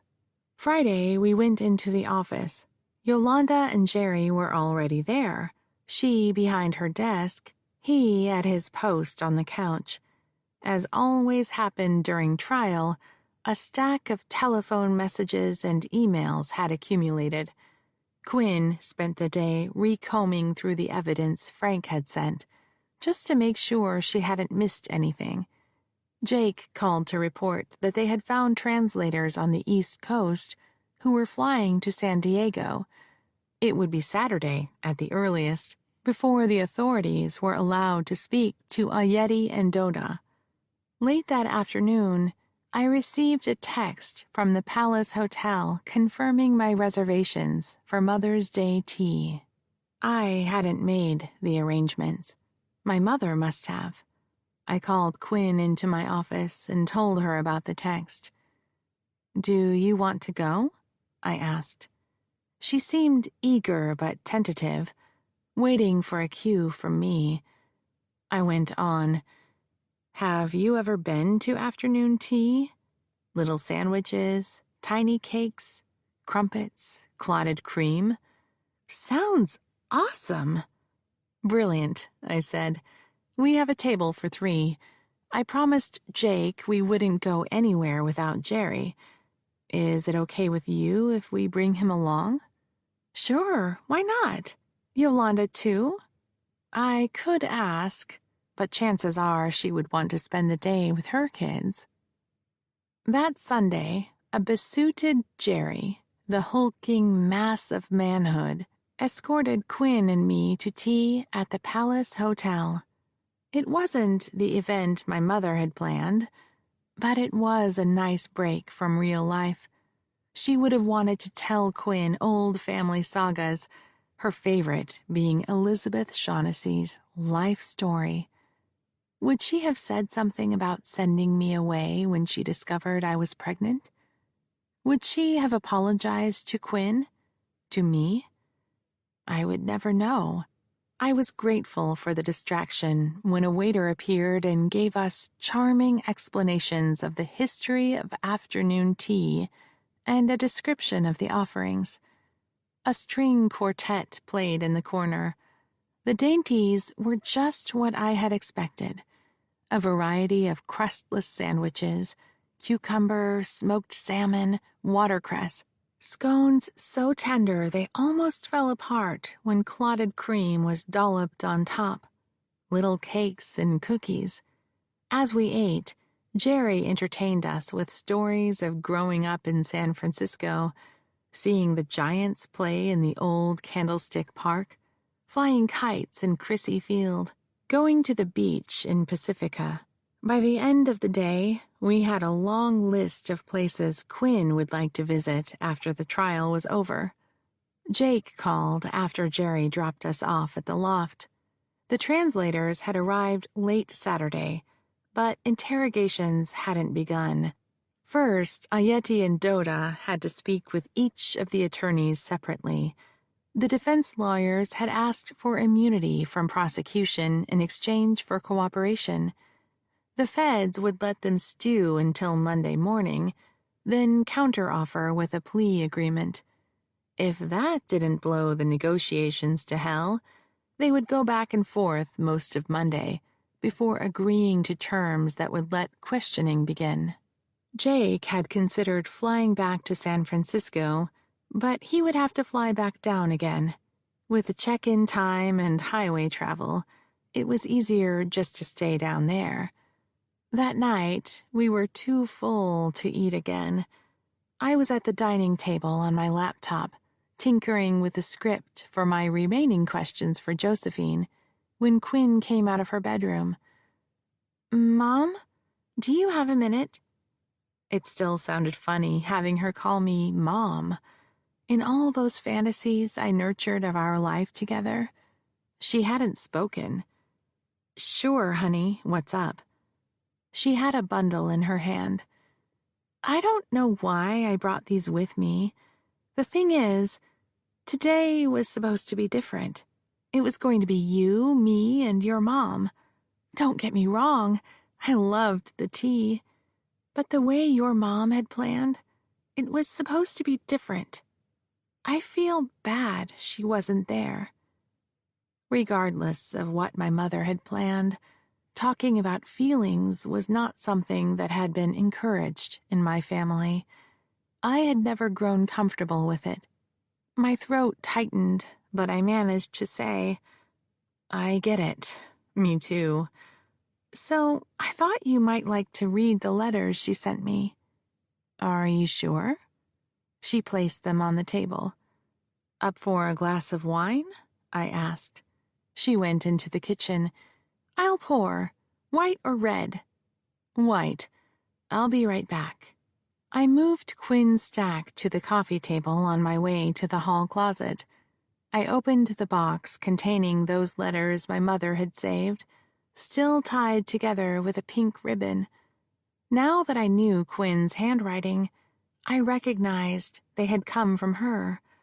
I came back to the great room, sat on the couch, and patted the spot next to me. Quinn came out of the kitchen with 2 goblets of wine, handed one to me, and sat down beside me. Let's get these organized, shall we? Date order, oldest on top. She laughed. You are such a lawyer.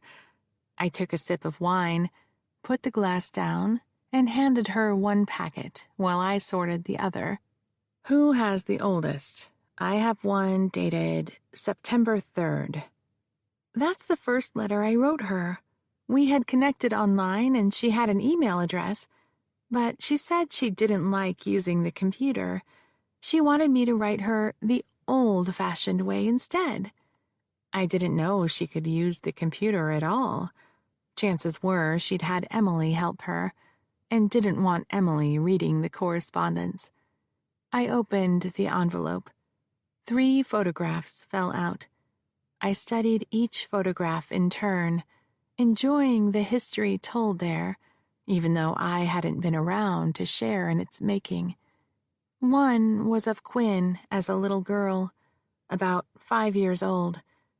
The second was a recent photograph of her with a group of girlfriends, clustered together for a selfie while they were hiking on a trail.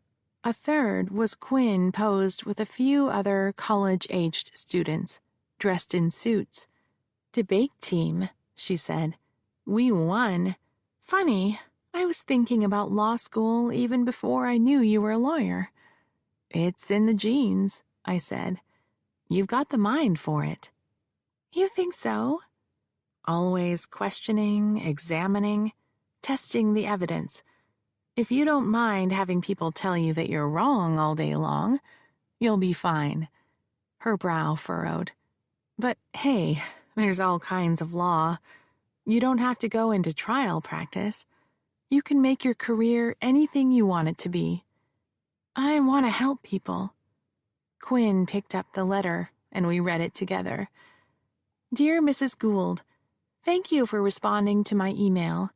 I can't tell you how excited I am to meet my birth family. I have so many questions. According to the DNA, you are my maternal grandmother. Can you tell me about my mother? Is she still alive? Did she have more children? Is she happy? What about my birth father? Do you know anything about him? I'm enclosing photographs. I thought you might like to see what I looked like. Is there a family resemblance? Yours truly, Quinn Brennan. Oh, yeah, there's a family resemblance, I said. You could have been my twin. I felt warmth emanating from Quinn. You think so? For sure. Where's my mother's response?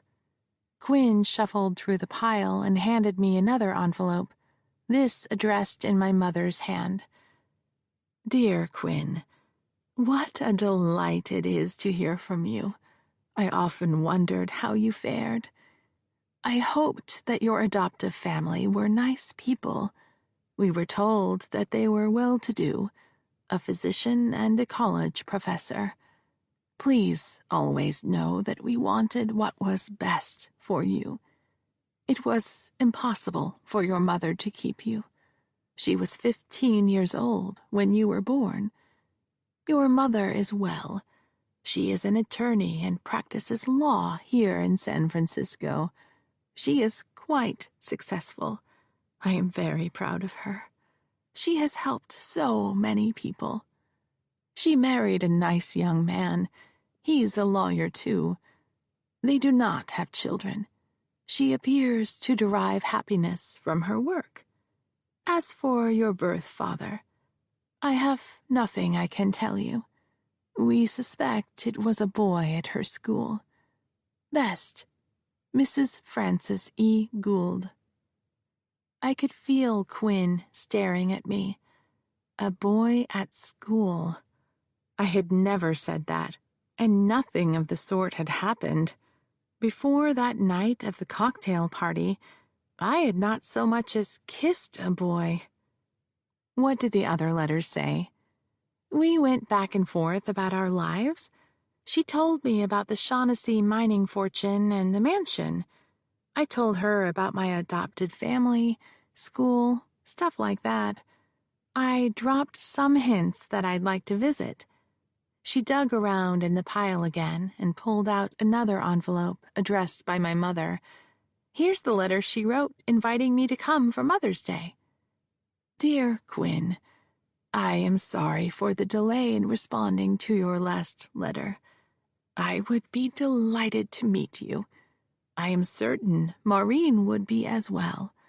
I haven't told her yet about our correspondence. I want to make it a surprise. Will your studies permit you to visit San Francisco for Mother's Day? You can stay with us at the mansion. Maureen's old bedroom is just as it was. May is a lovely time in the Bay Area. Please let me know at your earliest convenience. Love, Grandmother Gould. I laughed. Granny Gould. It had taken 2 decades, but she had eventually warmed to the role. How long was it before she answered your letter, the one she talks about? A month. I was so scared that I had offended her, like maybe I was pushing too hard when I'd said I'd like to visit. I patted her knee. That wasn't it. That's when she started going to the doctor and they were doing tests. They were hoping it was just an ulcer, but it turned out to be stomach cancer. By the time she wrote you back, they had the diagnosis. You mean she knew she was dying already? I nodded. But she didn't think it would end so soon. My mother had wanted to meet this remarkable young woman who had been my baby. The loss, I felt, still lingered. But the resentment toward my mother was fading. That happily ever after fantasy of raising the baby at the mansion was childish. My mother had been right to put Quinn up for adoption. Quinn left the room. When she came back, she was carrying a box of tissues. She held it out before me. I pulled a hanky and used it to wipe my eyes. I pointed to a pink envelope. What's this? She sent me a birthday card. The postmark was January 20th, sent in time for Quinn's birthday on January 27th. I didn't realize my mother knew her birth date, much less had recorded it somewhere. May I look? I asked. She handed it to me. The card was frilly. The cover said, "To Granddaughter with Love." Inside were lines of poetry about the celebrant's birth, brightening our lives. In my mother's hand was a note. Buy yourself something nice. Love, Grandmother Gould. She sent me a check for $1,000. Wow. After I was sent away, my mother routinely sent me checks for my birthday and Christmas, or handed them to me after I moved back, but never that much. I returned it. I didn't feel right taking money from her. That's not why I had made contact, for money. Besides, I had money inherited from my parents. Not a lot. It was just enough to get through college, even with student loans. I looked because I wanted to know you and the family.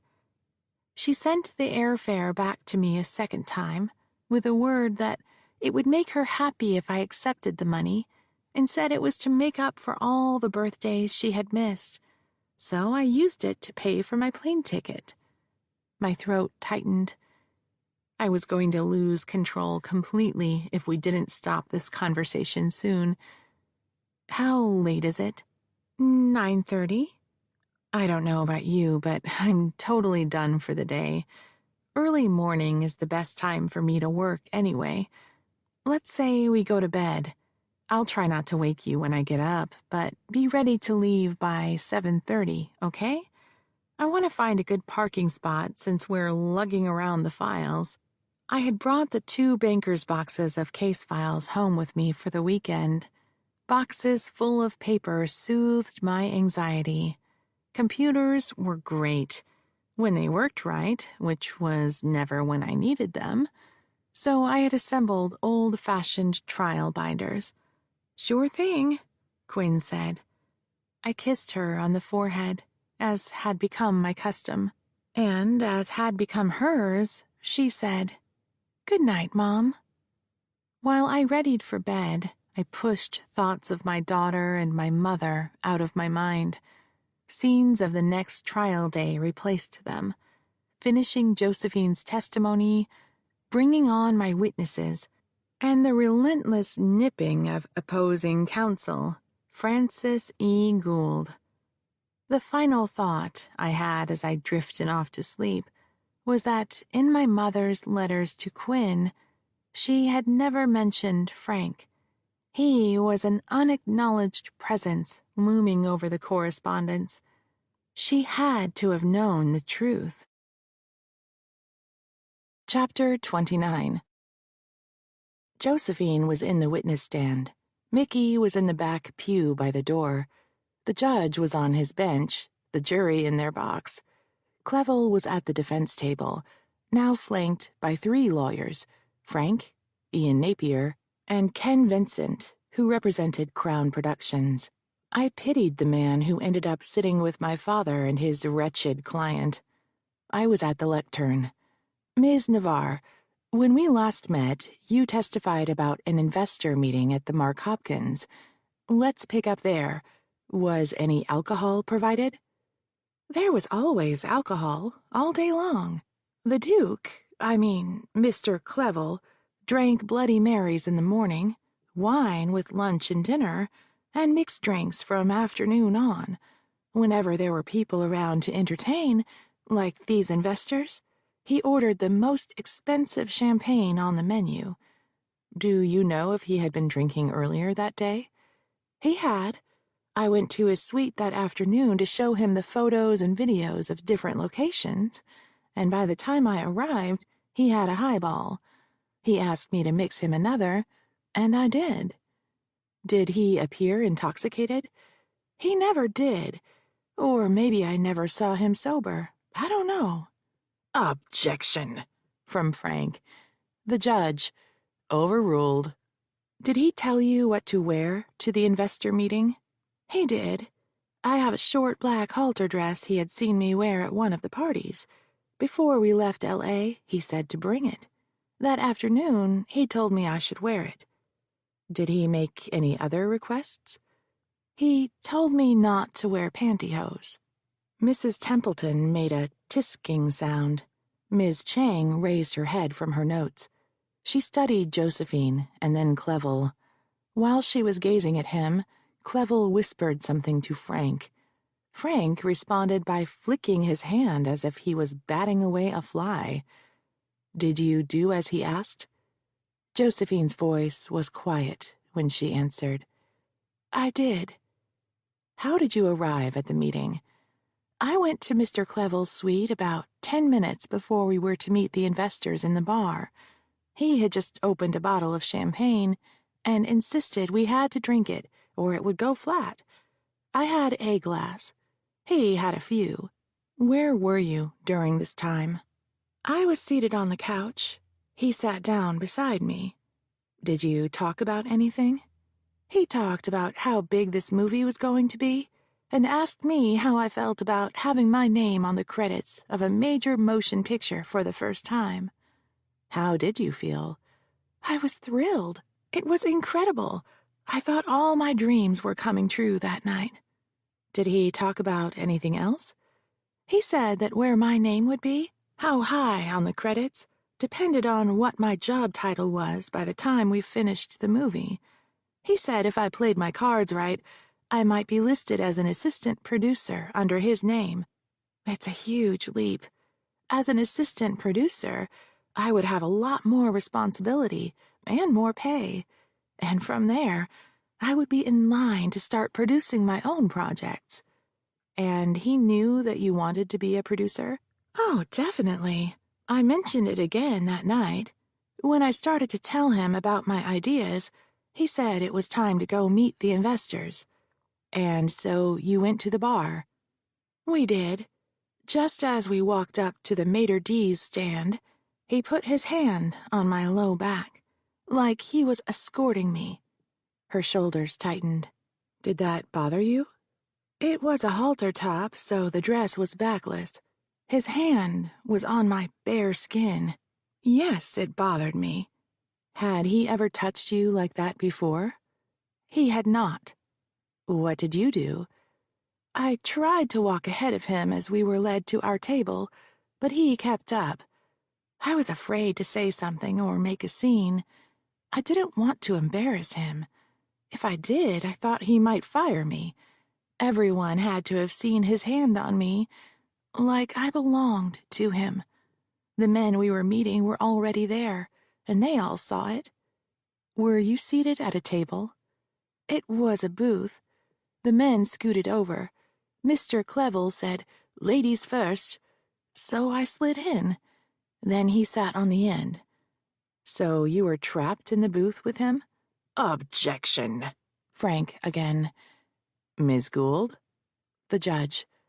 My question was another needle at the old lion. I'll rephrase. Ms. Navarre, how did you feel sitting in the booth, with investors to one side and Mr. Clevel seated on the end? Trapped, just like you said. Now, because of Frank's objection, the jurors heard the phrase twice. I took the opportunity to scan the jury. I saw some impassive faces, but the three that I had been watching, Mrs. Templeton with her cardigan, Norberto Boniface, the dog walker, and Ms. Chang, the executive secretary, all registered tension with stiff body language. And then what happened? Mr. Clevel ordered more champagne. They drank and talked about the movie. Did you participate in the conversation? No. Just before we walked into the bar, Mr. Clevel reminded me that I was just an assistant, and I should keep my mouth shut. Then what happened? He slipped his hand under the table. At first, he just rested his hand on top of my thigh. Did you say anything? I didn't dare. Like I said, I didn't want to make a scene and get fired. Besides, he had just told me to keep my mouth shut. Did you try to move his hand? She shook her head. Then what happened? Then his hand slid between my legs. He rested it there for a while. Then he worked his way up my thigh. The side of his hand was resting against me. Mrs. Templeton frowned. Ms. Chang set her mouth in a grim line. Mr. Boniface appeared baffled at first. When he realized what she meant, his mouth formed an "oh," and he grimaced. The two young financial guys were breathing shallowly. Go on, I said. And then he started digging his fingers into my leg. Marked for identification is Plaintiff's Exhibit 2. Yolanda tapped on her keyboard, and a photo materialized on the screen. Ms. Navarre, is this a photo I took of your bruises? Yes. You took that the day after I came to your office. So the photo was taken about a day and a half after Mr. Clevel groped you? Your Honor! Frank again. The judge. Overruled. Continue, Ms. Gould. The photo showed Josephine's thigh with deep purple bruises, obviously the impressions of fingertips. The jury's collective spirit dampened. Their shock and outrage had progressed into sorrow. When both Mrs. Templeton and Ms. Chang finished examining the photo and gave me a nod, I asked my next question. So what did you do? I told them I had to go to the ladies' room. That's the only thing I could think of to escape. What did you do after you left the party?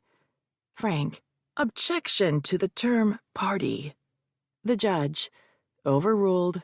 You may answer the question, Ms. Navarre. Frank's most recent objections were so petty the judge overruled them without asking me to respond, but I didn't feel vindicated. The judge was swinging from giving me a few wins to giving Frank some, then back to me in his effort to appear fair. I worried that when he swung back to Frank, his rulings would damage my case.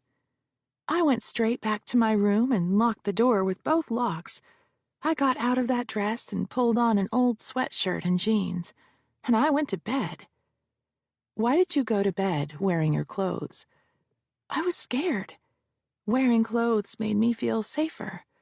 What if he got into my hotel room and I was wearing a nightie?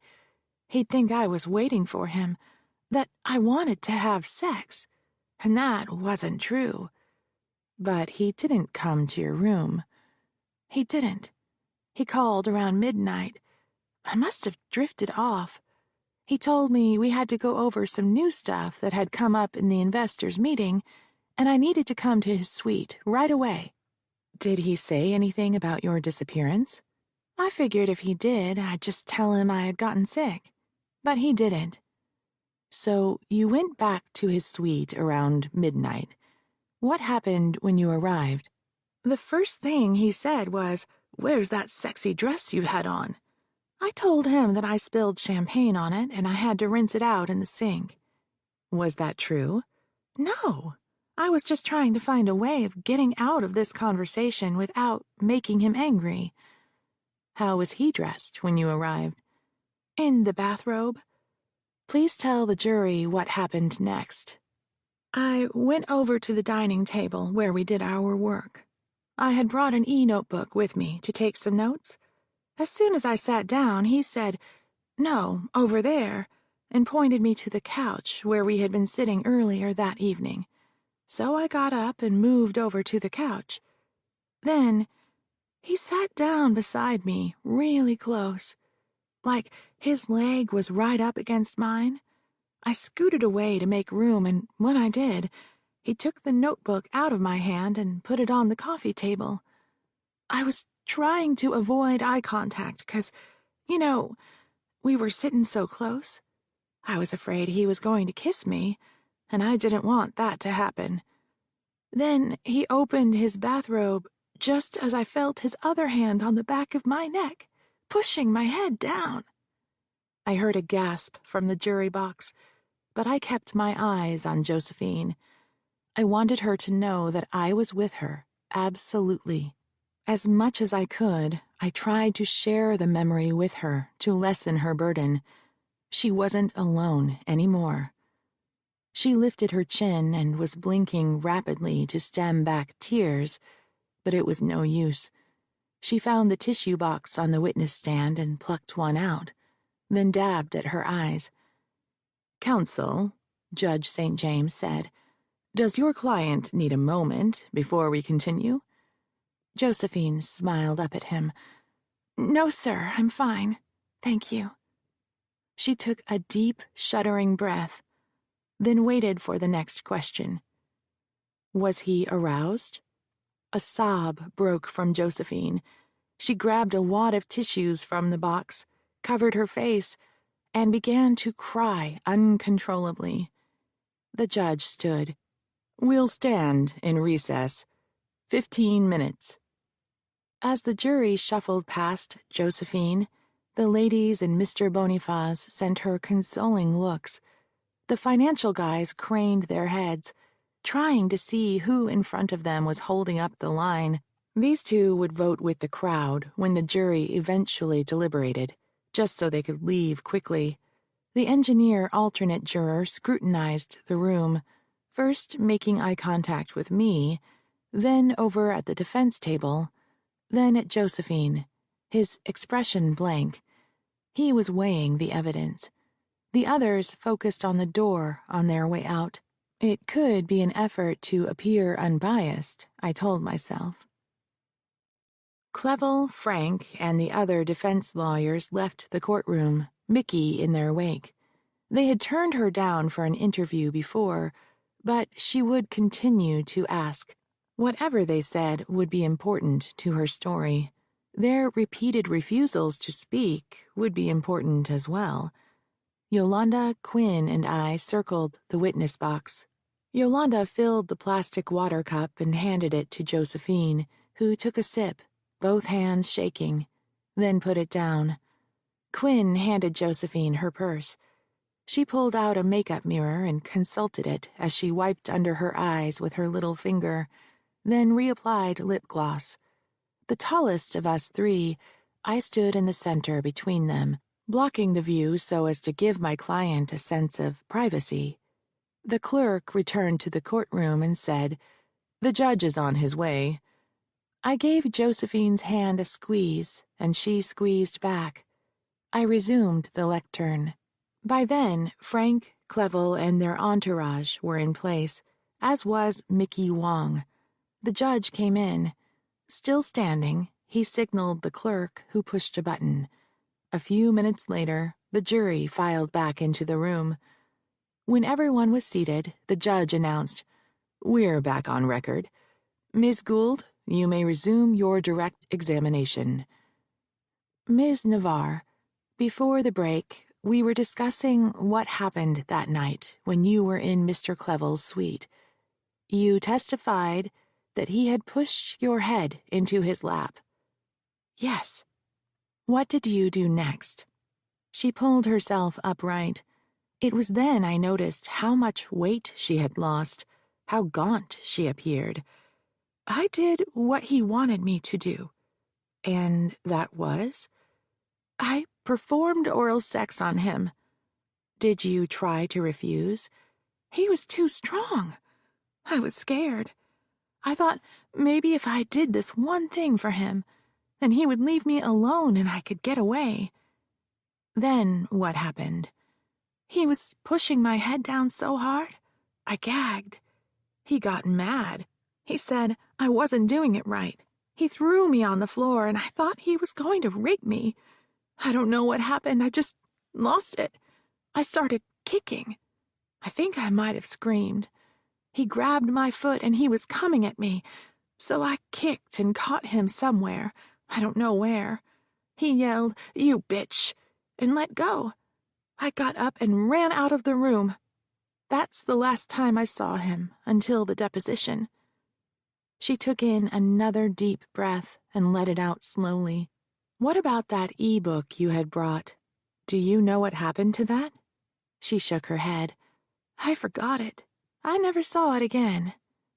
There was a stirring in the jury box. It could have been anything. Someone taking off her sweater or someone reacting to the lost e-book. You testified at your deposition that you heard laughter coming from the bedroom. I didn't know anyone else was there. I thought we were alone. But apparently there was some kind of orgy going on in the bedroom. I heard girls laughing.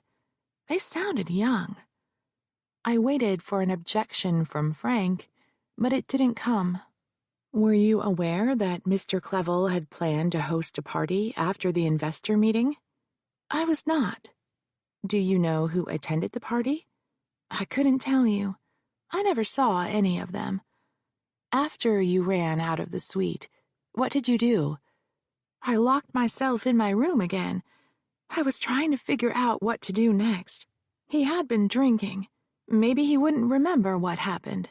I was thinking about whether I should quit my job, and if I did, how I would explain it when I looked for work. I worried about what he would tell potential employers about me. Did you come to a decision? I didn't have time. Around 5 a.m., 2 hotel security guys knocked on my door and said they were instructed to escort me from the hotel, and I was no longer employed by Crown Productions.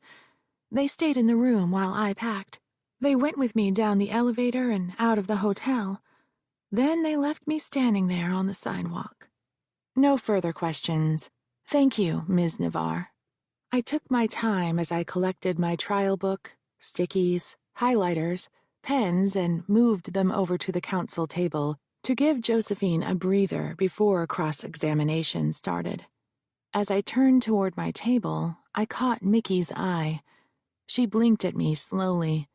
An acknowledgement. Josephine's testimony would be the bones of her story. Chapter 30. Frank took my place at the lectern with legal pad and pen. I pushed my chair back from counsel table, ostensibly to cross my legs, but in truth, to keep an eye on Clevel. Ms. Navarre, let's be clear about this, shall we? What you described here is a criminal act, yet you never called the police. Why didn't you? I was confused. I didn't realize at the time it was a crime because it wasn't a rape. It's not like he dragged me off the street. Clevel lifted a hand as if to say, "See, it wasn't rape." A number of jurors tilted their heads in his direction.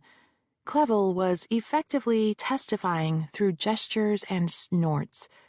I could do little to keep him from acting out, so I focused on Josephine, hoping to guide their attention to her. He would have his chance to tell his side of the story when he was on the stand under oath. You mean it wasn't a stranger attack? Frank asked. That's right. And, in fact, you were never raped, were you? If you mean sexual intercourse, no, but... You had known Mr. Clevel for several months before this night? I could have objected. She should have been allowed to finish her answer, but if I protected her, the jury might conclude I was shielding her from telling the truth. Josephine was a strong woman. I had to give her a chance to prove it. She faced the ceiling while she appeared to calculate how long she had known Clevel. I had started working for Crown about 6 months before. You had been in his hotel suite numerous times before that night. Is that correct? Yes. In fact, too many times to count. She hesitated. That's where he worked. I was his assistant. I had to be there. Frank pointed at Ian Napier, who tapped on a keyboard. A photograph lit up the screen. A picture of Josephine in her little black dress, standing next to Clevel with his arm around her waist. Defendant's Exhibit A. Can you identify this photograph for us, Ms. Navarre? It's a picture of Mr. Clevel and me taken at some event. I can't tell you when or where. Perhaps we can winnow down that time frame. Do you recall when you purchased that dress? In August. Why did you buy it? Mr. Clevel said I needed something to wear for an event. He gave me his credit card and told me to go down to Rodeo Drive. He paid for the dress. That's right. I had just graduated and couldn't afford to buy anything that would be appropriate. So it's your testimony that a backless mini dress was appropriate? You should have seen what the actresses were wearing. My dress was pretty tame by comparison. Trial lawyers call Frank's strategy death by 1,000 cuts. He would pick apart Josephine's story bit by bit, challenging each morsel in isolation, so that when he finished, the disassembled puzzle would flummox the jury. My job would be to put the story back together again before the trial was over. Do you allow all of your employers to purchase mini dresses for you? It was for work. He wanted me to go with him, and I had nothing to wear. So the answer is no, because I had never been to one of these events before. That was a pretty big deal for you, wasn't it? Big Hollywood producer takes you out for a night on the town. Josephine's voice was level. Like I said, it was an industry event. That's how business is conducted in Hollywood. You have to be seen so you can remain relevant. Was that what you were doing? Remaining relevant? I don't understand the question. Never mind. I'll withdraw. take another look at the exhibit, Ms. Navarre. Is that Mr. Clevel's arm around you?" "It is." "Before the night in question, had he put his arm around you or touched you in any way?" "You have to understand, this is Hollywood. Complete strangers will put their arm around you for a photograph. It doesn't mean anything." "But we can agree that the night in question was not the first night Mr. Clevel touched you. Is that right?" "If you say so." "Let's turn back to the night in question. You testified that you met Mr. Clevel in his suite, wearing this dress, and drank champagne." "Right." "Did you often drink alcohol with Mr. Clevel?" "Not often, but there were times it was expected. I couldn't say no. I was afraid of losing my job." "So, in order to stay in Mr. Clevel's good graces, in hopes for a promotion within his production company, and in the hopes that he would advance your movie career, you agreed to meet him alone in his hotel suite, wearing this dress, for champagne." "That's not what happened. You make it sound like I was trying to seduce him. I was just doing my job. He told me to come to the suite first, and then we would go meet his investors." "You testified that Mr. Clevel put his hand on you as you entered the bar, but you didn't object." "Like I said, I couldn't. We were in public. I didn't dare embarrass him. I was afraid of losing my job." "And you testified that when he put his arm on your thigh, you didn't remove it." "I was afraid that someone would see." "But if no one saw Mr. Clevel put his hand on your thigh, why would anyone notice you removing it?" Josephine's eyes widened. Clevel gave a small victory punch. Ian Napier guided Clevel's arm back down to the table. I wasn't worried. In practice, we had anticipated Frank would make this point. I didn't know if anyone did or didn't see it, but I was afraid if they saw me move his hand, he would get mad at me. "And you'd lose your job." "That's right." "And you claim that he gave you bruises?" "He did put those bruises on my leg." Josephine's voice was strident. The cross-examination was beginning to unnerve her, but I had to let her defend herself for as long as she could. "But those pictures were taken, what, 1 day, 2 days after the meeting?" "So what?" "Do you have anyone who will testify those bruises were not on your leg before the meeting?" "No." She drew the word out in her Southern California drawl. "Do you have anyone who will testify they saw the bruises forming immediately after you left the meeting?" Her face was deadpan. "No, I was alone in my hotel room. No one saw my leg until they took pictures in my attorney's office." "So you have no one who can corroborate that you did not cause those bruises yourself?" At this, Clevel's head whipped from Napier to Ken Vincent as if to say, "Aha." "You're just going to have to trust me." "Because you're telling the truth." "That's right." "Like you were telling the truth when you excused yourself from the table that night, saying you had to go to the ladies' room." "I wanted to get away from him. That's why I said that." "It wasn't true, was it?" When she answered, her voice sounded small. "No." I scooted forward in my chair, ready to stand up and make an objection. "And like you were telling the truth when you told him that you had spilled champagne on your dress." "Like I said, I didn't want him to be mad at me." "So you can agree we have established that you are not always truthful, correct?" "If that's how you see it." "And we can agree that you are at times untruthful when it suits you." "I was trying to save my job." "And now that you have been fired from your job, you expect the jury to believe that now you're telling the truth to them?" Josephine's face became stony. I imagined she was groping for a pithy comeback, but was forced to edit out swear words in deference to the judge and jury. I stood. "Objection. Counsel is badgering the witness." The judge scowled at me. Badgering the witness was not a proper objection. Some TV writer had made it up. I wanted to give Josephine a moment to breathe. To my surprise, the judge said, "Move on, Mr. Gould. Ask another question." Frank tapped his pen on the lectern. "Which brings me back to the question, if you're telling the truth, why didn't you call the police?" Josephine leaned into the microphone. "Because I didn't understand that it was a crime." Frank scowled. "But you do now, is that correct?" "Yes."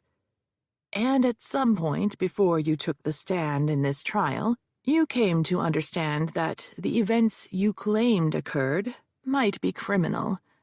"I don't see what you're getting at." "Yet you never, not from that day to this, reported these events to the police." Josephine looked at me with doubt in her eyes. Frank had gotten to her. She was wondering why I hadn't reported her assault to the police, and whether I had made a serious mistake that would cost her this case. "It never occurred to me to call the police." "But it occurred to you to hire an attorney." "The thing was, there was the story on the evening news just the night before about this big court case. When I was standing there on the sidewalk in front of the hotel, I didn't know what to do. I remember seeing that story, so I thought I should call the reporter and see if she could help me." "That reporter is Mickey Wong, who is sitting in the back of this courtroom. Is that right?" "Yes." "Is she doing a story on this trial?" "I don't know. You'd have to ask her." I hadn't talked to Josephine about Mickey. Objection. I was on my feet. The judge was curious. "Grounds?" "The press has a constitutional right to attend public proceedings, Your Honor.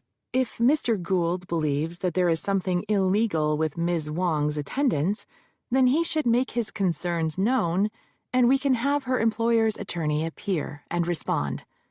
Every trial attorney is afraid of lawyers who represent the press. They don't negotiate, and they are only too happy to take the case up to the U.S. Supreme Court where, more likely than not, they will win. Clevel was plucking at Frank's sleeve again. Frank said, "I withdraw the question." "Objection sustained," the judge said. "Go on to your next question, Mr. Gould." "So let me get this straight. You saw a news story about a sensational sexual harassment trial.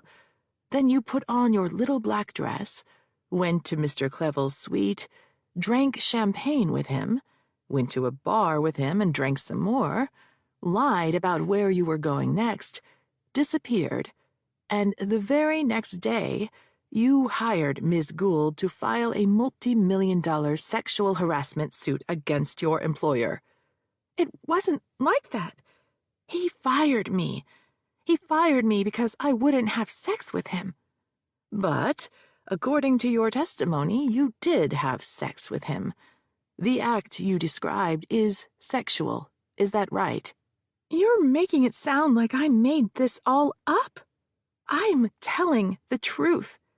This is precisely what happened. He forced me to do that thing, and then he tried to rape me. So I ran away, and the next morning he fired me." I caught the judge's eye and let him see me glance at the clock on the wall. "I see it's time for a morning recess," the judge said as he stood. "We shall reconvene in 15 minutes."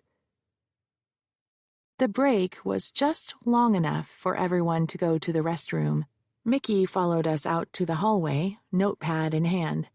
I shook my head. Now wasn't the time for a quote. I needed a moment alone with my client. We went to the ladies' room, where I stood with Josephine at the sink while she repaired her makeup.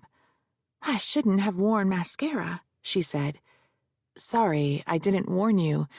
I wear waterproof.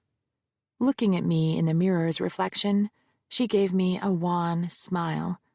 You're doing great. He's almost finished. And then I'm done?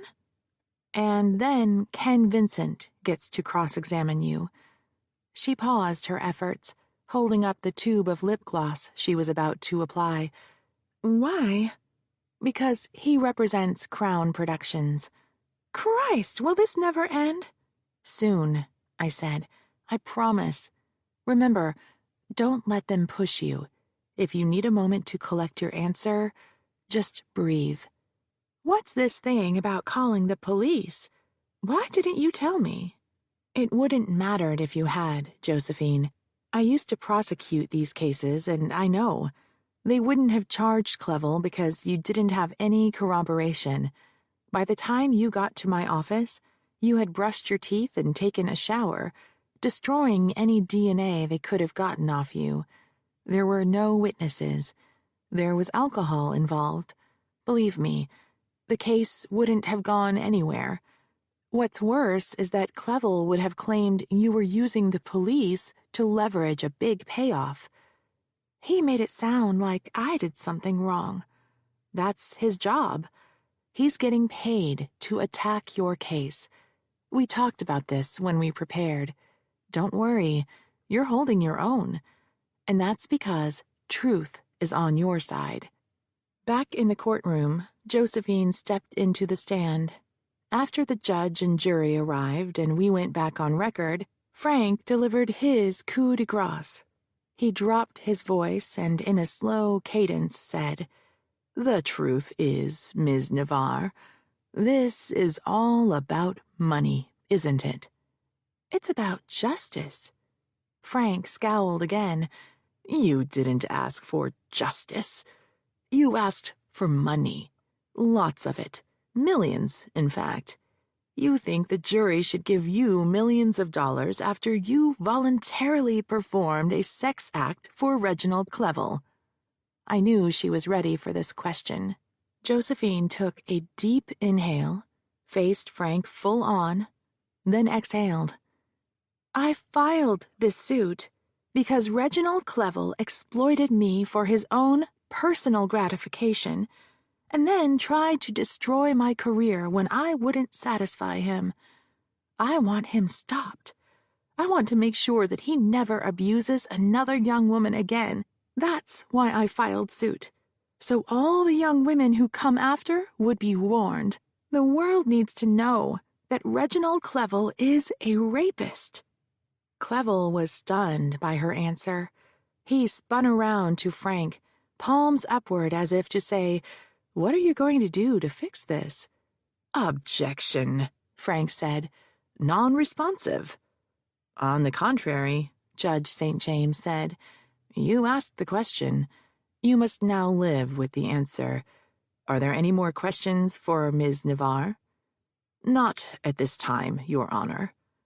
Frank sank into his chair, while Clevel chattered into his ear. "Mr. Vincent, does Crown Productions care to cross-examine the witness?" I did not dare look at the jury, but I sensed energy swell from them, wrapping itself around Josephine and me. Even if I had the jury, that didn't mean I had the judge. He could still destroy my case. And if I had the jury now, that didn't mean I would have them when they deliberated. We were a long way from a verdict. Anything could happen. Ken Vincent took the lectern. "Ms. Navarre, my name is Kenneth Vincent, and I represent Crown Productions. I have a few questions for you." Josephine waited. "On the evening in question, when you attended the investor meeting at the Mark Hopkins Hotel, was there any other employee from Crown Productions at that meeting?" "No." "And, just to be clear, there were no other Crown employees in attendance during any of the events that you described on that day, besides yourself and Mr. Clevel?" "That's right." And did you inform any other employee at Crown Productions about Mr. Clevel giving you his credit card to purchase a dress? No, I didn't think I had to. Was anyone else from Crown Productions with you when you worked in the hotel suite? No one. I don't see what that has to do with anything. Thank you, Ms. Navarre. I have no further questions. The judge's head jerked up from his note-taking. He surveyed the room. Counsel, approach. It took a minute for me, Frank, Ian Napier, and Ken Vincent to line up. We barely had enough room to stand shoulder to shoulder, and I was grateful when Ken stepped between Frank and me. The judge engaged the white noise machine. The pictures, the judge said. I was anticipating the introduction of the so-called selfies. If I may, Your Honor, Ken said.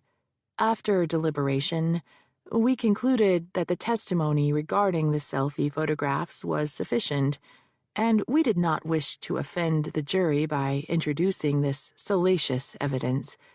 Although material, we were concerned the jury would wrongly punish the defense for showing these exhibits. We've heard from Crown Productions' attorney. Is Mr. Clevel in agreement? Frank spoke.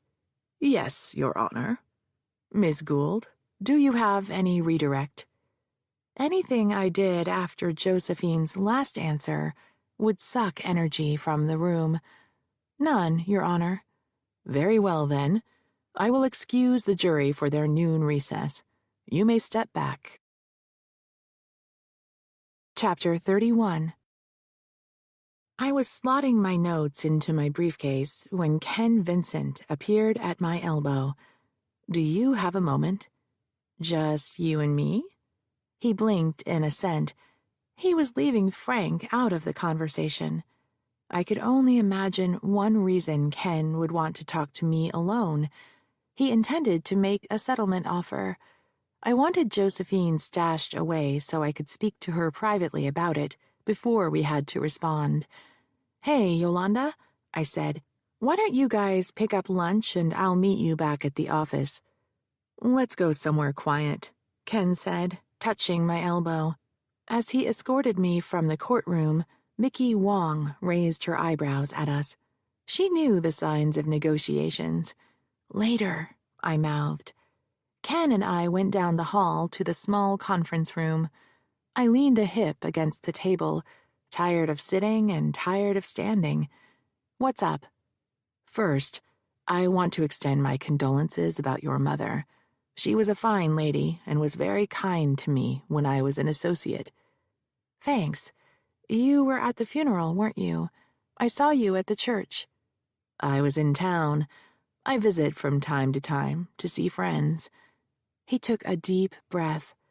So let's get down to business. I have been authorized to extend a settlement offer. Before we talk numbers, I think you should know where my client, Crown Productions, is coming from. There's no evidence tying Clevel's actions to the corporation. You're joking, right? He's the chief executive officer. He's the largest stockholder. He is Crown Productions. Not quite. If you take a look at our corporate structure, you'll see that Crown is a separate entity, governed by an independent board of directors.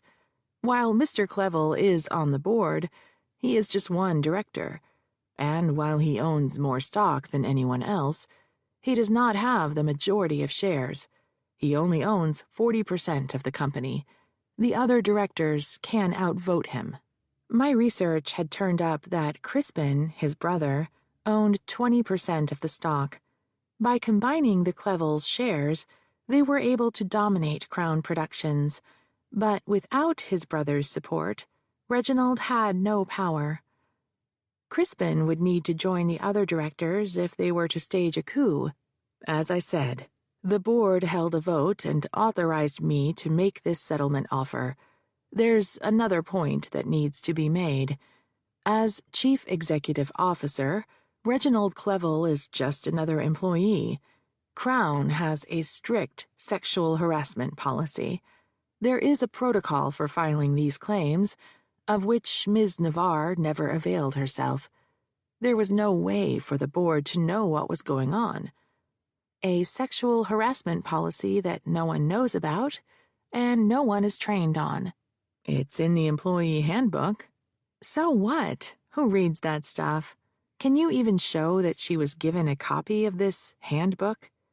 Crown's procedure is to give every employee a copy of the handbook when they're hired. So that would be no.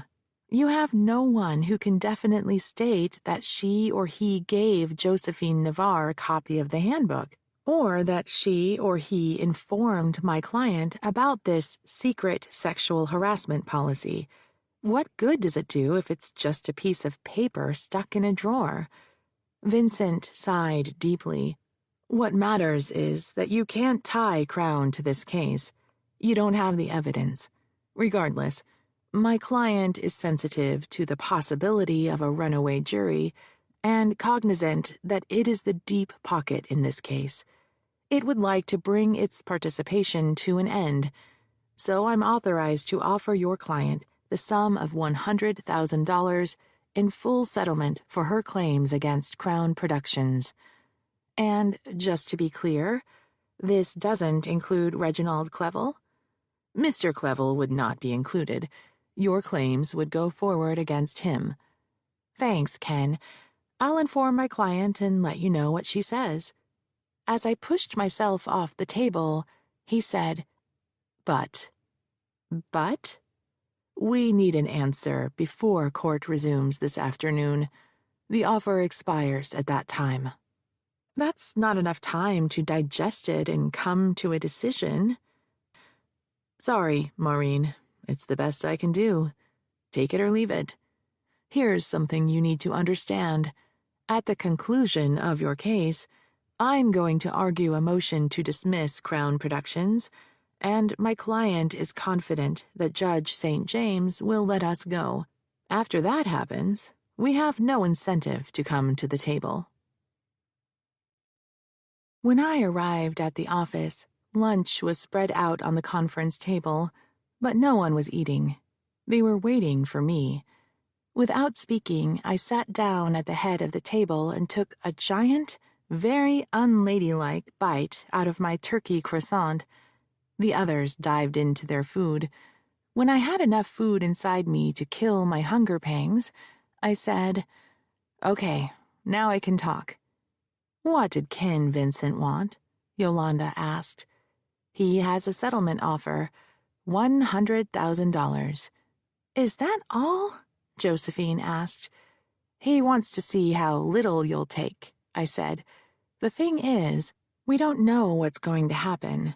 Ken thinks the judge is going to let Crown Productions out of the case because we can't show that anyone other than Clevel knew, or should have known, that he was harassing you. He's going to ask for the dismissal this afternoon.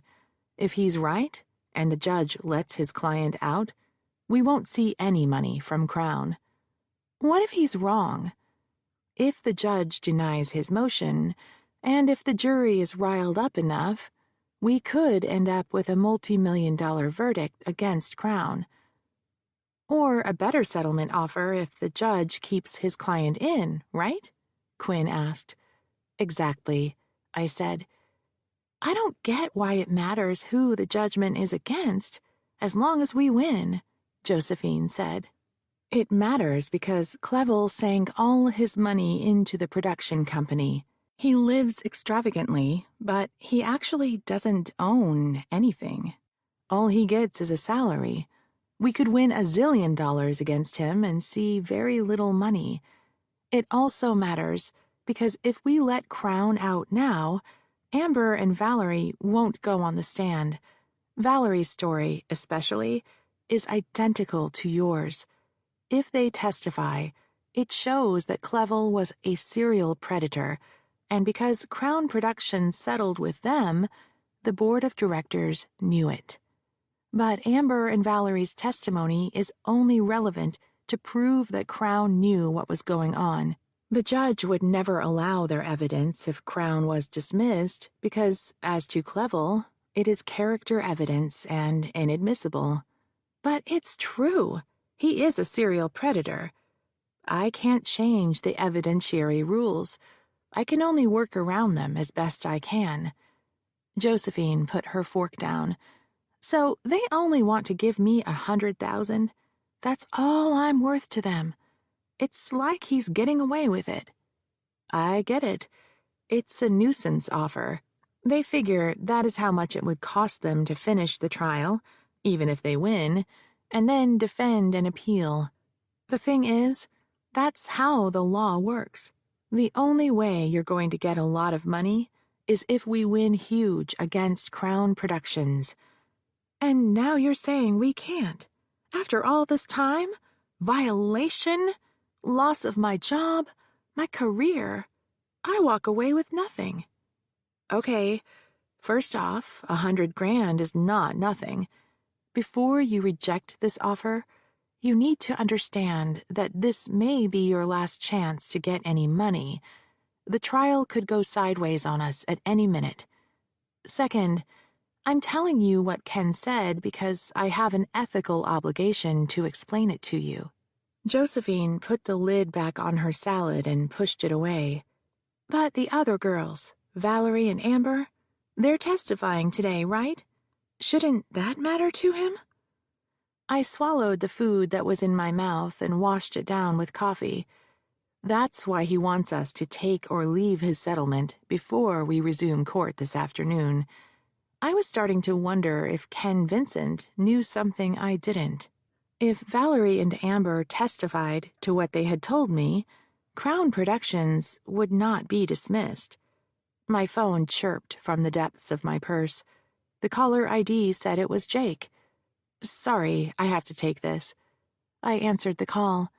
Hey, Jake, give me a minute. I took the last bite of my croissant and walked down to my office as I ate. I closed the door behind me and flopped across the couch. Okay, I can talk now. Ayeti and Doda are cooperating. Anything good? They know Crispin Clevel from his time in MI6. I thought he was a diplomat. He laughed. Right. No, he was a spy. Diplomacy was his cover. He hired them for the movie company, security for events mostly. They admitted that they were in London and in San Francisco when Eli was killed. We tied them to the rental car that the shooters drove. Have they admitted to either of the murders? Not yet. They admitted they knew Eli. They said he was giving them information. In fact, he's the one who gave them the selfies. He took them from Josephine's phone. I was stunned, even though I had considered the possibility. He had betrayed me. I had always thought I was a shrewd judge of character, but I was wrong. And I still missed him. Jake interrupted my reverie. How's the trial going? Josephine was fierce. She's done testifying. This afternoon I'll put Amber and Valerie on the stand. Ken Vincent made a lowball offer on behalf of Crown, take it or leave it. He's betting the judge will dismiss the studio because I didn't show that it knew or should have known what Clevel was doing. If I let him out, Amber and Valerie won't testify. Here's the clincher. I have to accept the offer before they go on the stand. We were silent for a few moments. Thinking aloud, I said, if Ayeti and Doda testify, I could link them to Crown Productions, right? Crispin hired them to stop my case. It's an admission of guilt. Or the judge might conclude Crispin was acting alone when he hired them, so their evidence is irrelevant to show what Crown Productions knew. Damn it, you're right. The timer that I had set on my phone buzzed. Got to go. Love you. Love you too. Back in the conference room, I gave Josephine and my team the news. The color drained from Yolanda's face. I knew it. They were following us. Maureen, how do you even know they were shooting at Eli that day? Did you ever stop to think you were the target? Quinn spoke for the first time. But they're locked up now, so everything's okay, right? I frowned at Yolanda. There was no reason to frighten my daughter. Josephine dabbed her mouth with a paper napkin. If I understand correctly, they killed 2 people to stop my case, and when that didn't work, they want to throw $100,000 at me to go away? How cheap is life to these bastards? I had been so caught up in the whirlwind of the trial, the offer, and Jake's news that I hadn't thought about it that way. If I was right and Crown Productions, not just Crispin, knew about Ayeti and Doda, that meant Ken Vincent's client was willing to murder 2 people before it made a nuisance settlement offer. How cheap was life to them indeed? Josephine folded her napkin, placed it neatly by her plate, then reached for her purse and stood. Fuck them. When we arrived at court, I expected to see Valerie Van and Amber LaRue in the hallway. I had originally planned to start them mid-morning, but when Josephine's testimony ran long, I passed a note to Yolanda asking her to call them and let them know to be in court by 1 p.m. When we stepped off the elevator, they weren't sitting on the benches. Before I had a chance to ask, Yolanda said, "I called them. Neither answered, so I left messages." I peeked into the courtroom. It was empty. Quinn checked the ladies' room. She returned, shaking her head. Mickey came out of the courtroom looking for us, and I asked whether she'd seen 2 young women wandering around the halls. She had not. I pulled Josephine aside. If these 2 don't show up to testify, the judge or the jury might let Crown Productions off the hook. Maybe you should rethink the settlement offer. No way. The defense team stepped off the elevator. While Clevel, Frank, and Ian strode into the office, Ken Vincent hung behind. I walked down the hall and he followed. "Sorry, Ken. No deal." He patted my shoulder like a kind uncle. "Is your client sure about this? We won't come to the table again. I know my job. She's been advised and has made her decision. I didn't mean to offend. Don't mind me. I'm kind of wound up. Trial does that to me." "I understand. Sorry we couldn't work it out." I was too. I had a bad feeling. I had spoken to both Amber and Valerie a few days before, and they were still both enthusiastic about going public. For both of them to disappear could not be a coincidence. When court resumed, I was at the lectern. I had already handed Frank the new witness list Yolanda had typed up during the lunch break and given one to the court clerk. Frank remained standing after the judge sat down behind the bench. The jury had not yet been called in. "Is there something you wish to bring to my attention, Mr. Gould?" "Yes, Your Honor. Not a few moments ago, plaintiff's counsel served me with an amended witness list identifying 2 individuals heretofore undisclosed in this case. Obviously, her strategy is to sandbag the defense with surprise witnesses mid-trial. I strenuously object to this trial by ambush." "Ms. Gould, any response?" "Roman Ayeti and Alexander Doda are newly discovered witnesses. They are employees of Alpha Inc., a security contractor used by Crown Productions. They were arrested as they tried to cross the border into Mexico following the drive-by shooting of my investigator, Eli Conroy. We have evidence that they were in London when a potential witness was murdered as well." Frank threw his hands in the air. "Your Honor, plaintiff's counsel cannot possibly be accusing my client of murder. This is outlandish." The judge held up a staying hand. "Take a seat, Mr. Gould. We shall examine this issue in an orderly procedure." Frank threw himself in his chair. Clevel, face red and bloated, stared at him. Ian Napier took notes furiously while Ken Vincent leaned on one elbow at counsel table. a look of deep concern on his face. "Ms. Gould, please enlighten the court. What is the anticipated testimony from these two newly discovered witnesses? They will admit that they worked for Crown Productions, that they were in London at the time the witness was murdered, that they rented the car that was used in the drive-by shooting of my investigator, who was leaking information to the defense." Your Honor! "Frank, this is your last warning, Mr. Gould. Another outburst from you will see you sanctioned. Do I make myself clear?" Frank sat back down. "As I was saying, they will testify that my investigator leaked information about my case to the defense. Can these individuals testify to this from their personal knowledge?" The judge wanted to know if they had seen or heard Eli talking to the defense. Jake hadn't said. "I'm not sure if they had personal knowledge or if they were told that by someone at Crown Productions. For what purposes do you intend to introduce this testimony?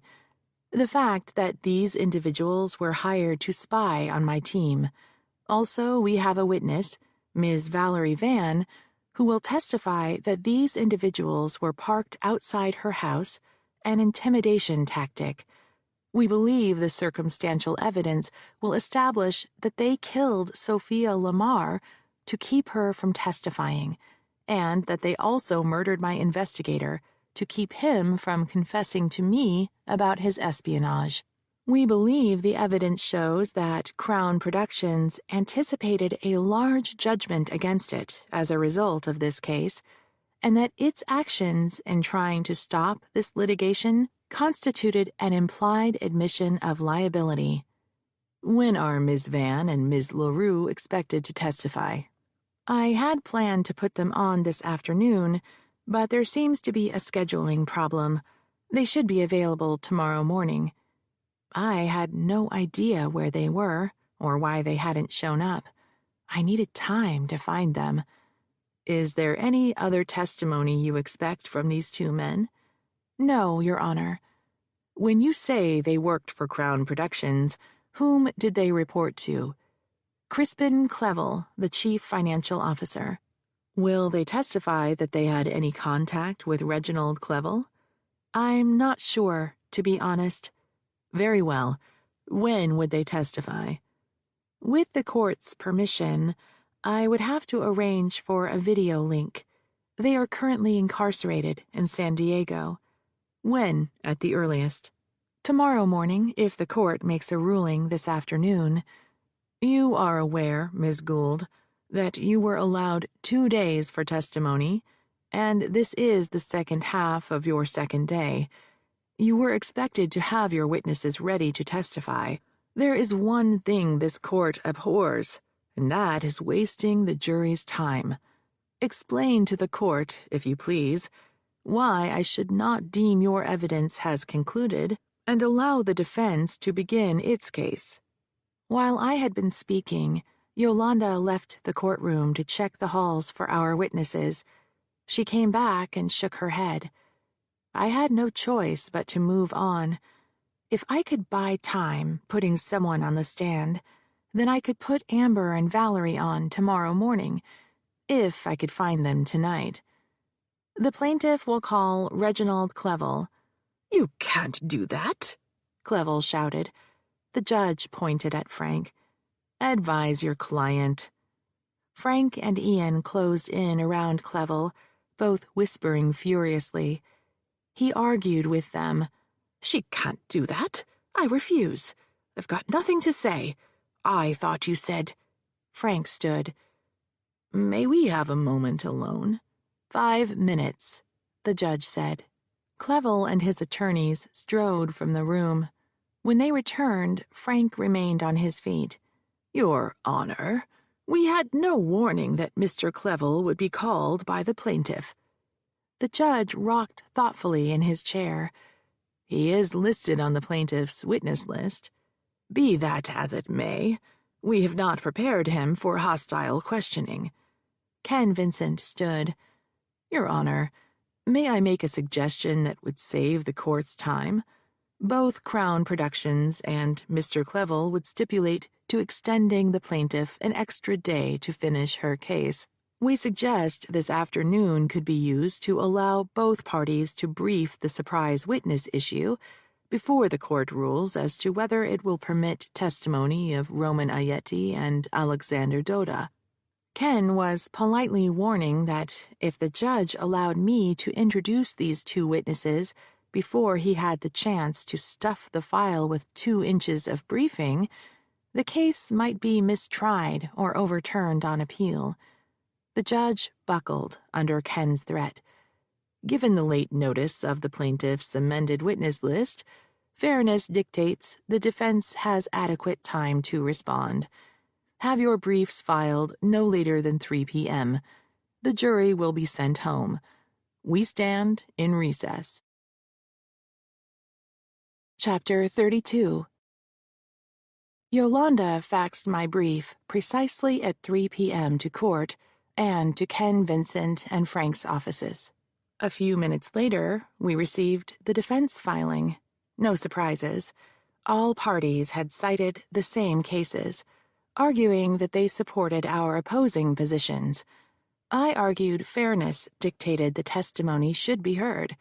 The defense argued I was on a fishing expedition, hoping to find incriminating evidence without any reason to believe it was there, that I had pushed this case to trial on a shortened timeline, and that I had told the court I was prepared to go to trial, so I shouldn't be allowed to add witnesses in the middle of the proceeding.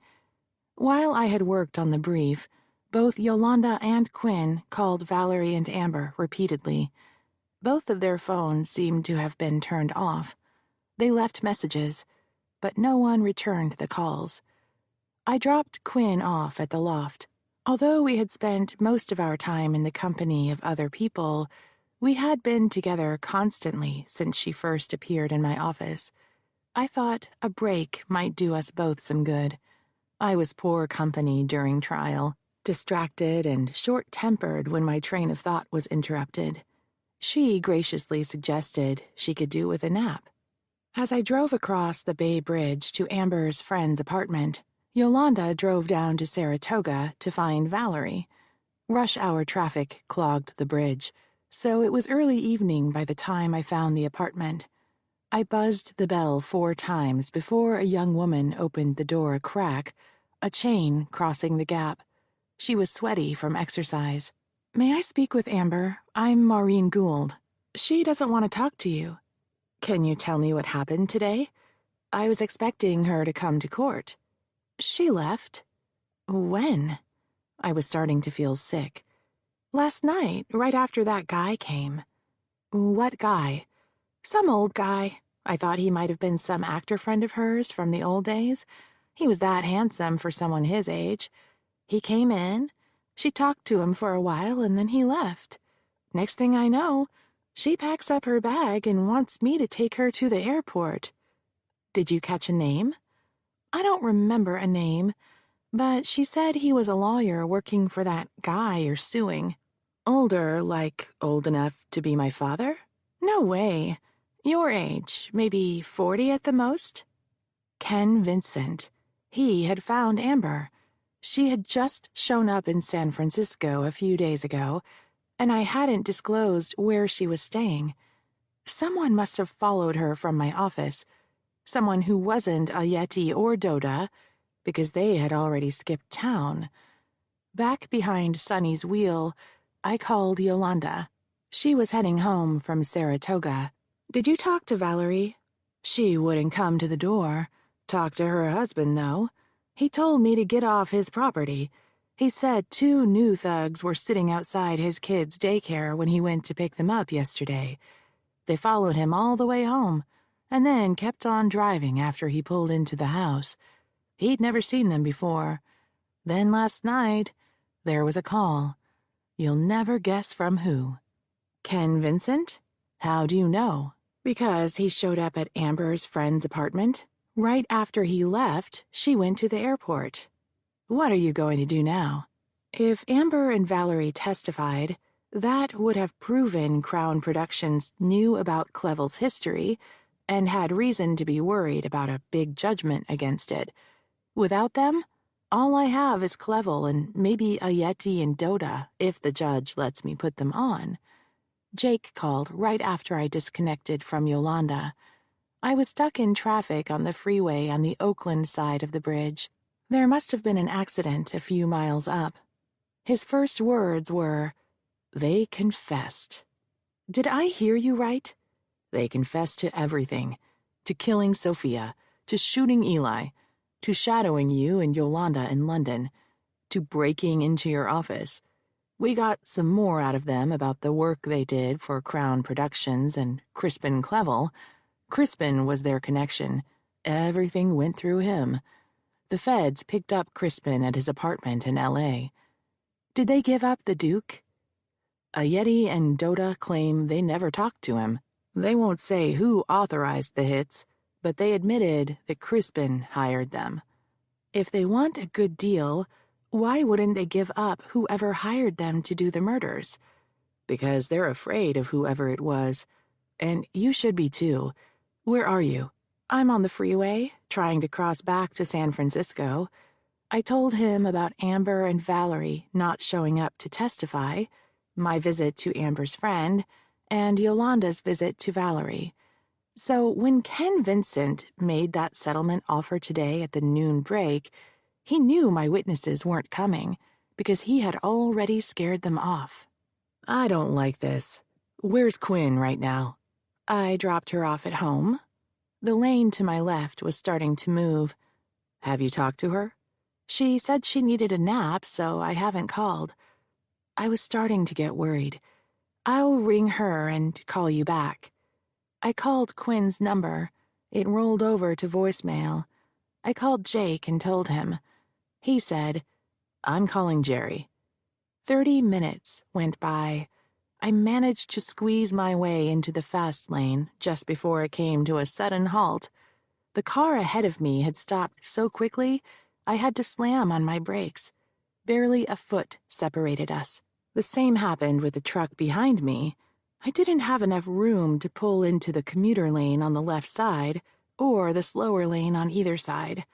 My cell rang. It was Jerry. "Hey, Maureen, I'm at your place. Quinn isn't here. There's a phone on the charger, looks like she forgot it. And there's a note that says she went out to dinner with her grandfather." The car ahead of me moved a little, giving me enough room to jut into the commuter lane. I gunned Sonny and rushed up on one motorist after another, apologizing to each of the drivers in my head. The first and second cars pulled to the right, letting me by. Sonny flattened herself to the ground as I flew up on the next car, a red Mustang. He didn't move out of my way. I rode his bumper for a few seconds. If anything, he slowed down a fraction. He had to have known I was there. A spot opened on my right. I took it and floored the gas pedal. The Mustang sped up, trying to block me from pulling in ahead of him. We were side by side when a Ford Fiesta ahead of me suddenly slowed. I pulled into the right lane, downshifted, and crossed ahead of the Fiesta and the Mustang, pulling away from him as if he was a scooter. On the bridge, traffic opened up enough that I could zigzag from lane to lane. When I pulled up to the mansion, my father's Jaguar was parked in front. I threw open the door and ran inside. I stopped in the darkened foyer, trying to calm my breathing so I could hear. Voices floated to me. I jogged down the hall toward my father's den. The voices faded. I backtracked, then strode down the main entry to the parlor. There was my father, drink in hand, ensconced in the wing-back chair nearest the fireplace that had always been designated as his. Quinn was perched on the edge of the matching chair, my mother's. Between them was an antique drum-top table with one crystal highball glass filled with 2 fingers of whiskey and a half-empty decanter. The only illumination came from the dining room where the chandelier had been dialed low. Frank was speaking in a quiet tone when I walked in. He leaned across his chair, his free hand was extended, and rhythmically tapping her armrest in emphasis to his words. He was feeling no pain. The folds of his reddened face, demarking jowls and bags, were softened by sedation. His right lid was almost closed. What I could see of his eyes glittered black in the half-light. The glass in his right hand tilted precariously and would have spilled if it wasn't nearly empty. Quinn's hands were pressed together between tightly clamped knees. Her face looked down, but as he spoke, she followed him from the side of her eye, smiling politely. I flicked the wall switch on, flooding the room with yellow light. "Mom!" Quinn stood and came to my side. I put my arm around her and kissed her on the forehead. "I was worried," I said. "I left a note. Did you find it?" "I tried calling your phone. It was dead, so I left it on the charger. I had no way to call you." Frank noticed his drink was empty. He studiously removed the decanter's stopper, fumbled and dropped it on the carpet, then gave a little shrug as if to say, "Someone will pick it up." As he poured, most of the whiskey fell outside the glass, forming a pool that crept across the tabletop to the edge, its shiny surface undulating. "You're home," he said. "Good of you to visit after such a long time. I was just filling our little girl in on the rich and storied past of the Gould clan." "And the Shaughnessy's," Quinn said. He threw an arm in the air. "I stand corrected. Maureen, you never told our little girl that my father was a justice. Not just a judge, but a justice on the California Supreme Court." "The courthouse is named after him," I told her. "That's right. A pillar of the community." Frank pushed himself into the depths of his chair. "We have a long day tomorrow," I said to Quinn. "Time to go home." Frank stood.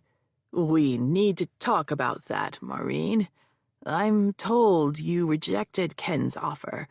Not very bright of you, my dear. You don't know who you're dealing with.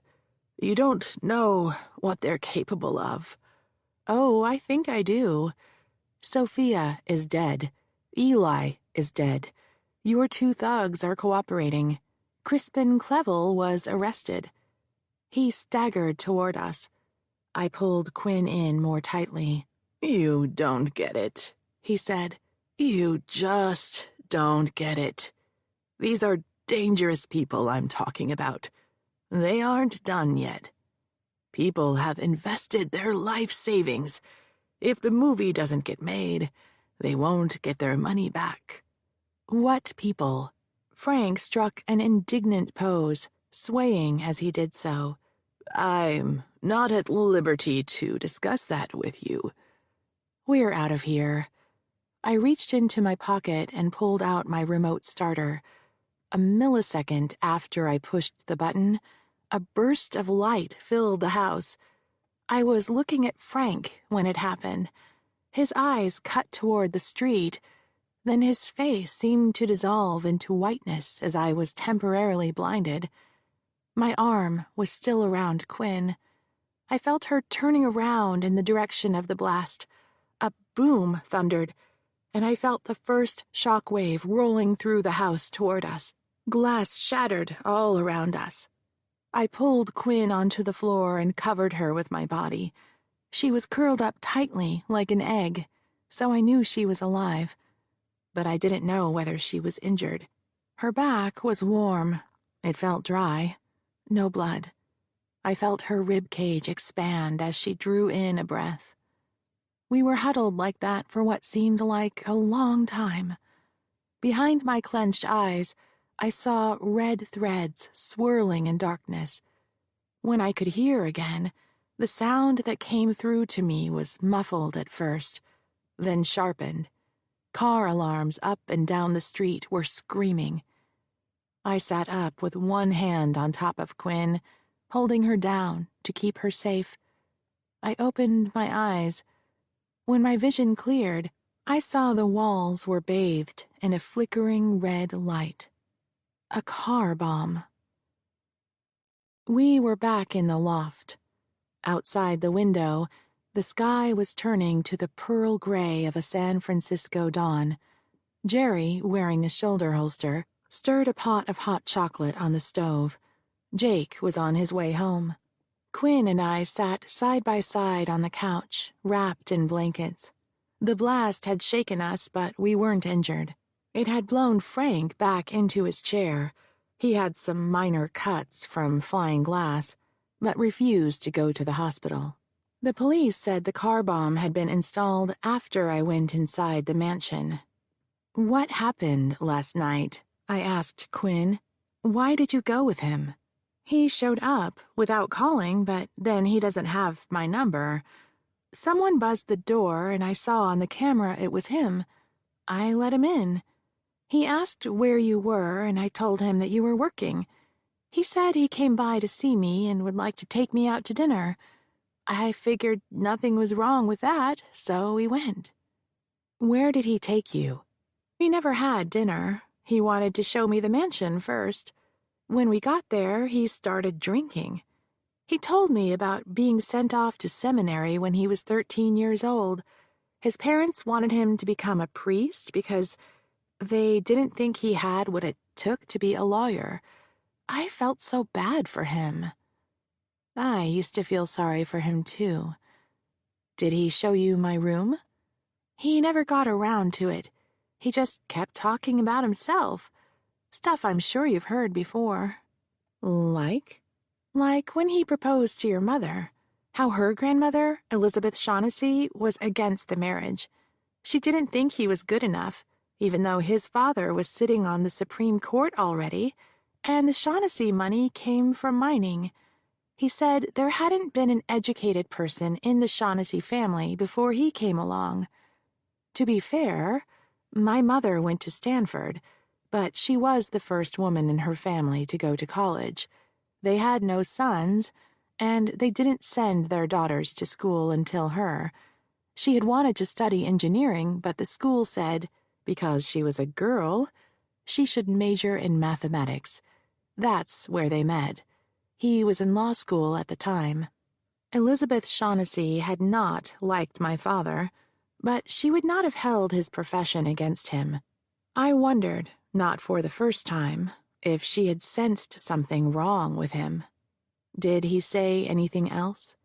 He promised to tell me about my father, but he never did. Chapter 33. I must have fallen asleep on the couch. I startled when the door opened. As I oriented myself to the day, the last words of the trial I had been dreaming about were still in my ears. It was my own voice saying, "A secret is a prison." I knew what my closing argument would be. The sky outside the window was pink.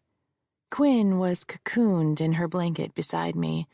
Jerry was watching us from the chair, arms crossed. He stood when Jake entered the room. "Look, man, I am so sorry. I should have been here." Jake gripped Jerry's arm. "No apologies necessary, bro. You had no idea." Jake knelt down in front of me. "They killed Sonny." That was all I could get out before I started sobbing. It was a stupid thing to say.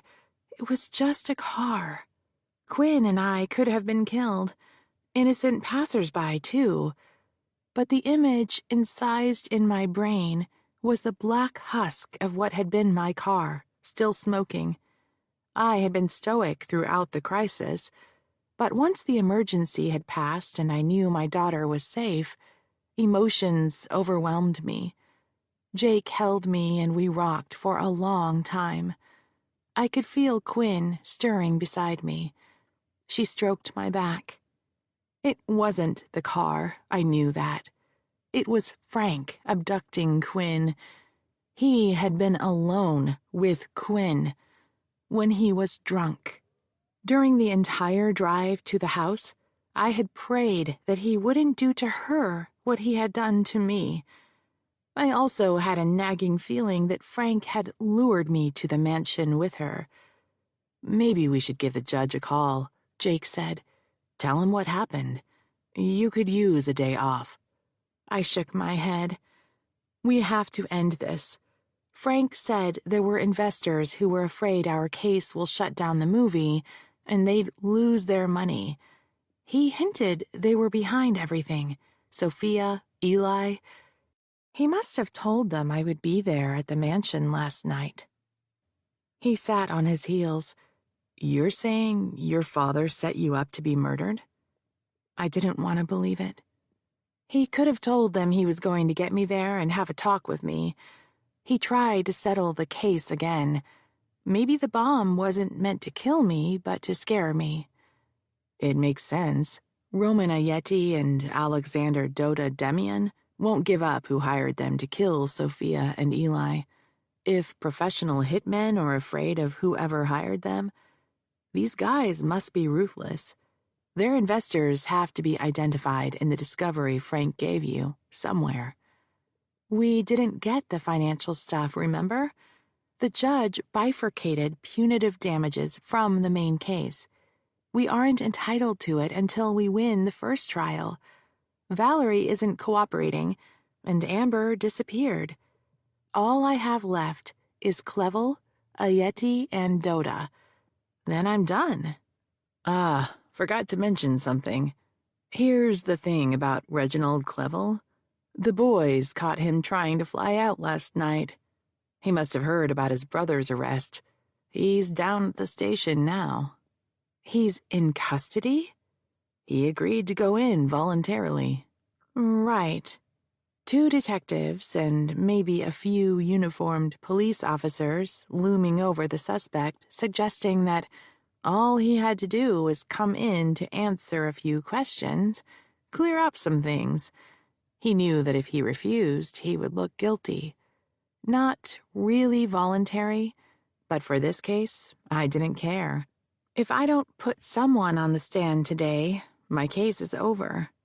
They'll let him go in time for court. I'm sure the judge will give you another day, given someone blew your car up. What about Ayeti and Dota? Will they testify? Jake shrugged. You know how snitches are. The teleconference link is set up. Their lawyers and interpreters will be available. They won't tell you who hired them for the hits, but you could get some background out of them. They could flip any time and tell us everything we need to know. They could. They would if they hear about my car. Or that might be enough to scare them into silence. I can't risk it. We have to go today. Jake pushed to a stand. I'll make the coffee. One more thing, I asked. Did the cops talk to Frank? What did he say? Saw nothing, knows nothing. Right. When we arrived at court, Mickey appeared at my elbow. She had heard about the explosion and wanted to know more. I told her we would talk about it later. I was focused on questioning Clevel, Ayeti, and Dota, and didn't want to be distracted. Court started late. After being released, Clevel had insisted on going back to his hotel for a shower and a fresh suit. He sat at counsel table, tired but dapper. Frank was erect as ever in one of his black suits, but the bags under his eyes were dark and his flesh loose at the jawline. Long, thin scabs crossed his face from the flying glass. Ian Napier was business as usual, as was Ken Vincent. The jury was not in the room when the judge signaled the court clerk to begin recording. Ken stood. Your Honor, you may have heard there was a terrible accident last night at the home of Mr. Gould during a family gathering. Ms. Gould and her daughter were visiting when someone attached a bomb to Ms. Gould's vehicle and detonated it. As you can see, Mr. Gould sustained a number of facial injuries. No doubt, the attack has unsettled everyone involved in this case. We believe that it would be in the best interests of the parties to recess the trial for the remainder of the week. Is that the position of Mr. Clevel as well? Frank said, Yes, Your Honor. Ms. Gould, what is your client's position? I stood. Absolutely not, Your Honor. We're prepared to go forward and finish our case today. Are you sure about that? Frankly, Ms. Gould, you look exhausted. I don't know how you're still on your feet. I felt unsteady. Little sleep, coffee, and the donuts Jerry had gone out for were not the healthiest start to the day. I gripped the edges of the lectern with both hands. We insist. Very well. The clerk will bring the jury back in. I tore off a bite of beef jerky while we waited for the jury. When I took the lectern again, I felt more stable. The plaintiff calls Reginald Clevel. The Duke shuffled across the well and was sworn in. Mr. Clevel, are you the Chief Executive Officer of Crown Productions? Clevel pulled an index card from his pocket and held it with both hands as he read, Upon the advice of counsel, I hereby invoke my right to remain silent under the constitutions of the United States and the state of California. What? The Fifth Amendment allowed witnesses to refrain from answering questions that would incriminate them. How Clevel's job at Crown might be criminal, I didn't know. Your Honor, would the court order the witness to answer the question? The judge shook his head. Move on, Miss Gould. Mr. Clevel, were you in San Francisco earlier this year? Upon the advice of counsel, I hereby invoke my right to remain silent under the constitutions of the United States and the state of California. Mr. Clevel, do you know Josephine Navarre? He read the card aloud again. Clevel wasn't going to budge. Your Honor, may we approach? I asked. Ladies and gentlemen of the jury, I realize we got a late start, but it appears that we need to take up a matter outside your presence. I would ask you to retire to the jury room until called. Mrs. Templeton gave the judge a disapproving look. The two financial guys shuffled excitedly toward the door, cramping the space of the people before them, anxious to return to their phones. Norberto Bonifaz cast me a conciliatory glance. The door drifted close behind the jurors, slowed by the hydraulic mechanism. After the knob snicked into place, the judge spoke. Do I hear an application? Your Honor, I said, I request that the court compel the witness to answer my questions. At this point, we are trying to establish, for the record, that Mr. Clevel is the Chief Executive Officer of Crown Productions and that he was here in San Francisco with Ms. Navarre scouting locations. This is all background information. There should be nothing remotely incriminating about his responses. Mr. Gould? Frank stood. It came to our attention yesterday that Mr. Clevel's brother, Crispin, the chief financial officer of Crown Productions, was arrested for conspiracy to commit murder in relation to the deaths of Sophia Lamar and Eli Conroy. There appears to be some kind of allegation that these deaths are linked to this trial. Criminal law is not my specialty, and because of Ms. Gould's insistence upon going forward today, we were unable to consult with a qualified defense attorney. However, it is conceivable that if these allegations taint Crown Productions, Reginald Clevel could be vulnerable to prosecution as well. In an abundance of caution, I have advised, and my client has decided, to take the Fifth Amendment to every question posed. Ms. Gould, is it true that Crispin Clevel was arrested? That is my information. And is it true that the allegations concerning him involved this trial? That is what I have been told. Very well. Your request is denied, Ms. Gould. Mr. Clevel, you may stand down. Ms. Gould, do you have any additional witnesses? We are prepared to call Roman Ayeti and Alexander Doda. Those are the two individuals currently incarcerated in San Diego, your newly discovered witnesses. Am I correct? Yes, Your Honor. The judge opened a file on his desk and pulled out a sheaf of papers. I've reviewed the parties' briefing. There is a dearth of evidence to suggest the accusations against Mr. Ayeti and Mr. Doda can be linked to Reginald Clevel. Further, the plaintiff has been unable to show the likelihood of winning her case against Crown Productions.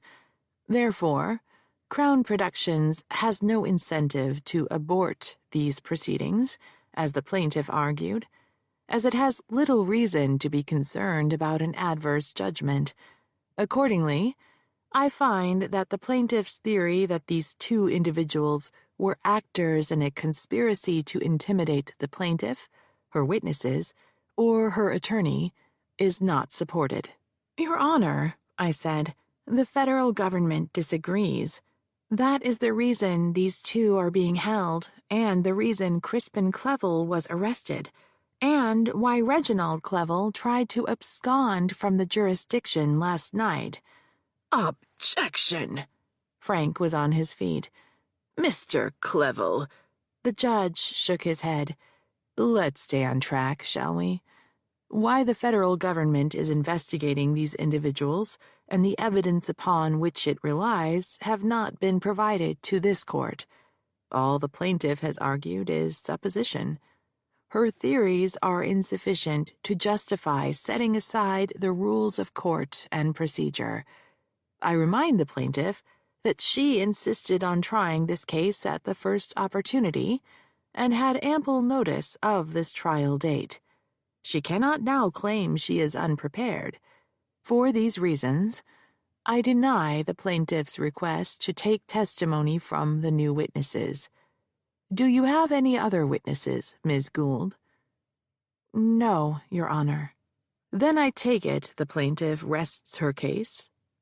The last thing in the jurors' memories about our case would be Clevel's Fifth Amendment assertion. It was not the dramatic finish I had planned. I had scripted questions for Clevel, confronting him with Josephine's testimony bit by bit. His entitlement and his outrage when challenged should have been the momentum that carried the jurors to their deliberations. Instead, his taking the Fifth Amendment felt like a punctured balloon sputtering to the ground. But I had nothing more. Yes, Your Honor. Very well. Is the defense prepared to call their first witness?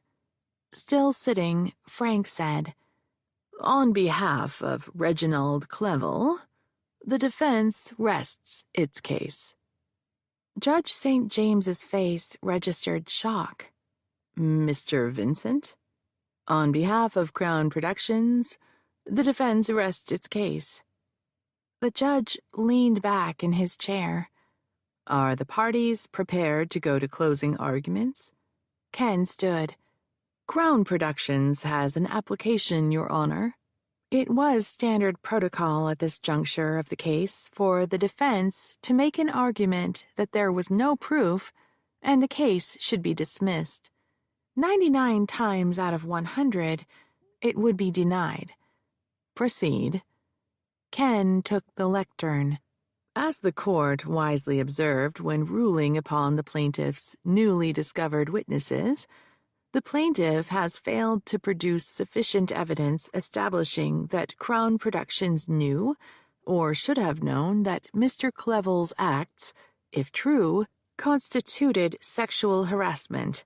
There is no evidence that prior to Ms. Navarre's interaction with him that night, that she or any other witness or any other person lodged a complaint with Crown Productions, the Human Relations Department, or any other employee.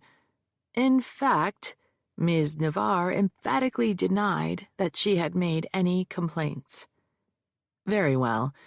Is there an application on behalf of Mr. Clevel? Clevel leaned in front of Frank, pointing to the lectern. Frank gingerly pushed himself up from the chair. On behalf of Reginald Clevel, we ask the court to dismiss the plaintiff's complaint. When Frank lowered himself into his chair, Clevel wiped sweat from his face, then said something into the ear of Ian Napier, who fixed his attention at the State of California emblem over the judge's bench. Very well. The court denies the motion by Reginald Clevel and grants the motion by Crown Productions. We will take a short recess, then bring back the jury for closing arguments. Everyone stood. As soon as the judge left, Ken began packing up his briefcase. "You're leaving me," Clevel said. "How dare you? I'm your biggest client, you two-bit hustler. Who do you think paid for that fancy suit on your back? You know what? That's fine.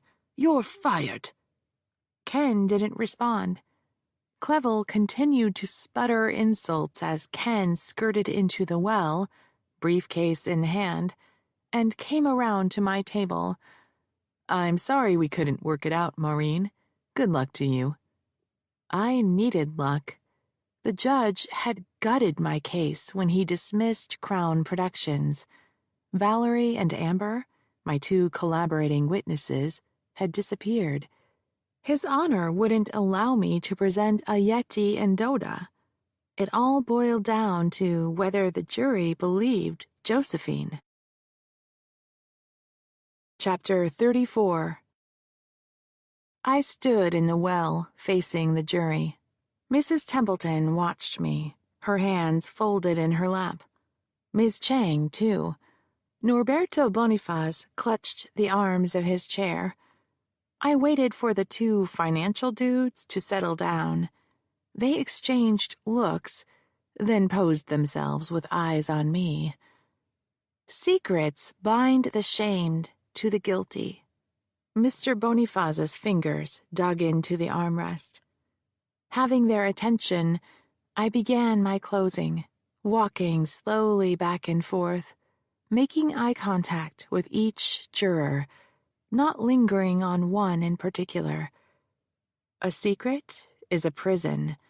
The parties to the secret, both the shamed and the guilty, are locked in a cell together. The fact of their shared secret creates an intimacy that only they share. I paused, letting my words soak in. The cell walls are built of fear.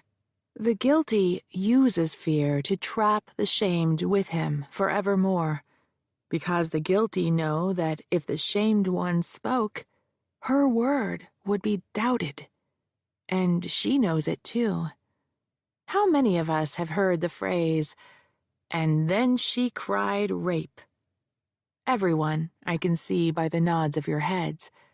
To cry rape is synonymous with lying. It means that a woman has resorted to, in the opinion of men, the foulest, most devious accusation. Within those few words is the implication that a good man's honor is being impugned, and he cannot respond lest he be accused of unchivalrous behavior.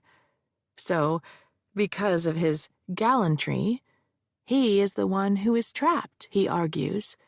He claims his virtue is his castle, but it's nothing more than those same prison walls where he keeps his captive.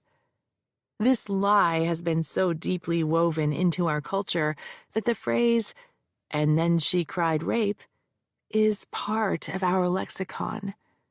The damage this myth has wrought was played out for you in this courtroom. When our society accepts "and then she cried rape" as a truism, It cloaks a rapist in a fortress of impunity. Without so much as saying one word, he will be believed. When a woman reports sexual abuse, she is scrutinized. Her word is suspect. She is accused of lying, trickery. Her accusers seek a hidden agenda. Every woman knows this. And that is how his castle walls become her prison walls. They are not built upon the presumed virtue of man. They are built upon the fear of women. Rapists know this. They know that their presumed virtue will protect them. They don't expect to be exposed, and when they are outraged. As you have seen, they are outraged because she told. She challenged not his virtue, because he has none. He is a rapist. But she tarnished his honor, his appearance of virtuosity. The truth is an inconvenient matter to the rapist. What is important to him is how he appears. So when a woman as heroic as Josephine Navarre breaks out of the prison of secrets, when she tells the truth, she is attacked. You saw it here for yourselves. They accused her of being a gold digger and an extortionist. Josephine Navarre was vulnerable because she had a dream. She needed to work her way up the Hollywood infrastructure to build her career. Reginald Clevel used this dream against her. Everyone she worked with and for at Crown Productions confirmed that it was her duty to do just as Reginald Clevel dictated. No questions asked. That was the expectation, the norm, and he pretended to take her under his wing, as a professional would mentor a protege. Instead, Reginald Clevel used Josephine Navarre's ambition to lure her into his hotel suite. He spent months grooming her, educating her that his behavior in Hollywood was the norm, with the long hours, the alcohol, working from a hotel suite instead of an office, in his bathrobe. Every little act of his was designed to normalize intimacy, even though, as she told us, she did what she was told because he was her boss.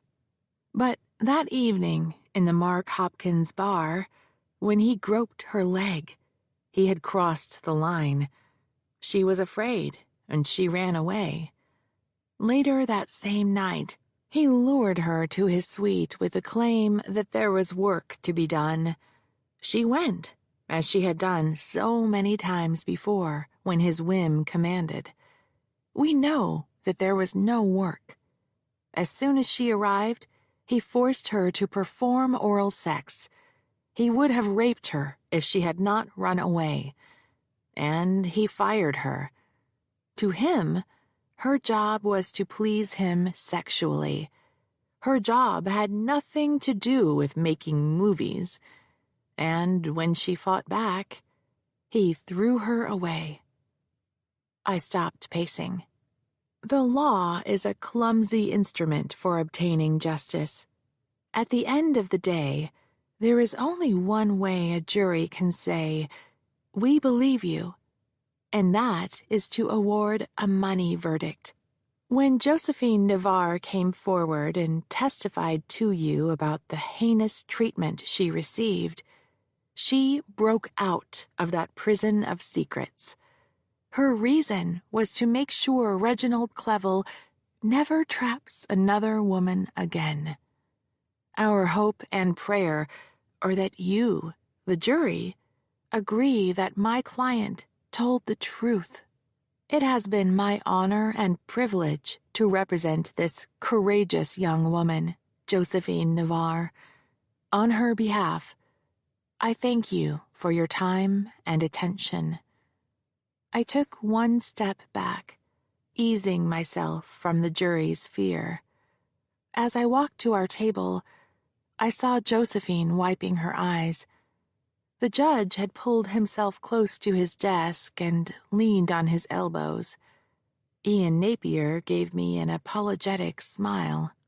Clevel's face was as bloated and reddened as I had ever seen it. Frank was slumped in his chair. When our eyes met, Quinn's lips were parted. She glanced at Frank, then back at me.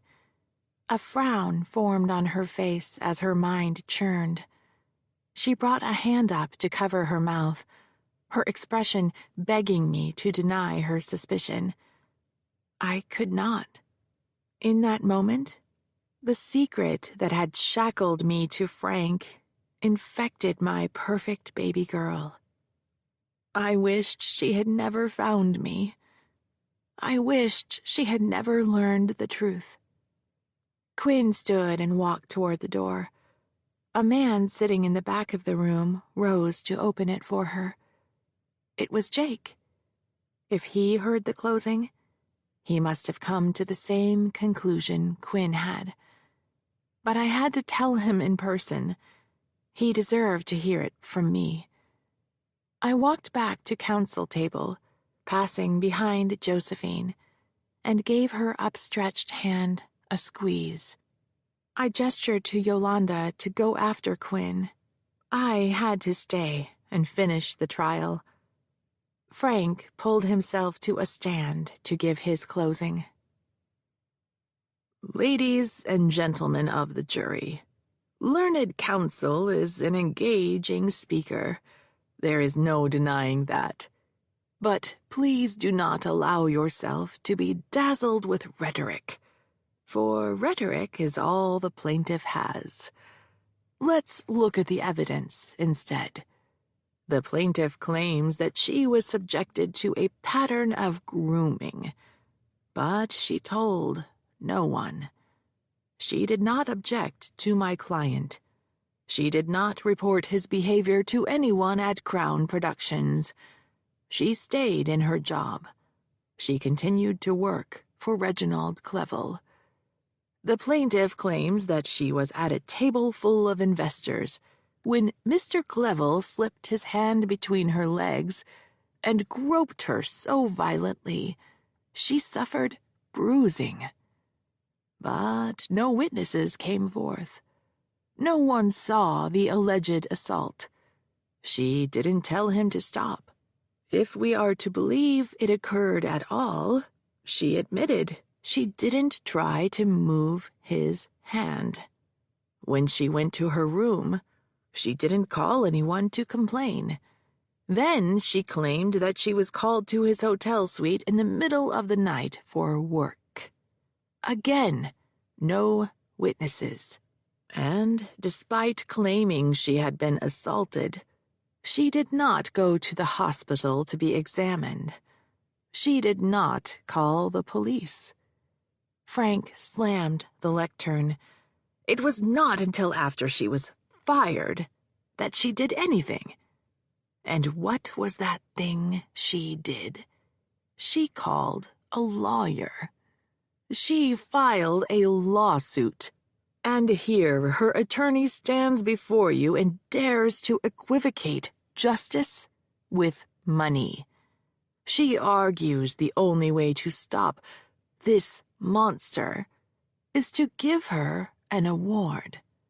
How would enriching Josephine Navarre save the women of the world? He paused, then shrugged casually. It wouldn't. You know that. No. What it would give her is a windfall, a wholly unjust result, because if everything she said was true, Josephine Navarre went to that hotel room in the middle of the night for one purpose, and one purpose only, and it was not work. If we are to believe Josephine Navarre, the only reasonable explanation is that she went to that hotel suite for the purpose of engaging in sexual activity with Reginald Clevel so that she could later extort money from him. Think about it. After months of working long hours, often well into the night, going to parties, drinking every evening together after work, visiting him in his hotel room, dressing provocatively, allegedly at his request. If this progression of events took place as she said, how could she not know, expect, consent to, and desire sexual intimacy from Reginald Clevel? And when she was fired the following morning, as the old saying goes, hell hath no fury like a woman scorned. Just as her attorney told you, Josephine Navarre cried rape. Now it is up to you to decide if her story makes sense. Is it reasonable? Is it logical? Is she telling the truth? The jurors studied him as closely as they had me. The two financial guys were sitting upright, riveted for the first time as he spoke. Not a good sign. If they were against us, but 3 were for us, Mrs. Templeton, Miss Chang, and Norberto Bonifaz, that left 7 undecided. 9 jurors had to agree for me to win the case. It could go either way. The judge gave the jurors their instructions and sent them out to deliberate. Then he left. The court clerk tidied her desk. Frank snapped up his briefcase and stalked out of the courtroom, Clevel and Ian Napier in tow. Mickey Wong followed them out. Jake opened the gate, stepped through, and put an arm around my shoulder. "You were brilliant." I smiled gratefully. "He's right," Josephine said. "You don't know what it's like to see someone fight like that for you. I didn't know what to expect, you know. We've had our ups and downs, but in the end, you believed in me. I can't thank you enough." I was too tired to argue that I had never lost faith in Josephine's case. It was my job to test it from all angles, to find the weaknesses before they were exposed. I wouldn't have invested the time if I doubted her. "You're welcome. What's next?" "We go back to the office and wait for the court's call. You should come with us. When the jury comes in, we're expected to be back in court in 20 minutes. "A word?" Jake asked. Josephine took the hint. "I need to go to the ladies." She picked up her purse and left. Frank and Clevel won't be waiting at Frank's office. They were picked up on their way out of court. They're going downtown to answer a few questions. Crispin Clevel talked all night long. They couldn't shut him up if they wanted to. Ken Vincent was snagged as he left court, too. "Ken?"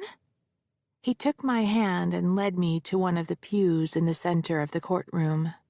Crispin named the secret investor that everyone is afraid of, Proteus LLC. It's a corporation formed recently in California for the purpose of making investments. Frank is the attorney who put it together and is one of the members. Frank didn't have any money. We can't tell from the state filings how much interest in Proteus he has, or what his donation was, but he was definitely one of the investors, and expected to see a handsome return when this movie was released. He could have embezzled from a client to get the money, and he needed it back before someone found out. He stole the Rivera. I wouldn't have suspected him of theft before this all happened, but you're always hearing about some lawyer who borrowed money from his trust and couldn't pay it back. We don't think that's what happened. This will be difficult for you, but you need to know. The other Proteus LLC investors are several individuals known to the federal authorities as human traffickers. My head felt wrapped in gauze. I couldn't connect what Jake was saying. You mean like pimps? Where on earth would Frank meet people like that? All of his friends had been bankers, investment advisors, hedge fund managers, business tycoons. If he was visiting the dark corners of San Francisco, surely someone on the police force would have spotted him. Word would have reached Jake. They abduct children in Asia and sell them to pedophiles. I don't get it. Where is Frank going to hook up with child traffickers? How would he meet them? His office is on the Embarcadero. He lives in Pacific Heights. Someone must have made an introduction, Jake said. Someone like who? Ken Vincent. What? You have got to be joking. He's the nicest one of the bunch. If anyone was a kitty diddler, it had to be Clevel. Jake shook his head. He waited for me to connect the facts. Ken Vincent, with the movie star looks, was my father's former associate. He flew back and forth from L.A. to San Francisco and would have easy access to Frank. He had intimidated Amber and Valerie into not testifying so that the judge would dismiss Crown Productions. He kept trying to settle the case before I got Crown Productions' financial records. If I had gotten those records, I would have found Proteus LLC's investments in the movie. Ken, all charm but elusive about his personal life. Thailand, a place infamous for the abduction of children for the sex slave industry, was one of his favorite destinations. Frank's going to say he didn't know where the money came from. He can say what he likes, but he knew. He had to have known. My breakfast was in my throat. I covered my mouth and doubled over, trying to hold it down. Jake jogged up to counsel table and grabbed a wastebasket. He put it at my feet and rubbed my back as I heaved. Frank was fronting for pedophiles. What had happened to me wasn't an isolated incident. It was who he was. He didn't travel internationally, so he must have met these people in San Francisco. They were his friends. When I was small, when he claimed he was working nights and weekends but didn't answer the office phone, when my mother suspected he had a mistress, he must have been with them, abusing children. I wasn't the only one. All this time, I had thought that Frank raped me because of our unique relationship. Because when I had embarrassed him that night at the cocktail party, he needed in his own twisted way to dominate me. That could have been true, but the more fundamental truth was that I was convenient, just someone who was available at the moment. He ruined my life to satisfy an urge. I told Jake the truth. While I spoke, I felt like I was floating. I had no sense of my body or where I was. I was not in the courtroom, nor was I in my bedroom. The story spilled out from me as if I was narrating scenes projected on a movie screen. Afterwards, we were quiet for what felt like a long time. It struck me, sitting in a middle pew of the gallery, how much the courtroom resembled a church. The air felt heavy with the things I had said. A door squeaked. Yolanda stuck her head in. "I've got Quinn and Josephine with me. We'll wait in the hall." The door drifted closed behind her. Rapist. Pedophile. What else could Frank do? Had he authorized my murder to stop this case from going forward? Whoever gave the orders had Sophia and Eli murdered. That bomb that was planted in my car, it was done at the mansion. There was only one person who knew I would come there that night. Frank had abducted Quinn to lure me. "We don't think it was Frank," Jake said. but we believe he knew who it was. Then who? Ken Vincent, again. I snorted. The man my mother tried to set me up with was not only a pedophile, but had tried to murder me. It all fit somehow. Chapter 35. The jury was out for 3 days. During that time, Reginald Clevel was charged, made bail, and skipped town. We later learned that he landed in Qatar, which had no extradition treaty with the United States, and was once again living the high life, trading on his title. Meanwhile, his brother Crispin couldn't afford bail. Reginald had taken any cash they had. Crown Productions' board of directors held an emergency meeting, terminated both Clevel's services, and hired a new attorney to guide it through bankruptcy. Ken Vincent posted bail. He was allowed to return to L.A. and continued to practice law with an ankle monitor hidden under his tailored suits. Frank was arrested and remanded. He couldn't make bail. I thought about visiting him in jail, but what for? Quinn was distant the first 24 hours. She spent her evenings in her room. I came home from the office after waiting for a verdict all day to find her sitting on the couch, absorbed in her tablet, playing games. I dropped my briefcase on the dining table and went into the kitchen. "Would you like a cup of tea?" I called as I put the kettle on the stove. "Yeah, sure." She didn't sound enthusiastic. I rummaged through the cabinet. "Cookies? I think we still have some chocolate chip left." "Okay." This time her voice was closer. She had moved to the breakfast bar. "Any news from court?" "The jury is still out." "How long, do you think?"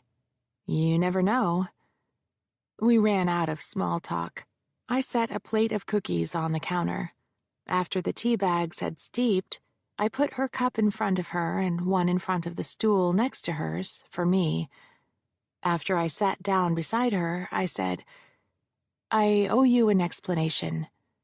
I kept talking until the whole story was told. She listened without interrupting. "You should have told me." "You're right. I should have. And I am so very sorry. I was afraid. I was holding on to that juvenile fantasy of playing on the nursery room floor with my baby girl, and when you appeared, I lived it out for as long as I could. But it wasn't fair to you. I was being selfish. I was afraid that when you knew the truth, you would hate me, and I'd never see you again." "You were just a kid," she said. "It wasn't your fault. I could never hate you. You're my mom." After Judge's chambers called to say a verdict had been reached, my team gathered at the courthouse steps before going inside. Josephine in her black court suit, dreads pulled into a bun at the nape of her neck. Yolanda with the new purple tote she had ordered online. Quinn was wearing one of my suits. Mickey Wong passed us, giving me an upward nod on her way inside. "What do you think it is?" Josephine asked. I honestly had no idea. In the end, there wasn't a lot of evidence. It all hung on whether the jury believed Josephine. "I can't tell you," I said. "Either way, we did our best. I hope you know that." When we entered the courtroom, I was struck by how lonely Ian Napier looked, sitting alone at counsel table. His client and the 2 attorneys he'd tried the case with were in jail. This would be a watershed moment in his life as well. Without Frank, his rainmaker, he wasn't going to attract new clients. And with his own reputation damaged, how could he possibly not have known what was going on? He was unlikely to find new partners. The court clerk was standing at her station as we walked up the aisle. She gave us a kind smile. She would have no way of knowing what the verdict was, but she would appreciate that our lives, especially that of Josephine, would change forever in the next few minutes, and how anxious we must be. I held the gate door for Josephine and followed her to our table. Yolanda and Quinn sat directly behind us, where Eli once had sat. We shared one last round of squeezing each other's hands, then took our seats.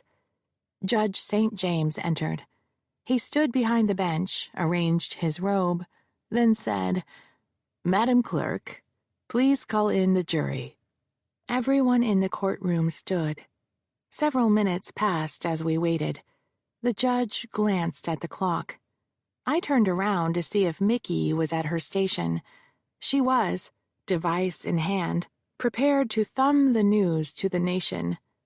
The jury door opened and Josephine gripped my hand.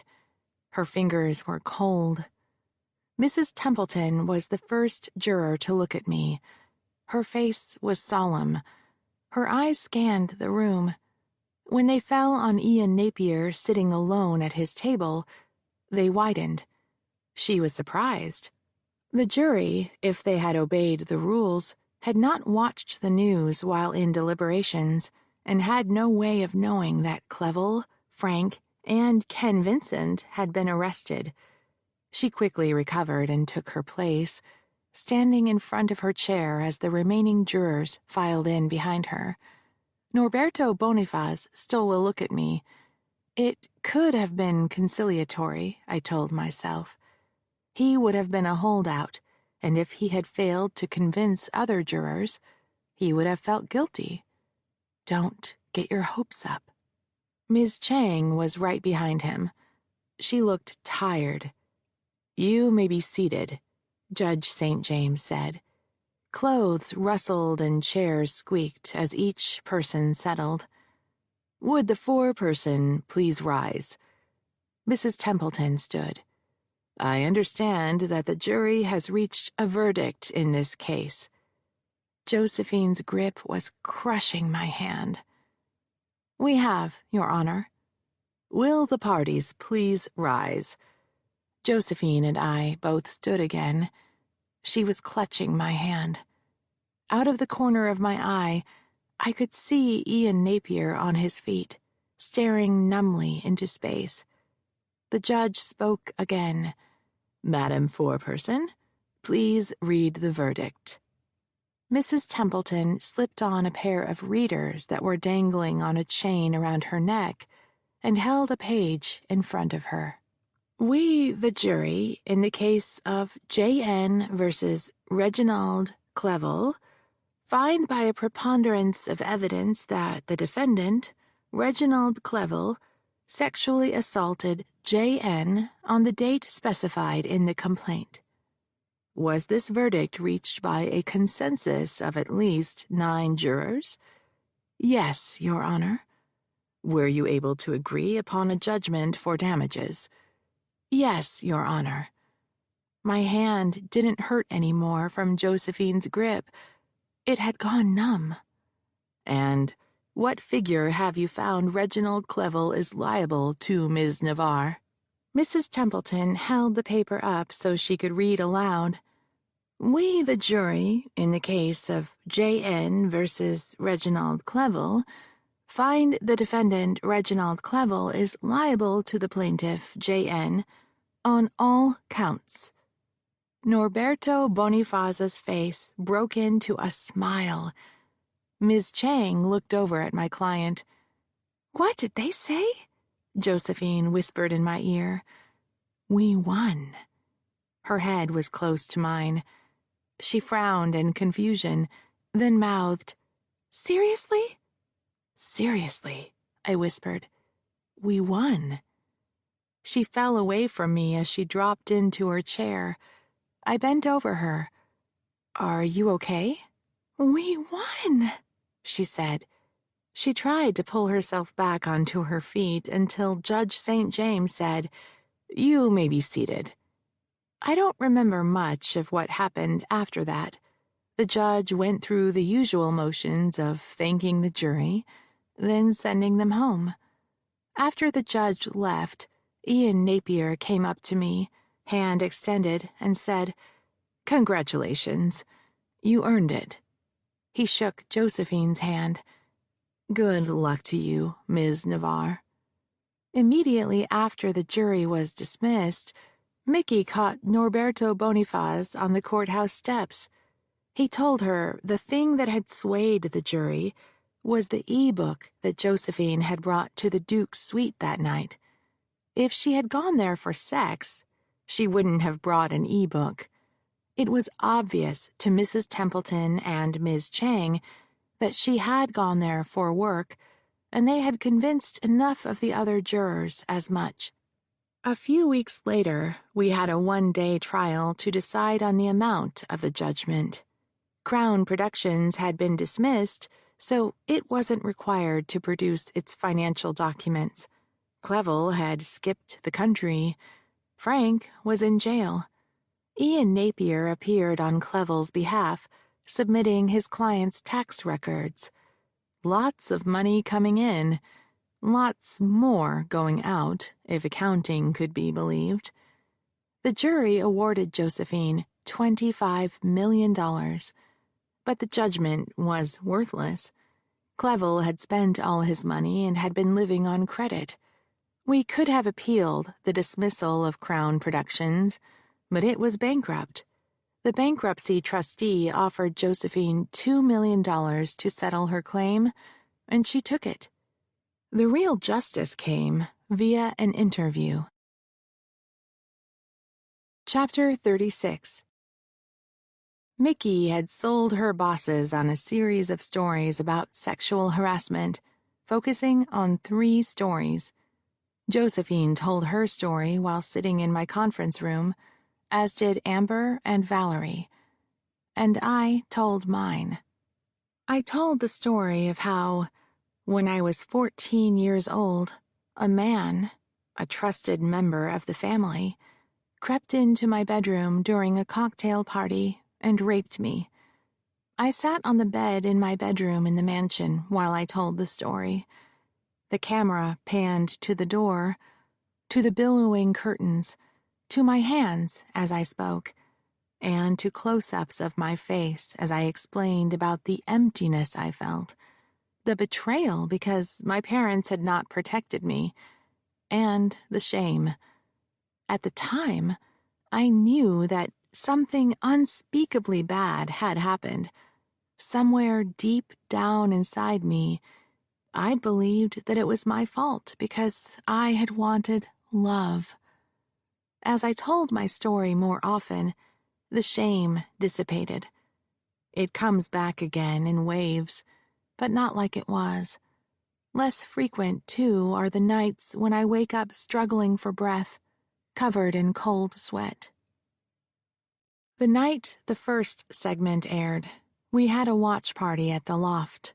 Everyone was there: Mickey, Dr. Howard, Josephine, Amber, Valerie, Yolanda, Jake, Jerry, Quinn. Frank never made bail. He was convicted of a conspiracy relating to money laundering and disbarred. I packed all of his things, his clothes, his books, and put them into storage for him, for when he was released, decades from now. Bank records revealed that he had blown all the Shaughnessy money years earlier, beginning when he bought his first Jaguar. The state bar discovered he had been leeching money from his trust account to support his lifestyle. After Frank's conviction, Jake made sure the Rivera, which the authorities had found in Clevel's suite, was returned to me. Quinn lives with us permanently, sharing her room with Germaine Greer the cat, who follows her devotedly. She finished her college degree online, took the law school entrance exam, earned an outstanding score, and was accepted to every school to which she applied: Stanford, Berkeley, University of San Francisco, and Golden Gate. In a few weeks, she will have to decide. My fingers are crossed for my alma mater, but any place Quinn chooses, I will support. Yolanda, Quinn, and I scrubbed the mansion from top to bottom.